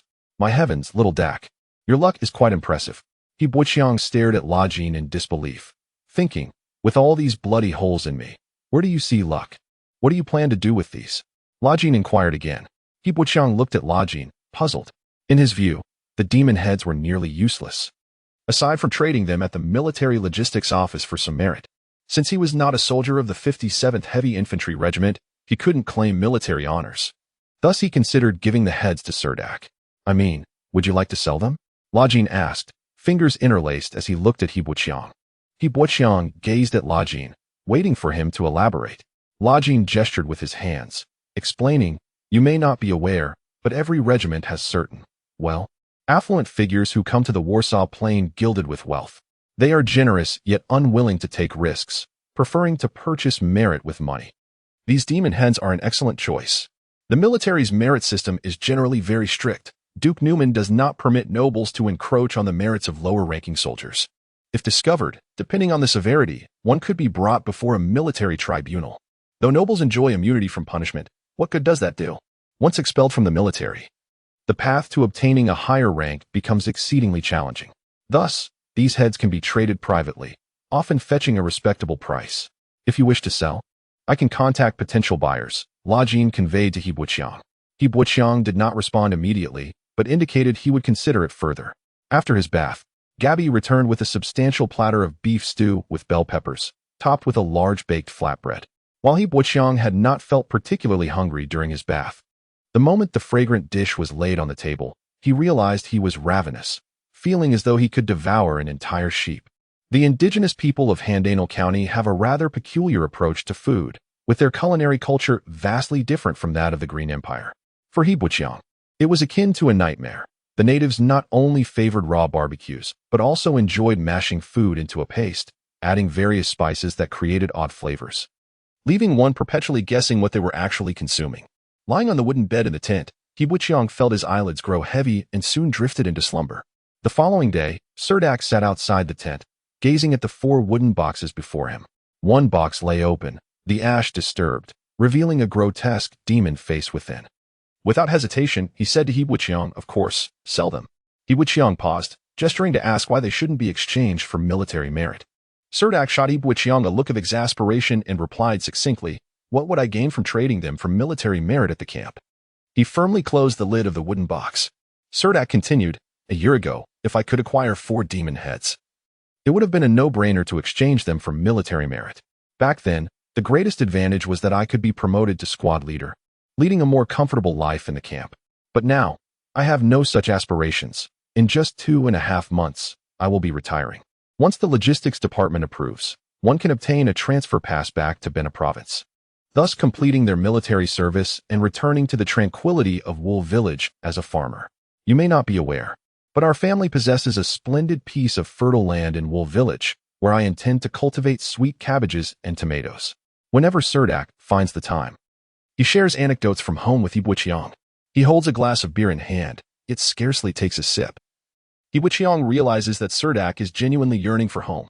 Recently, the military camp has tightened its management regulations significantly, making it difficult for Suldark to leave the camp when he does not have an external task. He pushes a wooden box in front of Lajin, asking him to sell it on his behalf. Lajin gratefully accepts the boxes, appearing quite pleased.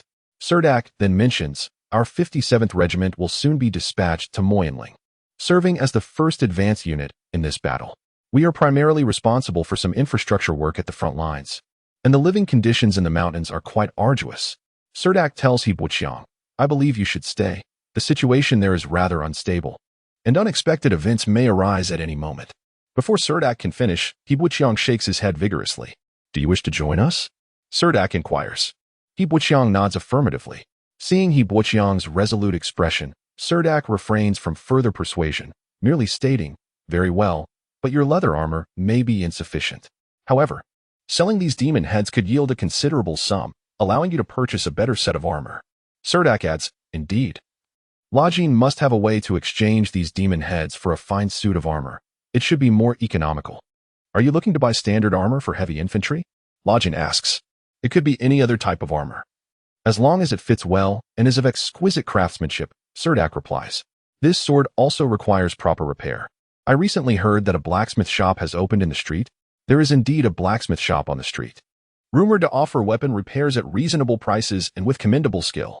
However, the shop owner is rather introverted and reluctant to engage with others. I am not well acquainted with him. I will take you there. Lajin promptly responds to Suldark. The market outside the military camp has expanded at least threefold compared to a month ago. The Battle of Moyinling has not only attracted a multitude of merchant caravans, but has also drawn craftsmen to this camp located on the outskirts of Handanar County. The makeshift market extends for quite a distance, and gradually, the newly arrived merchants began to seek more than a single street, leading them to establish another street adjacent to the market. The new blacksmith shop is situated on this new street, slightly farther from the military camp but conveniently close to the riverbank. This temporary blacksmith shop is quite simple, aside from two tents. There is a large anvil in the open space, flanked by two furnaces constructed from volcanic rock. The furnaces are interconnected, and beside one of them stands a large bellows. While this setup cannot smelt iron, or it is perfectly adequate for fine forging, Lajin leads Yibuqiang and Suldark to the front of the blacksmith shop, where they observe a burly man, shirtless and clad in a leather apron, wielding a hammer to forge a glowing iron bar. A young assistant squats beside the bellows, vigorously pumping it. With each push, azure flames surge from the furnace, reaching heights of a foot.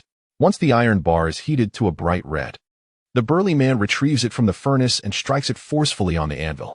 After watching for a while, Yibuqiang notices the blade of a knight's longsword gradually taking shape under the blacksmith's skilled hands. Outside the tent, a row of wooden racks casually displays a variety of ironwork, including several semi-finished swords and axes, as well as iron pots and other implements. At that moment, the burly blacksmith notices someone at the entrance and returns the now cooling iron bar to the furnace. He sets down his hammer, wipes the sweat from his brow with a towel draped around his neck, and approaches Suldark with a hearty smile, inquiring, Sir, how may I assist you today? Suldark takes the somewhat blunted Roman sword from Yibuqiang, the blade stained with dark purple blood, exuding a strong metallic odor. He places the Roman sword before the blacksmith and asks, Could you repair this Roman sword? Can you reforge the edge with a new layer of steel? The burly man examines the sword, running his thumb along the blade's edge and using an oilstone to rub it a couple of times. Observing that the edge is not severely damaged, he hands the Roman sword back to Suldark, saying, We can certainly reforge the edge, but although it is indeed dull, it is not beyond repair. A good sharpening will allow it to serve you for quite some time. As he speaks, he continues to hone the blade, and indeed, the previously rolled edge appears much improved. Suldark glances at Yibuqiang, then gestures to the Roman sword, stating, I plan to lengthen this sword. It is somewhat short and feels too light for me. These words are meant for Yibuqiang, and upon hearing this, the blacksmith nods in agreement. Very well, I understand. As you wish, I can increase the length and weight of the Roman sword, but the existing patterns on the blade may not be preserved. I am not skilled in engraving designs on swords. I can only create a layered pattern through the folding technique. Would that be acceptable to you? Suldark readily replies, absolutely. Soon, the blacksmith discusses the specific details with Suldark. For simple repairs, the Roman sword would cost at most 3 to 5 silver coins. However, since Suldark requests not only to reforge the edge but also to lengthen and add weight to the sword, additional iron will be required, causing the repair cost to soar to 15 silver coins. This exorbitant fee is nearly equivalent to half a month's wages for a commoner. Nonetheless, Suldark finds the blacksmith's charge to be quite reasonable, thus handing over the Roman sword to the blacksmith and agreeing to return the following evening to collect it, paying half of the deposit up front. Subsequently, Suldark inquires with the burly blacksmith, "Do you sell fine iron shields?" The blacksmith chuckles heartily and points to a neighboring shop, saying, "If you gentlemen are looking to purchase finished shields, I suggest visiting that shop over there, where you will find several styles of finished shields at prices that 1t exceed what I would charge for crafting one." As the jovial laughter of the blacksmith fills the air, Buoqiang follows Suldark into the third shop adjacent to the blacksmith's. Though referred to as a shop, it is merely a tent displaying 2 rows of weapon racks. The racks showcase a variety of shields, ranging from small round shields wrapped in thin iron plates made of yellow pine, to square shields made of hard oak and iron, to sturdy yet lightweight knight-esque shields, and even kite-shaped shields that are wider at the top and narrower at the bottom, as well as bone shields crafted from the rib bones of demons and bronze shields made of pure bronze. Truly a plethora of options available. This is a merchant specializing in the sale of shields, where the bronze shield is the most expensive among the offerings. However, it is the bone shield that captures the attention of Buoqiang and Suldark. This remarkable shield is crafted from the breastbone and ribs of an evil spirit, and its back features a robust metallic support, showcasing exquisite design. As the two approach the bone shield, Suldark exclaims in astonishment, "I never imagined the breastbones of evil spirits could be utilized in such a manner." He appears regretful for not having fully exploited the previous corpses of evil spirits, as they could have been sawn off to create this intriguing bone shield. The shield merchant, an unremarkable old man, overhears Suldark's lament and promptly interjects, "What's so surprising about that? Some even fashion clubs from the leg bones of evil spirits. The bones of these creatures are as hard as fine iron, and this shield possesses unique advantages on the battlefield." Curious, Suldark inquires, "What advantages?" Buoqiang muses to himself, "Taking the breastbone of a fallen companion into battle is bound to provoke some ire." Indeed, the merchant continues, "A warrior wielding a bone shield will inevitably become the focus of the evil spirit's attention, provoking them far more effectively than mere taunts. The primary purpose of purchasing such a shield is to draw the hatred of the spirits, thereby creating opportunities for comrades to vanquish them. However, only the elite of a team should dare wield such a shield, for otherwise, they risk being slain by the spirits on the battlefield. In fact, we have sold fewer than 10 of these bone shields." "Ah, so that's how it is. It seems quite logical," Suldark responds, displaying a look of astonishment. Yet, he swiftly pulls Buoqiang away from the display of bone shields and asks, "Which type do you prefer?" Buoqiang's gaze flits over the small round and square shields before settling on a dwarven chain shield. Before he can express his thoughts, the merchant lifts a dwarven chain shield from the rack, visibly straining under its weight. The merchant addresses Suldark and Buoqiang. "If you two are warriors of the infantry regiment, there is no need to bear the cumbersome dwarven chain shield. It is forged from the finest iron of the dwarven realms, undoubtedly strong, yet its singular flaw is its excessive weight." He strains to catch his breath, his face reddening as he places the dwarven shield back on the rack, adding, "The standard heavy armor of the infantry is already quite burdensome, especially when coupled with the Roman broadsword. Opting for the dwarven chain shield without a horse to share the load would be rather imprudent. This oak square shield, on the other hand, is merely covered with a layer of iron, making it sturdy and durable, and with ample wood available here, it is far easier to repair." It is evident that the shield merchant possesses considerable experience regarding which shields suit different warrior professions, as he does not recommend the dwarven chain shield to Suldark. However, prior to their visit, Buoqiang had already conveyed his disinterest in wooden shields, believing they would be ineffective against the spears wielded by evil spirits. Understanding Buoqiang's sentiments, Suldark informs the merchant, "Let us forego the hardwood shield." He then turns to Buoqiang and asks, "Which do you prefer, the dwarven chain shield or the knight's light shield?" He Buqiang is somewhat inclined towards the aesthetically pleasing knight's light shield, but he hesitates, recognizing that it is clearly designed for cavalry, while the dwarven chain shield might prove more practical.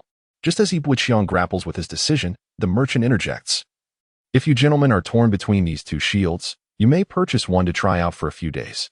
The price difference is minimal, and should it not suit your needs, you can return it to me for an exchange, provided there is no significant wear. Suldark's eyes light up with intrigue. Is that truly possible? Indeed, the merchant replies, a confident smile gracing his face. Shortly thereafter, He Buqiang and Suldark emerge from the shield merchant's shop, with He Buqiang now shouldering the heavy dwarven chain shield. Suldark wishes to further explore the market, while He Buqiang searches for a suitable full-plate armor. Just then, Gabby, the curly-haired lad, rushes towards them, breathless, and whispers, Lakin has found buyers for 4 evil spirit heads. As they pass through the bustling marketplace, He Buqiang and Suldark follow Gabby to a large tent at the outskirts of a hill, which serves as a temporary camp for a large merchant convoy. This circular tent is encircled by several smaller tents, resembling stars around a moon. Behind the round tent, there are numerous cargo piles covered with tarpaulins, and at the back, a wooden enclosure containing stables with over 20 horses and a few mules. Several shop assistants are busy loading sacks filled with oats onto a cart from one of the cargo piles. The camp is surrounded by lush green grass, with evident signs of trampling and some hoofprints filled with rainwater from the previous day. 2 armored guards stand at the entrance of the tent, blocking the way with their long pikes as He Buqiang and his companions approach. Gabby respectfully addresses the guard. I am an assistant of Mr. Lakin, sent by him. His voice carries into the tent, and before the guard can respond, a gentle voice calls from within, let them in. The guard sets his pike aside and lifts the tent flap, inviting He Buqiang and Suldark inside. Inside, the tent is adorned with soft furs, and a young noble knight occupies the main seat, flanked by several merchants, including Lakin. A small wooden table before them holds a platter filled with vibrant green grapes and purple plums. In one corner of the tent stands a block of ice, emitting white steam, creating a stark contrast in temperature between the inside and outside, with the tent being considerably cooler. He reflects. This must be what Suldark refers to as noble living. Upon seeing Gabby usher in Suldark and He Buqiang, Lakin eagerly beckons them over. He then rises to introduce the young noble, Baron Terry Carnegie. This is Suldark, belonging to the 57th Regiment, and this is his friend, Zyaddak. They are the owners of the 4 evil spirit heads I mentioned. The young noble, clad in a black garment adorned with golden embroidery, has a notably fair complexion. He sits casually, holding a silver goblet that clinks as he swirls it, drawing immediate silence within the tent. Baron Terry Carnegie addresses Suldark, inquiring, I hear you have intentions of transferring these for evil spirit heads? Indeed, Suldark affirms. The Baron raises a delicate eyebrow, his youthful features accentuated by a voice that bears the unique rasp of one in the midst of adolescence. Could you please elaborate on the origins of these 4 heads? After a moment's hesitation, Suldark responds, We acquired them in the Gander Mountains, approximately a 2-day journey east along the river valley. I can assure you that these 4 heads are entirely ours and have no connection to the 57th Regiment. If necessary, I can take you to the site, where remnants of the evil spirits may still remain. Baron Terry Carnegie appeared disinclined to inspect the scene personally. He casually remarked, Well, I was merely inquiring. Inspecting the site is unnecessary for me. I simply wish to avoid any complications. At that moment, an elderly gentleman seated below Baron Carnegie quickly interjected with a soothing tone. Addressing Suldark, Baron Terry Carnegie has summoned you both not to scrutinize the origins of these spoils, but rather to listen to Rajan, who mentioned that you wish to exchange these treasures for a set of armor. The higher the quality of the armor, the more stringent the requirements for size and fit, which depend on your physique. He Buqiang recognized the elder as the one who had invited them into the tent moments earlier. This gentleman appeared more akin to a merchant, scrutinizing Suldark and He Buqiang intently, before asking, So, which of you will claim the armor? Suldark gestured to He Buqiang, and they both sat casually on the carpet beside Rajan. It should be for him. I already possess standard armor in the heavy infantry corps and do not require custom armor, he stated. This gentleman. The elder turned to He Buqiang.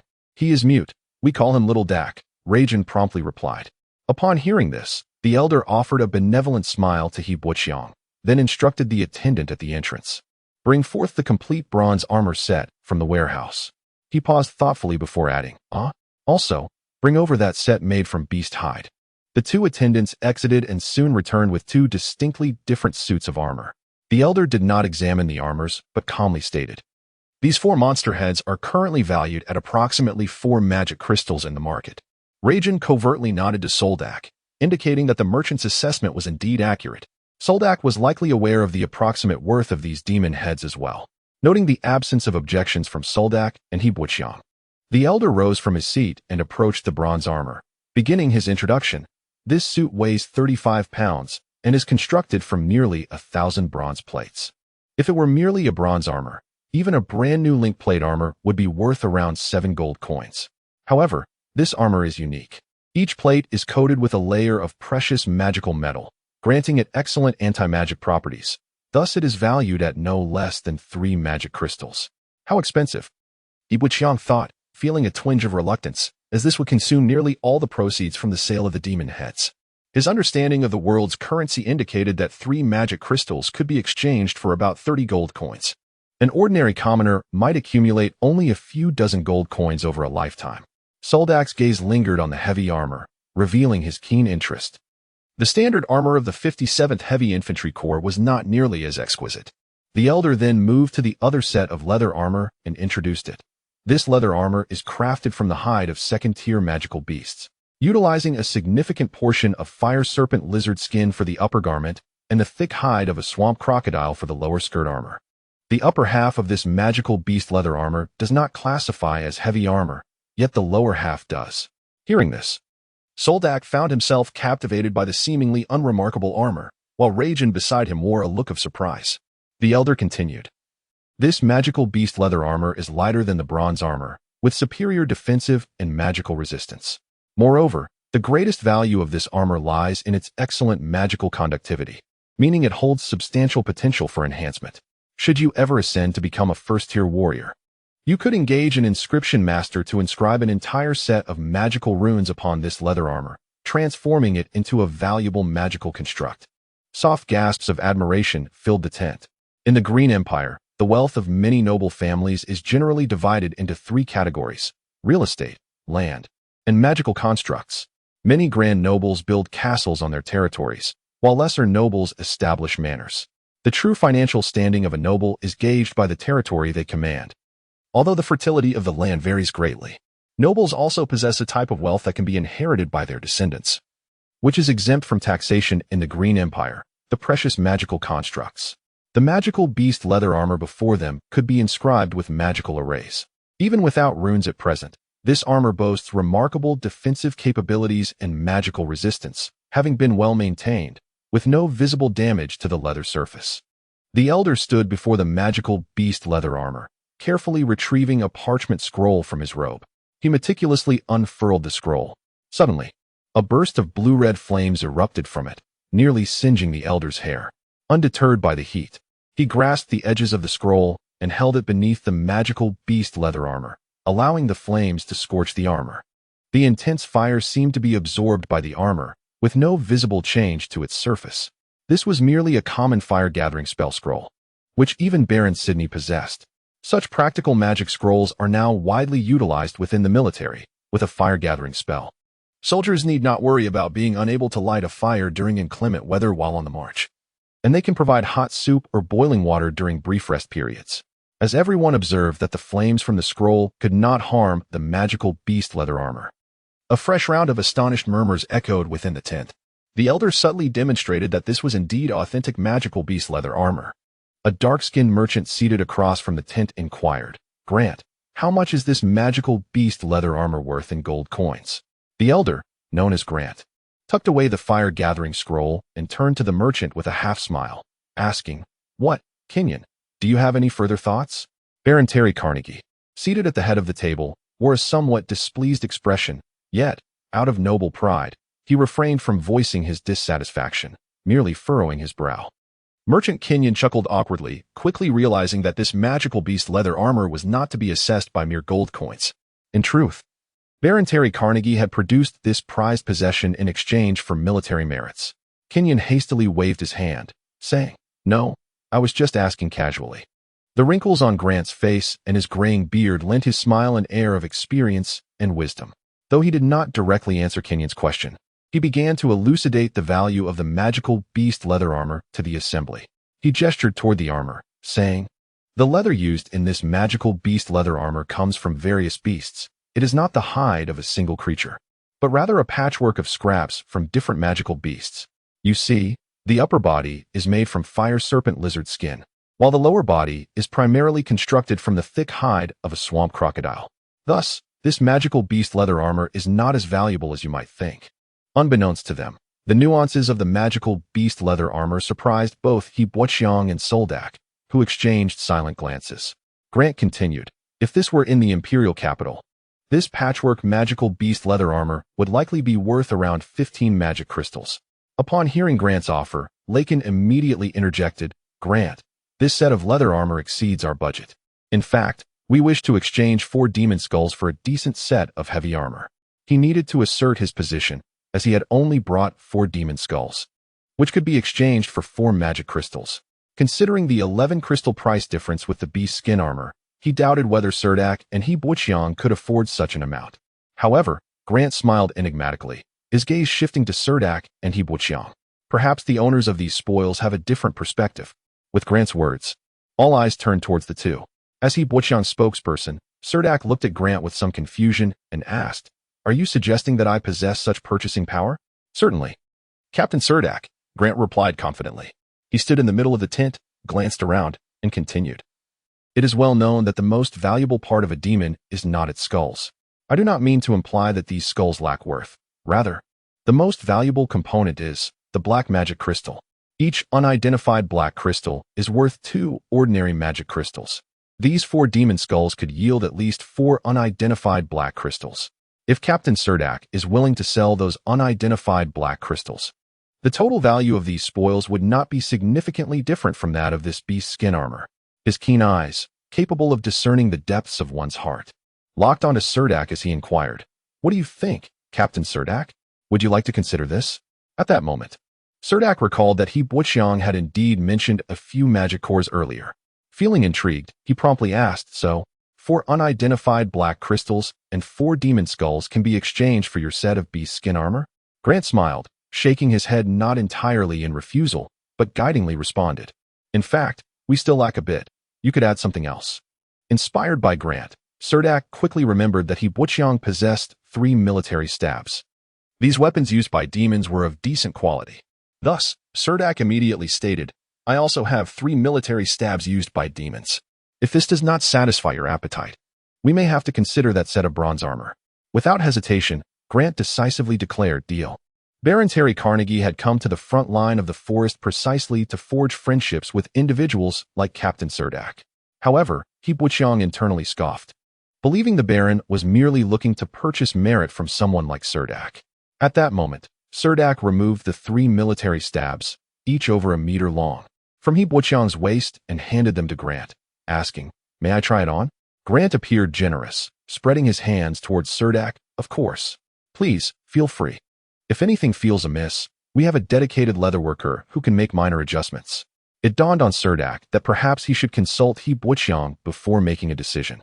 He realized he might have acted a bit rashly, especially since the unidentified magic crystals were still in He Boqiang's possession. Feeling somewhat uneasy, he turned to He Boqiang and inquired, "What do you think of this beast skin armor?" He Boqiang looked at Suldark, utterly speechless. Suldark awkwardly rubbed his forehead and turned back to Grant, saying, "I apologize. Please hold on. I need to discuss this privately with He Boqiang." He then pulled He Boqiang outside the tent, where they stood on the grass beside it. During this time, Suldark spoke incessantly. "I believe this beast skin armor is quite good. When passing through a magical portal, it can perfectly evade taxes, and it will not depreciate even when taken to the Green Empire. Most importantly, you can certainly make use of it now. Otherwise, we should buy this set."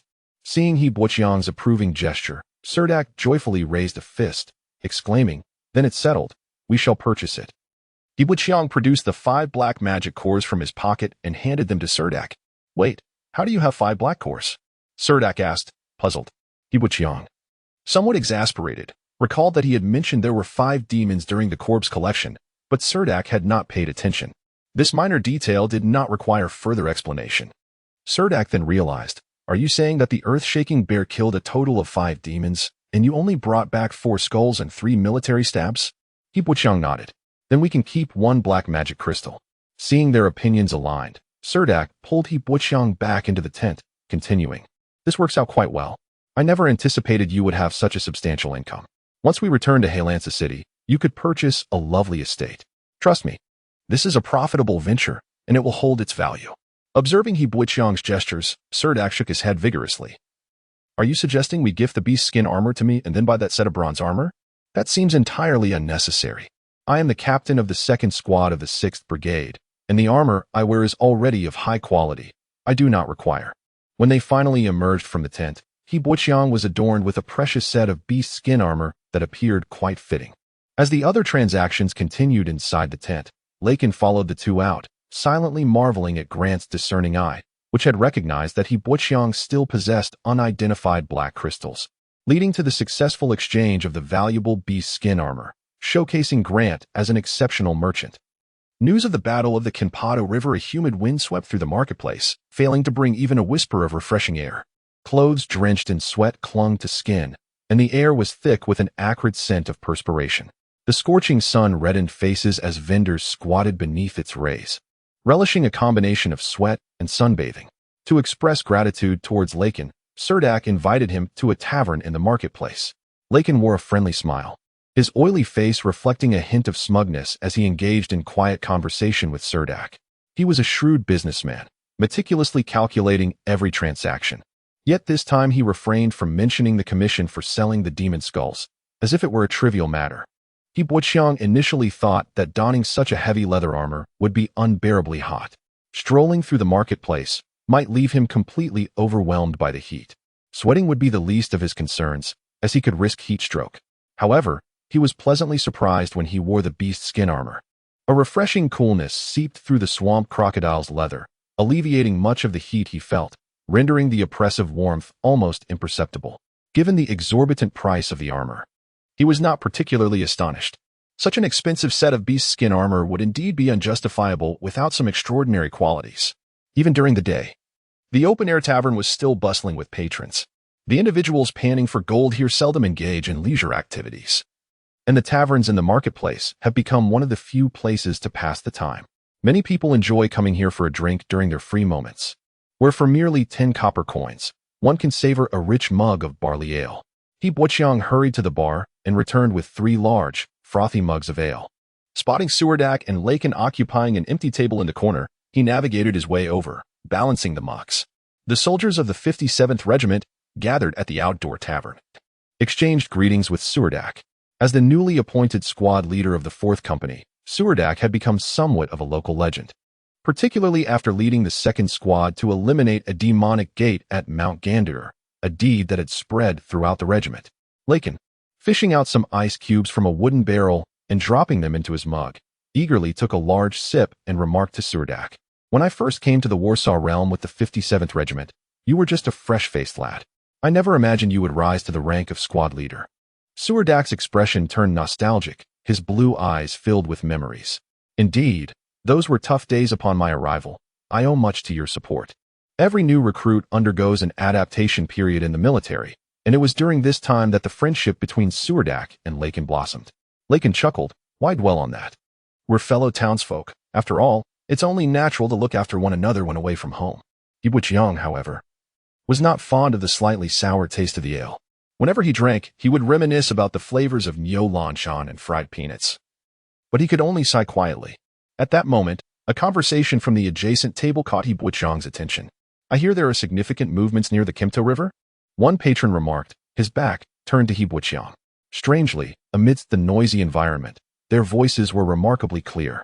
Another individual responded, "The Benai Legion is primarily stationed in the Handanal County, while the most elite Royal Construct Knights of the Green Empire are gathering near the Kimto River. If the supply line through the Kimto River is not secured, Duke Busman's Alex City will find itself isolated and helpless." The first patron continued in a low voice, "Do you think this time the Prince of Wales will succeed?" The other replied, "To ensure victory in the Kimto River campaign, the great battle in Handanal County will likely be delayed further.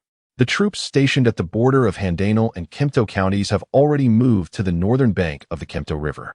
With a deep breath, the first patron said, "A delay may be advantageous. In past dimensional wars, we had the support of temple priests and battle clerics to mitigate casualties. Now, however, the temple has seemingly withdrawn. And these high-ranking individuals likely still do not grasp the current situation. The death toll is staggering, and we've only received grim news recently." The other man inquired, "What about Duke Busman?" The reply came that Old Fox claims his troops are scattered across various war zones in the Warsaw realm, making it impossible to gather them in a short time. He Buqiang, uninterested in eavesdropping on their private conversation, shifted his focus back to Suldark and Lakin. The tavern server arrived with a platter of dried meat, a common side dish at outdoor taverns, albeit somewhat salty. Suldark turned to Lakin, having been away for so long. "When do you plan to return?" Lakin's mug was nearly empty, prompting He Buqiang to rush back to the bar for 2 more large cups. "Once we merchants accompanying the troops withdraw, what will happen to all these soldiers? Duke Newman lacks a proper logistics supply line. We merchants will likely have to hold out here for a while," Lakin said. "As for you, after your service, don't linger here. Return to the Roland continent as soon as possible." Suldark chuckled. "I certainly want to remain here, and this time, little Dak will accompany me back. By the way, can you obtain a teleportation pass?" Lakin, taken aback by Suldark's request, glanced at He Buqiang and asked, "For little Dak?" Suldark nodded. Lakin frowned. "Those passes are quite expensive. Be prepared with gold coins. I'll see what I can do." Having recently made a small fortune hunting Tim Fish with the second squad, Suldark was not overly concerned about finances. He assured Lakin, "Don't worry about that. I'll find a way to gather enough." Taking a sip of his drink, Lakin added, "By the way, a new magical goods store has opened on the street. If you have time, you should check it out and buy some emergency supplies. The upcoming battle at Moyun Ridge won't be as easy as the previous ones. It's better to be prepared." Suldark's eyes lit up, and he replied, "All right, I'll make sure to visit with little Dak." In the makeshift marketplace, the newly opened magical goods store greeted them as they entered the tent. Rows of crystal orbs lined the wooden shelves, and several wands hung from the overhead beams. As they stepped inside, the cedar wands swayed like wind chimes, though they emitted no sound. The tent had excellent soundproofing, and within it, He Buqiang and Suldark could hardly discern the outside clamor. The space was narrow. The two had to maneuver carefully within, wary of damaging any valuable items. The shelves on either side were stocked with bundles of magical scrolls, various colors of magical ink, and thick stacks of magical parchment. Prominently displayed was a wooden sign inscribed with "We buy magical herbs at high prices." Beneath the sign were jars containing magical herbs, each appearing vividly alive, with some even retaining their roots remarkably intact. Curiosity piqued, He Buqiang leaned closer to examine the herbs. At that moment, a thin, elderly man emerged silently from behind the shelves. Upon seeing He Buqiang inspecting the magical herbs, his fish-like eyes widened with excitement as he hurried over. His weathered face tilted upward, hands grasping He Buqiang's sleeve, his gaze filled with a blend of fear and hope. With a voice laced with earnestness, he implored, "Brave warrior, do you happen to possess any of these magical herbs? I buy any of them at a high price." He Buqiang shook his head decisively. The hope in the old man's eyes faded, and he ran a hand through his thinning hair, his gray eyes reflecting profound disappointment as his enthusiasm quickly cooled. His once vibrant eyes turned dull, exposing the scara, and he spoke to Suldark in a nasal tone. "So, you two are not here to sell magical herbs? Then what do you wish to purchase?" The condescending tone prompted an urge to leave, but Suldark remained unfazed. With a smile, he addressed the elderly man, "Good sir, we belong to the advance party of the 57th Heavy Infantry Regiment, soon to head to Moyun Ridge at Mount Gandur. We've heard that certain magical herbs flourish in that region, and we seek to learn about the most common ones there, as well as any precautions we should take while gathering them. Although I possess basic skinning skills, I am utterly unfamiliar with the gathering process." The words of Suldark immediately eased the old man's demeanor in the magic grocery store, his face no longer exhibiting signs of irritation. The gaunt old man muttered, "Humph.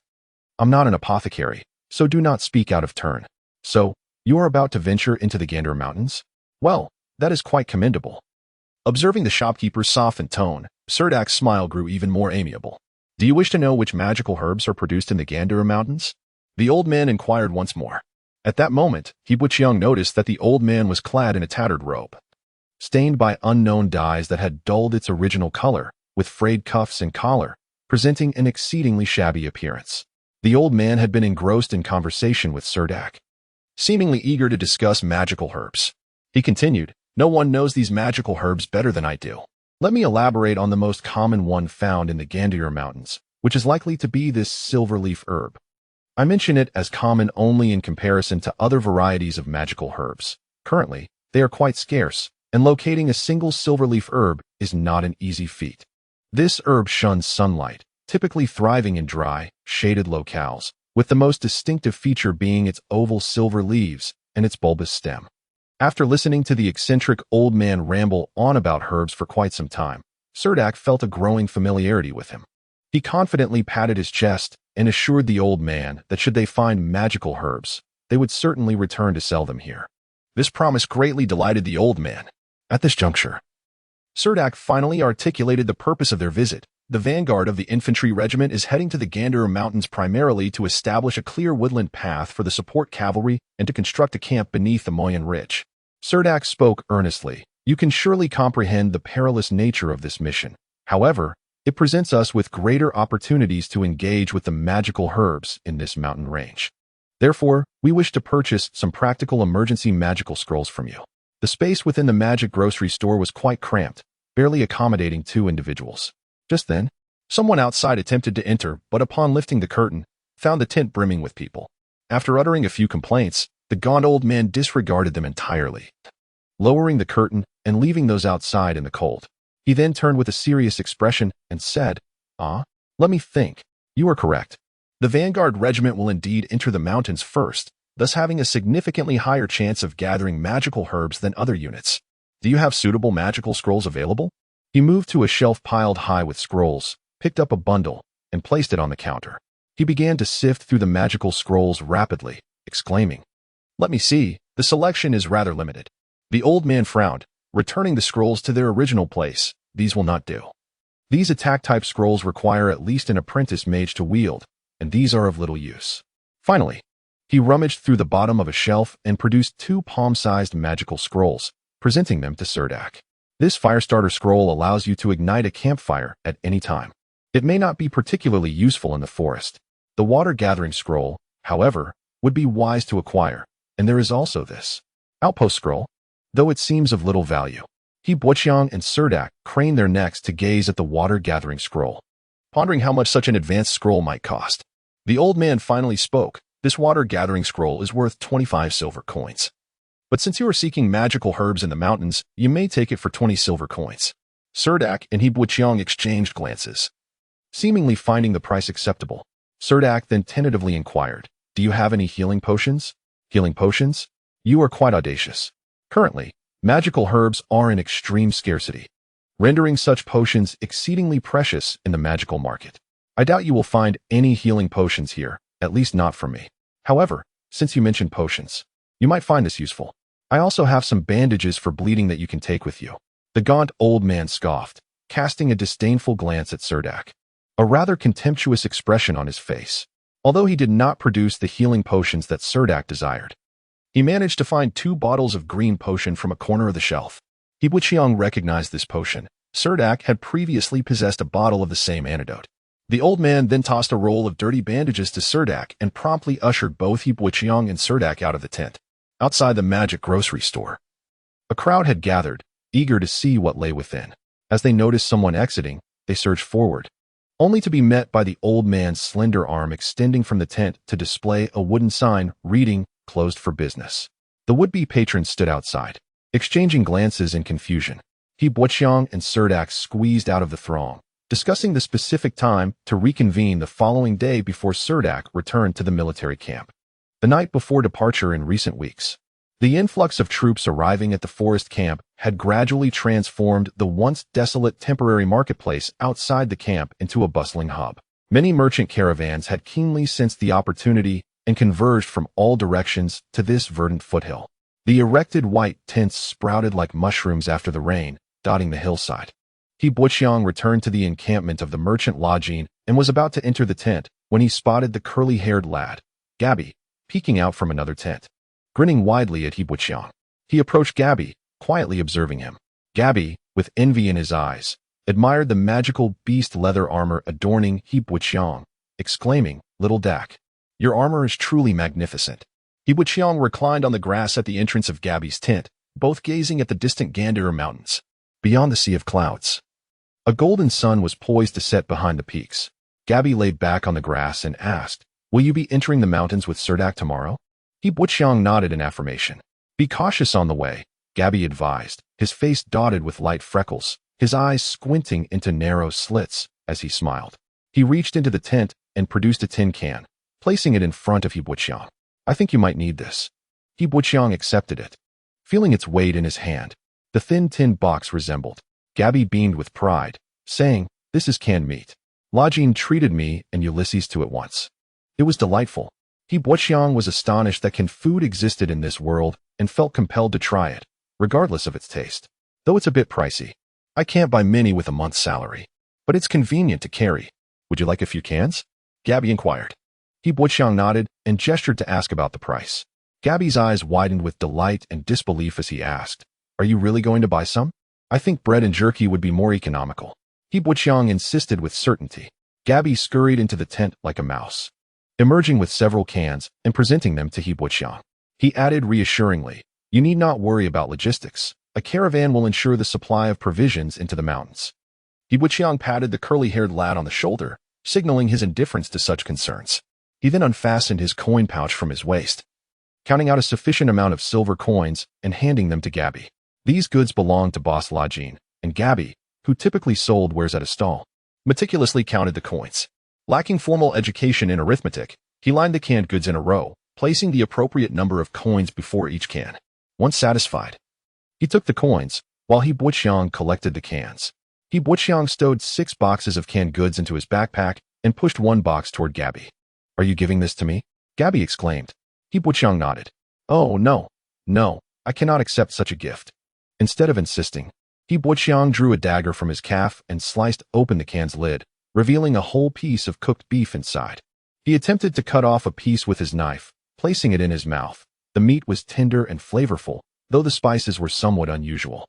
He then handed the opened can and dagger to Gabby, who widened his eyes in excitement, exclaimed in delight, and devoured a large chunk, proclaiming, "I believe this pairs perfectly with roasted wheat cakes.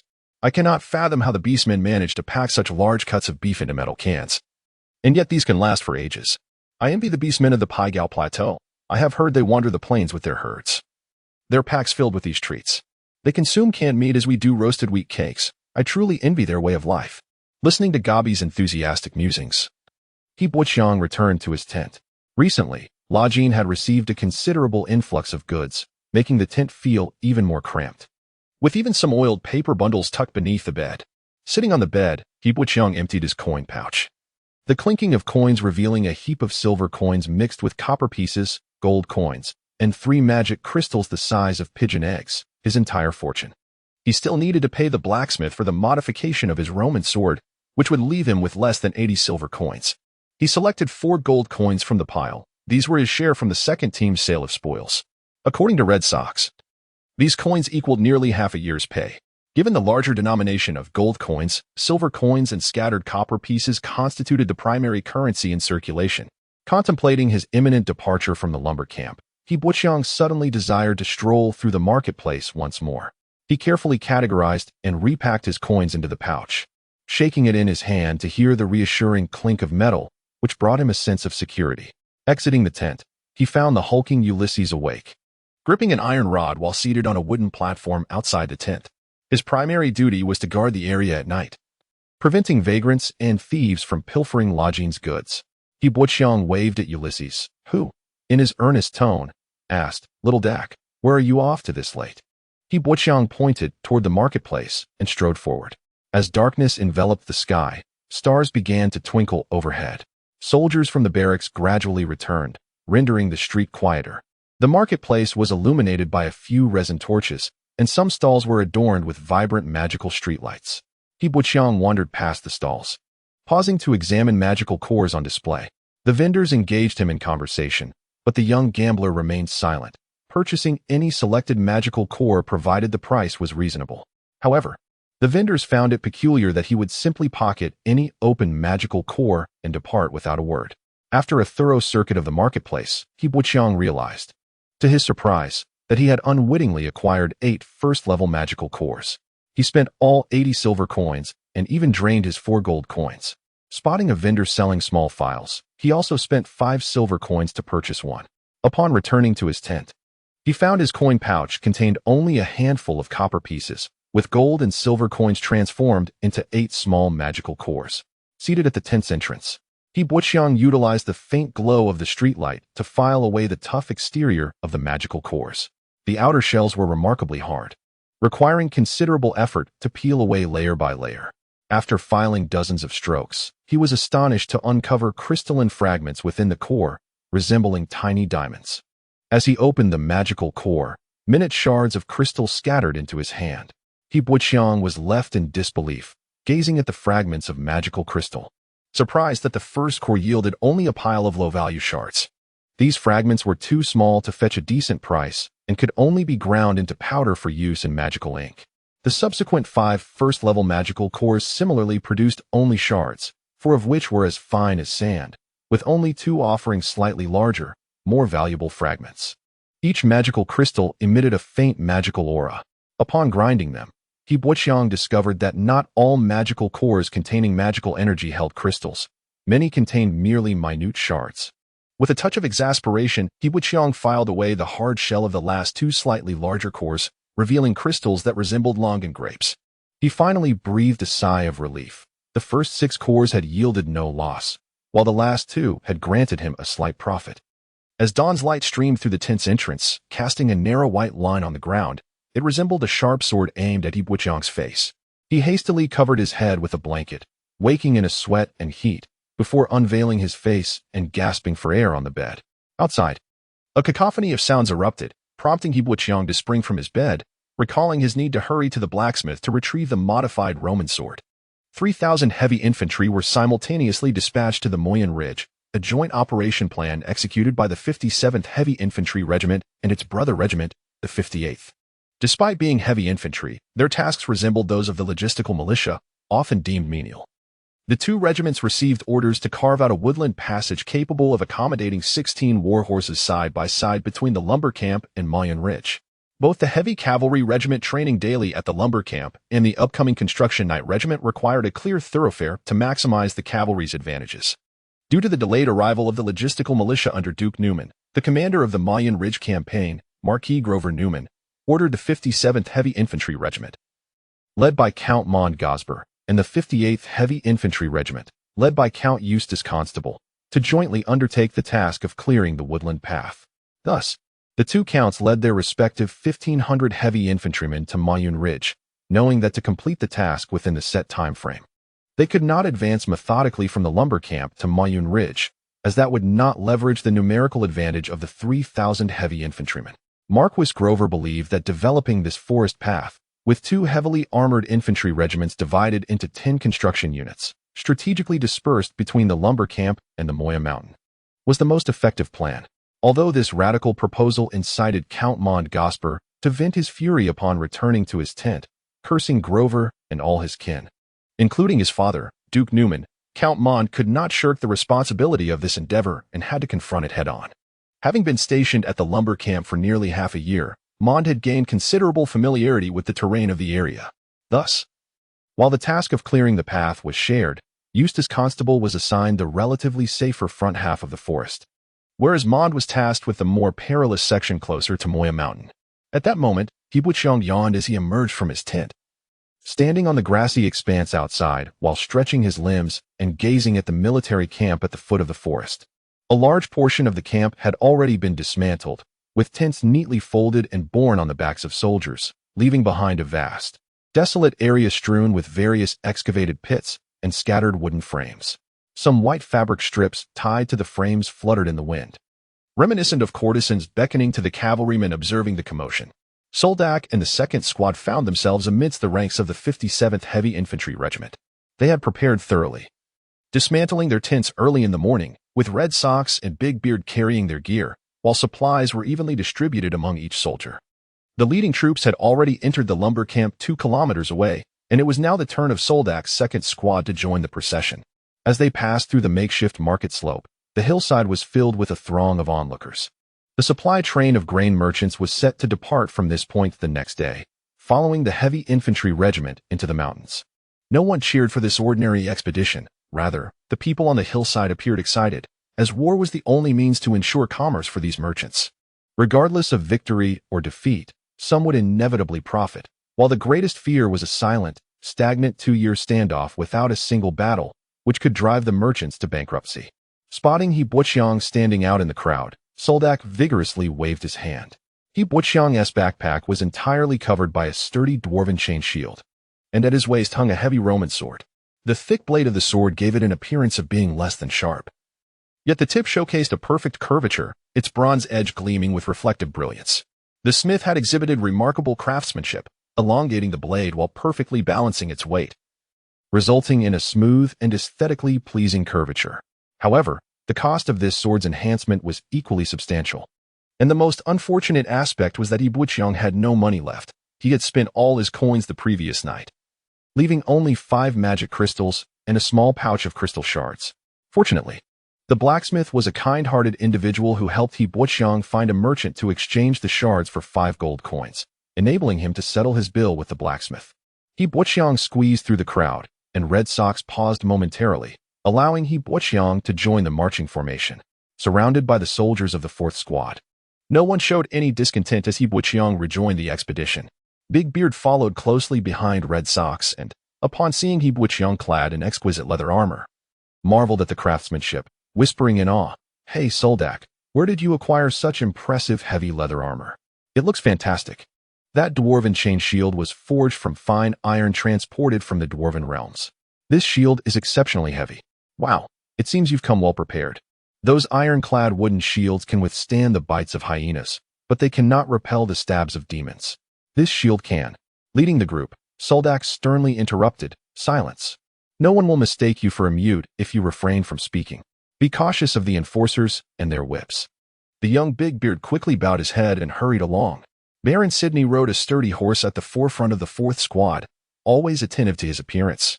He donned a finely crafted magical armor, and as they passed through the marketplace slope, some bystanders even cheered for him. The soldiers of the 2nd Squad, filled with enthusiasm, followed the 57th Regiment deeper into the Gandir Mountains. Upon entering the woodland, the 57th Heavy Infantry Regiment and their allied troops split into 2 paths heading towards Moya Mountain. The heat was stifling, and after just a few steps, his linen shirt clung damply to his skin.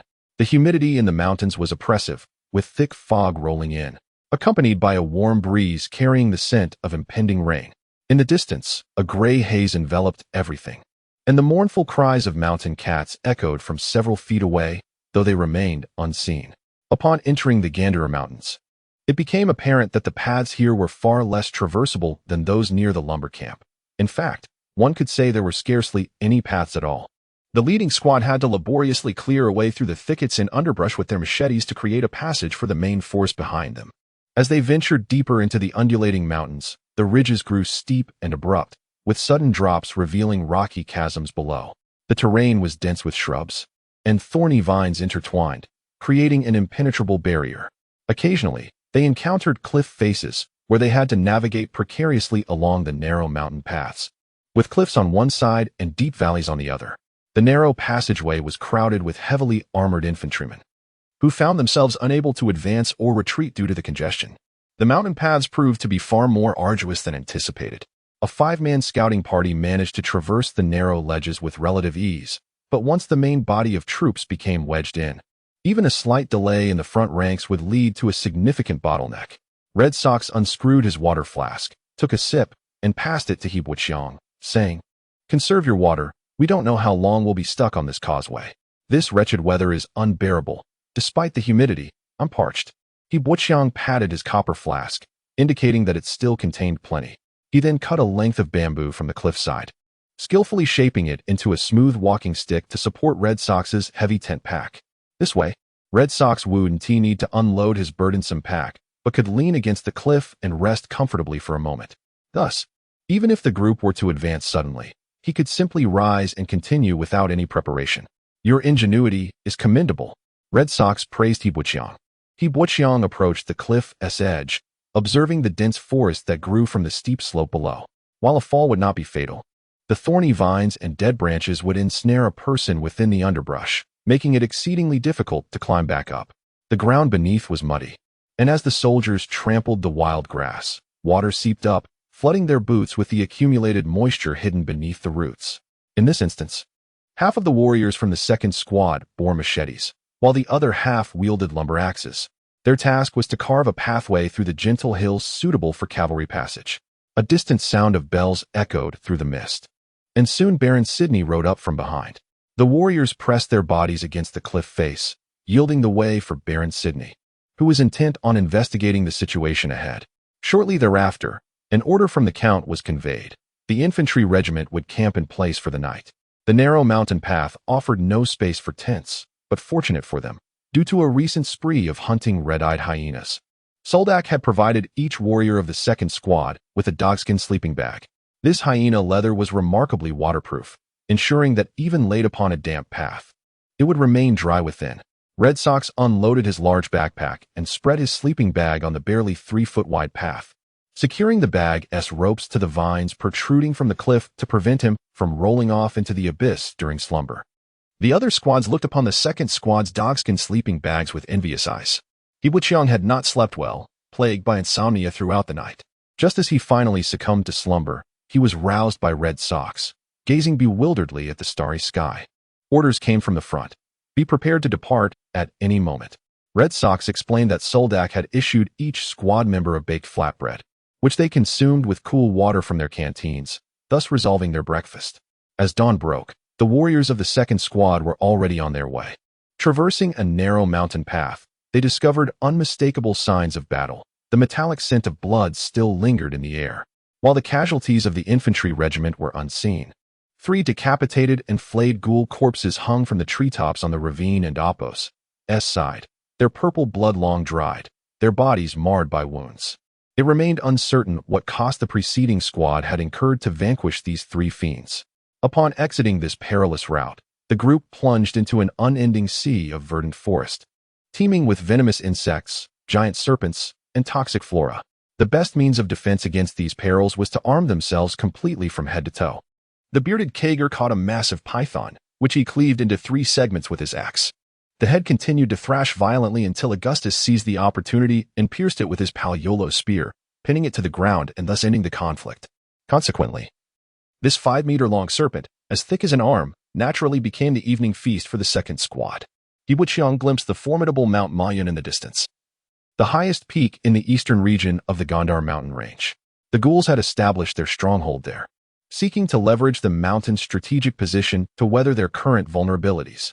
They awaited the opening of the gates leading to the mountain, through which ghouls would flow into Mayun, constructing a defensive bastion that would firmly secure their foothold against Duke Newman's western defense. If the Ghoul Legion atop Mayun were not dealt with, the various troops of the Benar Legion stationed in the western sector of Handanar would find themselves firmly entrenched in a precarious position. The 57th Heavy Infantry Regiment had trekked through the forest for 3 days before finally reaching the periphery of the area designated for clearing the path. According to Count Mon-Gosber's plan, the 5 battalions within the 57th Regiment were to separate, with each responsible for a segment of the path-clearing endeavor. The 4th Battalion was assigned to the area closest to Mayun, notorious for frequent ghoul scout incursions, making it the most perilous task for all infantry battalions. Baron Sidney, mounted on his noble steed, maintained an air of confidence as he led the 4th Battalion away from the main force, his chin held high, displaying a demeanor that seemed to disregard the ghouls atop Mayun. The veterans of the 4th Battalion followed him with furrowed brows, marching toward the distant peak. Count Mon-Gosber found himself in a difficult position. The 57th Heavy Infantry Regiment, comprising approximately 1,500 heavily armored soldiers, was divided into 5 battalions. Among these, 3 belonged directly to Count Mond, specifically the 1st, 2nd, and 4th Battalions, while the 3rd was a motley assembly of vassals from various lords within the Count's domain. The 5th Battalion was a hodgepodge of troops, including logistics personnel and young nobles of dubious pedigree, all eager to survive their term of service and return home to inherit their estates. Among these young nobles, some were willing to invest personal wealth to clandestinely purchase military accolades, seeking to embellish their military careers. The leaders of the 1st and 2nd Battalions were considered Count Mon's most trusted commanders, while Baron Sidney's ascension to leadership of the 4th Battalion was somewhat reliant on familial connections. In truth, aside from his youthful arrogance, Baron Sidney was a commendable leader, though his military career had yet to refine his rough edges, making him appear somewhat unconventional in his methods. When it came time to allocate the battalions for the path-clearing mission, Count Mon's primary desire was to assign the 3rd Battalion to the foot of Moyun, allowing this ragtag force to endure the Ghoul's wrath, thereby preserving his own troop strength. However, if Count Mon were to proceed with this plan, it would irreparably tarnish his reputation. While he unhesitatingly deployed his elite forces for advantageous tasks such as battlefield cleanup, rescue missions, and escort duties, assigning the 3rd Battalion to face danger would eventually erode the loyalty of the lesser lords. Thus, despite knowing the increasing peril of the mission as it drew closer to Moyun, Count Mon had no choice but to place one of his own battalions at the forefront. The 4th Battalion had narrowly escaped annihilation after falling into a trap set by indigenous people in the mountain pass. Recently, the 4th Battalion had not only replenished its ranks with new recruits, but had also been assigned comparatively light tasks, which Baron Sidney had executed excellently. Consequently, when it came time to distribute the assignments, Count Mon had no option but to push Baron Sidney to the front lines. Before the 4th Battalion set out, Count Mon summoned his brother-in-law for a private admonition, emphasizing the need for caution and urging him to avoid reckless ambition, always remaining vigilant against ghoul ambushes. Under such circumstances, Baron Sidney led the 4th Battalion toward Moyun. In truth, Baron Sidney possessed a measure of competence. Otherwise, Count Mon would not have chosen to rely on him among numerous relatives. However, previously, Baron Sidney had somewhat underestimated the indigenous peoples of Handanar, failing to grasp the gravity of the offensive against the indigenous hunters, leading him into a trap. This mission was markedly different, as the enemy looming ahead were the ghouls of Moyun. Thus, Baron Sidney approached the 4th Battalion with considerably greater caution. In the 4th Brigade under Baron Sidney, more than half of the soldiers are seasoned veterans, all of whom have faced the malevolent spirits in battle. Naturally, numerous reconnaissance teams are dispatched along the way to gather intelligence about their surroundings. Among these, Sudak's 2nd Squad stands out as the brigade's most illustrious unit. Recently, they not only single-handedly located the missing Bacalier swordsman in the mountains, but also assisted this renowned swordsman in eliminating a gate to the underworld, earning commendation from Count Mont. Hence, it came as no surprise that the 2nd Squad was designated as the scouting team for the advance party. Their mission was to reach the foot of the Moyun Ridge, first to investigate the specific circumstances there. Upon receiving the task from Baron Sidney, Captain Sudak armed himself with a simplified map and plunged into the verdant expanse with 13 warriors. As they drew nearer to Moyun Ridge, the presence of monsters became increasingly elusive.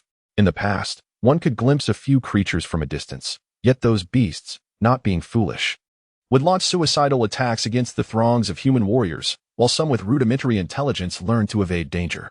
Approaching Moyun Ridge, they discovered that not only were the monsters scarce, but even the smaller creatures of the forest had dwindled significantly. At the base of Moyun Ridge, the 2nd Squad stumbled upon a colossal carcass, a skeleton of a mountain hound beast.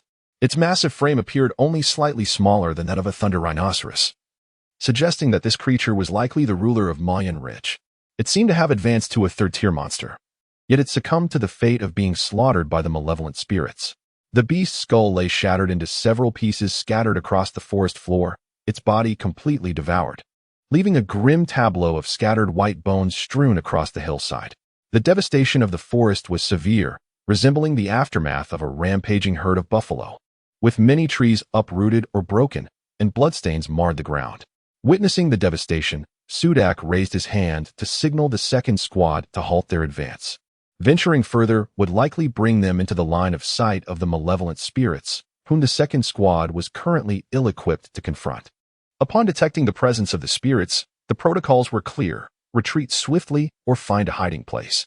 At that moment, Hibuchiang, approaching from the rear, cast a glance towards Sudak. The two often communicated silently, and Sudak could easily discern He's intent. "Are you suggesting we use the lookout scroll here?" Hibuchiang nodded in affirmation. Initially deemed useless by the gaunt old man at the magical goods store, Hibuchiang had purchased 2 lookout scrolls on a whim. No one anticipated that this scouting mission would turn out to be so perilous. Even though activating a scroll would cost them several silver coins, in such dire circumstances. No one could afford to hoard it. With everyone on high alert, Wuqiang ventured into the center of the mountain hound's skeletal remains. Here lay the chest bone of the beast, roughly the size of a room, with its sturdy ribcage resembling a cage. He inserted a branch-like magical object amidst the ribs and then retreated. Is it done? Wuqiang nodded again. All right, mates, let us withdraw. The area was littered with footprints left by the malevolent spirits, and Suldark had no intention of following their trail. The spirits seemed ill-suited to navigating the rugged terrain. Their bulky bodies left clear tracks in the forest. The second squad infiltrated this woodland not only to track the movements of the spirit patrols but also to scout a suitable camping site for the subsequent cavalry unit's entry into Moyen Ridge. Baron Sidney had meticulously delineated each patrol unit's area on a simple parchment map. Suldark's squad was tasked with reconnaissance in the southwestern sector of Moyen Ridge, less than 5 kilometers from where the 4th Brigade was clearing a path through the forest. However, the intricate ravines and valleys made this mountainous route treacherous, prompting the 4th Brigade to wisely avoid this complex terrain. The 2nd Squad could not afford to flounder like a headless fly in such a perilous area. Encountering the malevolent spirits would likely spell doom. The leaves and branches of cinnamon trees exude a spicy scent that repels the spirits. This discovery was made by a scout from Duke Ryan's Bushman Legion and has since been widely adopted by scouts. However, finding cinnamon trees in the dense forest of Gandir was no easy task. Fortunately, one of their warriors, Augustus, stumbled upon a cinnamon tree in the woods, allowing each member of the squad to don a layer of cinnamon branches as camouflage. Wuqiang lay concealed in the grass on the slope, flanked by 2 new recruits, their eyes wide with anticipation as they observed the situation below. The slope had a narrow outlet that, after reconnaissance by the squad, was determined to be the only path into Moyen Ridge. Suldark resolved to conceal the 2nd Squad here to monitor the movements of the malevolent spirits. He divided the warriors into 3 groups. Suldark, Wuqiang, and 2 new recruits formed the first group, while Red Sox, Big Beard, Augustus, and a fellow townsman constituted the second. The remaining 5 soldiers comprised the third group. Together, these 3 groups formed a network of overlapping surveillance, maintaining communication despite the dense forest below. Suddenly, a 3-meter-long pine-patterned crown lizard darted from the underbrush, racing in the opposite direction of Moyen Ridge. This rare low-tier creature excels in the stone skin ability, allowing it to appear as if it were made of rock, both visually and texturally. Remarkably resilient, it can remain hidden in crevices for weeks without sustenance, resembling a large stone trapped in the rocks. Though non-aggressive, the lizard possesses venomous teeth and typically preys on smaller forest creatures. Surprisingly, this master of disguise and concealment was now fleeing from Moyen Ridge. The lizard's skin was highly coveted by the minor lords of the Green Empire, making this gentle creature a sought-after quarry among many adventuring parties. As soon as it appeared within the 2nd Squad's sight, it caused quite a stir among the soldiers in the 2nd group. Augustus on the distant slope signaled to Suldark, requesting permission to hunt the crown lizard. After careful consideration, Suldark recognized a rare opportunity and decided to take the risk. He instructed 2 new recruits to remain on the slope as lookouts. Should any spirits approach, they were to raise the alarm. Suldark and Wuqiang then hurried down the slope. The crown lizard seemed to possess a preternatural sense of danger. As the slope experienced even the slightest movement, it bolted toward a pile of rocks several hundred meters away. Despite its considerable size, the creature moved with remarkable agility, its powerful legs propelling it forward with the grace of a swift vessel gliding across the land. Suldark was taken aback by the vigilance of the mottled crown iguana. By the time Wuqiang arrived at the base of the slope, the iguana had already burrowed into a pile of rubble. At that moment, Augustus, Red Sox, and Big Beard also rushed over from another hilltop. Upon witnessing the iguana disappear into the stones, they quickly gathered around the rubble. Red Sox and Big Beard, armed with alloy bows, positioned themselves on either side of the pile, ready to shoot should the iguana emerge. Given the massive size of the mottled crown iguana, evading the shots of these amateur archers would prove exceedingly difficult. However, after a thorough search inside and around the rubble, a rather embarrassing situation arose. The giant lizard was nowhere to be found. Suldark spat on a large rock and instructed his 4 soldiers.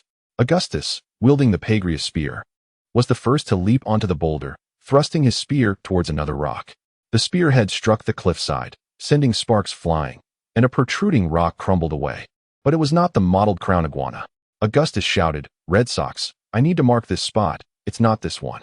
Indeed, If the mottled crown iguana could not be located within the rock pile, the most effective method was to systematically eliminate the rocks surrounding it. He Buqiang followed closely behind Suldark, drawing his Roman sword, prepared to strike at the boulder. Yet Suldark stopped him, exclaiming, "Have you lost your mind? You can't use a newly forged Roman sword like that. Are you willing to ruin the blade? Red Sox, bring out your axe."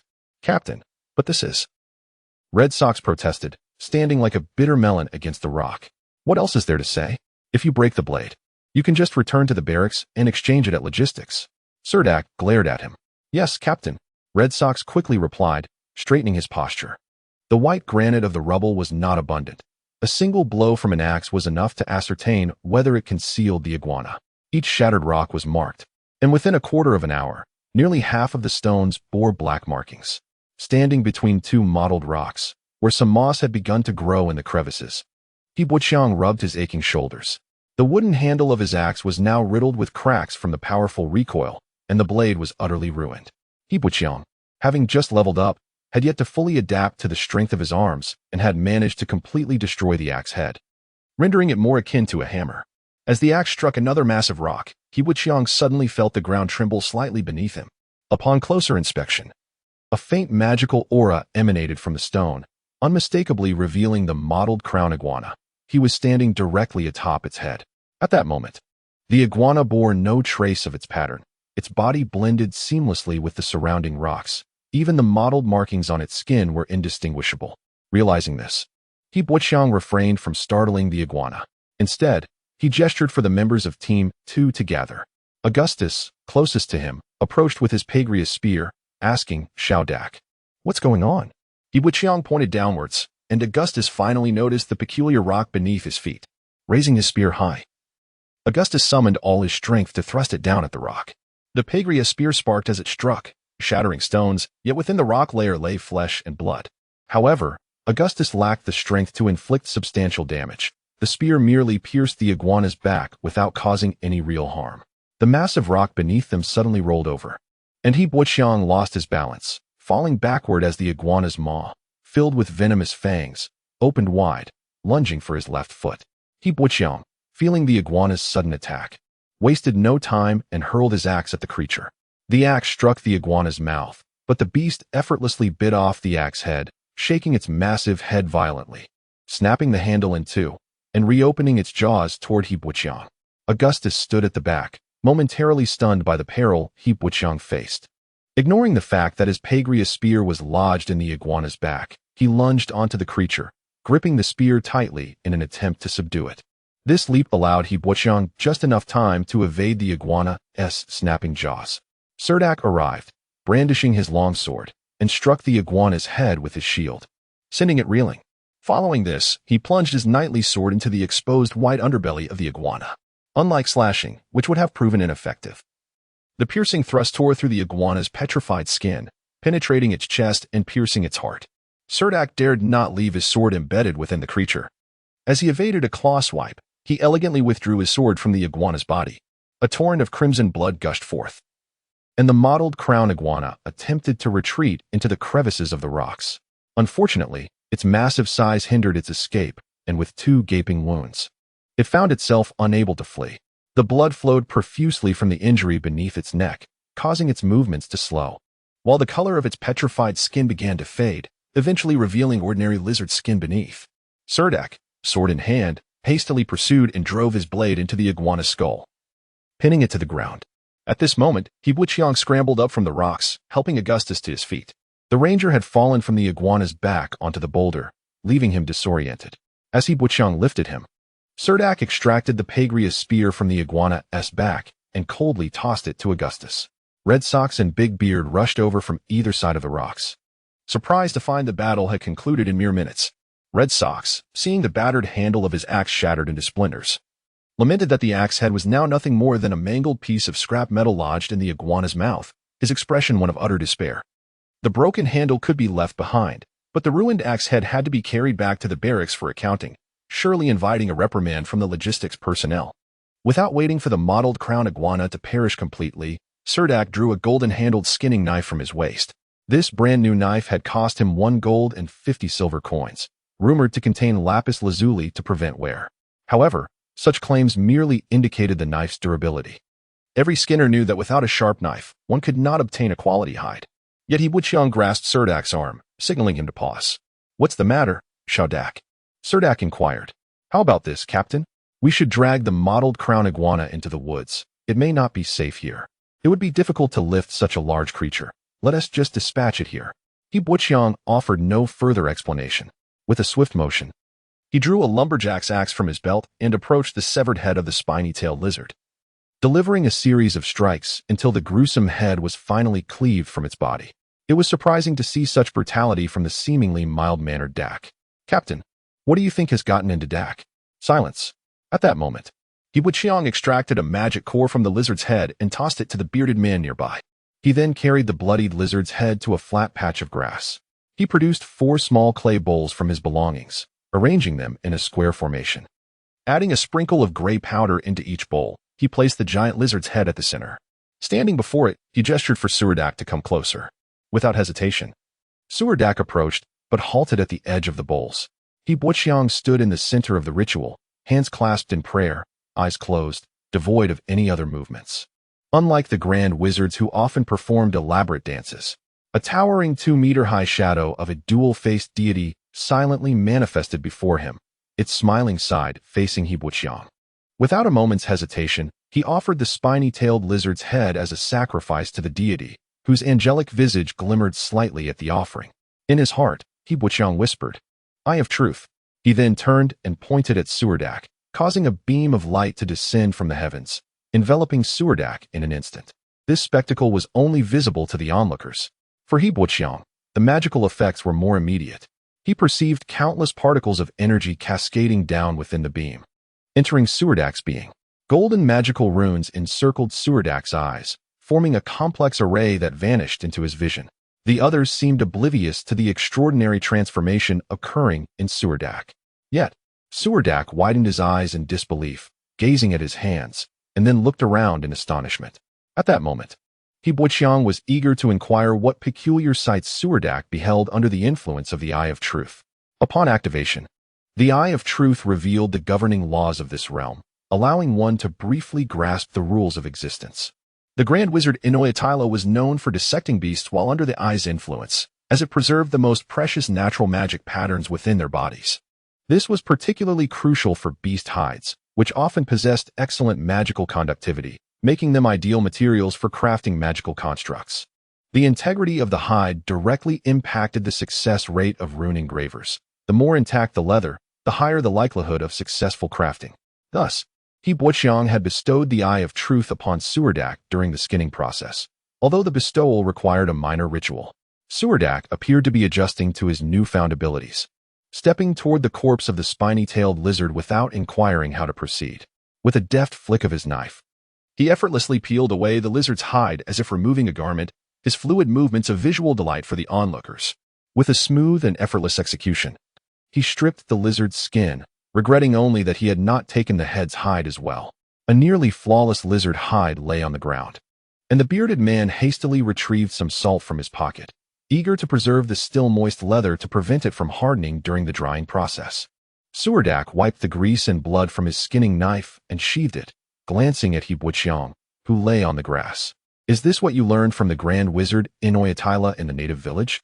He Wuqiang, with his hands behind his head and a piece of flatbread in his mouth, nodded in response. "Are there any special conditions required?" Surdak's curiosity piqued as he pressed for details. The other members of the second team also regarded He Wuqiang with intrigue. He Wuqiang nodded again, then sat up and picked a blade of grass to inscribe 2 words in the soil: ritual and offering. "So, the extraordinary ability you just granted me was enabled by that simple altar through the sacrifice of the spiny-tailed lizard's head?" Surdak queried, to which He Wuqiang confirmed with another nod. Surdak continued, "So, hypothetically, if we had enough offerings, could you invoke divine blessings for all of us? Is there a limit to how many times this can be done, or would it deplete your strength?" He Wuqiang initially nodded, then shook his head. For a water-based support mage, casting enhancement spells merely required a simple incantation and a modicum of magical energy. However, for He Wuqiang, it necessitated the sacrifice of a beast-level offering to procure abilities such as Divine Protection, Eye of Truth, Blessed Shield, Whispers of Death, withering death, and burning life from the dual-faced deity. Each ability demanded a significant price. Suldark clapped his hands together. Then what are we waiting for? We must find more spiny-tailed lizards. It's unfortunate we can't venture to the river valley, but if we could capture a batch of Tim fish, wouldn't that grant each of us the formidable and mysterious power of the native hunters? He Buqiang vigorously shook his head, asserting that it was impossible to confer the native hunters' extraordinary strength upon them. In truth, during the confrontation with the Baijiali swordsmen to dismantle the demonic gate in the valley, the Grand Wizard Inoyatila had infused the 3 native hunters with the dark-patterned demonic hide. This granted them formidable power, but the hunters' bodies could not endure such overwhelming strength. Thus, during the ceremony, Inoyatila petitioned for the divine protection blessing, which shielded the hunters from exploding due to the infusion of such power. Inoyatila had conveyed to He Buqiang that the art of infusion was a complex discipline requiring not only unique insights into skinning techniques but also a comprehensive understanding of each magic pattern's characteristics. Most bearers were only suitable for specific natural magic patterns. If a bearer and the magic hide's properties were incompatible, an imbalance could result in failure. Should the magic hide possess greater strength, the bearer risked fatal consequences. The Grand Wizard had only a rudimentary grasp of the infusion process, explaining to He Buqiang that mastering magic pattern infusion required both exquisite skinning skills and extensive knowledge of magical runes. It was precisely because He Buqiang lacked proficiency in skinning that he had entrusted the Eye of Truth to Suldark.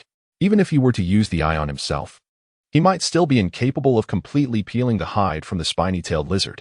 Suldark observed He Buqiang shaking his head, and thus had to settle for a compromise.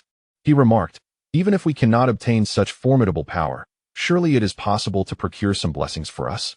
This time, He Buqiang nodded in agreement.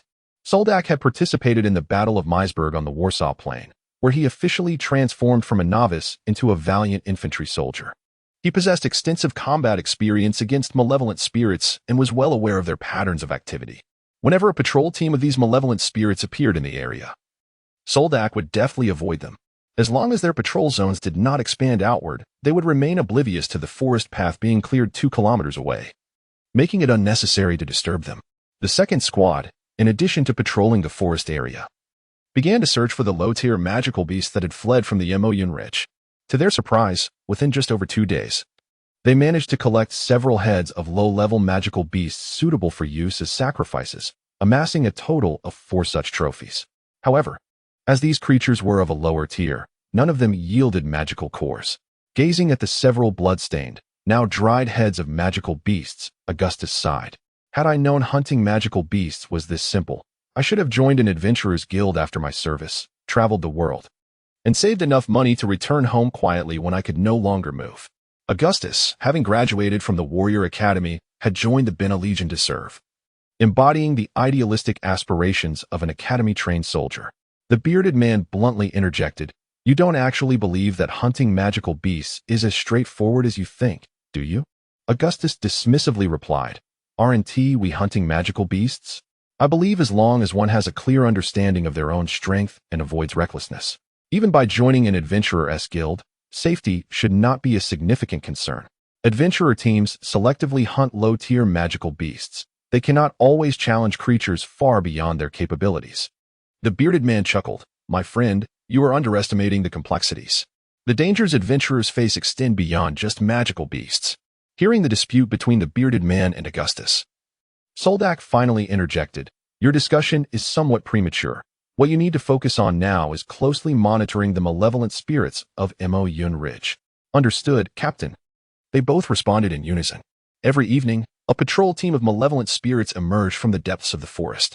Their general route involved circling the wooded area at the southern foot of Moyun Ridge before returning under the cover of night.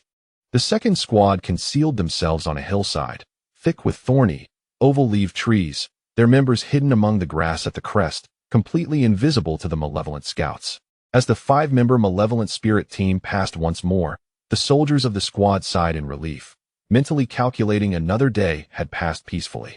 They wondered how far the forest path had been cleared.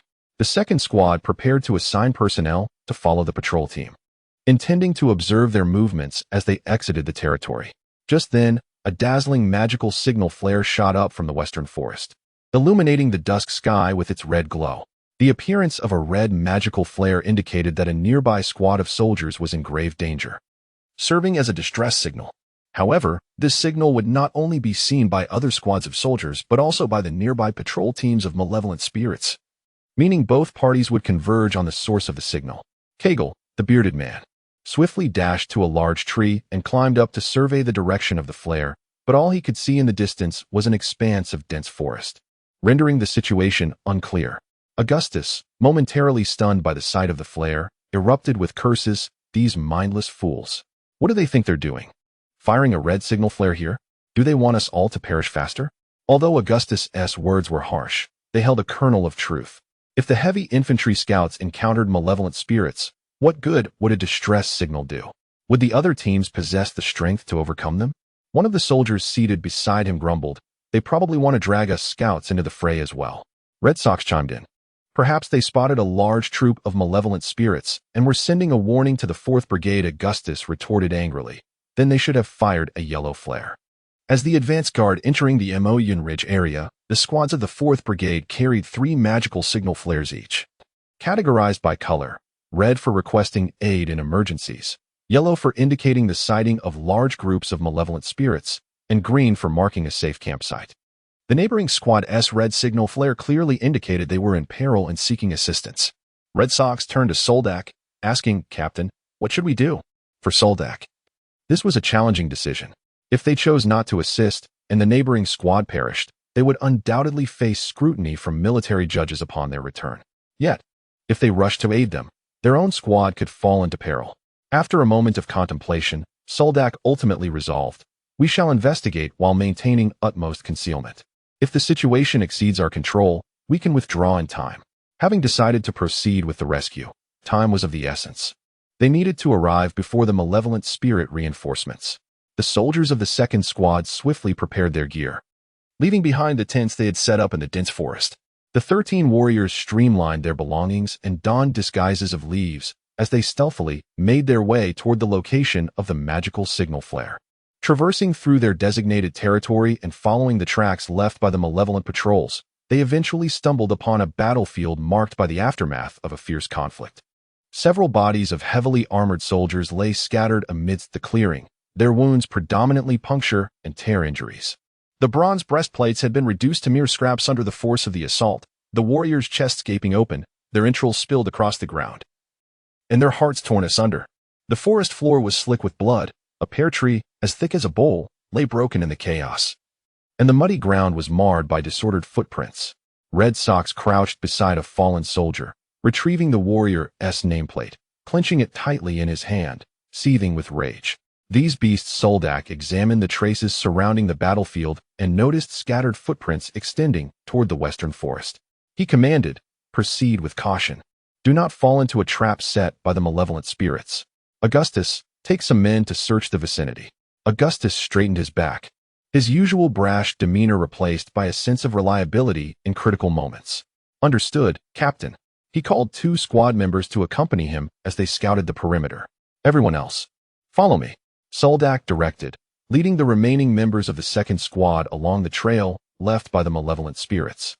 They had scarcely walked 200 meters when they came across the corpse of a heavily armored infantryman, hanging lifelessly from a tree, his head missing, and a massive blood hole gaping from his collarbone, his chest cavity hollow.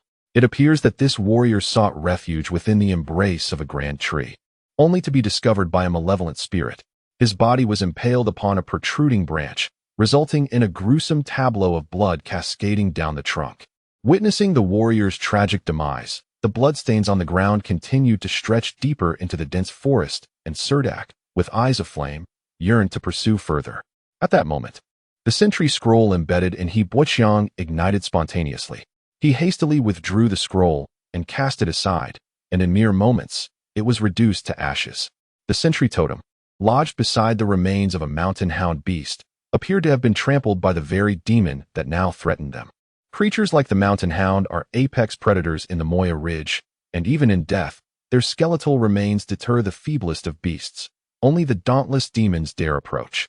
He Boqiang grasped the fervent Suldark, gesturing towards the charred remnants of the sentry scroll. Suldark, wiping his face with resolve, decisively commanded the members of the 2nd Squad behind him, We must retreat. Yibuqiang followed the second squad back to their previous battleground. Just in time to witness Augustus and two other warriors stumbling out of the forest, pursued by a towering demon standing over 3 meters tall. This demon, adorned with dark magical runes on one shoulder, bore a fearsome visage with protruding fangs but no horns. Clenching a military dagger, it advanced with a menacing gait, its eyes glinting with malice and mockery. Red Socks and Big Beard, while retreating, hastily unstrapped their alloy bows.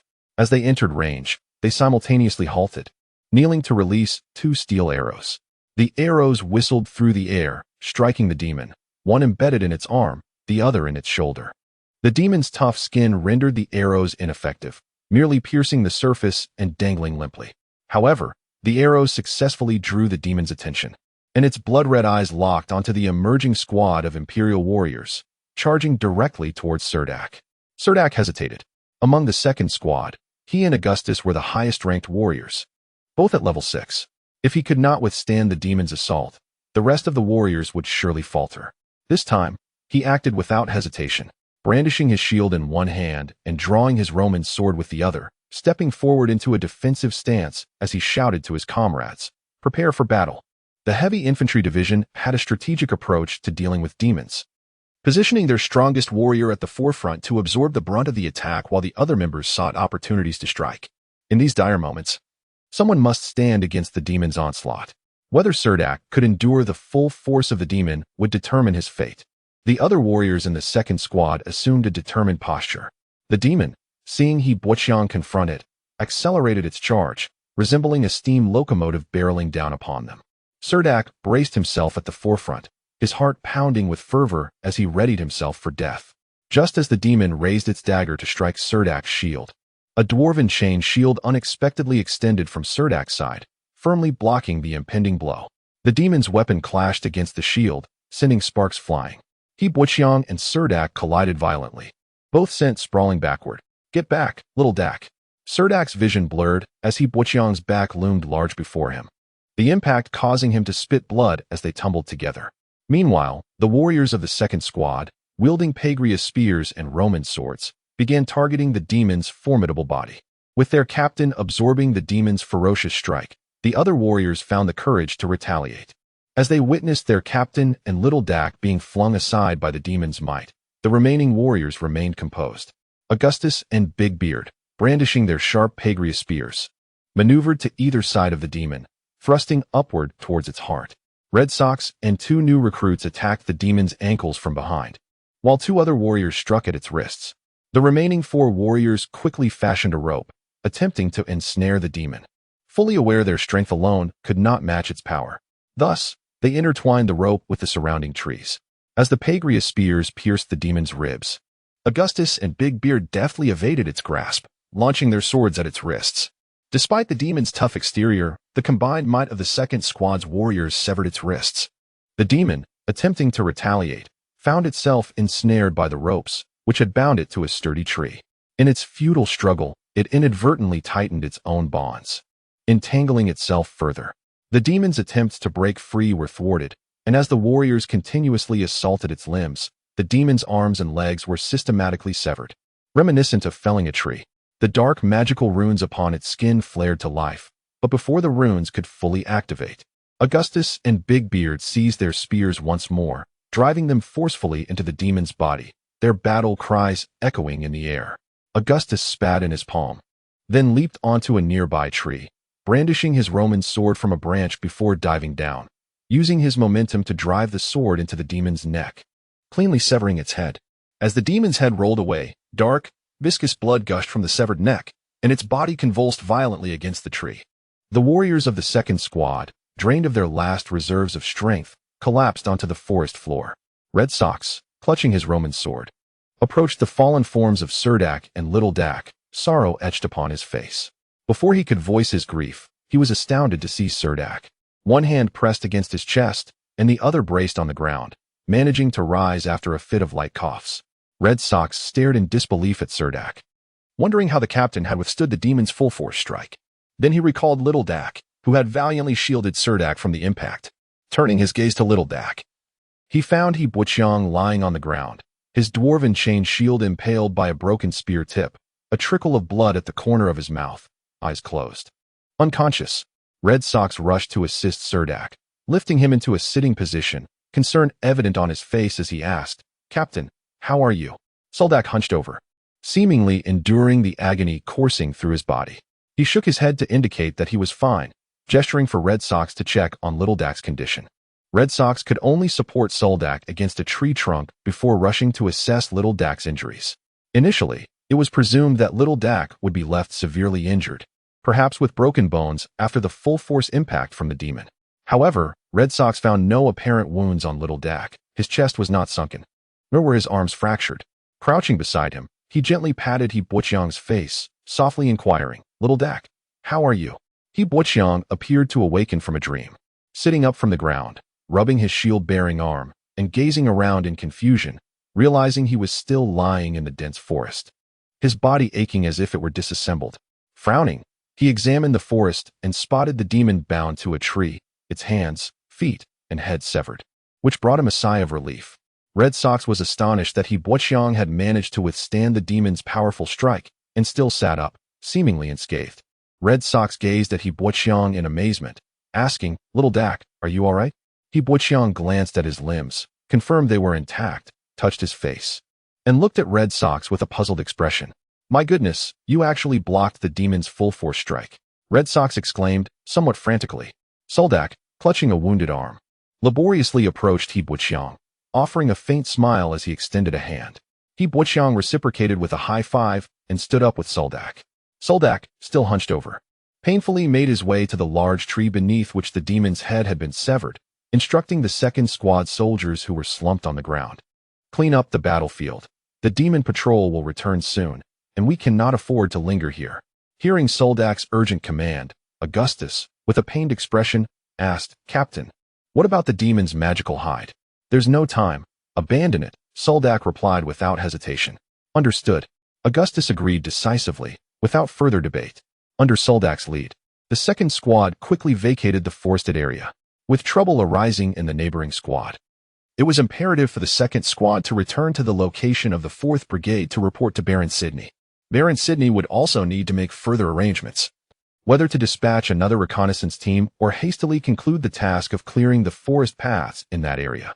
As the soldiers traversed the dense woods, exiting the patrol zone of the demons, their tense spirits began to ease, having slain a demon warrior right under the patrol's noses. Undoubtedly, the demon patrol was now frantically searching for the second squad in that vicinity. At the end of the line, the burly man approached He Buochiang and walked alongside him, giving a friendly punch on his shoulder, saying, "Little Dak, well done." He Buochiang merely smiled subtly in response. At that moment, he overheard some members of the squad quietly discussing the incident. Red Sox, walking at the front, lowered his voice to Augustus. "Is this the effect of the magical beast hide armor?" Augustus, somewhat distracted, replied, "It seems so." Red Sox, filled with aspiration, continued, "When I have money." Augustus abruptly interrupted Red Sox daydream. "Shut up." Red Sox, feeling somewhat aggrieved, retorted, "Hey, why can't I have dreams?" Augustus, not even glancing at him, replied, "Talk to me about dreams when you can produce 30 magic crystals in one go." Red Sox widened his eyes, exclaiming, "Are you saying that Little Dak's set of magical beast hide armor is worth around 30 magic crystals?" Augustus spread his hands, indicating that these were merely Red Sox conjectures, saying, "I didn't say that. A standard magical beast hide armor is likely priced around that, but if you want to hire an inscription master to create magical engravings, you'd need an additional 100 magic crystals. Although Little Dak's armor is made of somewhat assorted materials, it's still a complete set of magical heavy armor. So I doubt it will be inexpensive." Red Sox lamented, "My heavens, when did Little Dak start being so extravagant?" In a mere 2 days, the nearly 300 soldiers of the 4th Brigade had cleared a forest path on the northern side of the narrow corridor 5 kilometers west of Mo Yun Ridge. The second squad arrived at the easternmost end of the path, witnessing a group of heavily armored infantry laboring diligently, sweat pouring down as they swung their axes, felling towering birch and maple trees. In this area, the presence of oak, chestnut, and yellow pine was rather scarce, lacking those sturdy hardwoods, thus enabling the clearing of the path to proceed quite smoothly. Each soldier of the 4th Brigade was tasked with clearing 10 meters of the path daily, and this high-intensity logging required them to work for at least 12 hours a day to ensure they completed their share of the work. Under the immense pressure from Baron Sidney, the 4th Brigade managed to carve out a remarkable 7,000 meters of forest path in just 2 days. Upon seeing the 2nd Squad emerge from the woods, camouflaged with leaves, the logging infantrymen displayed expressions of envy. One soldier paused from his work, greeting Suldark warmly. "Hey, Suldark. How's the situation over by Emoyun Ridge?" Suldark, leading the way, glanced down and, noticing the greeting, signaled for his squad to continue along the path while he stopped to address the soldier. "We encountered a demon patrol at the foot of Emoyun Ridge. Have you seen Baron Sidney?" The soldier named Craigie pointed ahead along the path, saying, "The Baron seems to be over there."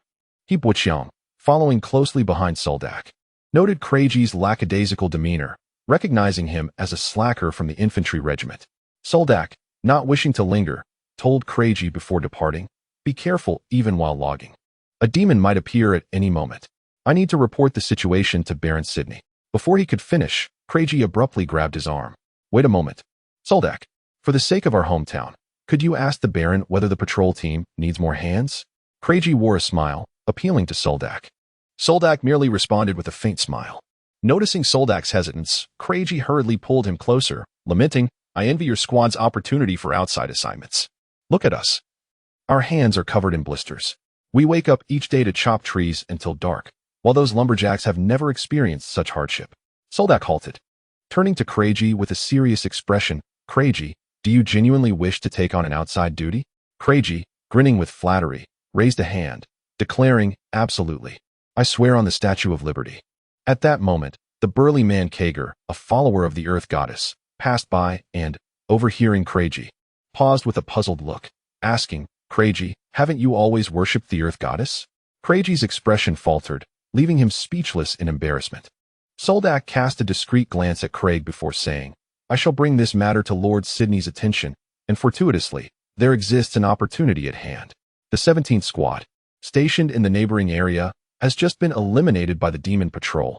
Thus, there is a vacancy for a squad to maintain watch in that sector. I believe Lord Sidney will acquiesce." Upon hearing Suldark mention the encounter with demons in the woods, Craig's expression darkened considerably.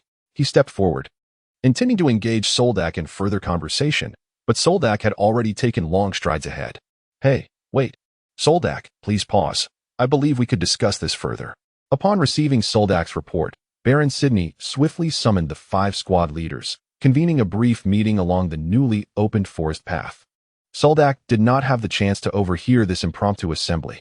After resupplying, the 2nd Squad plunged once more into the dense woodland, following Baron Sidney's orders. They were required to hold their position in the forest at the foot of Mount Mayan for 2 additional days, while the 4th Squad, at their current logging pace, would need at least 2 more days to traverse the mountain range and reunite with the 2nd Squad. Returning to the surveillance area at the foot of Mount Mayan, they discovered a plethora of chaotic, enormous footprints in the woods, yet failed to locate any demons within the thicket. Suldark, along with the soldiers of the 2nd Squad, returned to the battlefield, only to find that aside from the unmistakable pools of blood on the ground, the bodies of the fallen soldiers had vanished without a trace. The soldiers of the 2nd Squad returned to their makeshift camp, which was nestled in a crevice beneath a massive boulder. After a day and night of exertion, everyone was utterly fatigued. Red Sox and a new recruit stood watch while the others lay resting in their tents, unable to sleep on the hyena skin mattress. Suldark roused He Buqiang beside him, sitting up cross-legged and inquiring, "Little Dak, do you think we might possess the ability to slay demons?" Initially perplexed, He Buqiang only began to comprehend upon hearing the mention of demons. Suldark turned to retrieve the leather bundle hanging outside the tent, unwrapping it to reveal 4 heads of sacrificial-grade magical beasts.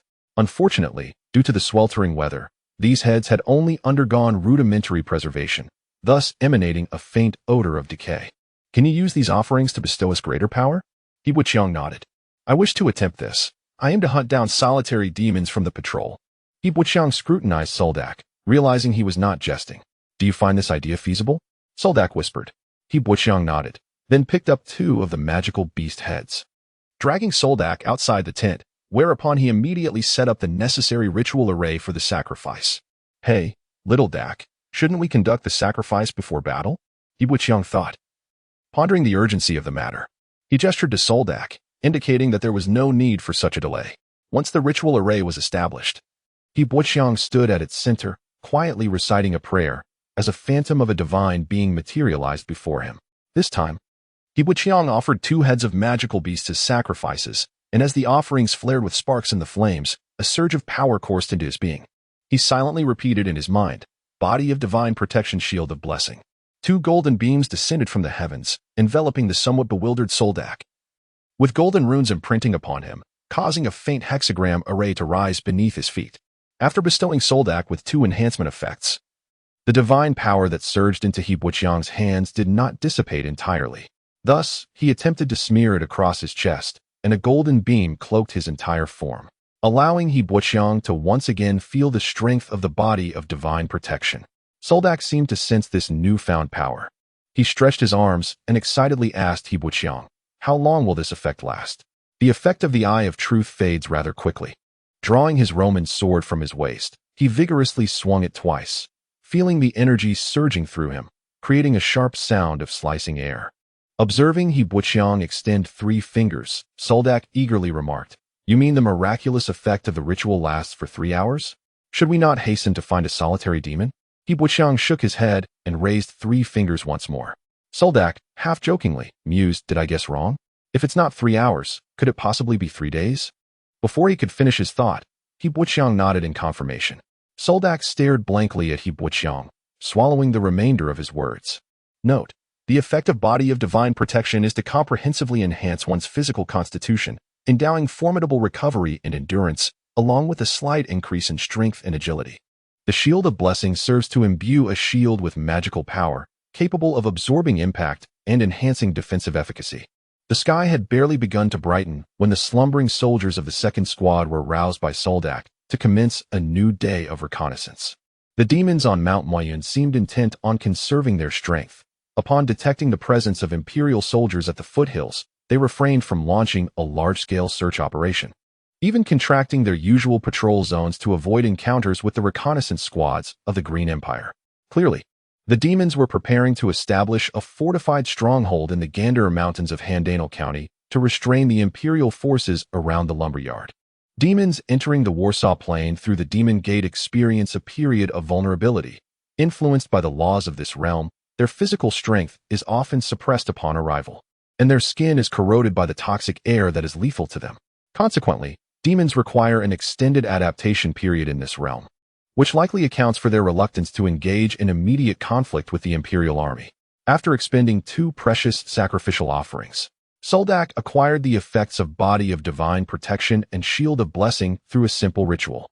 Armed with newfound strength, Suldark resolved to proactively seek out demons within the forest. He was particularly eager to lead the 2nd Squad in hunting down solitary demon warriors from the patrol.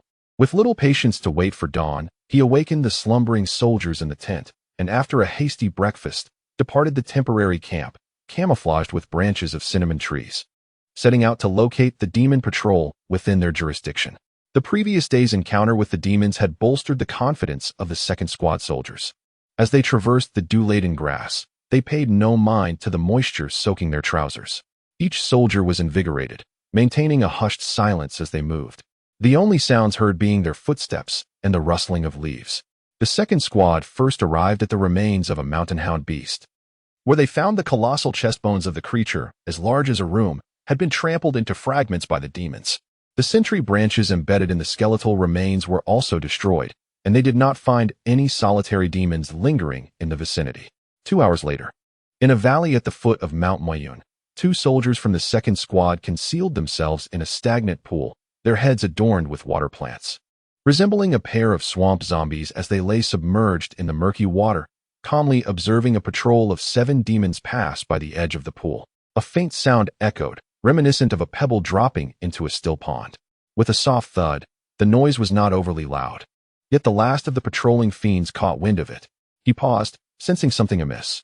The fiends at the forefront of the patrol also halted, their cold gazes fixated on the last member of their ranks.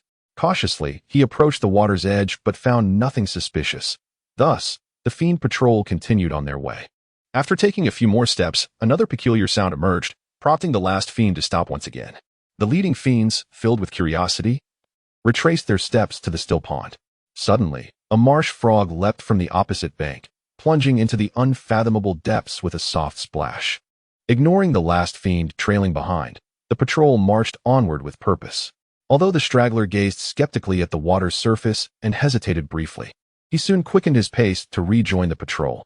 Concealed in the depths of the still pond, Augustus brushed aside the floating vegetation that hung before his face, preparing to emerge onto the shore, only to be gently restrained by his companion, the bearded Cargill. A hot-headed Augustus belonged to the traditional academic warrior class, while Cargill, before his military service, was a rogue with modest survival skills, having participated in a lesser-known local adventuring group's hunts. Cargill firmly held Augustus back from climbing out of the pond. Moments later, the chaotic sound of footsteps returned as the fiend patrol dashed back, scanning the area around the still pond before departing empty-handed. Augustus exhaled a breath of relief. Just moments ago, a fiend had stood right before him, close enough that a mere half-step forward would have placed a foot upon his face. Cargill rose from the pond, gasping for air as mud and water streamed from his form. He extended his hand to help Augustus up, saying, "We must keep up." Amongst the verdant branches of a grand tree, Red Sock Garcia lay across a thick limb, cradling a bound stork in his arms, silently observing the fiend patrol pass beneath him. He was so frightened that he dared not even breathe. As the fiends walked below, he held his breath, feeling his heart race as if drums were beating within his chest. If it were possible, he would have grasped his heart to stifle its frantic rhythm. But he was unable to control himself. Once the entire patrol had passed beneath the tree, he foolishly retrieved a metal bow and aimed at the last fiend in line. Drawing back the string, a faint glimmer of intent caught the fiend's attention, causing it to pause and turn its gaze toward the tree where Garcia hid. Subsequently, Red Sox shot an arrow at a mountain pear overhead, the projectile vanishing in an instant, while the pear fell to the ground with a resounding thud, bursting open and splattering juice everywhere. The last fiend, already drawing the ire of his companions, was further mocked when the pear shattered at their feet. The fiend patrol paid no heed to the straggler, continuing their advance. The last fiend hesitated, contemplating whether to return and investigate, only to notice the tree shaking violently. He intended to call out to his comrades, but, after a moment's deliberation, decided against it, taking cautious steps back. At that moment, a voice called out from the distance, prompting the last fiend to respond immediately. He gestured toward the troubled tree.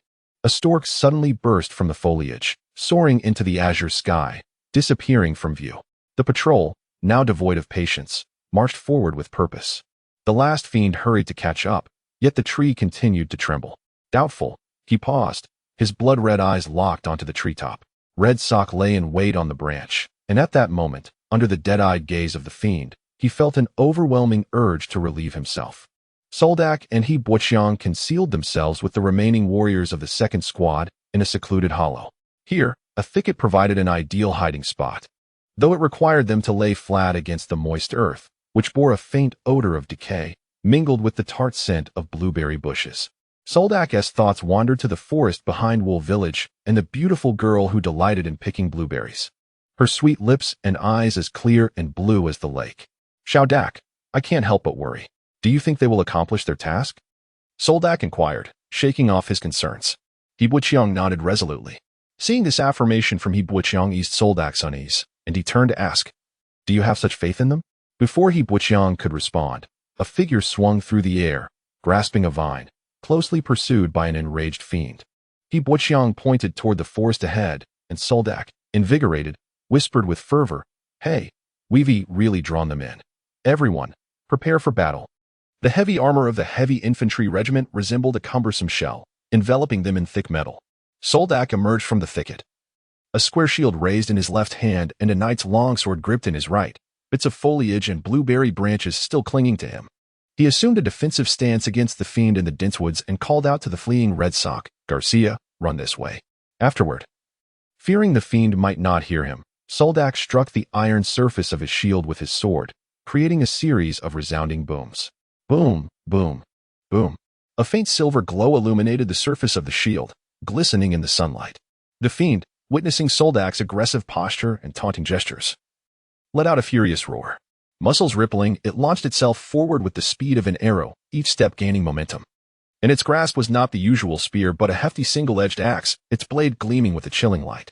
The distance between the fiend and Suldark rapidly diminished, the palpable pressure of this superior being resonating with each rhythmic step, like a hammer striking the hearts of every warrior present. Prepare yourselves. Suldak's voice was hoarse as he fixated on the approaching fiend. With each stride, the fiend could cover 6 to 7 meters. In mere moments, it closed the distance, and a rope suddenly sprang up from the ground like a tripwire.